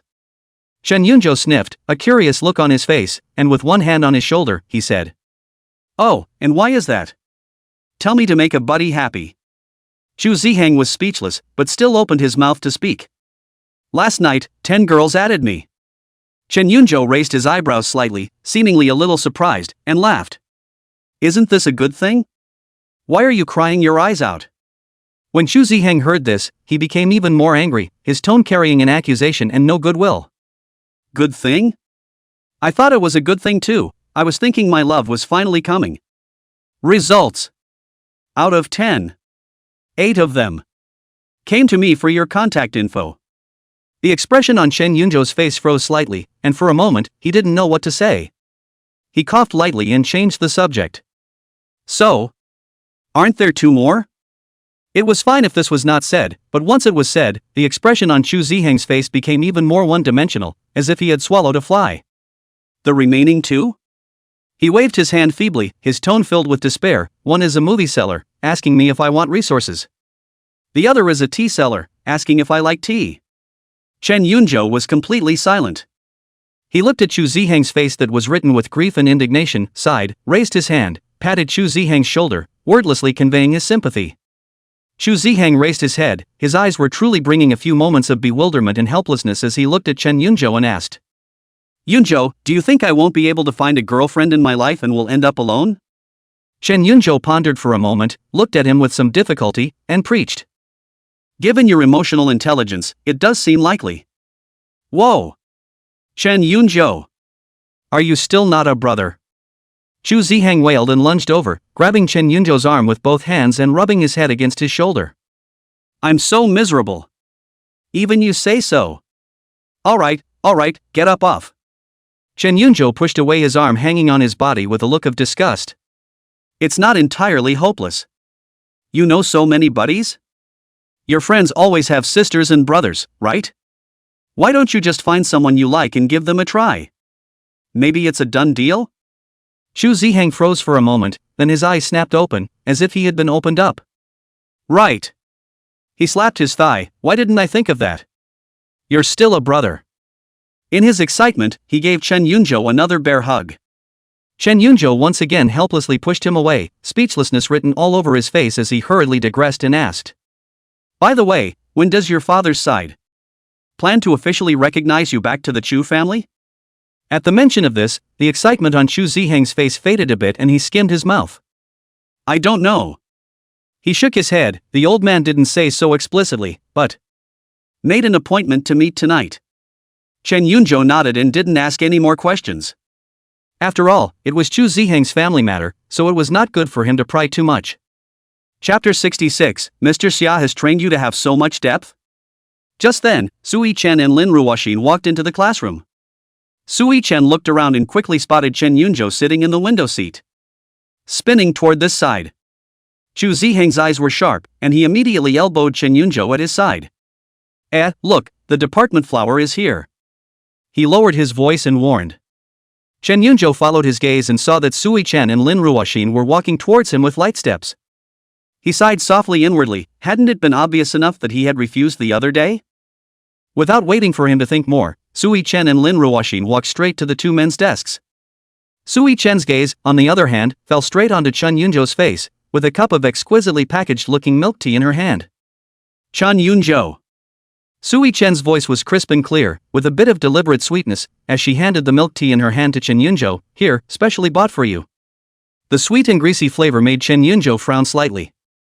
He didn't reach out to pick it up, only raising his eyes to look at Sui Chen, his tone calm with detachment. Thanks, I don't like milk tea.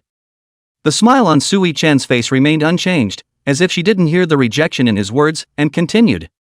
Try it, it's delicious. Chen Yunjo took a deep breath, his gaze sweeping over Sui Chen, his voice sinking a few points. I said, I don't like milk tea and I don't like you. I already have a favorite. The smile on Sui Chen's face finally stiffened for a split second, but quickly returned to that indifferent look as she let out a light laugh and placed the milk tea directly on Chen Yunjo's desk, saying, It's your business if you like it or not, it's my business if I like you. She looked at Chen Yunjo with an inexplicable persistence in her eyes. The milk tea is put here, drink it or not as you wish. After saying that, without waiting for Chen Yunjo to say anything else, she pulled up Lin Ruoxin's arm, turned around and left. Chen Yunjo looked at the cup of milk tea on the table, his brows frowning tighter, impatience written all over his face. Does she not understand human language? Or is there something wrong with her own expression?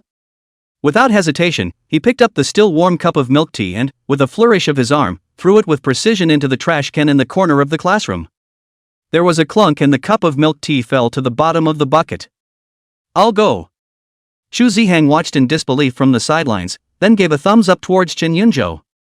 Alright, still quite observant of male morality. Chen Yunjo turned back and glanced at him lightly, his tone serious for a few moments. It's not about keeping men's morals, it's about the basic morals of being a man.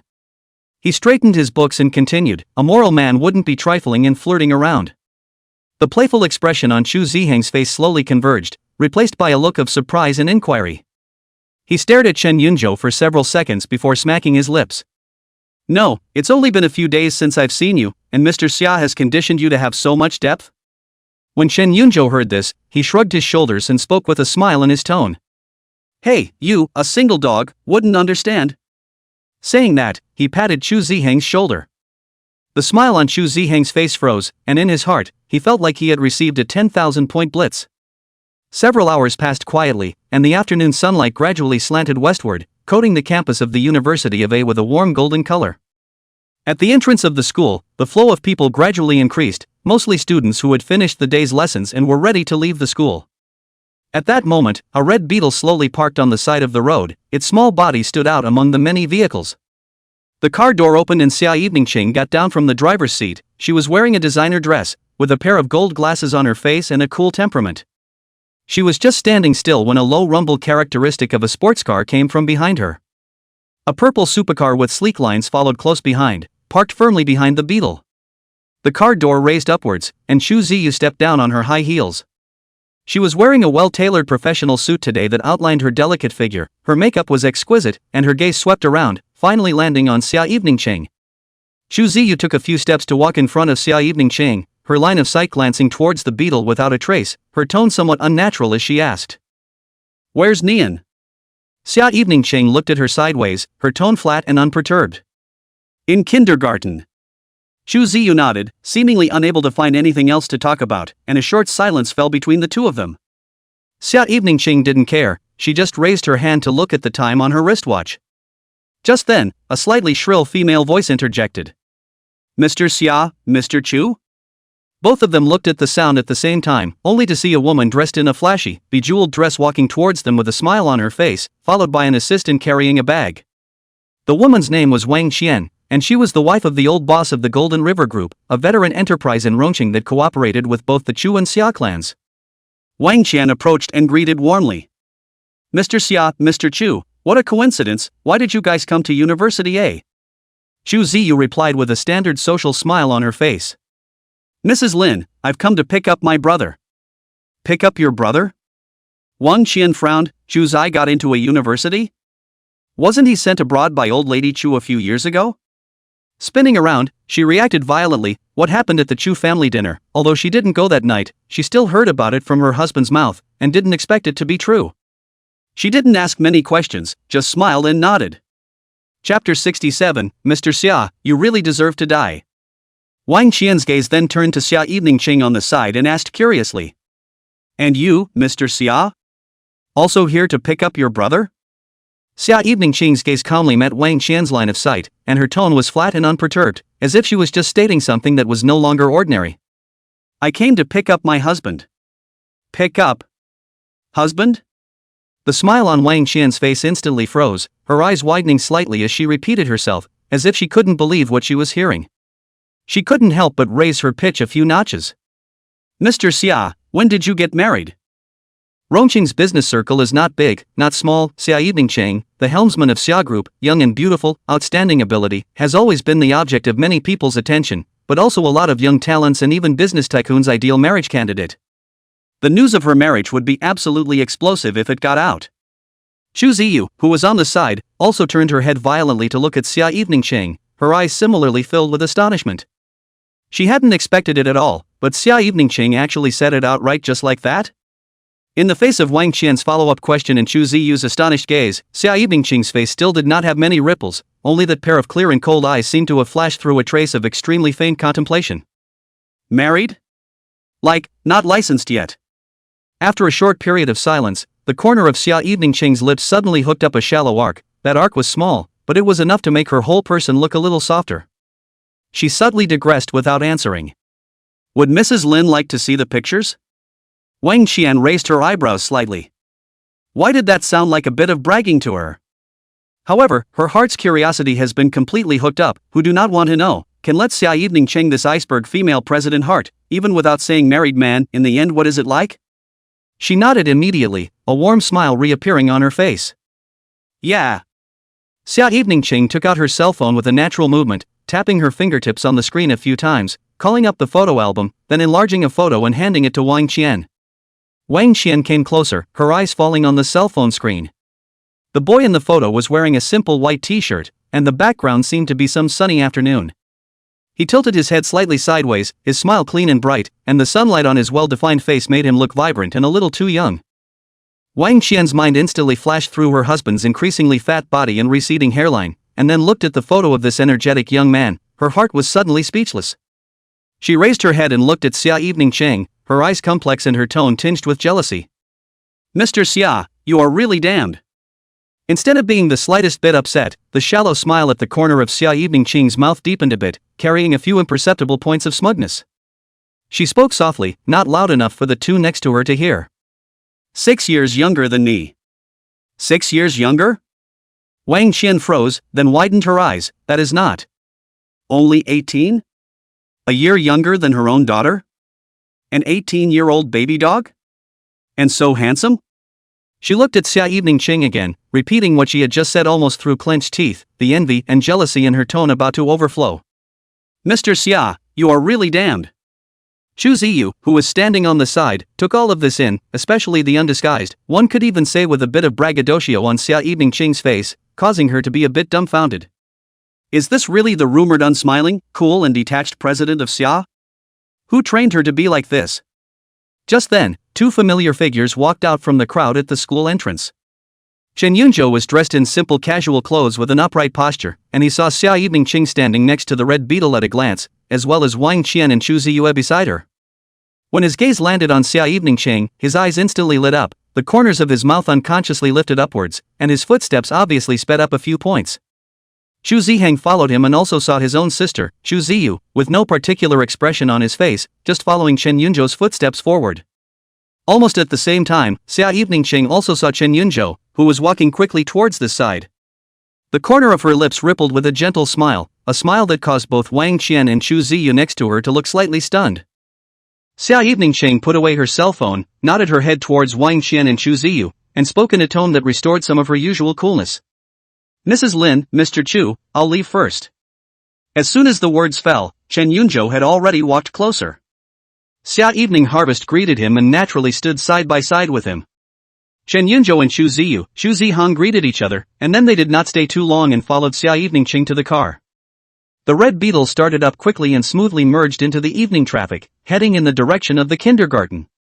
Chen Yunzhou looked sideways at Xia Eveningcheng, who was driving seriously. Her focused side face was softly lit by the setting sun's afterglow, and he didn't know why, but he felt that today's Xia Eveningcheng was extraordinarily gentle. He mentally moved to find a topic of conversation. Just now. He had just opened his mouth when a crisp cell phone ring interrupted him. The ringtone comes from a cell phone connected to the center console. Xia Eveningcheng gazed ahead, her hands holding the steering wheel didn't move, she just inclined her head, signaling Chen Yunzhou. "Get that for me." Chen Yunzhou nodded, reached out and picked up the cell phone. The screen shows Mr. Wang. He did not think too much, directly pick up and press the listen button. "Hello." A slightly anxious female voice immediately came from the other end of the phone. "May I ask if you are Nian's parent?" "I'm Ms. Wang from the kindergarten." "I am." Chen Yunzhou answered, a hint of bad feeling rising in his heart. "It's like this, Ms. Wang's speech was a bit fast. Nian is at school, fighting with other kids. Is it convenient for you to come over now?" Over the phone, cries could still be faintly heard. Chen Yunzhou froze and subconsciously blurted out. "Do you speak human?" "Oh, no, fighting?" His first reaction was naturally disbelief. After all, Nian was so well behaved and understanding, how could she fight with someone? "Yes," Mr. Wang's voice was tinged with helplessness, "the specifics, you'd better come over and take a look." "All right, we'll be right over." Chen Yunzhou answered in a deep voice and hung up the phone. Xia Eveningcheng had been paying attention to his call, although she didn't turn on the speakerphone, but from Chen Yunzhou's instantly changing face and the word fight, she had already guessed the general idea. "What's going on?" she asked, her voice still smooth. Chen Yunzhou turned his head to look at her and spoke. "It's Mr. Wang from the kindergarten calling, saying that Nian got into a fight with someone at the kindergarten and asked us to come over." Xia Eveningcheng's brows instantly furrowed, her cool eyes filled with consternation. "Nian fight? Her soft and sweet daughter, actually fighting in kindergarten?" Obviously, she was a little incredulous. Chen Yunzhou nodded, also a little incredulous, but just now the cry on the phone sounded a little familiar, as if he had heard it somewhere, but he did not think much about it. After all, his daughter is more important.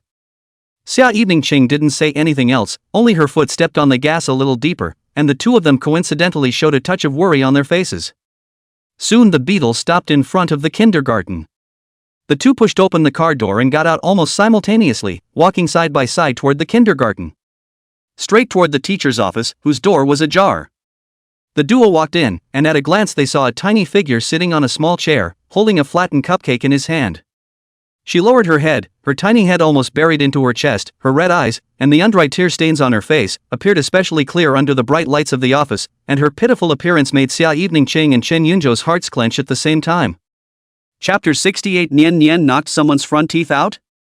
Nian heard movement at the door and jerked her head up.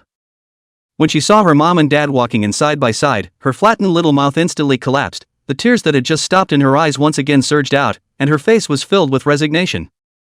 Without waiting for Xia Eveningcheng and Chen Yunzhou to open their mouths, a small figure suddenly rushed out from the side, like a small cannonball, crashing straight into Chen Yunzhou. "Oh wow, brother!" Chen Yunzhou only felt a tightness on his legs, and looked down. A tiger-headed little boy was holding his thighs in a deadly embrace, crying in a shocking manner, with snot and tears smeared all over his face. Chen Yunzhou was instantly confused. What was the situation? How did your own uncle's son get beaten up? He looked at Nian and then at Liao Boyang. He had an ominous feeling in his heart. His own daughter wouldn't have beaten up his future cousin, would she? Next to her, Xia Eveningqing was also stunned, a trace of doubt flashing through her cool eyes as she looked towards the little boy who was hugging Chen Yunzhou's leg and crying. The kindergarten teacher Wang similarly showed a surprised expression, apparently also did not expect this Liao Boyan would know Nian Nian's father, and even called him brother. Liao Boyan cried even louder as he let go of one hand, his chubby fingers trembling and pointing accusingly at Nian Nian, who was still sitting on the small chair. Brother! She beat me up. Oh! She even knocked my front teeth out. What? Chen Yunzhou and Xia Eveningqing simultaneously made shocked noises and looked at their own daughters in unison. Nian knocked someone's front teeth out? Both faces were filled with disbelief. Although Nian Nian has a little temper now and then, she is usually as well behaved as a little angel. How could she hit someone and be so ferocious? Seeing this, Mr. Wang hurriedly walked up and explained. Nian Nian's dad, Nian Nian's mom, it's not that serious. Bo Yang just happened to be changing his teeth recently, and that incisor would have been loose for a long time. Although the teacher said so, the fact of hitting did not seem to be denied. Right at this moment, Nian Nian, who had been sitting aggrieved on the chair, suddenly jumped down and stomped to Chen Yunzhou's side. She puffed up and stretched out her little hand, exerting herself to pull Liao Boyan, who was still hugging Chen Yunzhou's thigh. Teacher Wang paused and added, "Little kid Boyan didn't fight back, he just cried in fear."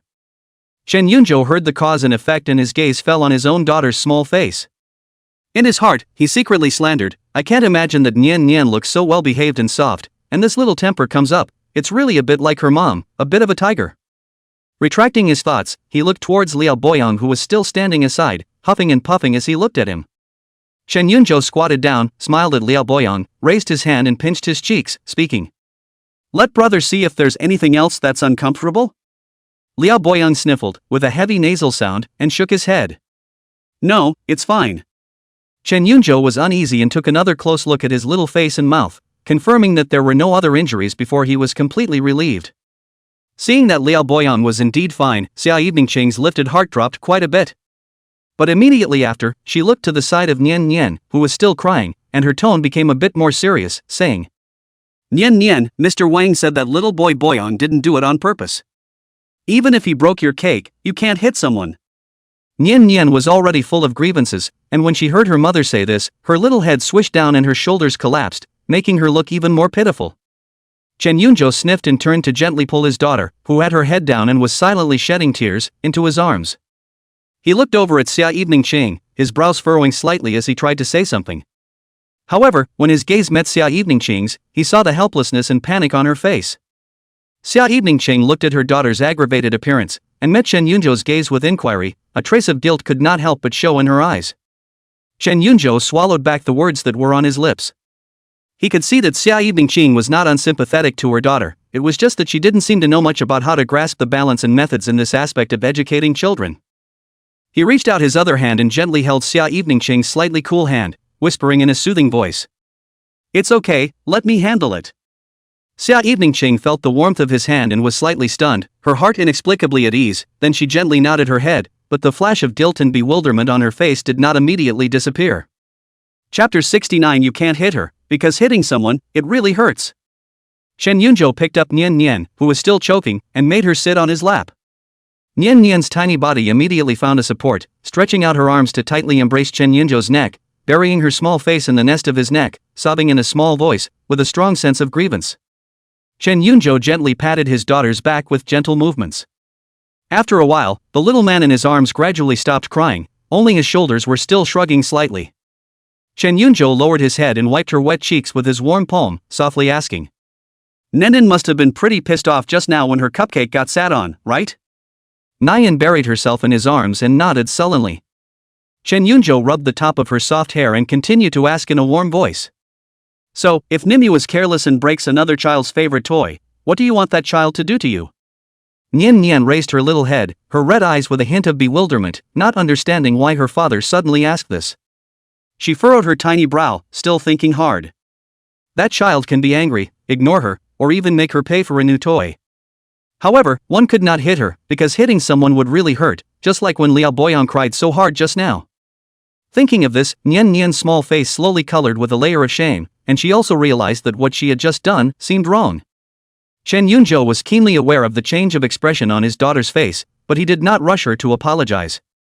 Instead, he smiled, cupped his daughter's little face so she could look into his eyes, and said, Nian, we can be angry because the cake was spoiled, and mommy and daddy are heartbroken about that cake. But we can't solve problems with our little fists. That would hurt the other kids and upset the kids' moms and dads. He paused and continued. Next time something like this happens, we can come to the teacher for help first, okay? Nian Nian listened to her father's words, her long eyelashes fluttered, and she nodded again, but her little mouth was pursed tightly and she still didn't speak. The smile on Chen Yunzhou's face remained unchanged as he gently pinched her little nose again and asked. So what should we do, now? Nian hesitated for a moment, finally gathered the courage, raised his head, looked to the side of Liao. Seeing this, Xia Evening Qing immediately stood up, bypassing Chen Yunzhou and blocking in front of him. The old lady saw her grandson at a glance, rushed over in a few steps, squatted down and pulled Liao Boyang's little arm, looking up and down. What's wrong with this? Is something wrong? Let grandma take a look. When Liao Boyang saw his grandma, he wiped his nose and shook his head. It's okay, grandma, I'm fine. The old lady was not assured, and carefully examined him again. Seeing that there was indeed no injury on his face, she was relieved, and looked up at teacher Wang and Xia Evening Qing with inquiring eyes. Mr. Wang hurriedly repeated what he had just said to Chen Yunzhou and Xia Evening Qing to the old lady again in a concise and clear manner, explaining the cause and course of events. After listening to the teacher's account, Xia Evening Qing, with an apologetic face, took the initiative to step forward and said, I'm really sorry, the kid doesn't know any better, we'll pay whatever compensation is due. The old lady sniffed and waved her hand in a hurry, a fairly amiable smile on her face. Gee, no. She stood up with her grandson in her arms and looked at Xia Evening Qing with a reasonable tone. Children, bumping and jostling is normal. What spoon doesn't touch the rim of the pot when you're playing together? There's nothing wrong with my Bo Yang, so there's no need for any compensation. Xia Evening Qing also didn't expect Liao Boyang's grandma to be so good at talking and didn't know what to say for a while. After saying that, she politely said a few more words to Mr. Wang, and then turned to leave the office with Liao Boyang in her arms. Only when they left did Chen Yunzhou breathe a sigh of relief and turned to look at Mr. Wang, saying, Sorry to trouble you, Mr. Wang. Mr. Wang quickly waved his hand when he saw this and said it was fine. After a few polite words, he hugged and walked towards the outside, while Xia Evening Qing followed behind their father and daughter, lagging behind by half a length, her head slightly lowered, her mood a bit low. Chen Yunzhou slightly inclined his head, and out of the corner of his eye, he caught a glimpse of Xia Evening Qing, who was following behind his body, and sensed that her mood was a bit low. He deliberately slowed his pace, waiting for her to follow a bit, then reached out with his free hand and naturally took her. Xia Evening Qing's fingers were slightly cold, and when they were wrapped in his warm palm, she couldn't help but tremble lightly. She subconsciously raised her head and looked at Chen Yunzhou. He was seen looking ahead, holding his daughter in his other hand as if it was a perfectly normal gesture. But this simple touch was like a warm current that silently ironed out the uneasiness somewhere in her heart. She didn't break away, letting him hold her, her eyes a little slightly red, but her face lifted into a smile. She looked at the hand he was holding and her heart was indescribably warm. Is this what it's like to not be abandoned? Within a short time, the family walked out of the nursery and took the car back to the apartment. Chapter 70 I can tell you responsibly that there is nothing wrong with your nature. The three of them walked into the apartment, and Chen Yunzhou lowered Nian Nian from his arms and placed her firmly on the floor. He squatted down, tended to his daughter's somewhat disheveled hair, and said in a warm voice, Daddy's going downstairs to get a delivery and will be back soon to make you guys dinner. Xia Evening Qing stood by the side, looking at his gentle side face, gently nodded and did not say anything. Daddy has to come back soon. Nian Nian tugged on Chen Yunzhou's coat, tilting her little face up and urging. Chen Yunzhou smiled and responded. Okay, Nian is going to go play with Coke for a while first. Chen Yunzhou stood up and glanced at Xia Evening Qing, then turned around and opened the door, leaving the apartment. As the door was gently closed, only Xia Evening Qing and Nian Nian, who was teasing the puppy, were left in the living room. The air seemed quiet for a moment, even a little awkward. Xia Evening Qing looked at her daughter's tiny back and hesitated, trying to find something to say. Nian, would you like some fruit? Nen didn't return his head, just shook it, his voice muffled. No need. After saying that, she focused on playing with the puppy, no longer paying attention to Xia Evening Qing behind her. Xia Evening Qing's outstretched hand froze in mid-air and retracted silently. She could clearly feel her daughter's deliberate detachment and coldness toward her, and a fine feeling of loss flooded her heart, like she had been gently stabbed by something. She didn't know how to break the ice or what to say to get her daughter to open up to her again. In the end, she just sighed silently and walked over to the couch to sit down, her eyes falling on her daughter who was playing with Coke not far away with complicated eyes. It didn't take long for the sound of the door lock turning to ring out. Chen Yunjo walked in carrying a bulging shopping bag. Xia Evening Ching immediately stood up from the sofa and greeted her. Daddy! When Yin Yin heard the commotion, she also immediately dropped her Coke and excitedly ran towards the door, hugging Chen Yunjo's thigh as she tilted her little face and asked. Daddy, what are we going to eat tonight? Chen Yunjo put down the bag in his hand and squatted down, a gentle smile on his face as he reached out and pinched his fleshy little face. What do we Nenin want to eat? Cola chicken wings. Nian Nian reported the name of her favorite dish without hesitation, her eyes shining with anticipation. Okay, just have cola chicken wings. Chen Yunjo agreed with a smile and rubbed her head. Go play, Daddy's going to cook. Aha! Nian responded happily, pulling Coke, who had followed him with a wagging tail, and running together to the balcony. Chen Yunjo stood up, his gaze turned to Xia Evening Ching and smiled at her before picking up his shopping bag and walking straight to the kitchen. He removed the ingredients from the bag one by one, vegetables, meats, and a delicately wrapped box of Xia Evening Ching sniffed and blinked, a little stunned. She hadn't done anything wrong? She was a little disbelieving, and subconsciously looked over at Nian, with obvious frustration in her voice. But Nian she doesn't want to pay attention to me now. Hearing this, Chen Yunjo walked over to the sink, unscrewed the faucet, carefully washed his hands, pulled out a paper towel to dry the water stains on his hands, and then took a step closer towards Xia Evening Ching. He reached out and gently cupped her cheek. Xia Evening Ching was forced to raise her head, somewhat stunned as she looked at Chen Yunjo who was close by. Chen Yunjo gazed into her eyes, his tone still gentle, and preached. I can tell you responsibly that there is nothing wrong with your nature. It's just the wrong approach, because kids have emotions too, and we need to have more patience and tolerance when dealing with them. He paused for a moment, watching the emotions flash through her eyes, and continued. So, we can't just criticize our children, who also have self-esteem. It's more important to understand her emotions and then guide her than to point fingers. Adults are ineffective at reasoning when they are emotionally distraught, as are children. That's why we need to deal with the emotions before we solve the problem, so she can understand why she couldn't do that and how to handle similar situations in the future, understand? Xia Evening Ching stared at him in a daze, her heart feeling like it had been gently knocked by something. It turns out that criticizing and blaming are not the only ways to confront a mistake. She slowly came back to her senses and nodded softly in response. Aha! Only then did Chen Yunjo let go of the hand cupping her cheek and asked. Now then, know what to do? Xia Evening Harvest's gaze once again went to the tiny figure in the living room, and she nodded again. She then reached out and pushed open the glass door to the kitchen and headed toward Nian in the living room. Chapter 71 So Nian, can you forgive mommy?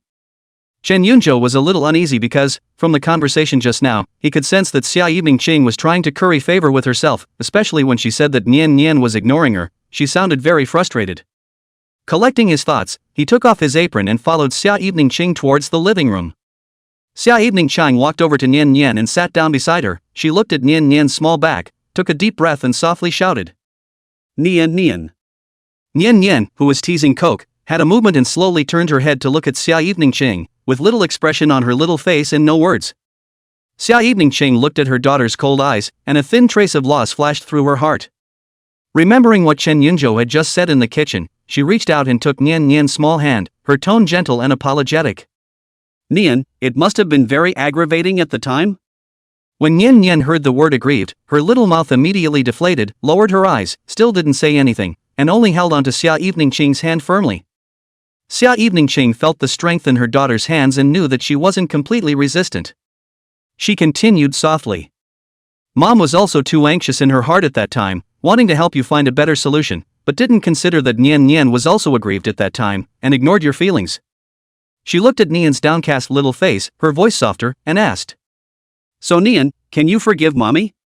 When she finished speaking, she looked at Nian with anticipation in her eyes.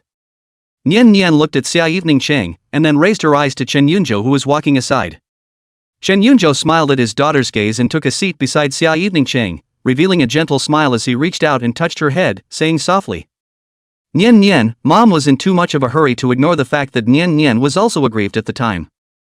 Mommy already knows it's wrong, so let's forgive mommy, okay? Little glutton. He looked into his daughter's bright eyes and deliberately slowed down his speech, saying gently, "This cake, but it's the one that Mom bought especially for Nian Nian." When Xia Evening Ching heard this, she raised her head to look at Chen Yunzhou, dismay written all over her face. When did she buy the cake? How come she didn't remember any of it herself? She opened her mouth and was about to ask. But without waiting for her words to be asked, Nian Nian beside her had already let out an even louder cheer. The little guy turned around and jumped into Xia Evening Ching's arms, shouting sweetly, "Thanks, Mom. Mommy's the best." She reached out her little arms and wrapped them tightly around Xia Evening Harvest's neck, giving her a resounding kiss on the cheek. Xia Evening Ching subconsciously reached out and hugged her daughter's warm and soft little body, feeling her daughter's unreserved intimacy. Her heart surged with a complex and unspeakable warm current. She looked to the side at Chen Yunzhou, and a trace of imperceptible touching flashed under her eyes. Chen Yunzhou smiled as he unwrapped the cake box. He picked up the matching small fork and cut off a small piece, handing it to Nian Nian, who was looking at him blearily. Nian Nian carefully held the small paper plate containing the cake, and instead of immediately eating it herself, she turned around and handed the first piece of cake to Xia Evening Ching's mouth. "Mommy eats first."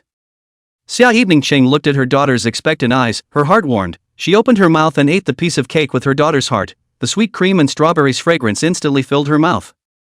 "It's so delicious, thanks Nian Nian." Xia Evening Ching smiled and complimented. Nian Nian narrowed her eyes happily as she received her mom's praise and dug another spoonful with her little fork, turning to hand it to Chen Yunzhou. "Daddy eats too."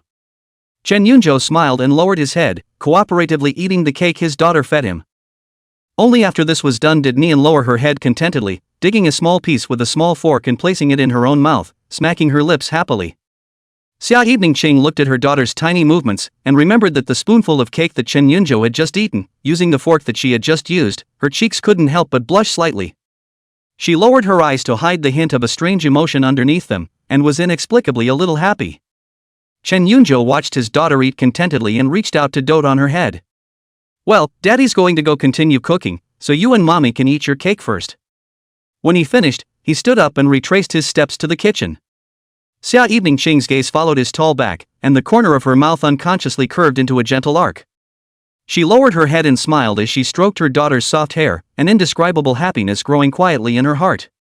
Accompanying her daughter to eat a few mouthfuls of cake, looking at Nian Nian's satisfied little face, Xia Evening Ching's mood also completely relaxed. She handed the rest of the cake to Nian, softly urging her to eat it slowly, then stood up and followed her into the kitchen. Chen Yunzhou was standing in front of the stove, looking at the chicken wings that were sizzling in the pot. When he heard the movement behind him, he turned his head. "What's wrong?" Xia Evening Ching shook her head and walked to his side, looking at the colorful and attractive cola chicken wings in the pot, and said softly, "Thank you." Chen Yunzhou smiled and turned down the fire a bit, looking at her sideways with a gentle tone. "There's no thanks for that. You're Nian Nian's mom, so naturally I don't want to see a barrier between you and Nian Nian. A mother's love can be very important for a child's development." With that, he picked up the plate next to him and carefully dished out the just rightly cooked cola chicken wings from the pot, the aroma of which was overflowing. Xia Evening Harvest nodded, not knowing what to say more for a moment. Seeing him pick up his plate as if he was going to go out, Xia Evening Harvest hurriedly stepped forward. "I'll do it." Chen Yunzhou glanced at her and didn't refuse, only admonishing, "Careful, it's hot." "Aha!" Xia Evening Ching answered, carefully took the plate and walked out of the kitchen, while shouting towards the living room. "Nian Nian, wash your hands for dinner." Chapter 72, Tenderness? Is she talking about her mom? "Coming." Nian Nian answered crisply, putting down the small fork in her hand and running towards Xia Evening Harvest with a d-d-d-d. Xia Evening Ching placed the cola chicken wings on the dining table and turned to take Nian Nian towards the restroom. Chen Yunzhou came out of the kitchen with the last of the stir-fried seasonal vegetables, just in time to see a large and small group standing in front of the sink. Nian Nian stood on her tiptoes, trying to stretch her little arms to reach the faucet. Xia Evening Harvest bent down to help her turn it on, and the warm water flowed down. "Mommy, look at my bubbles." Nian Nian rubbed her little hands, which were full of white bubbles, and excitedly showed them to Xia Evening Ching. Xia Evening Ching smiled and nodded, helping her rinse it off and pulling out paper towels to wipe her hands. The smile on Chen Yunzhou's face did not go down as he watched this scene, and at the same time, because of this incident, it also made him desperately want to understand Xia Evening. Xia Evening Ching was taking small bites of rice. When she heard this, she raised her head and shook it, asking rhetorically with some confusion. Why do we have to say it first? Can't we just go back and watch it when the time comes? Chen Yunzhou's hand holding the chopsticks paused, and the corners of his mouth twitched a few times unnoticeably. Go directly? I didn't realize that Xia Wanqing was still a great filial son. Why didn't he realize that? She is afraid that the surprise she brought to the two old men is not big enough, right? Suddenly appeared a granddaughter-in-law, also attached a heavy nephew, also not afraid to scare the old man out of a good. He silently slandered in his heart, but his face didn't move, just a hint of inquiry in his tone. Go straight to. Are you sure your grandparents' bodies can take it? Xia Eveningqing didn't seem to hear the deeper meaning in his words, and thought seriously about it. Well, my grandparents are in pretty good health. Oh, it's quite good. Chen Yunzhou nodded thoughtfully, his voice a few points lower, almost muttering to himself. No, it's safer to bring your own 2 bottles of fast-acting heart pills when you go. His voice was so soft that Xia Evening Harvest didn't hear him too well and looked at him suspiciously, asking. What did you say? It's nothing. Chen Yunzhou immediately lifted his head, a gentle smile returning to his face as he chucked a piece of chicken wing into Xia Eveningqing's bowl and changed the topic. Eat more. Xia Eveningqing answered and lowered her head to continue eating. Soon the 3 of them finished eating and watched cartoons in the living room for a short while until Nyan started rubbing her eyes and yawning a little. Only. She gently pulled the covers up over her daughter's small shoulders, then carefully pulled the somewhat upward-arching little person down again to make her sleep more peacefully. After doing so, she looked to the side at Chen Yunzhou. Chen Yunzhou noticed Xia Eveningqing's line of sight. He turned his head and met her clear eyes. He was a little uncomfortable at the look, his face heating up slightly as he coughed unnaturally softly and asked in a low voice. What's wrong? Keep looking at me. Xia Eveningqing didn't answer immediately, she just looked at him, a shallow smile rippling across her lips, that smile looking extraordinarily gentle in the hazy light. Yunzhou, you and Auntie are really the same. Chen Yunzhou froze at his words and blinked with a puzzled expression. Xia Eveningqing continued, her tone tinged with a bit of emotion. Just as gentle. Hearing the word gentle, Chen Yunzhou's face froze for a moment, and then fell into silence. Gentle? Is she talking about her own mom? It reminded him of when he was a naughty boy being chased around the yard by his mom with a chicken duster. If he fails an exam, his mom will count him down and twist his ears, and there is even a scene where his dad comes home late from drinking and is ordered by his mom to lean against the wall and think about his mistakes. That image doesn't seem to have anything to do with tenderness. He tugged at the corner of his mouth, his eyes looking at Xia Eveningqing with some complexity, asking with a hint of uncertainty. Are you serious? Aha! Xia Eveningqing nodded with a serious face. Chen Yunzhou once again fell silent. He looked at Xia Eveningqing's certainty for a moment, not knowing how to explain. Do you want to tell her that you were an asshole when you were a kid, and that your gentleness was mostly in the form of force? Seeing that he didn't say anything, Xia Eveningqing thought that he had acquiesced, so she asked curiously. When you were a child, did your aunt teach you gently like you taught Nian today? Chen Yunzhou sniffed and his thoughts drifted away for a moment. Gentle instruction? He thought back carefully. When I was a kid and made a mistake, my mom usually gave me a verbal lecture first, and if I had a good attitude, I might have gotten away with it. However, if you are stubborn or do not change your mind, you will probably be served with stir-fried pork with bamboo shoots. Simple, straightforward, and effective. Anyway, after a beating, any aggression or rebellious feelings were basically gone. But it's a bit embarrassing to talk about these glorious deeds now, isn't it? He retrieved his thoughts with a bemused, smiling face. No, I didn't do anything wrong when I was a kid, so I didn't get hit. Xia Evening Harvest sniffed and cocked her head in thought. It was also true that the teacher was gentle when she was teaching herself, and she didn't have the slightest doubt about it. Seeing that she did not continue to ask, Chen Yunzhou breathed a sigh of relief, hurriedly said that there are still classes tomorrow, and then closed his eyes. Xia Eveningqing then also closed his eyes. It wasn't long before the two of them drifted into a deep sleep. Midnight. Inside the bedroom of a villa. Wang Qian sat up violently from the bed and cursed. Xia Wanqing, you are really damned.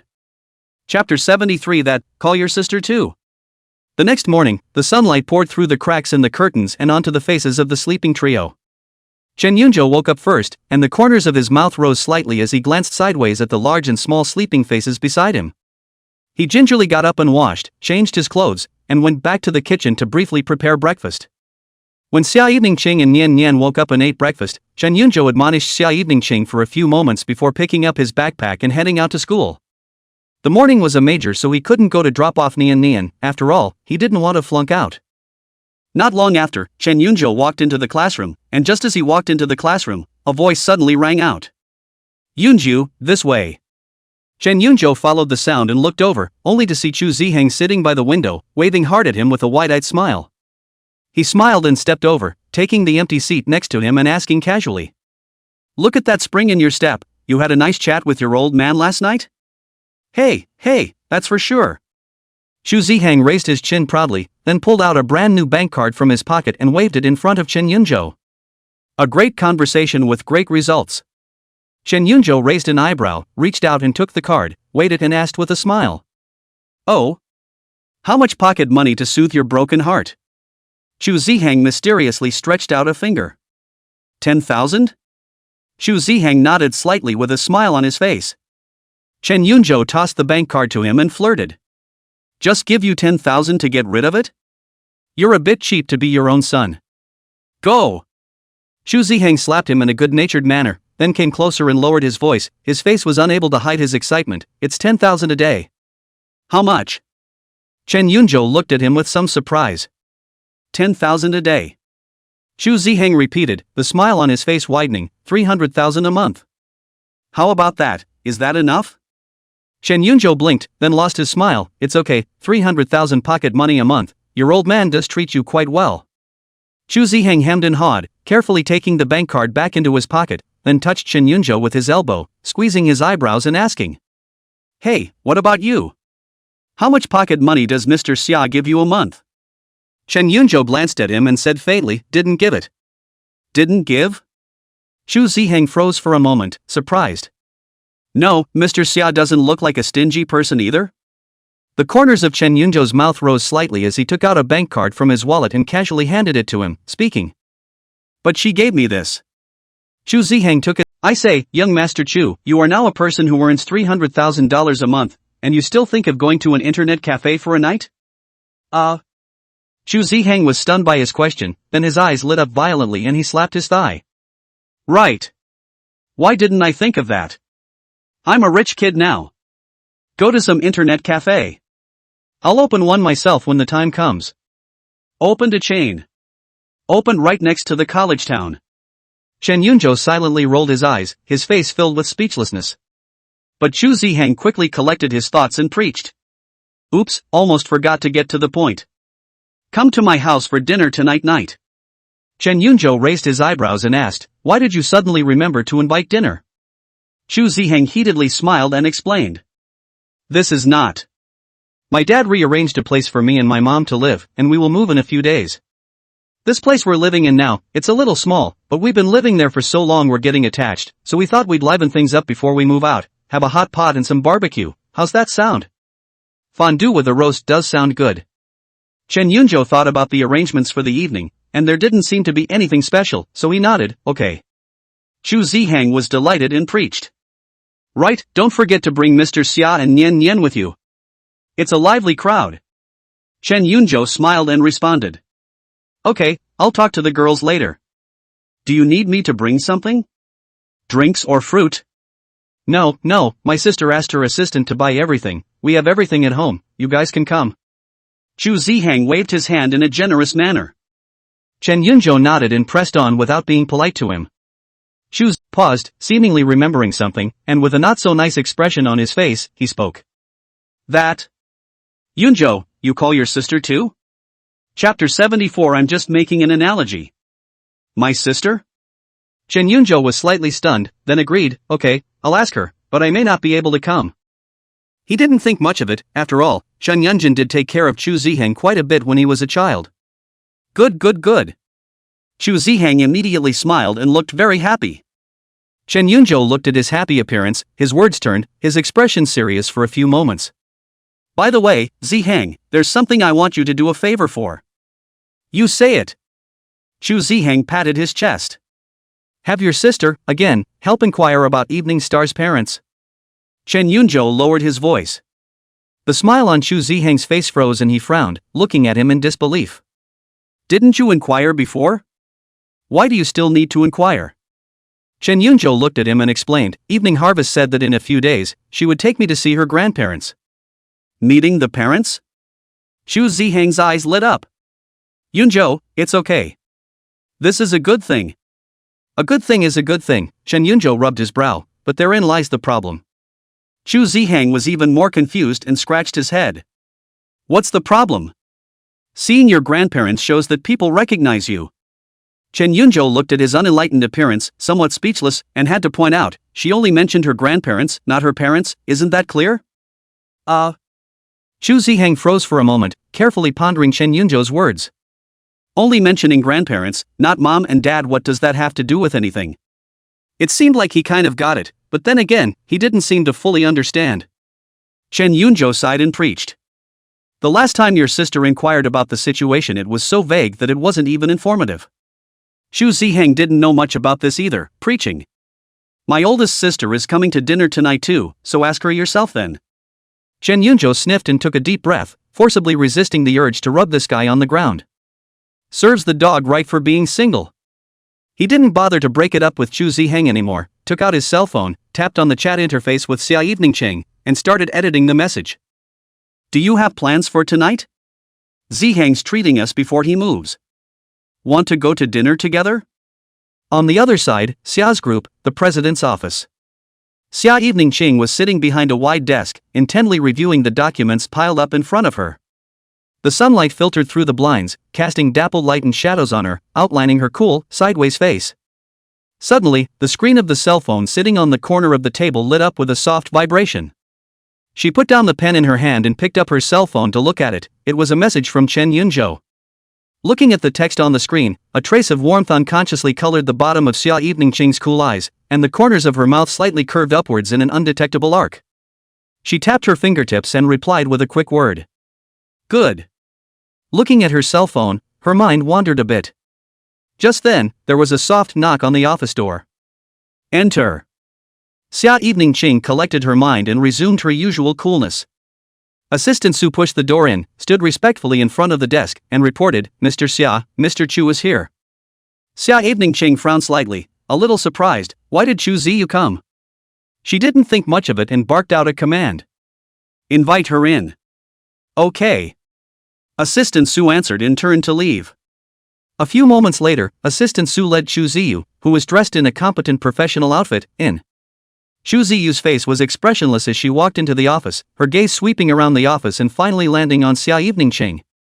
Xia Evening Ching raised her eyes to look at her complexion calm and unperturbed, her tone flat, and asked, General Manager Chu came over, is there something to discuss about the subsequent cooperation? No. Xu Ziyu shook her head, her tone somewhat unnatural. A hint of surprise flashed in Xia Evening Ching's eyes. Not for business? Then what is she doing here? Xu Ziyu seemed to have seen through her doubts and directly explained her intentions. I'm here specifically to invite Mr. Xia to come over for dinner tonight. Xia Evening Ching was not too surprised when she heard this. After all, Chen Yunjo had just told her about it. She nodded and responded, yes, I'll be there tonight. When Assistant Su, who was standing by the side, heard this, his eyes instantly widened a few points, and shock was written all over his face. What's the situation? Mr. Chu actually came in person to invite Mr. Xia to dinner at his home? And Mr. Xia even agreed?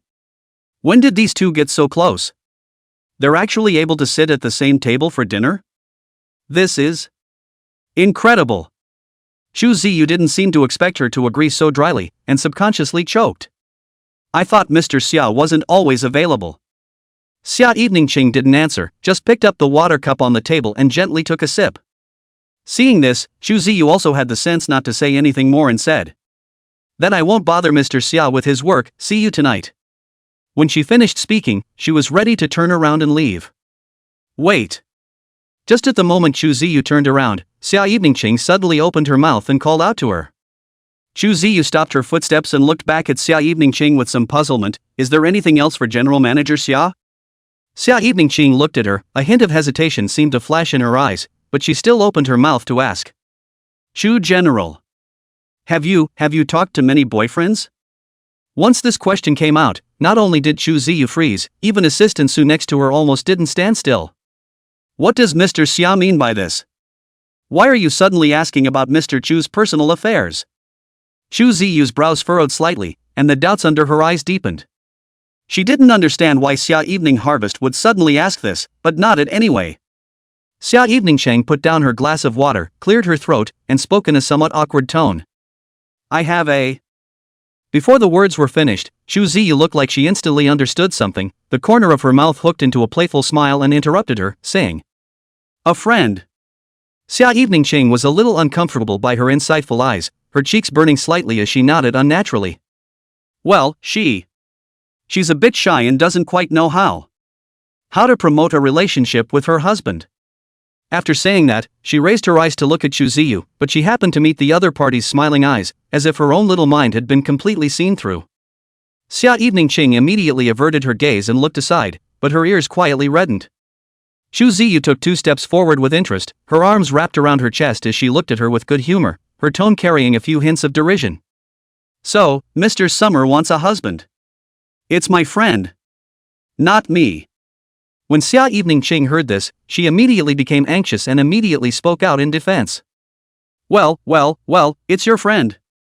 Chu Ziyu nodded her head submissively, but the smile on her face deepened as she dragged out her tone. It's very simple, just have that friend of yours try pampering herself towards her husband.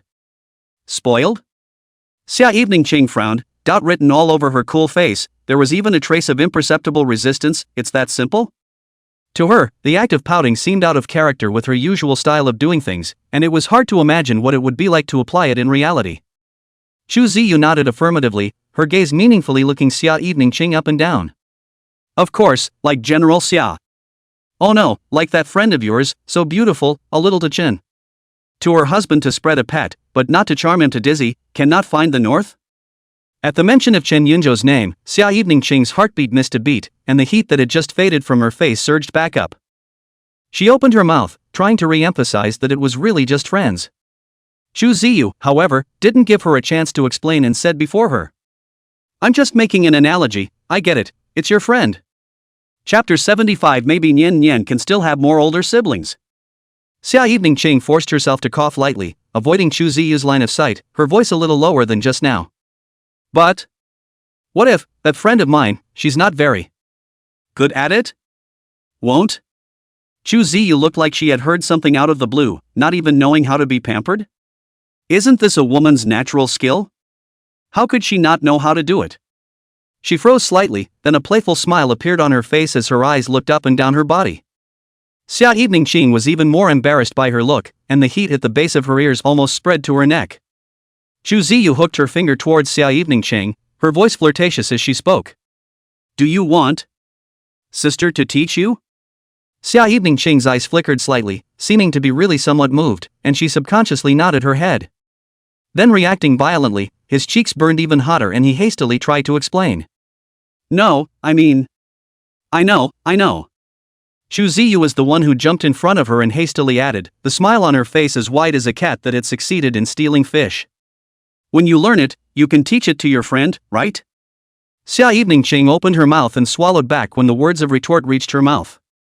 She raised her hand and unnaturally gathered the broken hair around her ear, avoiding Chu Ziyu's teasing gaze, and finally nodded gently, giving an inaudible Assistant Su, who was standing by the side, blinked and slandered in his heart. Is this the kind of episode you can watch on your own without paying for it? Chu Ziyu was about to start teaching, when out of the corner of her eye, she caught a glimpse of Assistant Su who was still standing by the side. She raised her eyebrows, her gaze turning to Assistant Su, the corner of her mouth curling into a teasing smile. What? You want to learn too? Assistant Su was perking up her ears, trying to digest the scene in front of her that was overturning her perception, and when she was coldly named, she subconsciously nodded. With that, she snapped to attention, her head shaking like a rattle and her face instantly reddening. No. Mr. Xia, Mr. Chu, I suddenly remembered that there's still a document that hasn't been dealt with. I'll go out first.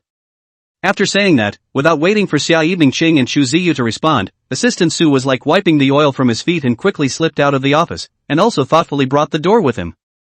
With only 2 people left in the office, the atmosphere, Xia Evening Cheng pursed her lips and didn't say anything, but her ears turned even redder. Chu Ziyu looked at her like this and shook her head helplessly, clearing her throat and demonstrating herself. Listen up and look me in the eye. Xia Eveningqing subconsciously raised her eyes. Only to see Chu Ziyu's eyes instantly become soft as water, the corners of her mouth slightly rising, hooking up an appropriate arc, her voice following suit and softening, with a hint of pout and dependence, gently calling out. Hubby. That voice, soft and glutinous, like with a hook, the end voice slightly upward, with a wave of tingling current, straight into the cracks of people's bones. Xia Eveningqing only felt her sweaty hairs stand up all over her body, raising a layer of goosebumps, and an unspeakable feeling of awkwardness surged through her heart, making her extremely uncomfortable. Chu Ziyu looked at her expression as if she was struck by lightning and raised her eyebrows in satisfaction. How's that? Understand now? Xia Evening Harvest nodded, indicating that she understood. It's good if you understand. Chu Ziyu nodded her head in satisfaction, her chin lifting slightly, then try calling out again. Xia Eveningqing took a deep breath, trying to recall Chu Ziyu's tone and demeanor just now, brewing for half a day, but those two words felt like they were stuck in her throat. How could she not spit them out? She tried to open her mouth, but gave up in dismay, her cool face full of resistance. She fiercely came close to Xia Eveningqing, her eyes with inquiry, lowered her voice, and asked, "You should not." Warm breath brushed against Xia Eveningqing's ears, making her subconsciously want to back away. Chu Ziyu, however, did not give her a chance and continued, "Haven T made love with Chen Yunzhou. Yet, right?"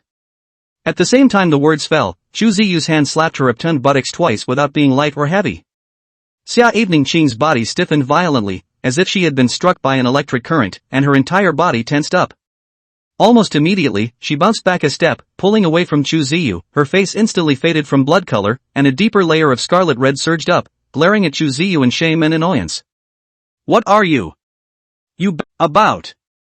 Her voice trembled slightly from shame and embarrassment, her eyes dodged, not daring to look directly at Chu Ziyu's. Xia Eveningqing settled down, straightened her slightly messy collar, and sat back down in her office chair. In the bottom of his heart, he was vaguely looking forward to what Chu Ziyu's gift would be, and whether it was really as she said. Without much thought, she raised her hand and pressed the intercom. "Assistant Su, come in for a moment." Soon, the door to the office was knocked on, and Assistant Su pushed her way in, a professional smile on her face, but a hint of careful probing hidden in her eyes. "Mr. Xia, you're looking for me?" Xia Eveningqing raised her eyes to look at her, resuming her usual cool demeanor, and commanded. "I'm going to Mr. Chu's house for dinner tonight, so help me prepare a suitable gift." When someone gave her a gift, she naturally had to return the favor, basic etiquette was still required. "Okay, Mr. Summer." Assistant Su immediately nodded his head in response, and without asking a single more question, he turned around and left the office. On the other hand, Chu Ziyu sat in her own tawdry sports car and closed the door. She lifted her left hand and brought it to her eyes, curling her fingers slightly as if she was recalling something. The appearance of Xia Eveningqing's pure-hearted-to-death surfaced in his mind. It was just too funny. The smile at the corner of Chu Ziyu's mouth became more and more obvious, and even a bit obscene. "Gee, that's a nice touch. It's bouncy and perky, I really want more," she whispered to herself, sighing. She stopped her dangerous thoughts just in time and shook her head, collecting the slightly lewd smile on her face as she started the car. Sprinting towards the largest shopping mall in the city center. She had to pick out a gift that was guaranteed to get them all hot and bothered. In a flash, the time came to 4 o'clock in the afternoon. Chen Yunzhou and Xu Zihang walked out of the school building side by side. "Yunzhou, you have to arrive early in the evening." Xu Zihang touched him with his elbow. Chen Yunzhou was just about to speak when his eyes crossed the crowd and caught a glimpse of the familiar red beetle across the road. His eyes lit up and his steps immediately quickened towards the car. "Got it," he responded without looking back. Xu Zihang looked at his eager back and helplessly skimmed his mouth, muttering, "Seeing color and forgetting friends."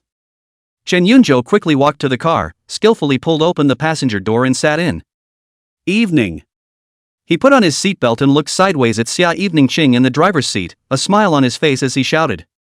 Xia Eveningqing sniffed, turned her head, gazed at Chen Yunzhou, gently and then quickly averted her eyes and started the vehicle.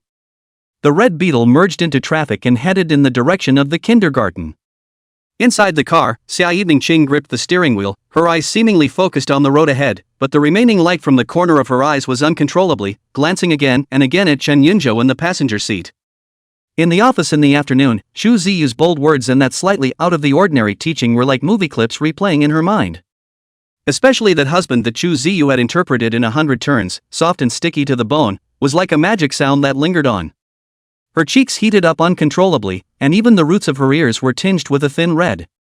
She coughed softly, trying to hide her discomfort with the gesture, her lips slightly parted, not waiting to speak. It made her doubly ashamed, and she couldn't bring herself to say those 2 words. After a few tries, she eventually closed her mouth tightly like a deflated ball and gave up trying. Next to her, Chen Yunjo noticed her subtle difference and turned his head sideways, asking with concern, "What's wrong? Not feeling well?" Xia Eveningqing's face showed embarrassment and she hastily shook her head, her eyes a little flustered as she avoided his gaze, her voice a few points lower than usual. "No, it's fine." Chen Yunjo looked at her slightly reddened ears and frowned slightly. He hadn't done anything. Why was she blushing? Is it because it's too hot? With that in mind, he closed the window and turned up the air conditioning blower. Seeing this, Xia Evening Harvest didn't say anything, only assuming that he was hot. Not long after, the beetle slowly pulled up in front of the kindergarten. Now the kindergarten has not yet finished school, the carved iron gate is closed tightly, outside the door has stood a lot of eagerly waiting for the parents, gathered in 2s and 3s to talk in low voices. The 2 men pushed open the door and got out of the car. Chen Yunjo naturally reached out and held Xia Eveningqing's hand. Xia Eveningqing's fingers subconsciously curled up slightly, feeling the warmth of his palm, and then relaxed, letting him hold them. As she looked at Chen Yunjo who was walking in front of her, a smile couldn't help but creep onto the corners of her mouth. He took her by the hand and walked through the waiting crowd toward the iron gates of the kindergarten. The 2 stood side by side in front of the door, looking in together across the cold black bars. On the kindergarten playground, children were lining up under the teacher's leadership, ready to be dismissed from school, and the noisy and playful sounds came from far away. Their eyes searched carefully among the lively little figures, wanting to find that tiny figure first. And in the crowd not far behind them, a well-dressed, middle-aged woman carrying a designer bag was looking around on her tiptoes in some boredom. Her gaze unintentionally swept ahead and happened to land on Chen Yunjo's upright back. Zhang Yuji was slightly stunned. "No, isn't this Yunjo? What's he doing in kindergarten?" As the person in front of her moved a step to the side, she instantly saw just Chen Yunjo holding a woman. A trace of surprise flashed through Zhang Yuji's eyes. What was the situation? Who was that woman with a cool temperament beside Yunjo? It can't be Yunju's girlfriend, can it? Thinking of this, Zhang Yuji's face revealed a smile. This brat Lina, so fast to make a girlfriend, but also with people to pick up younger siblings. It's okay. Better than his uncle. Zhang Yuji muttered in her heart, and almost subconsciously, she pulled out her cell phone from her bag and pointed it in the direction of the 2 men. Click. A slight shutter clicked and she snapped a quick picture. Unfortunately, the distance was a bit far and only the backs of the 2 could be captured. The image was a bit blurry and not very visible. She frowned, still trying to adjust her angle and get closer for a clearer frontal shot. Just then. Crunch. With a sound, the heavy iron door of the kindergarten was slowly pulled open by the security guard from the inside. The waiting parents were immediately energized and flocked towards the door. Zhang Yuji was brought along by the crowd, and when she raised her eyes again, the figures of Chen Yunjo and the woman had already moved along with the crowd, and soon merged into the pile of parents who were in a hurry to pick up their children. Chapter 77, Have you run out of money again? Zhang Yuji sighed, looking at the blurry back photo on her cell phone screen, feeling a little pity. It was too far away to get a shot of the woman's face. Although he didn't see his face, his temperament was good, and he stood together with Yunjo quite well. Without much thought, she tapped her finger on the screen and forwarded the photo to Liao Ting. All of this, Chen Yunjo and Xia Eveningqing, who were inside the kindergarten, had no knowledge of. The doors of the kindergarten opened and the parents walked in an orderly fashion. Chen Yunjo held Xia Eveningqing's hand as his eyes searched through the clamoring children. Soon a small figure ran through the line toward them. "Dad! Mommy!" Nian's crisp voice was full of joy. Chen Yunjo bent down and steadily caught his daughter who lunged at him, picking her up in the process. The little girl immediately wrapped her arms around his neck. He smiled and once again held Xia Evening Harvest's hand, turning toward the kindergarten gate while asking, "Did Nian have a good day?" Nen nodded and smiled back. "Happy, today Liao Boyong even bought me a cake." "Old delicious." Looking at her daughter's happy appearance, Xia Eveningqing on the side had a happy look on her face and couldn't help but raise her hand and pinch her little face, dotingly saying, "Little glutton." The family laughed as they walked out of the nursery and got into the beetle. Nian sat in the child's safety seat, wiggling her little legs and tilting her head to look at the passenger side of Chen Yunjo in a milky voice. Daddy, Nian wants to eat beef stew with potatoes tonight. Chen Yunjo twisted his head to look at Nian Nian and smiled. We're not eating at home tonight. Nian Nian's little face immediately fell and pouted. Chen Yunjo hurriedly added. Daddy's taking you to a big dinner. A feast that's better than beef stew with potatoes. Really? Nian Nian's eyes instantly lit up with anticipation. Chen Yunjo smiled and nodded, responding, of course it's true. Yay! Let's eat a big meal. Nian Nian immediately cheered, forgetting about the beef stew with potatoes. Xia Eveningqing looked at her excited daughter in the back seat, and then looked at Chen Yunjo next to her, and the corners of her mouth unconsciously brought a gentle smile as well. Afterwards, Chen Yunjo took out his cell phone and dialed a number. The phone was quickly picked up and a tired female voice came out of the receiver. Hello? Why are you calling me? First things first, you want money or not? The corner of Chen Yunjo's mouth twitched as he said, Sister, it's me. Nonsense, I know it's you, say it, what is it? Chen Yunjin's voice carried a hint of impatience. Come over for dinner tonight. Chen Yunjo was concise. Chen Yunjin on the other end of the phone obviously froze for a moment, and then his tone became surprised. Dinner? You're buying me dinner? Has the sun come out of the west? When did you boys become so conscientious? She paused, skeptical. You don't suppose you want me to pay for it, do you? Chen Yunjo's forehead corner jumped as he explained. No, it's Chu Zihang, isn't he moving, let's get together. Oh, so it's Zihang moving. Chen Yunjin came to a realization, okay, got it, I'll go over later. Aha! Chen Yunjo answered, then hung up. Meanwhile, in the old town, inside a large spacious bungalow. Liao Ting was sprawled comfortably on the soft sofa as Chun Yi wore an attentive smile and pressed his fingers ungently on her back. Honey, how's the strength of this? Is it still appropriate? Chun Yi asked with a smiling face, his tone full of curiosity. Liao Ting didn't even open her eyes and hummed lazily. It's not a good thing to do nothing. Tell me, what do you want again? Did you run out of money again? Shen Ye's hand movements lurched, and his face immediately changed to a serious expression as he questioned. What are you talking about? I'm just trying to relax you because you've been working so hard lately, why are you being so mean? Liao Ting slanted a glance at him and didn't say anything, but that look plainly said, it's weird that I believe you. As soon as Chun Yi looked at this look, he immediately replaced it with a pleasing smile again and came closer to whisper. Hey, my wife still understands me. That? Old Lu said tomorrow afternoon asked me to go fishing. Liao Ting finally opened her eyes and glanced at him. Go on, just come back early. Got it. Chun Yi sniffed and immediately smiled, the massage movements on his hands became more and more vigorous. At that moment, the cell phone on the coffee table ding-dong rang, is the WeChat tone. Liao Ting did not get up, but only raised her hand. Chun Yi immediately understood, and very eye-catchingly picked up the cell phone and handed it to her. Liao Ting unlocked the screen and tapped on the chat interface with her younger sibling, Zhang Yuji, and a photo popped up. She clicked on the large picture. The photo was a little blurry and far away, but with just one glance, Liao Ting recognized the upright back her son Chen Yunjo. In the photo he's holding a woman's hand. After the surprise, an uncontrollable smile crept onto the corners of Liao Ting's mouth. Seeing his wife suddenly smile so happily, Chun Yi curiously came over his head and asked. What are you looking at? So happy?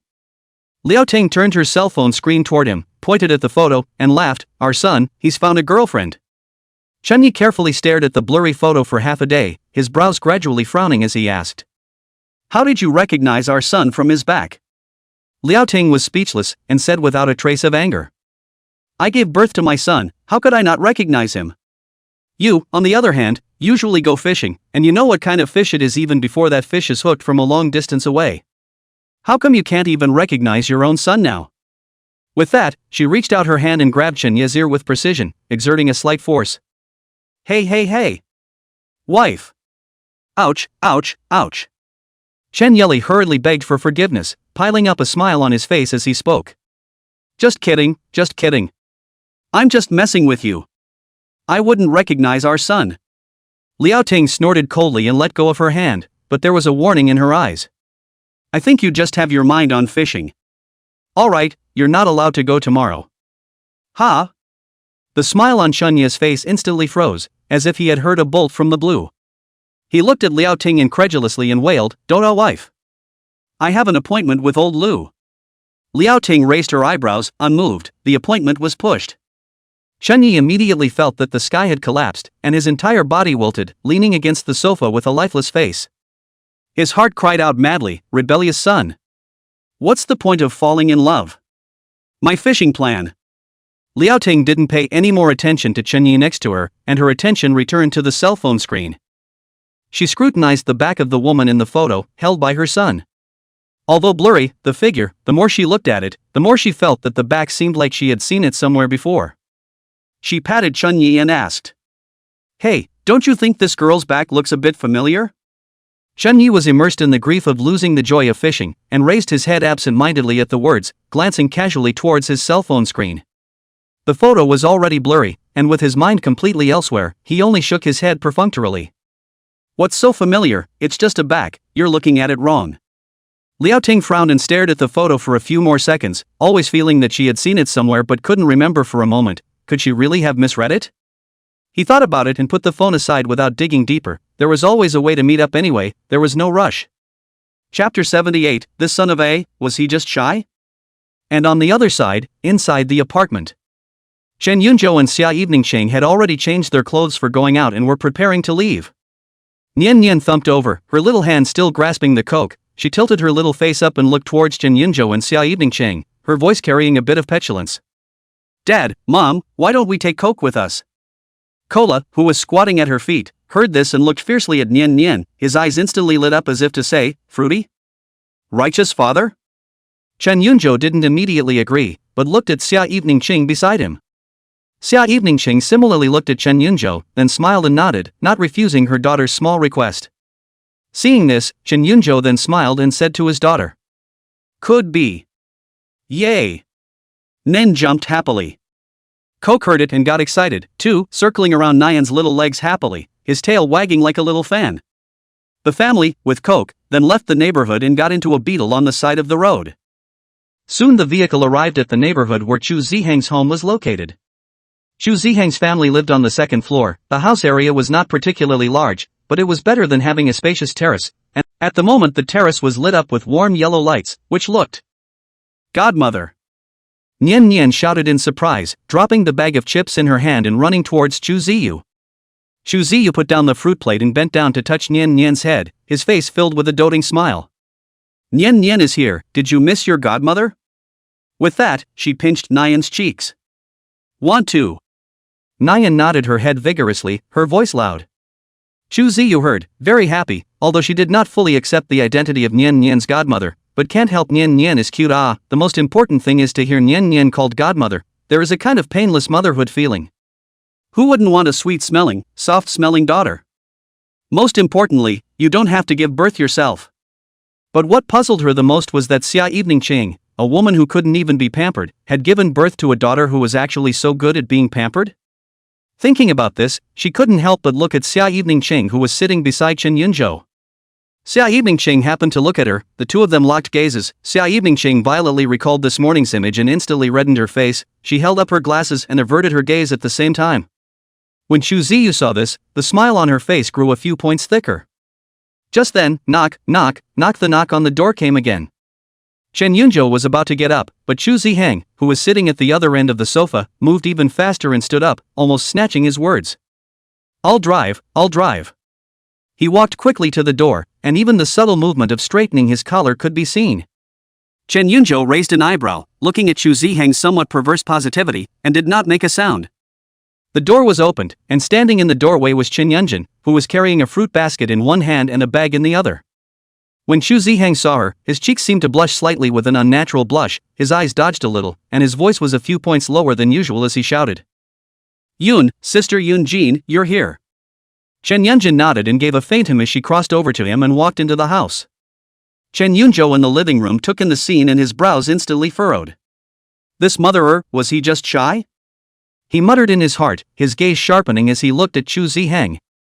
Chu Zihang noticed Chen Yunzhou's sharp gaze, and as he turned to close the door, the bit of unnaturalness on his face had disappeared without a trace, and he returned to his normal appearance, as if nothing had just happened. Chen Yunzhou looked at him and blinked. His heart was astonished for a moment. Could it be that he had just blinked? Auntie. Nian Nian also saw Chen Yunjin at this time, immediately letting go of Chu Ziyu and running over with her short little legs, hugging Chen Yunjin's little legs. A smile appeared on Chen Yunjin's face as he bent down and picked up Nian Nian, weighing her. Yo, it seems like we're a little heavier in Nian Nian.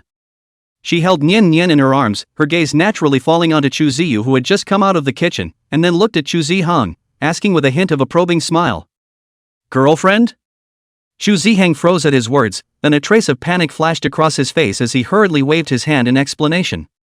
No, Sister Yunjin, don't misunderstand, this is my own sister, Chu Ziyu. Then he looked at Chu Ziyu again and introduced himself. Sis, this is Sister Yunjin, Yunzhou's sister. Chu Ziyu looked at Chu Zihang with a smiling face, then looked at Chen Yunjin and nodded towards her. Chapter 79, This star looks like mom's? Chen Yunjin hugged Nian Nian and gently nodded, then walked towards the living room and sat down on the sofa. Chu Ziyu, on the other hand, looked at her own brother with interest. Chu Zihang noticed his sister's gaze and his eyes immediately dodged a little, not daring to meet her eyes. When Chu Ziyu saw Hi's appearance, the corner of her mouth hooked up a smile of understanding. In her heart, how could she not guess Chu Zihang's little mind, but she did not point it out. Chu Zihang coughed lightly and raised his voice in greeting. Okay, everyone's here, let's eat. With Chu Zihang's greeting, the crowd walked towards the restaurant. On the spacious terrace, the charcoal fire is burning, the specially invited barbecue chef is skillfully turning the skewers, the aroma of cumin and chili pepper drifting into the room with the wind, hooking people's appetite. In the dining room, 6 people sat around a large round table. In the mandarin duck pot in the center of the table, the red soup rolled over, the white soup was delicious, and a variety of ingredients filled the table. Wow! So much good food! Nian Nian sat in her chair, her eyes shining brightly as she looked at the table full of dishes, her face full of anticipation. Xia Evening Ching smiled and gave her a small piece of boiled fish ball, blowing it cool before putting it into her bowl. Chen Yunzhou, on the other hand, naturally picked up the communal chopsticks to place the food, and in the process, pinched the cooked beef to Xia Evening Ching. Chu Zihang also attentively laid out the dishes for Chen Yunjin, with his mouth still saying, Sister Yunjin, try this tripe, I personally went to the market to pick it out, it's fresh as can be. Chen Yunjin politely thanked him and picked up the tripe and swished it 7 times in the red soup. Chu Ziyu looked at her own brother's attentive appearance and secretly laughed. She looked at Nian Nian on the opposite side and said with a smile. Nian Nian, the shrimp slider is delicious too. Thank you, godmother. Nian Nian's mouth was stuffed to the brim and she slurred her thanks. The kebabs were brought in on the terrace on a platter, too. A hot pot meal, which lasted for more than an hour in a lively and cheerful atmosphere, came to an end. After the crowd had eaten and drank their fill, they sat down in the living room to rest. The barbecue chef has also packed up and left. The lights on the terrace are still on, the evening breeze, blowing away some of the heat inside the house. Chu Zihang came out of the kitchen with a plate of cut fruits and placed it on the coffee table, greeting, Come, eat some fruits to relieve the fatigue. A few people casually sat down on the couch, the atmosphere a few degrees more relaxed than at dinner. Chu Ziyu picked up a Cheerios and handed it to Nian Nian next to her. The little girl happily opened her mouth to catch it. Xia Evening Ching looked at her daughter with a gentle smile under her eyes. Chen Yunzhou, on the other hand, leaned back on the sofa, enjoying the after-dinner coziness. At that moment, Chu Zihang looked like he suddenly remembered something, slapped his thigh and stood up. By the way, Yunzhou, you left something else with me. With that, he turned toward his bedroom. Not long after, Chu Zihang walked out holding a half-used cardboard box and placed it on the floor next to the coffee table. Chen Yunzhou looked at the box, raised an eyebrow, and casually asked, Are you sure it's mine? Chu Zihang nodded with a serious face. Hardly mine? Mine? A trace of surprise appeared on Chen Yunzhou's face, followed by bewilderment. When did he put something here with him? How come you don't remember it yourself? Nian sat on the couch closest to the box, and when she heard this, she curiously patted over and poked her little head into the box. Chu Zihang smiled and reached out to open the box. Nian Nian's little hand immediately reached in, fumbled around for a bit, and then pulled out something.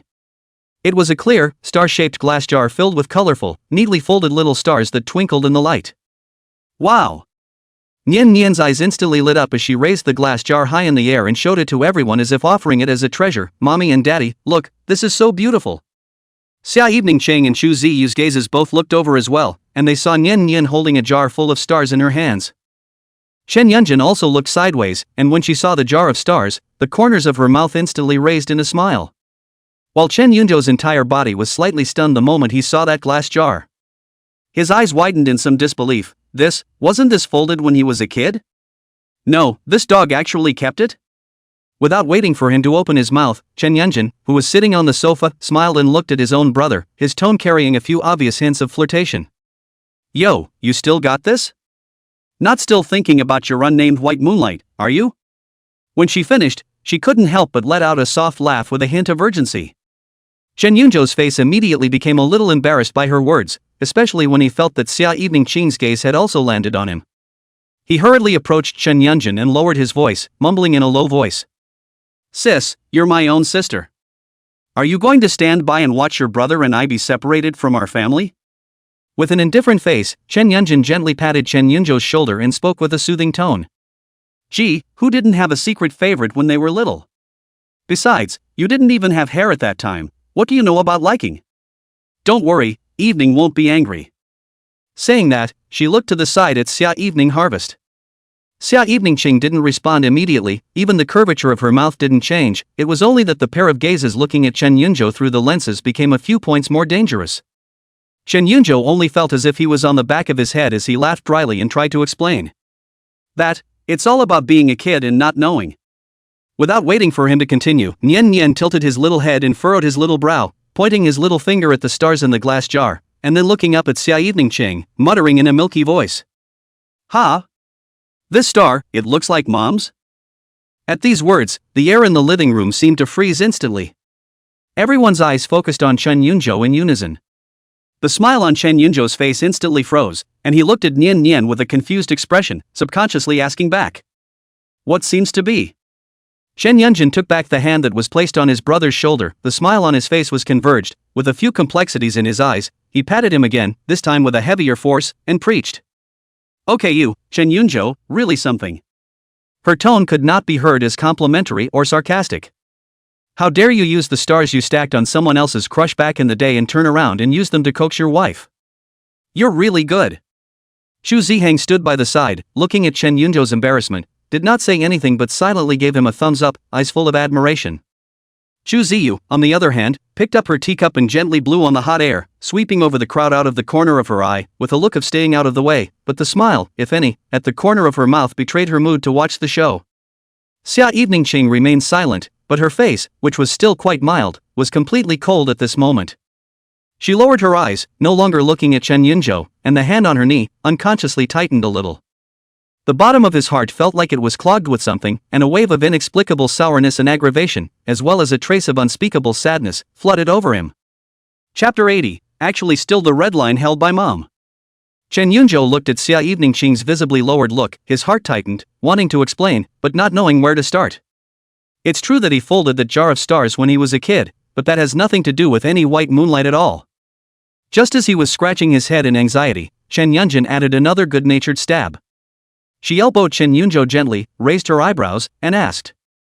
You're not doing this to give it to Uncle Su's family's Miao Miao, are you? As soon as the word Su Miao Miao came out, so, Chen Yunjo's childhood crush was himself? This thought was like a stone thrown into the surface of a calm lake, instantly creating ripples in the bottom of her heart. Just that point, because of the white moonlight and the rise of the sour and aggrieved, instantly dissipated, replaced by an inexplicable consternation and a trace of imperceptible sweetness. She raised her head and looked at Chen Yunjo, her gaze behind the lenses no longer cold, but instead took on a touch of gentleness. The corners of those originally pursed lips also involuntarily rose slightly, hooking up an extremely shallow arc. Chen Yunjo's heart was on fire at the moment because of Xu Zihang's righteousness, and he wanted to rush up and cover his mouth. How could he not expect that this dog had such a good memory, that it could still remember? At this time, Chen Yunjo felt Xia Evening Qing's gaze looking over and sheepishly averted his eyes, his face red for a while and white for a while as he stammered in defense. Me.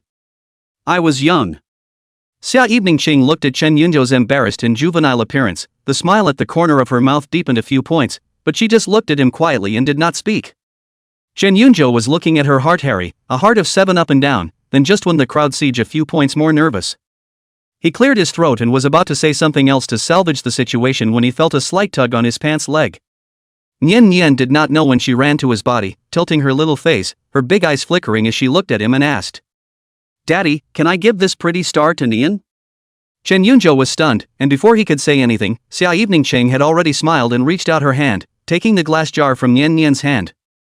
Her voice was soft as she tenderly stroked Nian's head. Nian Nian, good boy, this is a gift that Daddy used to give to Mommy. Oh, it belongs to Mommy. Ha! Chen Yunjo couldn't control the corner of his mouth as he sniffed. He subconsciously looked at his oldest sister. Chapter 81. Make the most of tonight. A few people then chatted casually for a while. Unconsciously, the hand of the wall clock quietly pointed to 9 o'clock. Nian Nian leaned in Chen Yunjo's arms, her little head little by little, her eyelids already fighting. Chen Yunjo sensed his daughter's sleepiness and looked down to see her small mouth slightly open and breathing evenly, obviously sleepy. He lifted his head, looked to the crowd, and spoke softly. It's getting late, we should almost head back. Xia Evening Cheng sniffed and also looked at the daughter in his arms, nodded and said, well, it's time to go back. Shen Yunjin also stood up at this time, stretched and preached.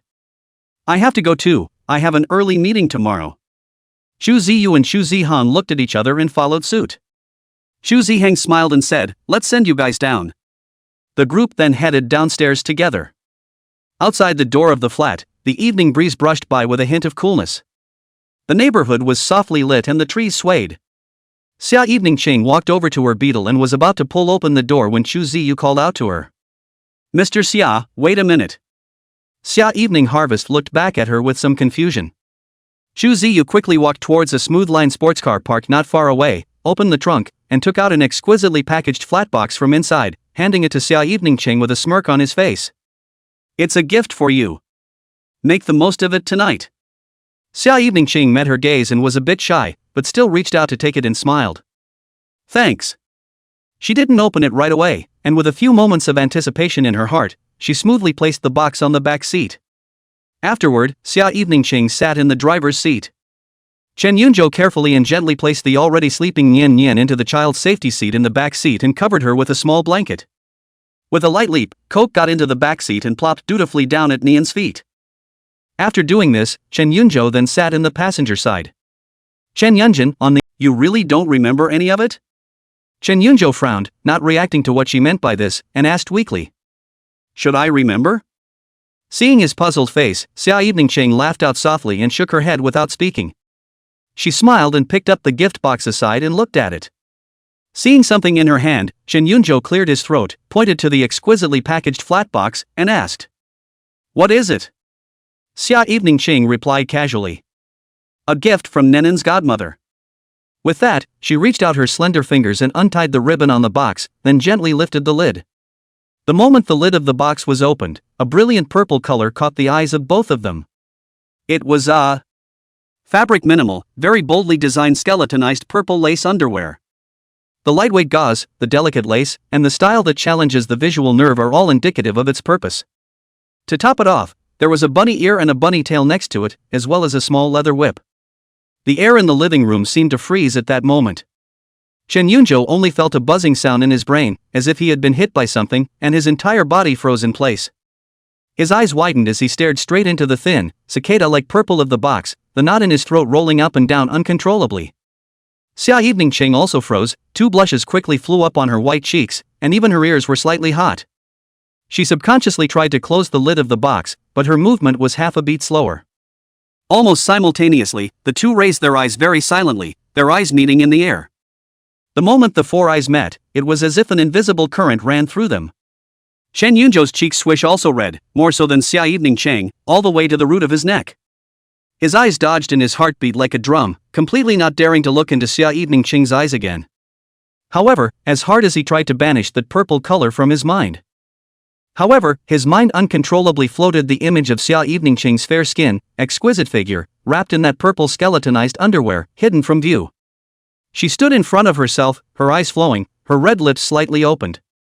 Instead, Xia Evening Cheng's mind was conjuring up images of herself with rabbit ears and a rabbit tail, being viciously tempered. Gulp! Chen Yunjo swallowed a mouthful of saliva with difficulty, only to feel that his mouth was dry and his blood felt like it was rushing to one place. The next moment, a warmth came from his nose and something flowed out uncontrollably. He subconsciously raised his hand to touch it, and his fingertips were a bright red moistening. Him, with a nosebleed. Seeing this, the blush on Xia Evening Ching's face increased, and she hurriedly averted her gaze in a panic, and between her hands and feet, she subconsciously handed over the cup of water she had just drunk. Chen Yunzhou looked at the glass of water that was handed to him, and for a moment, he was a bit confused and fell into silence. What does she mean by that? Stopping a nosebleed with water? Is she serious? When Xia Evening Ching saw him staring straight at him but not reaching out to take it, her cheeks burned so much that she raised her eyes to Chen Yunzhou and saw the cup of water in her hand, and only then did she react violently. Get yourself a glass of water, not a paper towel. That. Xia Evening Ching's face instantly turned red, like a ripe apple. She hastily withdrew her hand and placed the water cup heavily on the dining table, making a knock sound. She didn't dare to look at Chen Yunzhou again, her eyes fluttered, and her voice was as thin as a gnat. That. Me. I'm going to go wash up. After saying that, like a frightened deer, she hugged the box and almost fled to the bedroom. The bedroom door slammed shut with a bang. In the living room, only Chen Yunzhou was left alone, along with the warmth that kept pouring out of his nose. He rushed back to the table and grabbed a paper towel to stop the bleeding, but he couldn't stop the corner of his mouth. Chapter 82. No, this who can stand such a test? Xia Evening Ching held the box, cheeks hot, rushed into the bedroom, backhanded bang slammed the door, back against the door, the heart is still thumping wildly. She took a few deep breaths, which calmed her down a bit, and looked down at the box in her arms, her face heating up again. This Chu Ziyu, what kind of things did he send? She walked quickly into the bathroom and unlocked the door before setting the box on the sink. That. I'll go wash up. After saying that, he quickly walked to the closet, pulled open the door, quickly grabbed a pair of shorts and a t-shirt, and almost fled into the bathroom. There was a thud, and the bathroom door slammed shut. Xia Evening Ching looked at his fleeing back and couldn't help but laugh out softly, shaking her head. She walked over to the bed and looked at the sleeping Nian, a contented smile still on her little face. Xia Evening Ching leaned over and gently hugged Nian towards the inside of the bed, leaving enough room for her, and then lifted the covers herself and lay down between Nian and the outside of the bed, on her side, facing her daughter. It wasn't long before the water in the bathroom stopped. Chen Yunzhou walked out wearing a t-shirt and shorts, his hair still slightly wet. He saw the bed at a glance. Xia Evening Ching was sleeping in the center, her back facing his side, her dark hair scattered on the pillow, leaving only a luscious back. The knot in his throat rolled and he gulped, walking over with some hesitation in his steps. Lifting a corner of the quilt, Chen Yunzhou laid down on Xia Evening Ching's side. The mattress sagged slightly, and Xia Evening Ching, with her back to Chen Yunzhou, clearly felt the movement of him lying down, as well as the refreshing scent from his body after a shower, mixed with a wave of testosterone. Her breathing instantly became a bit rapid and nervous, and her heartbeat missed a beat, but she didn't open her eyes, just tightened her arms around Nian, but a hint of inexplicable anticipation quietly rose in the bottom of her heart. However, when Chen Yunzhou laid down, he just laid flat in a regular manner and did nothing. He smelled the faint fragrance of warmth emanating from Xia Evening Ching's hair and body, but his mind uncontrollably floated back to her wearing that purple lace underwear and those rabbit ears. Gulp. Chen Yunzhou swallowed a mouthful of saliva with difficulty again, only to feel all hot and bothered, but did not dare to have the slightest excess movement, for fear that he could not hold it. He closed his eyes and tried to banish the charming images from his mind, but the more he repressed them, the clearer they became instead. Xia Evening Ching waited for a moment, but the person behind her didn't move at all. There was no hugging her from behind as usual, and even her breathing was deliberately much lighter. She frowned slightly, a little puzzled in her heart. Why didn't he hug himself? Without waiting for her to think more, in the next second, Chen Yunzhou beside her moved outward, a little further away from her. Xia Evening Ching noticed his action. Her heart was a little lost. Was she not attractive enough? Thinking about this, she took a deep breath and quietly moved in the direction of Chen Yunzhou. Chen Yunzhou had just quietly moved outward, only just half relieved, but the tip of his nose was suddenly re-haunted by a familiar warm fragrance. Xia Evening Ching surprisingly followed and moved over, her soft body almost pressing against his arm. The scent of her body, like a gentle feather, gently tickled his taut nerves, burrowed into the tip of his nose, and went straight to his head. Chen Yunzhou's entire body froze, alarm bells ringing in his heart as he cried out frantically. No, it's who can stand up to this. Without waiting for Chen Yunzhou to make any reaction, or even to think about how to respond, Xia Evening Ching behind him suddenly made a new move. With a light flip, she turned right around into facing him. In the darkness, Chen Yunzhou could feel her warm breath gently spraying on his cheeks. He abruptly froze, and in the next instant, Xia Evening Ching's small, warm and soft hand accurately grabbed his wrist. Her fingers were a little cool,